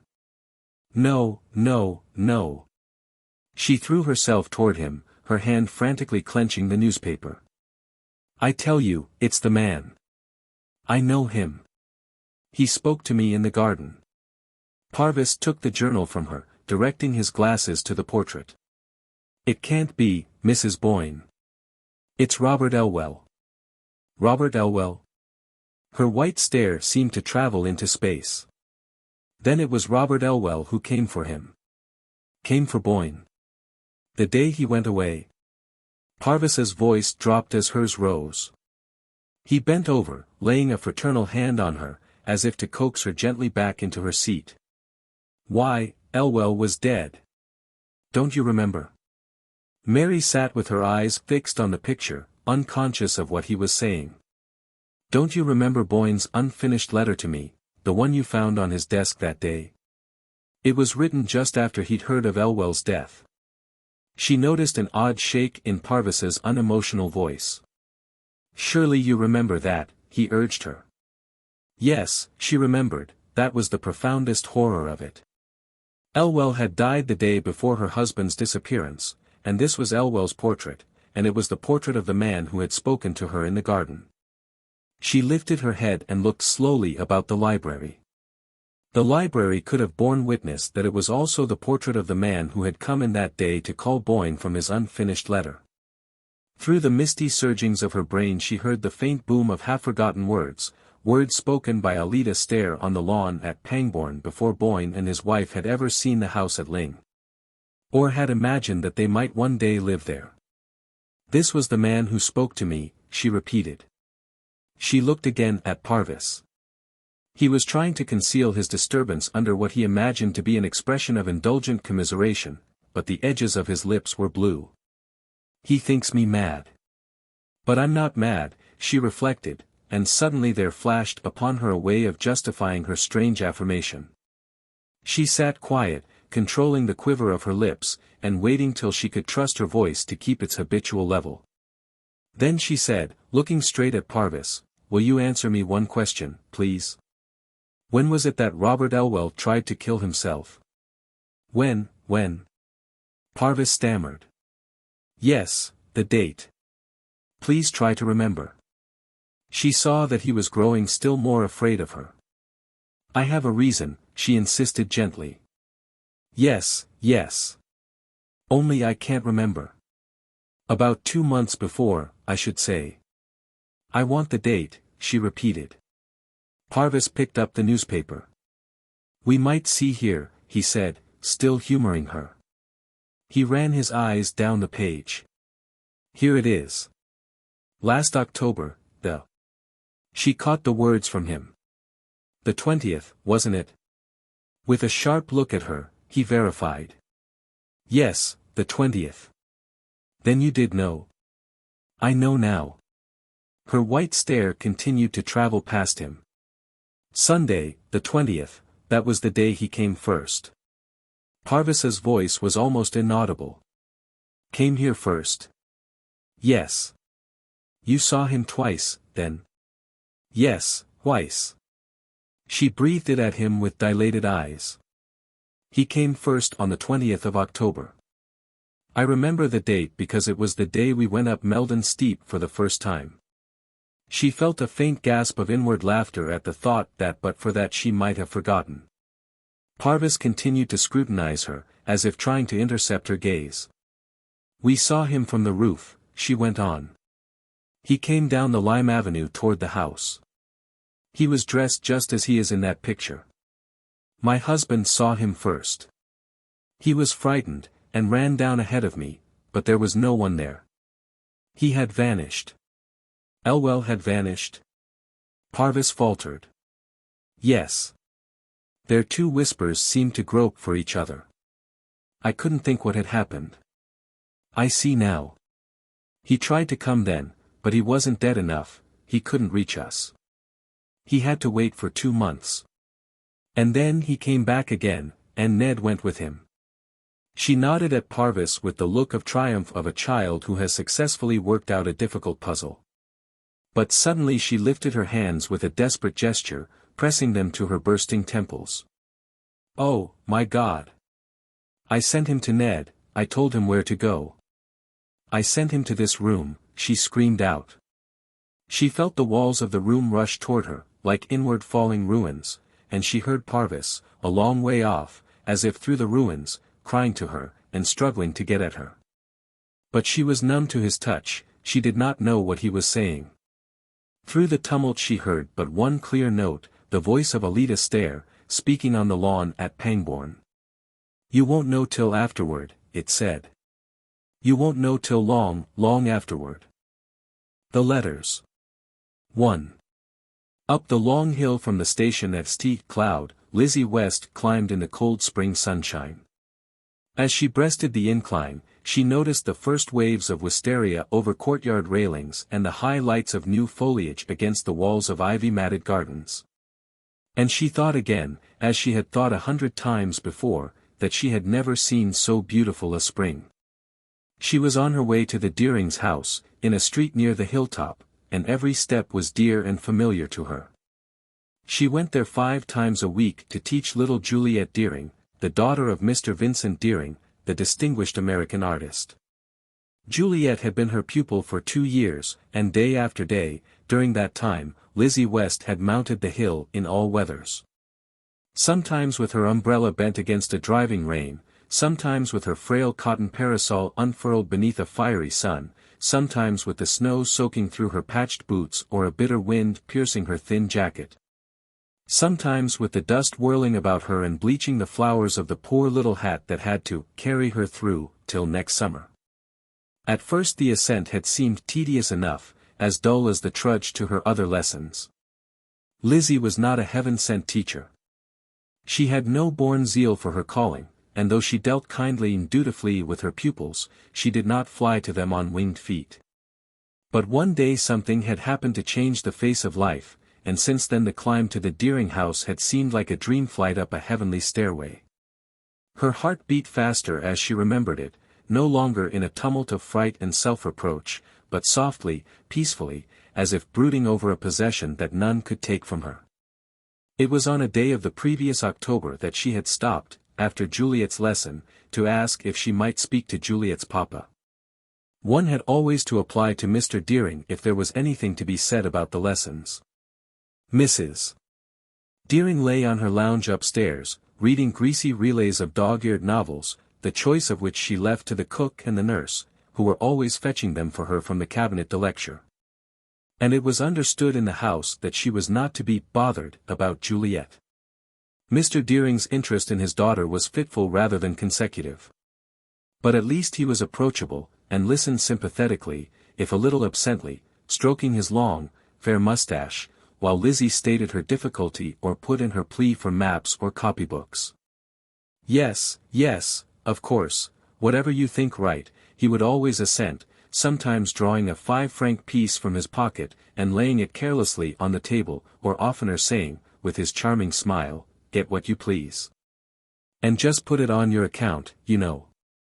But this time Lizzie had not come to ask for maps or copybooks, or even to hint, in crimson misery, as once, poor soul. She had had to do, that Mr. Deering had overlooked her last little account had probably not noticed that she had left it, some 2 months earlier, on a corner of his littered writing table. That hour had been bad enough, though he had done his best to make it easy to carry it off gallantly and gaily, but this was infinitely worse. For she had come to complain of her pupil. To say that, much as she loved little Juliet, it was useless, unless Mr. Deering could do something, to go on with the lessons. "It wouldn't be honest, I should be robbing you.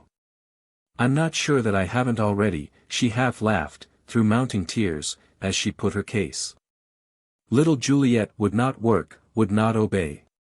Her poor, little, drifting existence floated aimlessly between the kitchen and the lingerie, and all the groping tendrils of her curiosity were fastened about the doings of the backstairs. It was the same kind of curiosity that Mrs. Deering, overhead in her drug-scented room, lavished on her dog-eared novels and on the society notes of the morning paper. But since Juliet's horizon was not yet wide enough to embrace these loftier objects, her interest was centered in the anecdotes that Celeste and Suzanne brought back from the market and the library. That these were not always of an edifying nature the child's artless prattle too often betrayed. But unhappily they occupied her fancy to the complete exclusion of such nourishing items as dates and dynasties, and the sources of the principal European rivers. At length the crisis became so acute that poor Lizzie felt herself bound to resign her charge or ask Mr. Deering's intervention, and for Juliet's sake she chose the harder alternative. It was hard to speak to him not only because one hated still more to ascribe it to such vulgar causes, but because one blushed to bring them to the notice of a spirit engaged with higher things. Mr. Deering was very busy at that moment, he had a new picture on. And Lizzie entered the studio with the flutter of one profanely intruding on some sacred rite. She almost heard the rustle of retreating wings as she approached. And then, how differently it had all turned out. Perhaps it wouldn't have, if she hadn't been such a goose, she who so seldom cried, so prided herself on a stoic control of her little twittering cageful of feelings. But if she had cried, it was because he had looked at her so kindly, so softly, and because she had nevertheless felt him so pained and shamed by what she said. The pain, of course, lay for both in the implication behind her words, in the one word they left unspoken. If little Juliet was as she was, it was because of the mother upstairs, the mother who had given her child her futile impulses, and grudged her the care that might have guided them. The wretched case so obviously revolved in its own vicious circle that when Mr. Deering had murmured, "Of course if my wife were not an invalid," they both turned with a simultaneous spring to the flagrant, bad example, of Celeste and Suzanne, fastening on that with a mutual insistence that ended in his crying out. "All the more, then, how can you leave her to them?" "But if I do her no good?" Lizzie wailed, and it was then that, when he took her hand and assured her gently, "But you do, you do." It was then that, in the traditional phrase, she broke down, and her conventional protest quivered off into tears. "You do me good, at any rate, you make the house seem less like a desert," she heard him say, and the next moment she felt herself drawn to him, and they kissed each other through her weeping. They kissed each other, there was the new fact. One does not, if one is a poor little teacher living in Madame Clopin's pension Suisse at Passy, and if one has pretty brown hair and eyes that reach out trustfully to other eyes, one does not, under these common but defenseless conditions, arrive at the age of 25 without being now and then kissed. Waylaid once by a noisy student between two doors, surprised once by one's grey-bearded professor as one bent over the theme he was correcting, but these episodes, if they tarnish the surface, do not reach the heart. It is not the kiss endured, but the kiss returned, that lives. And Lizzie West's first kiss was for Vincent Deering.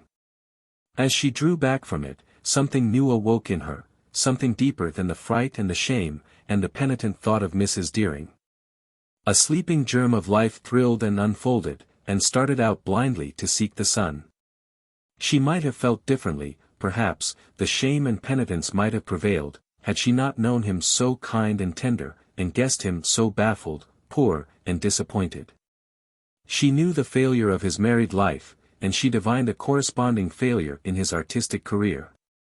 Lizzie, who had made her own faltering snatch at the same laurels, brought her thwarted proficiency to bear on the question of his pictures, which she judged to be extremely brilliant, but suspected of having somehow failed to affirm their merit publicly. She understood that he had tasted an earlier moment of success, a mention, a medal, something official and tangible, then the tide of publicity had somehow set the other way, and left him stranded in a noble isolation. It was extraordinary and unbelievable that anyone so naturally eminent and exceptional should have been subject to the same vulgar necessities that governed her own life, should have known poverty and obscurity and indifference. But she gathered that this had been the case, and felt that it formed the miraculous link between them. For through what medium less revealing than that of shared misfortune would he ever have perceived so inconspicuous an object as herself? And she recalled now how gently his eyes had rested on her from the first, the grey eyes that might have seemed mocking if they had not been so gentle. She remembered how he had met her the first day, when Mrs. Deering's inevitable headache had prevented her from receiving the new teacher, and how his few questions had at once revealed his interest in the little stranded compatriot, doomed to earn a precarious living so far from her native shore. Sweet as the moment of unburdening had been, she wondered afterward what had determined it, how she, so shy and sequestered, had found herself letting slip her whole poverty-stricken story. Even to the avowal of the ineffectual, artistic, tendencies that had drawn her to Paris, and had then left her there to the dry task of tuition. She wondered at first, but she understood now, she understood everything after he had kissed her. It was simply because he was as kind as he was great. She thought of this now as she mounted the hill in the spring sunshine, and she thought of all that had happened since. The intervening months, as she looked back at them, were merged in a vast golden haze, through which here and there rose the outline of a shining island. The haze was the general enveloping sense of his love, and the shining islands were the days they had spent together. They had never kissed again under his own roof. Lizzie's professional honor had a keen edge, but she had been spared the vulgar necessity of making him feel it. It was of the essence of her fatality that he always understood when his failing to do so might have imperiled his hold on her. But her Thursdays and Sundays were free, and it soon became a habit to give them to him. She knew, for her peace of mind, only too much about pictures, and galleries and churches had been the one bright outlet from the grayness of her personal atmosphere. For poetry, too, and the other imaginative forms of literature, she had always felt more than she had hitherto had occasion to betray, and now all these folded sympathies shot out their tendrils to the light. Mr.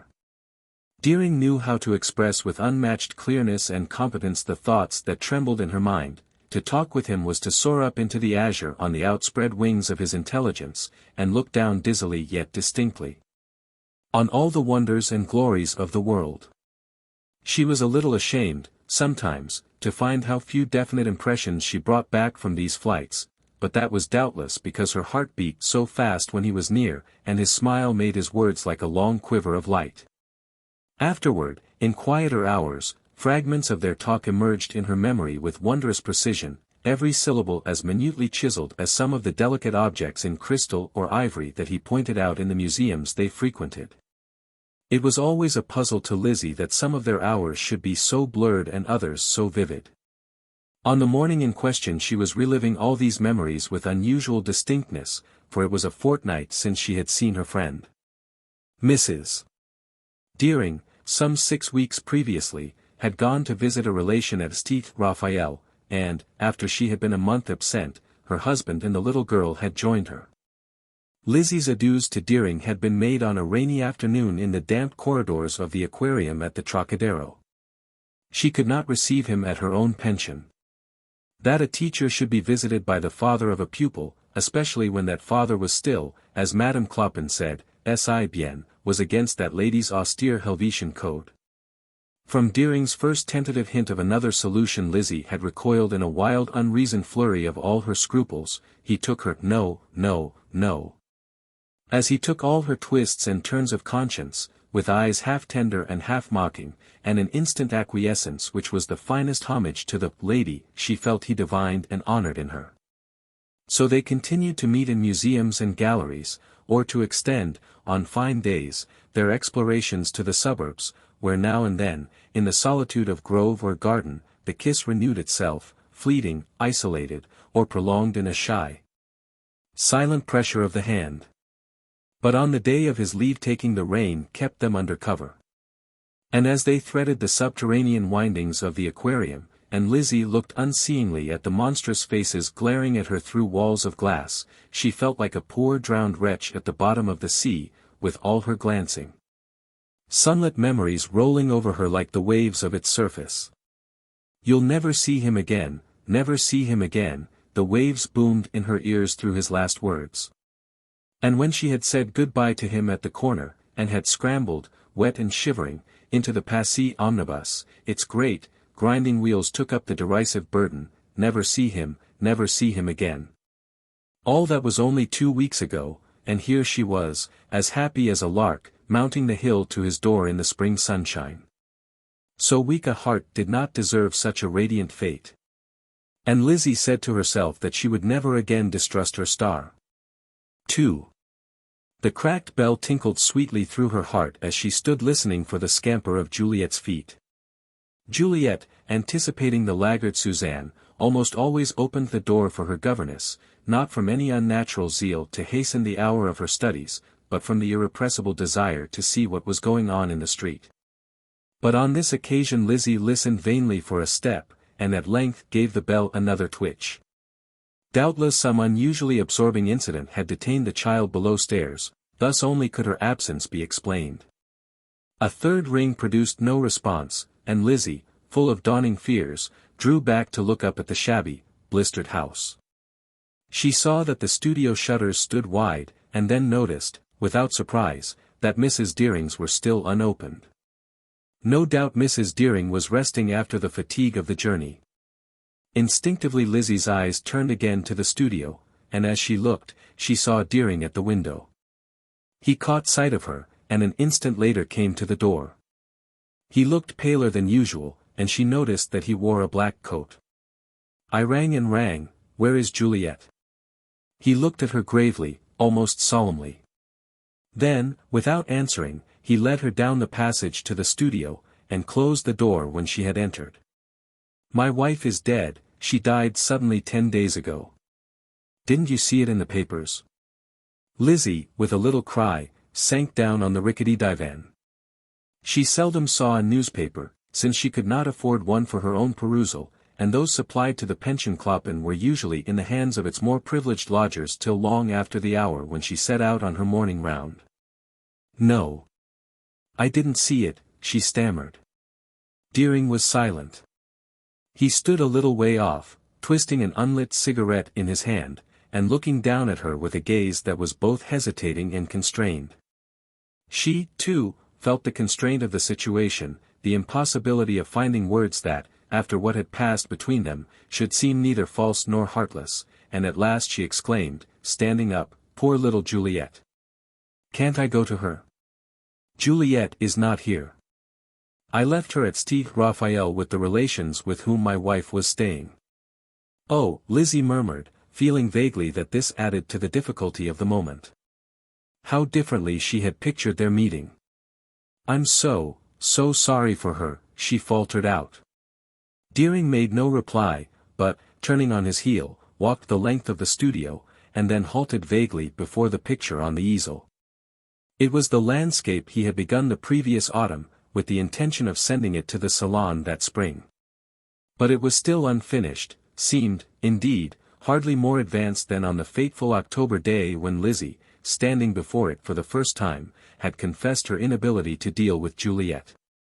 Perhaps the same thought struck its creator, for he broke into a dry laugh, and turned from the easel with a shrug. Under his protracted silence Lizzie roused herself to the fact that, since her pupil was absent, there was no reason for her remaining any longer, and as Deering again moved toward her she said with an effort, "I'll go, then. You'll send for me when she comes back?" Deering still hesitated, tormenting the cigarette between his fingers. "She's not coming back, not at present." Lizzie heard him with a drop of the heart. Was everything to be changed in their lives? But of course, how could she have dreamed it would be otherwise? She could only stupidly repeat, "Not coming back. Not this spring. Probably not, since our friends are so good as to keep her. The fact is, I've got to go to America. My wife left a little property, a few pennies, that I must go and see to, for the child." Lizzie stood before him, a cold knife in her breast. I see, she reiterated, feeling all the while that she strained her eyes into impenetrable blackness. "It's a nuisance, having to pull up stakes," he went on, with a fretful glance about the studio. She lifted her eyes slowly to his face. "Shall you be gone long?" she took courage to ask. "There again, I can't tell. It's all so frightfully mixed up." He met her look for an incredibly long, strange moment. "I hate to go," he murmured as if to himself. Lizzie felt a rush of moisture to her lashes, and the old, familiar wave of weakness at her heart. She raised her hand to her face with an instinctive gesture, and as she did so he held out his arms. "Come here, Lizzie," he said. And she went with a sweet, wild throb of liberation, with the sense that at last the house was his, that she was his, if he wanted her, that never again would that silent, rebuking presence in the room above constrain and shame her rapture. He pushed back her veil and covered her face with kisses. "Don't cry, you little goose," he said. 3. That they must see each other again before his departure, in some place less exposed than their usual haunts, was as clear to Lizzie as it appeared to be to Deering. His expressing the wish seemed, indeed, the sweetest testimony to the quality of his feeling, since, in the first weeks of the most perfunctory widowerhood, a man of his stamp is presumed to abstain from light adventures. If, then, at such a moment, he wished so much to be quietly and gravely with her, it could be only for reasons she did not call by name, but of which she felt the sacred tremor in her heart. And it would have seemed incredibly vain and vulgar to put forward, at such a crisis, the conventional objections by means of which such little exposed existences defend the treasure of their freshness. In such a mood as this one may descend from the passé omnibus at the corner of the Pont de la Concorde. She had not let him fetch her in a cab, with a sense of dedication almost solemn, and may advance to meet one's fate. In the shape of a gentleman of melancholy elegance, with an auto-taxi at his call, as one has advanced to the altar steps in some girlish bridal vision. Even the experienced waiter ushering them into an upper room of the quiet restaurant on the Seine could hardly have supposed their quest for seclusion to be based on sentimental motives, so soberly did Deering give his orders.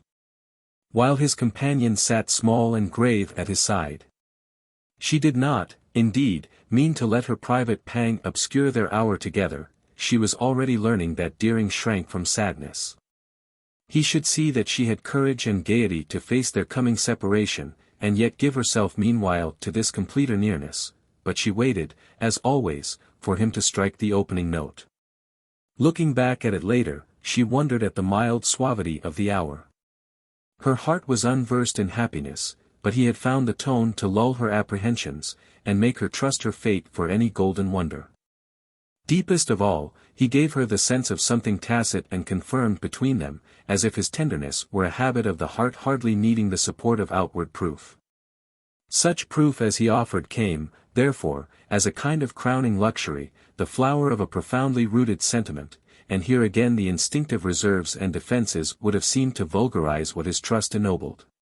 But if all the tender casuistries of her heart were at his service, he took no grave advantage of them. Even when they sat alone after dinner, with the lights of the river trembling through their one low window, and the vast rumour of Paris enclosing them in a heart of silence, he seemed, as much as herself, under the spell of hallowing influences.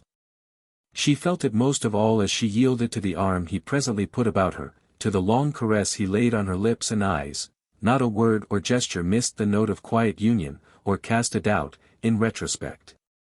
On the pact they sealed with their last look.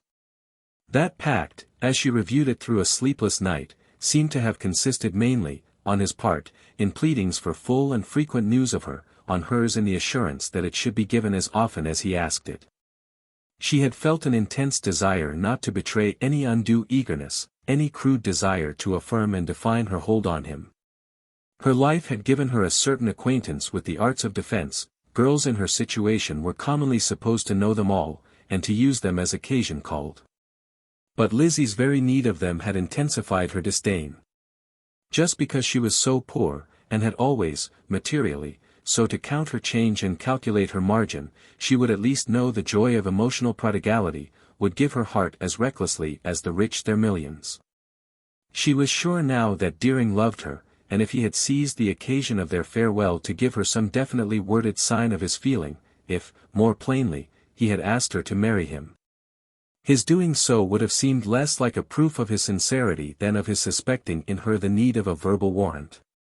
That he had abstained seemed to show that he trusted her as she trusted him, and that they were one most of all in this deep security of understanding. She had tried to make him divine all this in the shariness of her promise to write. She would write, of course she would. But he would be busy, preoccupied, on the move. It was for him to let her know when he wished a word, to spare her the embarrassment of ill-timed intrusions. Intrusions? He had smiled the word away. You can't well intrude, my darling, on a heart where you're already established, to the complete exclusion of other lodgers. And then, taking her hands, and looking up from them into her happy, dizzy eyes, you don't know much about being in love, do you, Lizzie? He laughingly ended. It seemed easy enough to reject this imputation in a kiss. But she wondered afterward if she had not deserved it. Was she really cold and conventional, and did other women give more richly and recklessly? She found that it was possible to turn about every one of her reserves and delicacies so that they looked like selfish scruples and petty pruderies, and at this game she came in time to exhaust all the resources of an overabundant casuistry. Meanwhile the first days after Deering's departure wore a soft, refracted light like the radiance lingering after sunset. He, at any rate, was taxable with no reserves, no calculations, and his letters of farewell, from train and steamer, filled her with long murmurs and echoes of his presence. How he loved her, and how he knew how to tell her so. She was not sure of possessing the same aptitude. Unused to the expression of personal emotion, she fluctuated between the impulse to pour out all she felt and the fear lest her extravagance should amuse or even bore him. She never lost the sense that what was to her the central crisis of experience must be a mere episode in a life so predestined as his to romantic accidents. All that she felt and said would be subjected to the test of comparison with what others had already given him. From all quarters of the globe she saw passionate missives winging their way toward Deering, for whom her poor little swallow flight of devotion could certainly not make a summer. But such moments were succeeded by others in which she raised her head and dared inwardly to affirm her conviction that no woman had ever loved him just as she had, and that none, therefore, had probably found just such things to say to him. And this conviction strengthened the other less solidly based belief that he also, for the same reason, had found new accents to express his tenderness, and that the 3 letters she wore all day in her shabby blouse, and hid all night beneath her pillow, surpassed not only in beauty, but in quality, all he had ever penned for other eyes. They gave her, at any rate, during the weeks that she wore them on her heart, sensations even more complex and delicate than Deering's actual presence had ever occasioned. To be with him was always like breasting a bright, rough sea, that blinded while it buoyed her, but his letters formed a still pool of contemplation, above which she could bend, and see the reflection of the sky, and the myriad movements of life that flitted and gleamed below the surface. The wealth of his hidden life, that was what most surprised her. It was incredible to her now that she had had no inkling of it, but had kept on blindly along the narrow track of habit, like a traveler climbing a road in a fog, who suddenly finds himself on a sunlit crag between blue leagues of sky and dizzy depths of valley. And the odd thing was that all the people about her, the whole world of the Passy pension, were still plodding along the same dull path, preoccupied with the pebbles underfoot, and unconscious of the glory beyond the fog. There were wild hours when she longed to cry out to them what one saw from the summit, and hours of tremulous abasement when she asked herself why her happy feet had been guided there, while others, no doubt as worthy, stumbled and blundered in obscurity. She felt, in particular, a sudden urgent pity for the 2 or 3 other girls at Madame Clopin's, girls older, duller, less alive than she, and by that very token more appealingly flung upon her sympathy. Would they ever know? Had they ever known? Those were the questions that haunted her as she crossed her companions on the stairs, faced them at the dinner table, and listened to their poor, pining talk in the dim-lit slippery-seated salon. One of the girls was Swiss, the other English. The third, Andorra Macy, was a young lady from the southern states who was studying French with the ultimate object of imparting it to the inmates of a girls' school at Macon, Georgia. Andorra Macy was pale, faded, immature. She had a drooping southern accent, and a manner which fluctuated between arch audacity and fits of panicky hauteur. She yearned to be admired, and feared to be insulted, and yet seemed tragically conscious that she was destined to miss both these extremes of sensation, or to enjoy them only at second hand in the experiences of her more privileged friends.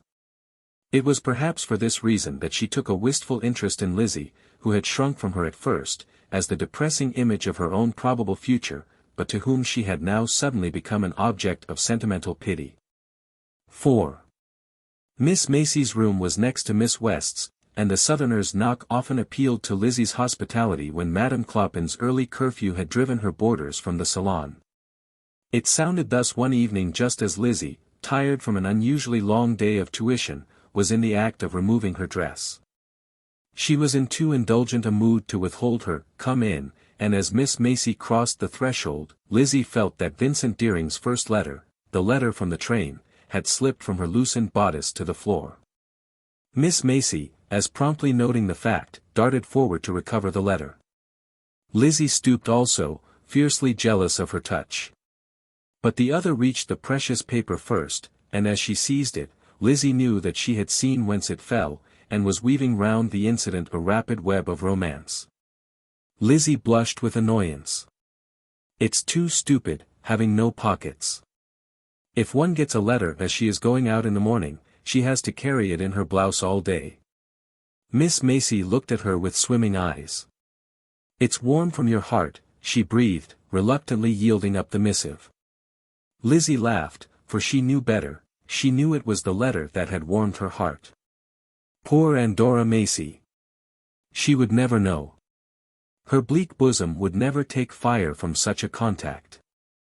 Lizzie looked at her with kind eyes, secretly chafing at the injustice of fate. The next evening, on her return home, she found Andorra hovering in the entrance hall. "I thought you'd like me to put this in your own hand," Miss Macy whispered significantly, pressing a letter upon Lizzie. "I couldn't bear to see it lying on the table with the others." It was Deering's letter from the steamer. Lizzie blushed to the forehead, but without resenting Andorra's divination. She could not have breathed a word of her bliss, but she was not altogether sorry to have it guessed, and pity for Andorra's destitution yielded to the pleasure of using it as a mirror for her own abundance. Deering wrote again on reaching New York, a long, fond, dissatisfied letter, vague in its indication of his own projects, specific in the expression of his love. Lizzie brooded over every syllable of it till they formed the undercurrent of all her waking thoughts, and murmured through her midnight dreams, but she would have been happier if they had shed some definite light on the future. That would come, no doubt, when he had had time to look about and get his bearings. She counted up the days that must elapse before she received his next letter, and stole down early to peep at the papers, and learn when the next American mail was due. At length the happy date arrived, and she hurried distractedly through the day's work, trying to conceal her impatience by the endearments she bestowed upon her pupils. It was easier, in her present mood, to kiss them than to keep them at their grammars. That evening, on Madame Clopin's threshold, her heart beat so wildly that she had to lean a moment against the doorpost before entering. But on the hall table, where the letters lay, there was none for her. She went over them with a feverish hand, her heart dropping down and down, as she had sometimes fallen down an endless stairway in a dream, the very same stairway up which she had seemed to fly when she climbed the long hill to Deering's door. Then it suddenly struck her that Andorra might have found and secreted her letter, and with a spring she was on the actual stairs and rattling Miss Macy's door handle. "You've a letter for me, haven't you?" she panted. Miss Macy, turning from the toilet table, enclosed her in attenuated arms.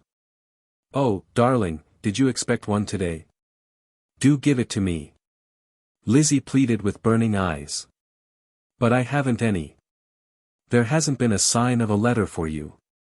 "I know there is. There must be," Lizzie persisted, stamping her foot. "But, dearest, I've watched for you, and there's been nothing, absolutely nothing." Day after day, for the ensuing weeks, the same scene reenacted itself with endless variations. Lizzie, after the first sharp spasm of disappointment, made no effort to conceal her anxiety from Miss Macy, and the fond Andorra was charged to keep a vigilant eye upon the postman's coming, and to spy on the bond for possible negligence or perfidy. But these elaborate precautions remained fruitless, and no letter from Deering came. During the first fortnight of silence Lizzie exhausted all the ingenuities of explanation. She marveled afterward at the reasons she had found for Deering's silence. There were moments when she almost argued herself into thinking it more natural than his continuing to write. There was only one reason which her intelligence consistently rejected, and that was the possibility that he had forgotten her, that the whole episode had faded from his mind like a breath from a mirror. From that she resolutely turned her thoughts, aware that if she suffered herself to contemplate it, the motive power of life would fail, and she would no longer understand why she rose up in the morning and lay down at night. If she had had leisure to indulge her anguish she might have been unable to keep such speculations at bay. But she had to be up and working, the blanchisseuse had to be paid, and Madame Clopin's weekly bill, and all the little extras that even her frugal habits had to reckon with. And in the depths of her thought dwelt the dogging fear of illness and incapacity, goading her to work while she could. She hardly remembered the time when she had been without that fear, it was second nature now, and it kept her on her feet when other incentives might have failed. In the blankness of her misery she felt no dread of death. But the horror of being ill and dependent was in her blood. In the first weeks of silence she wrote again and again to Deering, entreating him for a word, for a mere sign of life. From the first she had shrunk from seeming to assert any claim on his future, yet in her aching bewilderment she now charged herself with having been too possessive, too exacting in her tone. She told herself that his fastidiousness shrank from any but a light touch, and that hers had not been light enough. She should have kept to the character of the little friend, the artless consciousness in which tormented genius may find an escape from its complexities. And instead, she had dramatized their relation, exaggerated her own part in it, presumed, forsooth, to share the front of the stage with him, instead of being content to serve as scenery or chorus. But though to herself she admitted, and even insisted on, the episodical nature of the experience, on the fact that for Deering it could be no more than an incident, she was still convinced that his sentiment for her, however fugitive, had been genuine. His had not been the attitude of the unscrupulous male seeking a vulgar advantage. For a moment he had really needed her, and if he was silent now, it was perhaps because he feared that she had mistaken the nature of the need and built vain hopes on its possible duration. It was of the very essence of Lizzie's devotion that it sought instinctively the larger freedom of its object. She could not conceive of love under any form of exaction or compulsion. To make this clear to Deering became an overwhelming need, and in a last short letter she explicitly freed him from whatever sentimental obligation its predecessors might have seemed to impose. In this studied communication she playfully accused herself of having unwittingly sentimentalized their relation, affirming, in self-defense, a retrospective astuteness, a sense of the impermanence of the tenderer sentiments. That almost put Deering in the fatuous position of having mistaken coquetry for surrender.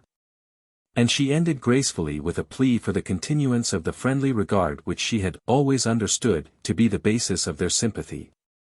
The document, when completed, seemed to her worthy of what she conceived to be Deering's conception of a woman of the world. And she found a spectral satisfaction in the thought of making her final appearance before him in that distinguished character.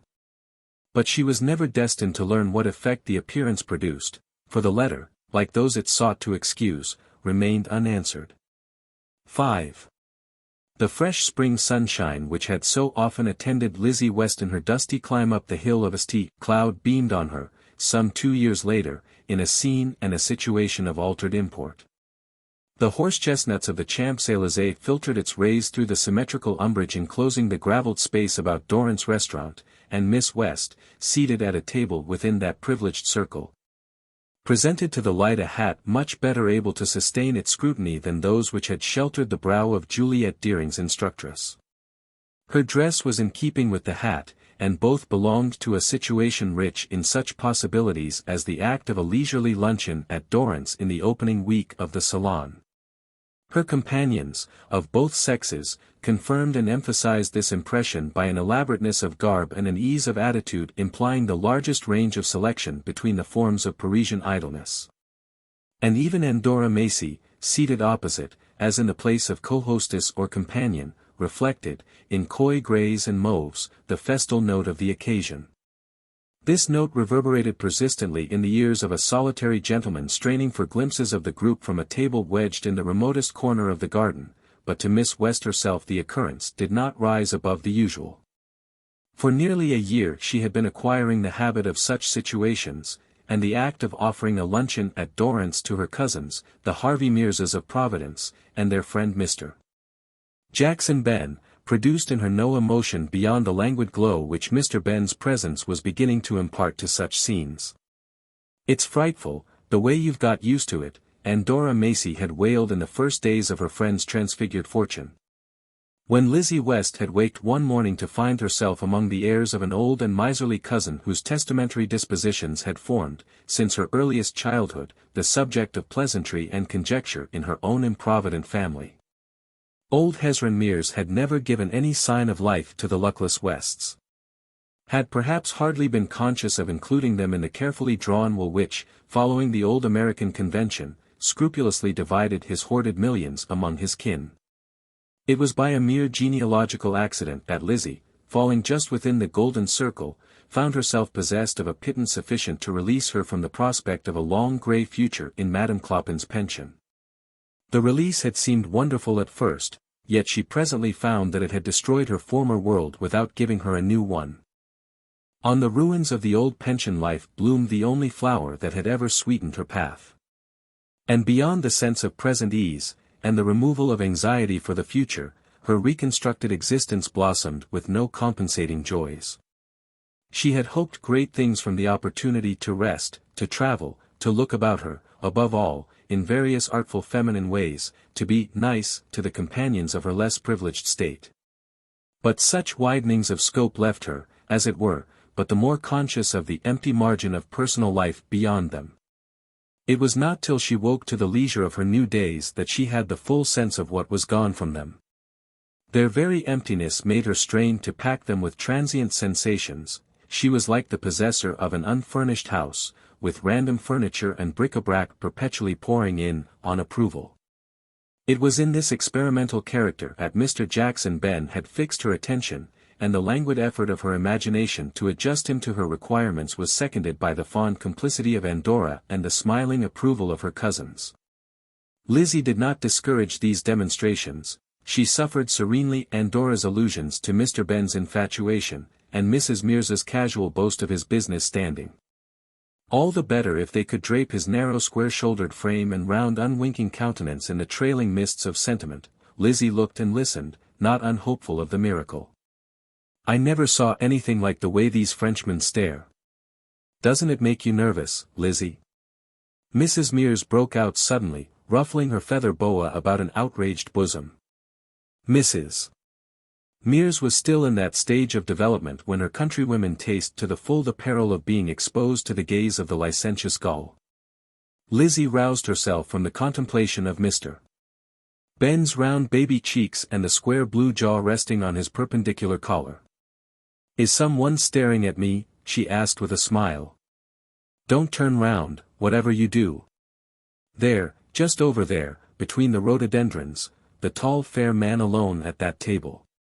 Really, Harvey, I think you ought to speak to the head waiter, or something, though I suppose in one of these places they'd only laugh at you, Mrs. Mears shudderingly concluded. Her husband, as if inclining to this probability, continued the undisturbed dissection of his chicken wing, but Mr. Ben, perhaps aware that his situation demanded a more punctilious attitude, sternly revolved upon the parapet of his high collar in the direction of Mrs. Mears's glance. "What, that fellow all alone over there? Why, he's not French. He's an American," he then proclaimed with a perceptible relaxing of the facial muscles. "Oh," murmured Mrs. Mears, as perceptibly disappointed, and Mr. Ben continued carelessly, "He came over on the steamer with me. He's some kind of an artist, a fellow named Deering. He was staring at me, I guess, wondering whether I was going to remember him. Why, how do? How are you? Why, yes, of course, with pleasure, my friends, Mrs. Harvey Mears, Mr. Mears. My friends Miss Macy and Miss West." "I have the pleasure of knowing Miss West," said Vincent Deering with a smile. 6. Even through his smile Lizzie had seen, in the first moment, how changed he was. And the impression of the change deepened to the point of pain when, a few days later, in reply to his brief note, she accorded him a private hour. That the first sight of his writing, the first answer to his letters, should have come, after 3 long years, in the shape of this impersonal line, too curt to be called humble. Yet confessing to a consciousness of the past by the studied avoidance of its language. As she read, her mind flashed back over what she had dreamed his letters would be, over the exquisite answers she had composed above his name. There was nothing exquisite in the conventional lines before her. But dormant nerves began to throb again at the mere touch of the paper he had touched, and she threw the little note into the fire before she dared to reply to it. Now that he was actually before her again, he became, as usual, the one live spot in her consciousness. Once more her tormented throbbing self sank back passive and numb, but now with all its power of suffering mysteriously transferred to the presence, so known, yet so unknown, at the opposite corner of her hearth. She was still Lizzie West, and he was still Vincent Deering, but the sticks rolled between them, and she saw his face through its fog. It was his face, really, rather than his words, that told her, as she furtively studied it, the tale of failure and slow discouragement which had so blurred its handsome lines. She kept afterward no precise memory of the actual details of his narrative. The pain it evidently cost him to impart it was so much the sharpest fact in her new vision of him. Confusedly, however, she gathered that on reaching America he had found his wife's small property gravely impaired. And that, while lingering on to secure what remained of it, he had contrived to sell a picture or two, and had even known a brief moment of success, during which he received orders and set up a studio. But inexplicably the tide had ebbed, his work remained on his hands, and a tedious illness, with its miserable sequel of debt, soon wiped out his small advantage. There followed a period of eclipse, still more vaguely pictured, during which she was allowed to infer that he had tried his hand at divers means of livelihood, accepting employment from a fashionable house decorator, designing wallpapers, illustrating magazine articles, and acting for a time, she dimly understood, as the social tout of a new hotel desirous of advertising its restaurant. These disjointed facts were strung on a slender thread of personal allusions, references to friends who had been kind. Jealously, she guessed them to be women, and to enemies who had darkly schemed against him. But, true to his tradition of correctness, he carefully avoided the mention of names, and left her trembling conjectures to grope dimly through an alien crowded world in which there seemed little room for her small shy presence. As she listened, her private pang was merged in the intolerable sense of his unhappiness. Nothing he had said explained or excused his conduct to her.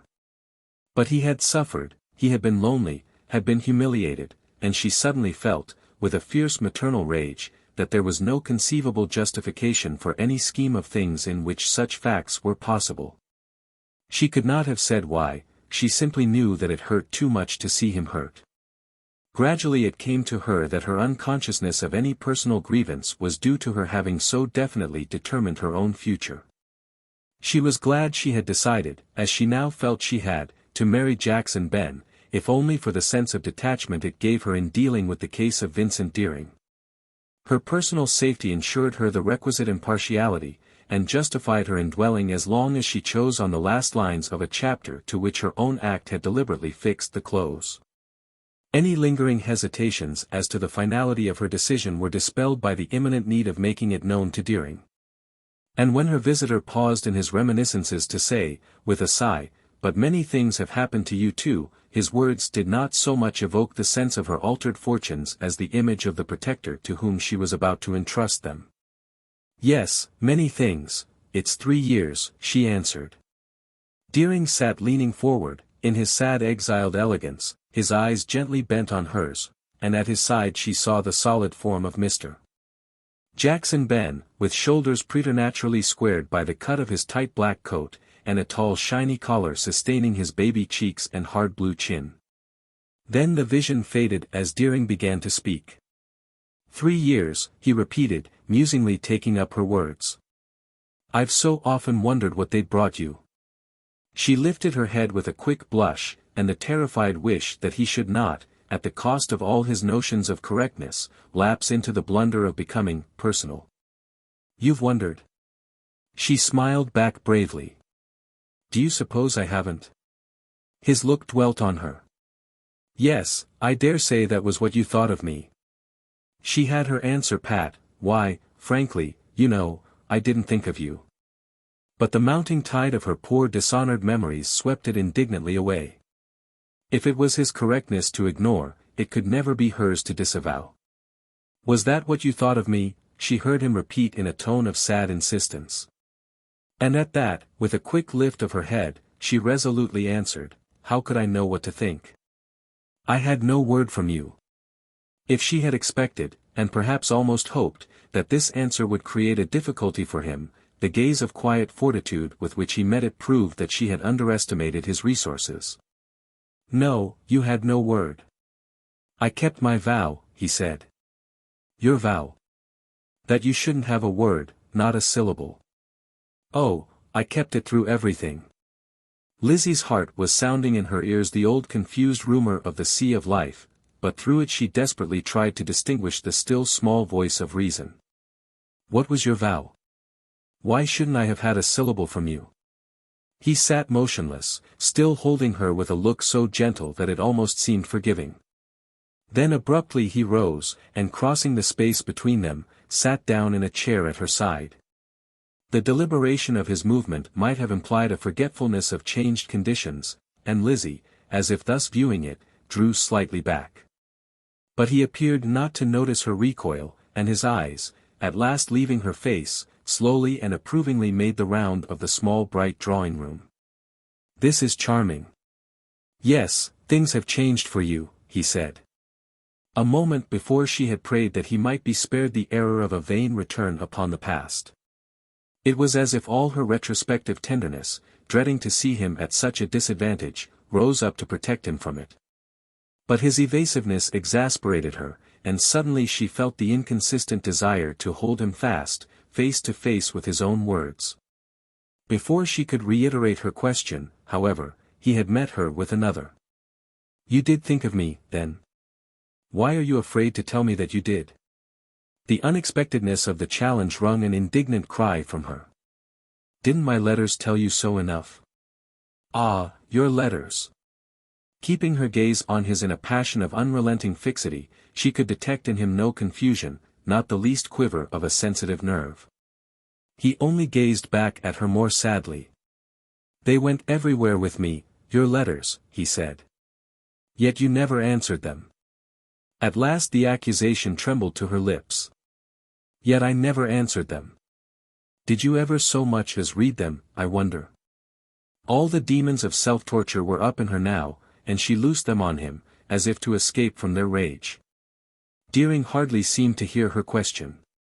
He merely shifted his attitude, leaning a little nearer to her, but without attempting, by the least gesture, to remind her of the privileges which such nearness had once implied.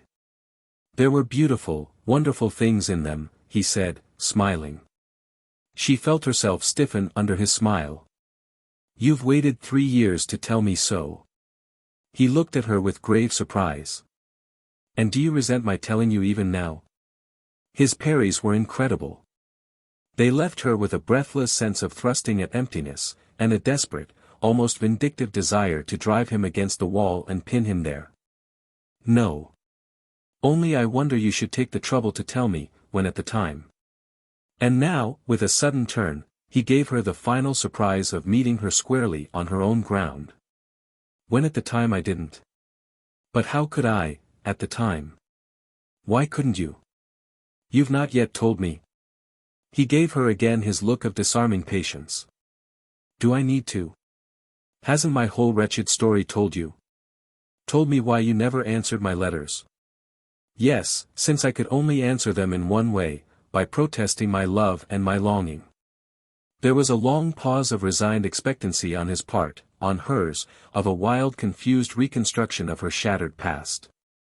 You mean, then, that you didn't write because? Because I found, when I reached America, that I was a pauper, that my wife's money was gone, and that what I could earn, I've so little gift that way, was barely enough to keep Juliet clothed and educated. It was as if an iron door had been suddenly locked and barred between us. Lizzie felt herself driven back, panting upon the last defenses of her incredulity. You might at least have told me, have explained. Do you think I shouldn't have understood? He did not hesitate. You would have understood. It wasn't that. What was it then? She quavered. It's wonderful you shouldn't see. Simply that I couldn't write you that. Anything else, not that. And so you preferred to let me suffer. There was a shade of reproach in his eyes. I suffered too, he said. It was his first direct appeal to her compassion, and for a moment it nearly unsettled the delicate poise of her sympathies, and sent them trembling in the direction of scorn and irony. But even as the impulse rose, it was stayed by another sensation. Once again, as so often in the past, she became aware of a fact which, in his absence, she always failed to reckon with, the fact of the deep irreducible difference between his image in her mind and his actual self. The mysterious alteration in her judgment produced by the inflections of his voice, the look of his eyes, the whole complex pressure of his personality. She had phrased it once self-reproachfully by saying to herself that she never could remember him, so completely did the sight of him supersede the counterfeit about which her fancy wove its perpetual wonders. Bright and breathing as that counterfeit was, it became a grey figment of the mind at the touch of his presence. And on this occasion the immediate result was to cause her to feel his possible unhappiness with an intensity beside which her private injury paled. I suffered horribly, he repeated, and all the more that I couldn't make a sign, couldn't cry out my misery. There was only one escape from it all, to hold my tongue, and pray that you might hate me. The blood rushed to Lizzie's forehead. Hate you, you prayed that I might hate you. He rose from his seat, and moving closer, lifted her hand gently in his. Yes, because your letters showed me that, if you didn't, you'd be unhappier still. Her hand lay motionless, with the warmth of his flowing through it, and her thoughts, too, her poor fluttering stormy thoughts, felt themselves suddenly penetrated by the same soft current of communion. And I meant to keep my resolve, he went on, slowly releasing his clasp. I meant to keep it even after the random stream of things swept me back here in your way. But when I saw you the other day, I felt that what had been possible at a distance was impossible now that we were near each other. How was it possible to see you and want you to hate me? He had moved away, but not to resume his seat. He merely paused at a little distance, his hand resting on a chair back, in the transient attitude that precedes departure. Lizzie's heart contracted. He was going, then, and this was his farewell. He was going, and she could find no word to detain him but the senseless stammer, I never hated you. He considered her with his faint grave smile. It's not necessary, at any rate, that you should do so now. Time and circumstances have made me so harmless, that's exactly why I've dared to venture back. And I wanted to tell you how I rejoice in your good fortune.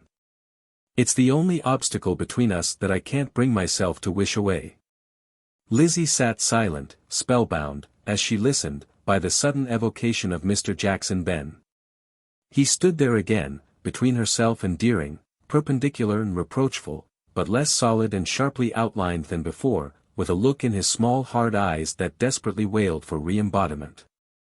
Deering was continuing his farewell speech. You're rich now, you're free. You will marry. She vaguely saw him holding out his hand. It's not true that I'm engaged, she broke out.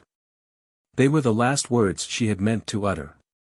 They were hardly related to her conscious thoughts, but she felt her whole will suddenly gathered up in the irrepressible impulse to repudiate and fling away from her forever the spectral claim of Mr. Jackson Ben. 7. It was the firm conviction of Andorra Macy that every object in the Vincent Deering's charming little house at Neuilly had been expressly designed for the Deering's son to play with. The house was full of pretty things, some not obviously applicable to the purpose, but Miss Macy's casuistry was equal to the baby's appetite, and the baby's mother was no match for them in the art of defending her possessions. There were moments, in fact, when Lizzie almost fell in with Andorra's summary division of her works of art into articles safe or unsafe for the baby to lick. Or resisted it only to the extent of occasionally substituting some less precious or less perishable object for the particular fragility on which her son's desire was fixed. And it was with this intention that, on a certain fair spring morning, which wore the added luster of being the baby's second birthday, she had murmured, with her mouth in his curls, and one hand holding a bit of Chelsea above his dangerous clutch, "Wouldn't he rather have that beautiful shiny thing over there in Aunt Andora's hand?" The two friends were together in Lizzie's little morning room, the room she had chosen, on acquiring the house, because, when she sat there, she could hear Deering's step as he paced up and down before his easel in the studio she had built for him. His step had been less regularly audible than she had hoped, for, after 3 years of wedded bliss, he had somehow failed to settle down to the great work which was to result from that privileged state. But even when she did not hear him she knew that he was there, above her head, stretched out on the old divan from Passy, and smoking endless cigarettes while he skimmed the morning papers. And the sense of his nearness had not yet lost its first keen edge of bliss. Lizzie herself, on the day in question, was engaged in a more arduous task than the study of the morning's news. She had never unlearned the habit of orderly activity, and the trait she least understood in her husband's character was his way of letting the loose ends of life hang as they would. She had been disposed at first to ascribe this to the chronic incoherence of his first menage, but now she knew that, though he basked under the rule of her beneficent hand, he would never feel any active impulse to further its work. He liked to see things fall into place about him at a wave of her wand. But his enjoyment of her household magic in no way diminished his smiling irresponsibility, and it was with one of its least amiable consequences that his wife and her friend were now dealing. Before them stood 2 travel-worn trunks and a distended portmanteau, which had shed their contents in heterogeneous heaps over Lizzie's rosy carpet. They represented the hostages left by her husband on his somewhat precipitate departure from a New York boarding house, and indignantly redeemed by her on her learning, in a curt letter from his landlady, that the latter was not disposed to regard them as an equivalent for the arrears of Deering's board. Lizzie had not been shocked by the discovery that her husband had left America in debt. She had too sad an acquaintance with the economic strain to see any humiliation in such accidents. But it offended her sense of order that he should not have liquidated his obligation in the 3 years since their marriage. He took her remonstrance with his usual disarming grace, and left her to forward the liberating draft, though her delicacy had provided him with a bank account which assured his personal independence. Lizzie had discharged the duty without repugnance, since she knew that his delegating it to her was the result of his good-humored indolence and not of any design on her exchequer. Deering was not dazzled by money. His altered fortunes had tempted him to no excesses, he was simply too lazy to draw the check, as he had been too lazy to remember the debt it cancelled. "No, dear. No." Lizzie lifted the Chelsea figure higher. "Can't you find something for him, Andorra, among that rubbish over there? Where's the beaded bag you had in your hand just now? I don't think it could hurt him to lick that." Miss Macy, bag in hand, rose from her knees, and stumbled through the slew of frayed garments and old studio properties. Before the group of mother and son she fell into a raptured attitude. "Do look at him reach for it, the tyrant. Isn't he just like the young Napoleon?" Lizzie laughed and swung her son in air. "Dangle it before him, Andorra. If you let him have it too quickly, he won't care for it. He's just like any man, I think." Andorra slowly lowered the shining bag till the heir of the Deerings closed his masterful fist upon it. "There, my Chelsea's safe." Lizzie smiled, setting her boy on the floor, and watching him stagger away with his booty. Andorra stood beside her, watching too. "Have you any idea where that bag came from, Lizzie?" Mrs. Deering, bent above a pile of discoloured shirts, shook an inattentive head. "I never saw such wicked washing. There isn't one that's fit to mend." "The bag?" "No, I've not the least idea." Andorra surveyed her dramatically. "Doesn't it make you utterly miserable to think that some woman may have made it for him?" Lizzie, bowed in anxious scrutiny above the shirts, broke into an unruffled laugh. "Really, Andorra, really, 6, 7, 9, no, there isn't even a dozen. There isn't a whole dozen of anything. I don't see how men live alone. Andorra broodingly pursued her theme. Do you mean to tell me it doesn't make you jealous to handle these things of his that other women may have given him? Lizzie shook her head again, and, straightening herself with a smile, tossed a bundle in her friend's direction. No, it doesn't make me the least bit jealous. Here, count these socks for me, like a darling. Andorra moaned, don't you feel anything at all, as the socks landed in her hollow bosom. But Lizzie, intent upon her task, tranquilly continued to unfold and sort. She felt a great deal as she did so, but her feelings were too deep and delicate for the simplifying process of speech. She only knew that each article she drew from the trunk sent through her the long tremor of Deering's touch. It was part of her wonderful new life that everything belonging to him contained an infinitesimal fraction of himself, a fraction becoming visible in the warmth of her love as certain secret elements become visible in rare intensities of temperature. And in the case of the objects before her, poor shabby witnesses of his days of failure, what they gave out acquired a special poignancy from its contrast to his present cherished state. His shirts were all in round dozens now, and washed as carefully as old lace. As for his socks, she knew the pattern of every pair, and would have liked to see the washerwoman who dared to mislay one, or bring it home with the colors, run. And in these homely tokens of his well-being she saw the symbol of what her tenderness had brought him. He was safe in it, encompassed by it, morally and materially, and she defied the embattled powers of malice to reach him through the armor of her love. Such feelings, however, were not communicable, even had one desired to express them. They were no more to be distinguished from the sense of life itself than bees from the lime blossoms in which they murmur. Oh, do look at him, Lizzie. He's found out how to open the bag. Lizzie lifted her head to smile a moment at her son, who sat throned on a heap of studio rubbish, with Andorra before him on adoring knees. She thought vaguely, poor Andorra. And then resumed the discouraged inspection of a buttonless white waistcoat. The next sound she was aware of was a fluttered exclamation from her friend. Why, Lizzie, do you know what he used the bag for? To keep your letters in. Lizzie looked up more quickly.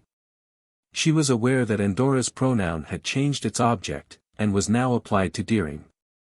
And it struck her as odd, and slightly disagreeable, that a letter of hers should be found among the rubbish abandoned in her husband's New York lodgings. How funny. Give it to me, please. Give the bag to Aunt Andorra, darling. Here, look inside, and see what else a big boy can find there. Yes, here's another. Why? Lizzie rose with a shade of impatience and crossed the floor to the romping group beside the other trunk. What is it? Give me the letters, please. As she spoke, she suddenly recalled the day when, in Madame Clopin's pension, she had addressed a similar behest to Andorra Macy. Andorra had lifted a look of startled conjecture. Why, this one's never been opened. Do you suppose that awful woman could have kept it from him? Lizzie laughed. Andorra's imaginings were really puerile. What awful woman? His landlady. Don't be such a goose, Andorra. How can it have been kept back from him, when we found it here among his things? Yes, but then why was it never opened? Andorra held out the letter, and Lizzie took it. The writing was hers, the envelope bore the Passy postmark. And it was unopened. She stood looking at it with a sudden sharp drop of the heart. Why, so are the others, all unopened. Andorra threw out on a rising note, but Lizzie, stooping over, stretched out her hand. Give them to me, please. Oh, Lizzie, Andorra, still on her knees, continued to hold back the packet, her pale face paler with anger and compassion. Lizzie, they're the letters I used to post for you, the letters he never answered. Look. Give them back to me, please. The two women faced each other, Andorra kneeling, Lizzie motionless before her, the letters in her hand. The blood had rushed to her face, humming in her ears, and forcing itself into the veins of her temples like hot lead. Then it ebbed, and she felt cold and weak. It must have been some plot, some conspiracy. And Dora cried, so fired by the ecstasy of invention that for the moment she seemed lost to all but the aesthetic aspect of the case. Lizzie turned away her eyes with an effort, and they rested on the boy, who sat at her feet placidly sucking the tassels of the bag. His mother stooped and extracted them from his rosy mouth, which a cry of wrath immediately filled. She lifted him in her arms, and for the first time no current of life ran from his body into hers. He felt heavy and clumsy, like someone else's child, and his screams annoyed her. "Take him away, please, Dora." "Oh, Lizzie, Lizzie." Dora wailed. Lizzie held out the child, and Dora, struggling to her feet, received him. "I know just how you feel," she gasped out above the baby's head. Lizzie, in some dark hollow of herself, heard the echo of a laugh. Dora always thought she knew how people felt. "Tell Martha to take him with her when she fetches Juliet home from school." "Yes, yes." Dora gloated over her. "If you'd only give way, my darling." The baby, howling, dived over Dora's shoulder for the bag. "Oh, take him," his mother ordered. Dora, from the door, cried out, "I'll be back at once. Remember, love, you're not alone." But Lizzie insisted, "Go with them, I wish you to go with them," in the tone to which Miss Macy had never learned the answer. The door closed on her outraged back, and Lizzie stood alone. She looked about the disordered room, which offered a dreary image of the havoc of her life. An hour or two ago everything about her had been so exquisitely ordered, without and within. Her thoughts and emotions had lain outspread before her like delicate jewels laid away symmetrically in a collector's cabinet. Now they had been tossed down helter-skelter among the rubbish there on the floor, and had themselves turned to rubbish like the rest. Yes, there lay her life at her feet, among all that tarnished trash. She knelt and picked up her letters, 10 in all, and examined the flaps of the envelopes. Not one had been opened, not one. As she looked, every word she had written fluttered to life, and every feeling prompting it sent a tremor through her. With vertiginous speed and microscopic vision she was reliving that whole period of her life, stripping bare again the black ruin over which the drift of 3 happy years had fallen. She laughed at Dora's notion of a conspiracy, of the letters having been kept back. She required no extraneous aid in deciphering the mystery, her 3 years' experience of Deering shed on it all the light she needed. And yet a moment before she had believed herself to be perfectly happy. Now it was the worst part of her anguish that it did not really surprise her. She knew so well how it must have happened. The letters had reached him when he was busy, occupied with something else, and had been put aside to be read at some future time, a time which never came. Perhaps on his way to America, on the steamer, even, he had met someone else, the someone who lurks, veiled and ominous, in the background of every woman's thoughts about her lover. Or perhaps he had been merely forgetful.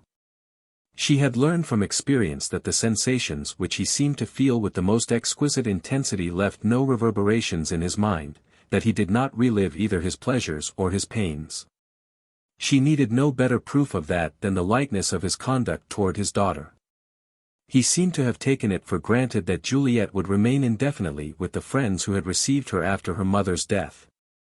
And it was at Lizzie's suggestion that the little girl was brought home and that they had established themselves at Neuilly to be near her school.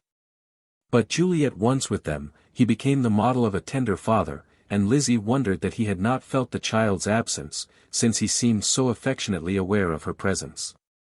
Lizzie had noted all this in Juliet's case, but had taken for granted that her own was different, that she formed, for Deering, the exception which every woman secretly supposes herself to form in the experience of the man she loves. Certainly, she had learned by this time that she could not modify his habits, but she imagined that she had deepened his sensibilities, had furnished him with an ideal, angelic function. And she now saw that the fact of her letters, her unanswered letters, having, on his own assurance, meant so much to him, had been the basis on which this beautiful fabric was reared. There they lay now, the letters, precisely as when they had left her hands. He had not had time to read them, and there had been a moment in her past when that discovery would have been the sharpest pang imaginable to her heart. She had traveled far beyond that point. She could have forgiven him now for having forgotten her, but she could never forgive him for having deceived her. She sat down, and looked again vaguely about the room. Suddenly she heard his step overhead, and her heart contracted. She was afraid he was coming down to her. She sprang up and bolted the door. Then she dropped into the nearest chair, tremulous and exhausted, as if the pushing of the bolt had required an immense muscular effort. A moment later she heard him on the stairs, and her tremor broke into a cold fit of shaking. "I loathe you, she cried. She listened apprehensively for his touch on the handle of the door. He would come in, humming a tune, to ask some idle question and lay a caress on her hair. But no, the door was bolted, she was safe. She continued to listen, and the step passed on. He had not been coming to her, then. He must have gone downstairs to fetch something, another newspaper, perhaps. He seemed to read little else, and she sometimes wondered when he had found time to store the material that used to serve for their famous, literary, talks. The wonder shot through her again, barbed with a sneer.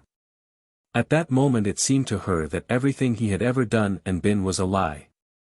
She heard the house door close, and started up. Was he going out? It was not his habit to leave the house in the morning. She crossed the room to the window, and saw him walking, with a quick decided step, between the budding lilacs to the gate.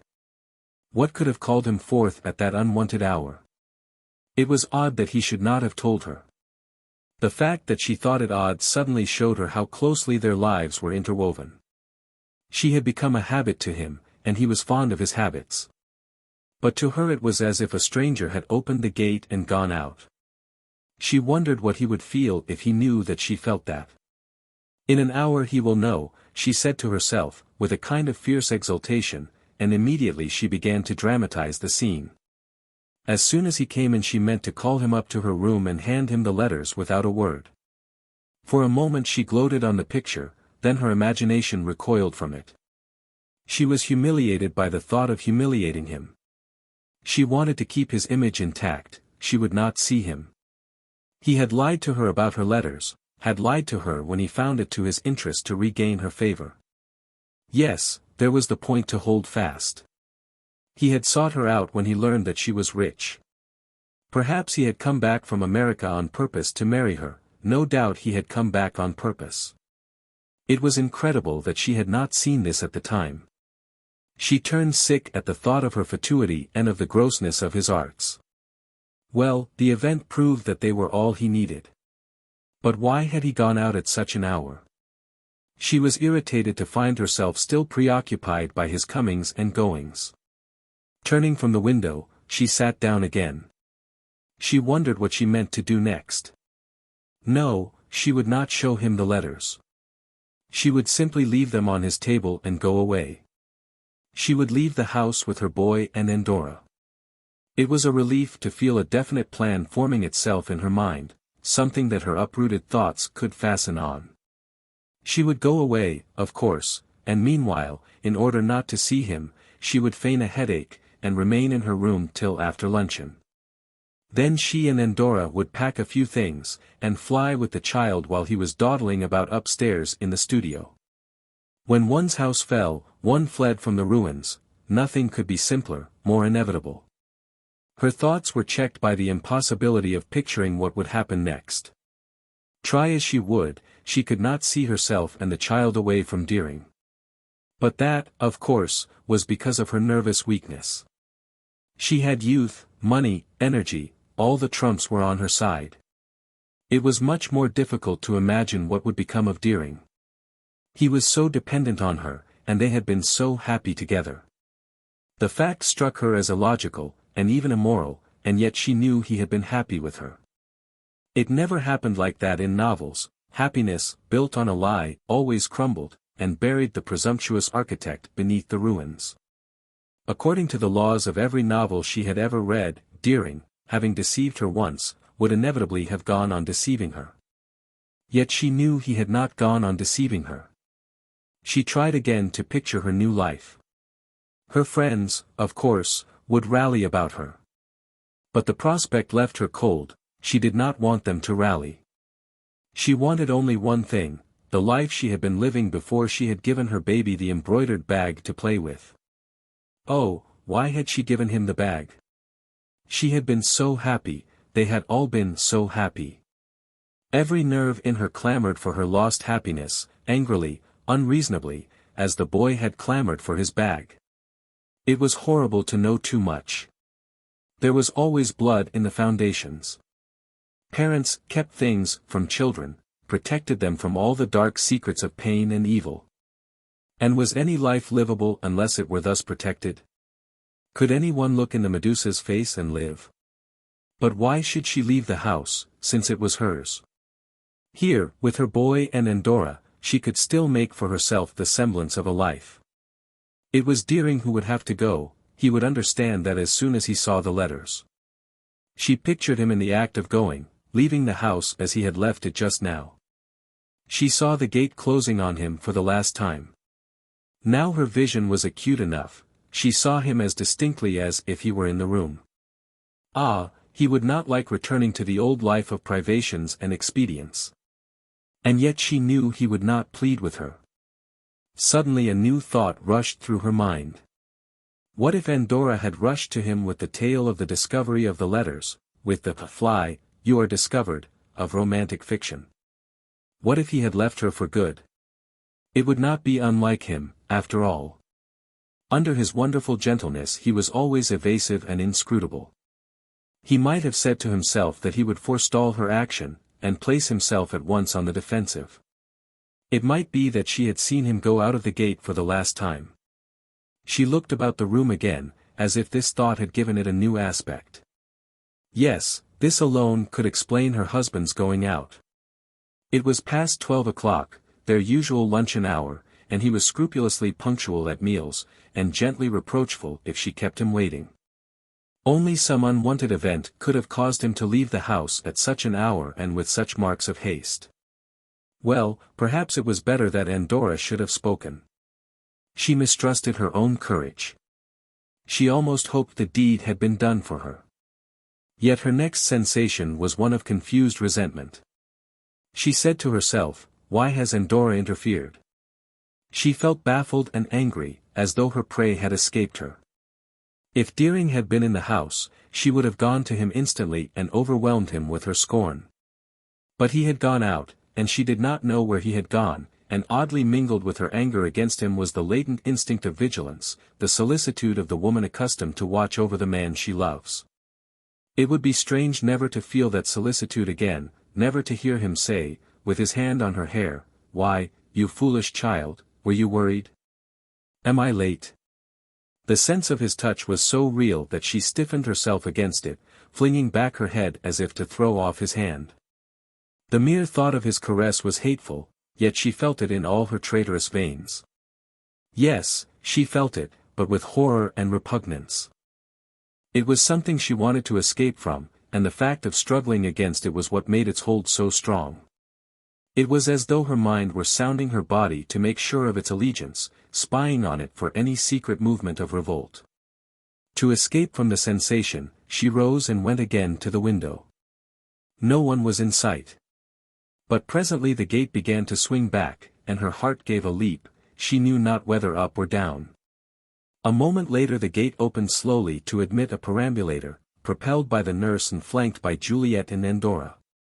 Lizzie's eyes rested on the familiar group as if she had never seen it before, and she stood motionless, instead of flying down to meet the children. Suddenly there was a step on the stairs, and she heard Andorra's agitated knock. She unbolted the door, and was strained to her friend's emaciated bosom. "My darling!" Miss Macy cried. "Remember you have your child, and me." Lizzie loosened herself gently. She looked at Andorra with a feeling of estrangement which she could not explain. "Have you spoken to my husband?" she asked, drawing coldly back. "Spoken to him?" "No." Andorra stared at her in genuine wonder. "Then you haven't met him since he left me?" "No, my love. Is he out? I haven't met him. Lizzie sat down with a confused sense of relief, which welled up to her throat and made speech difficult. Suddenly light came to Andorra. I understand, dearest. You don't feel able to see him yourself.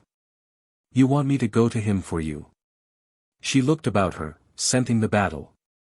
You're right, darling. As soon as he comes in I'll go to him. The sooner we get it over the better. She followed Lizzie, who without answering her had turned mechanically back to the window. As they stood there, the gate moved again, and Deering entered the garden. There he is now. Lizzie felt Andorra's fervent clutch upon her arm. Where are the letters? I will go down at once. You allow me to speak for you. You trust my woman's heart. Oh, believe me, darling, Miss Macy panted, I shall know just what to say to him. What to say to him? Lizzie absently repeated. As her husband advanced up the path she had a sudden trembling vision of their 3 years together. Those years were her whole life. Everything before them had been colorless and unconscious, like the blind life of the plant before it reaches the surface of the soil. They had not been exactly what she dreamed. But if they had taken away certain illusions, they had left richer realities in their stead. She understood now that she had gradually adjusted herself to the new image of her husband as he would always be. He was not the hero of her dream, but he was the man she loved, and who had loved her. For she saw now, in this last wide flash of pitying initiation, that, as a solid marble may be made out of worthless scraps of mortar, glass and pebbles, so out of mean mixed substances may be fashioned a love that will bear the stress of life. More urgently, she felt the pressure of Miss Macy's hand. I shall hand him the letters without a word. You may rely, love, on my sense of dignity. I know everything you're feeling at this moment. Deering had reached the doorstep. Lizzie continued to watch him in silence till he disappeared under the glazed roof of the porch below the window, then she turned and looked almost compassionately at her friend. Oh, poor Andorra, you don't know anything at all, she said.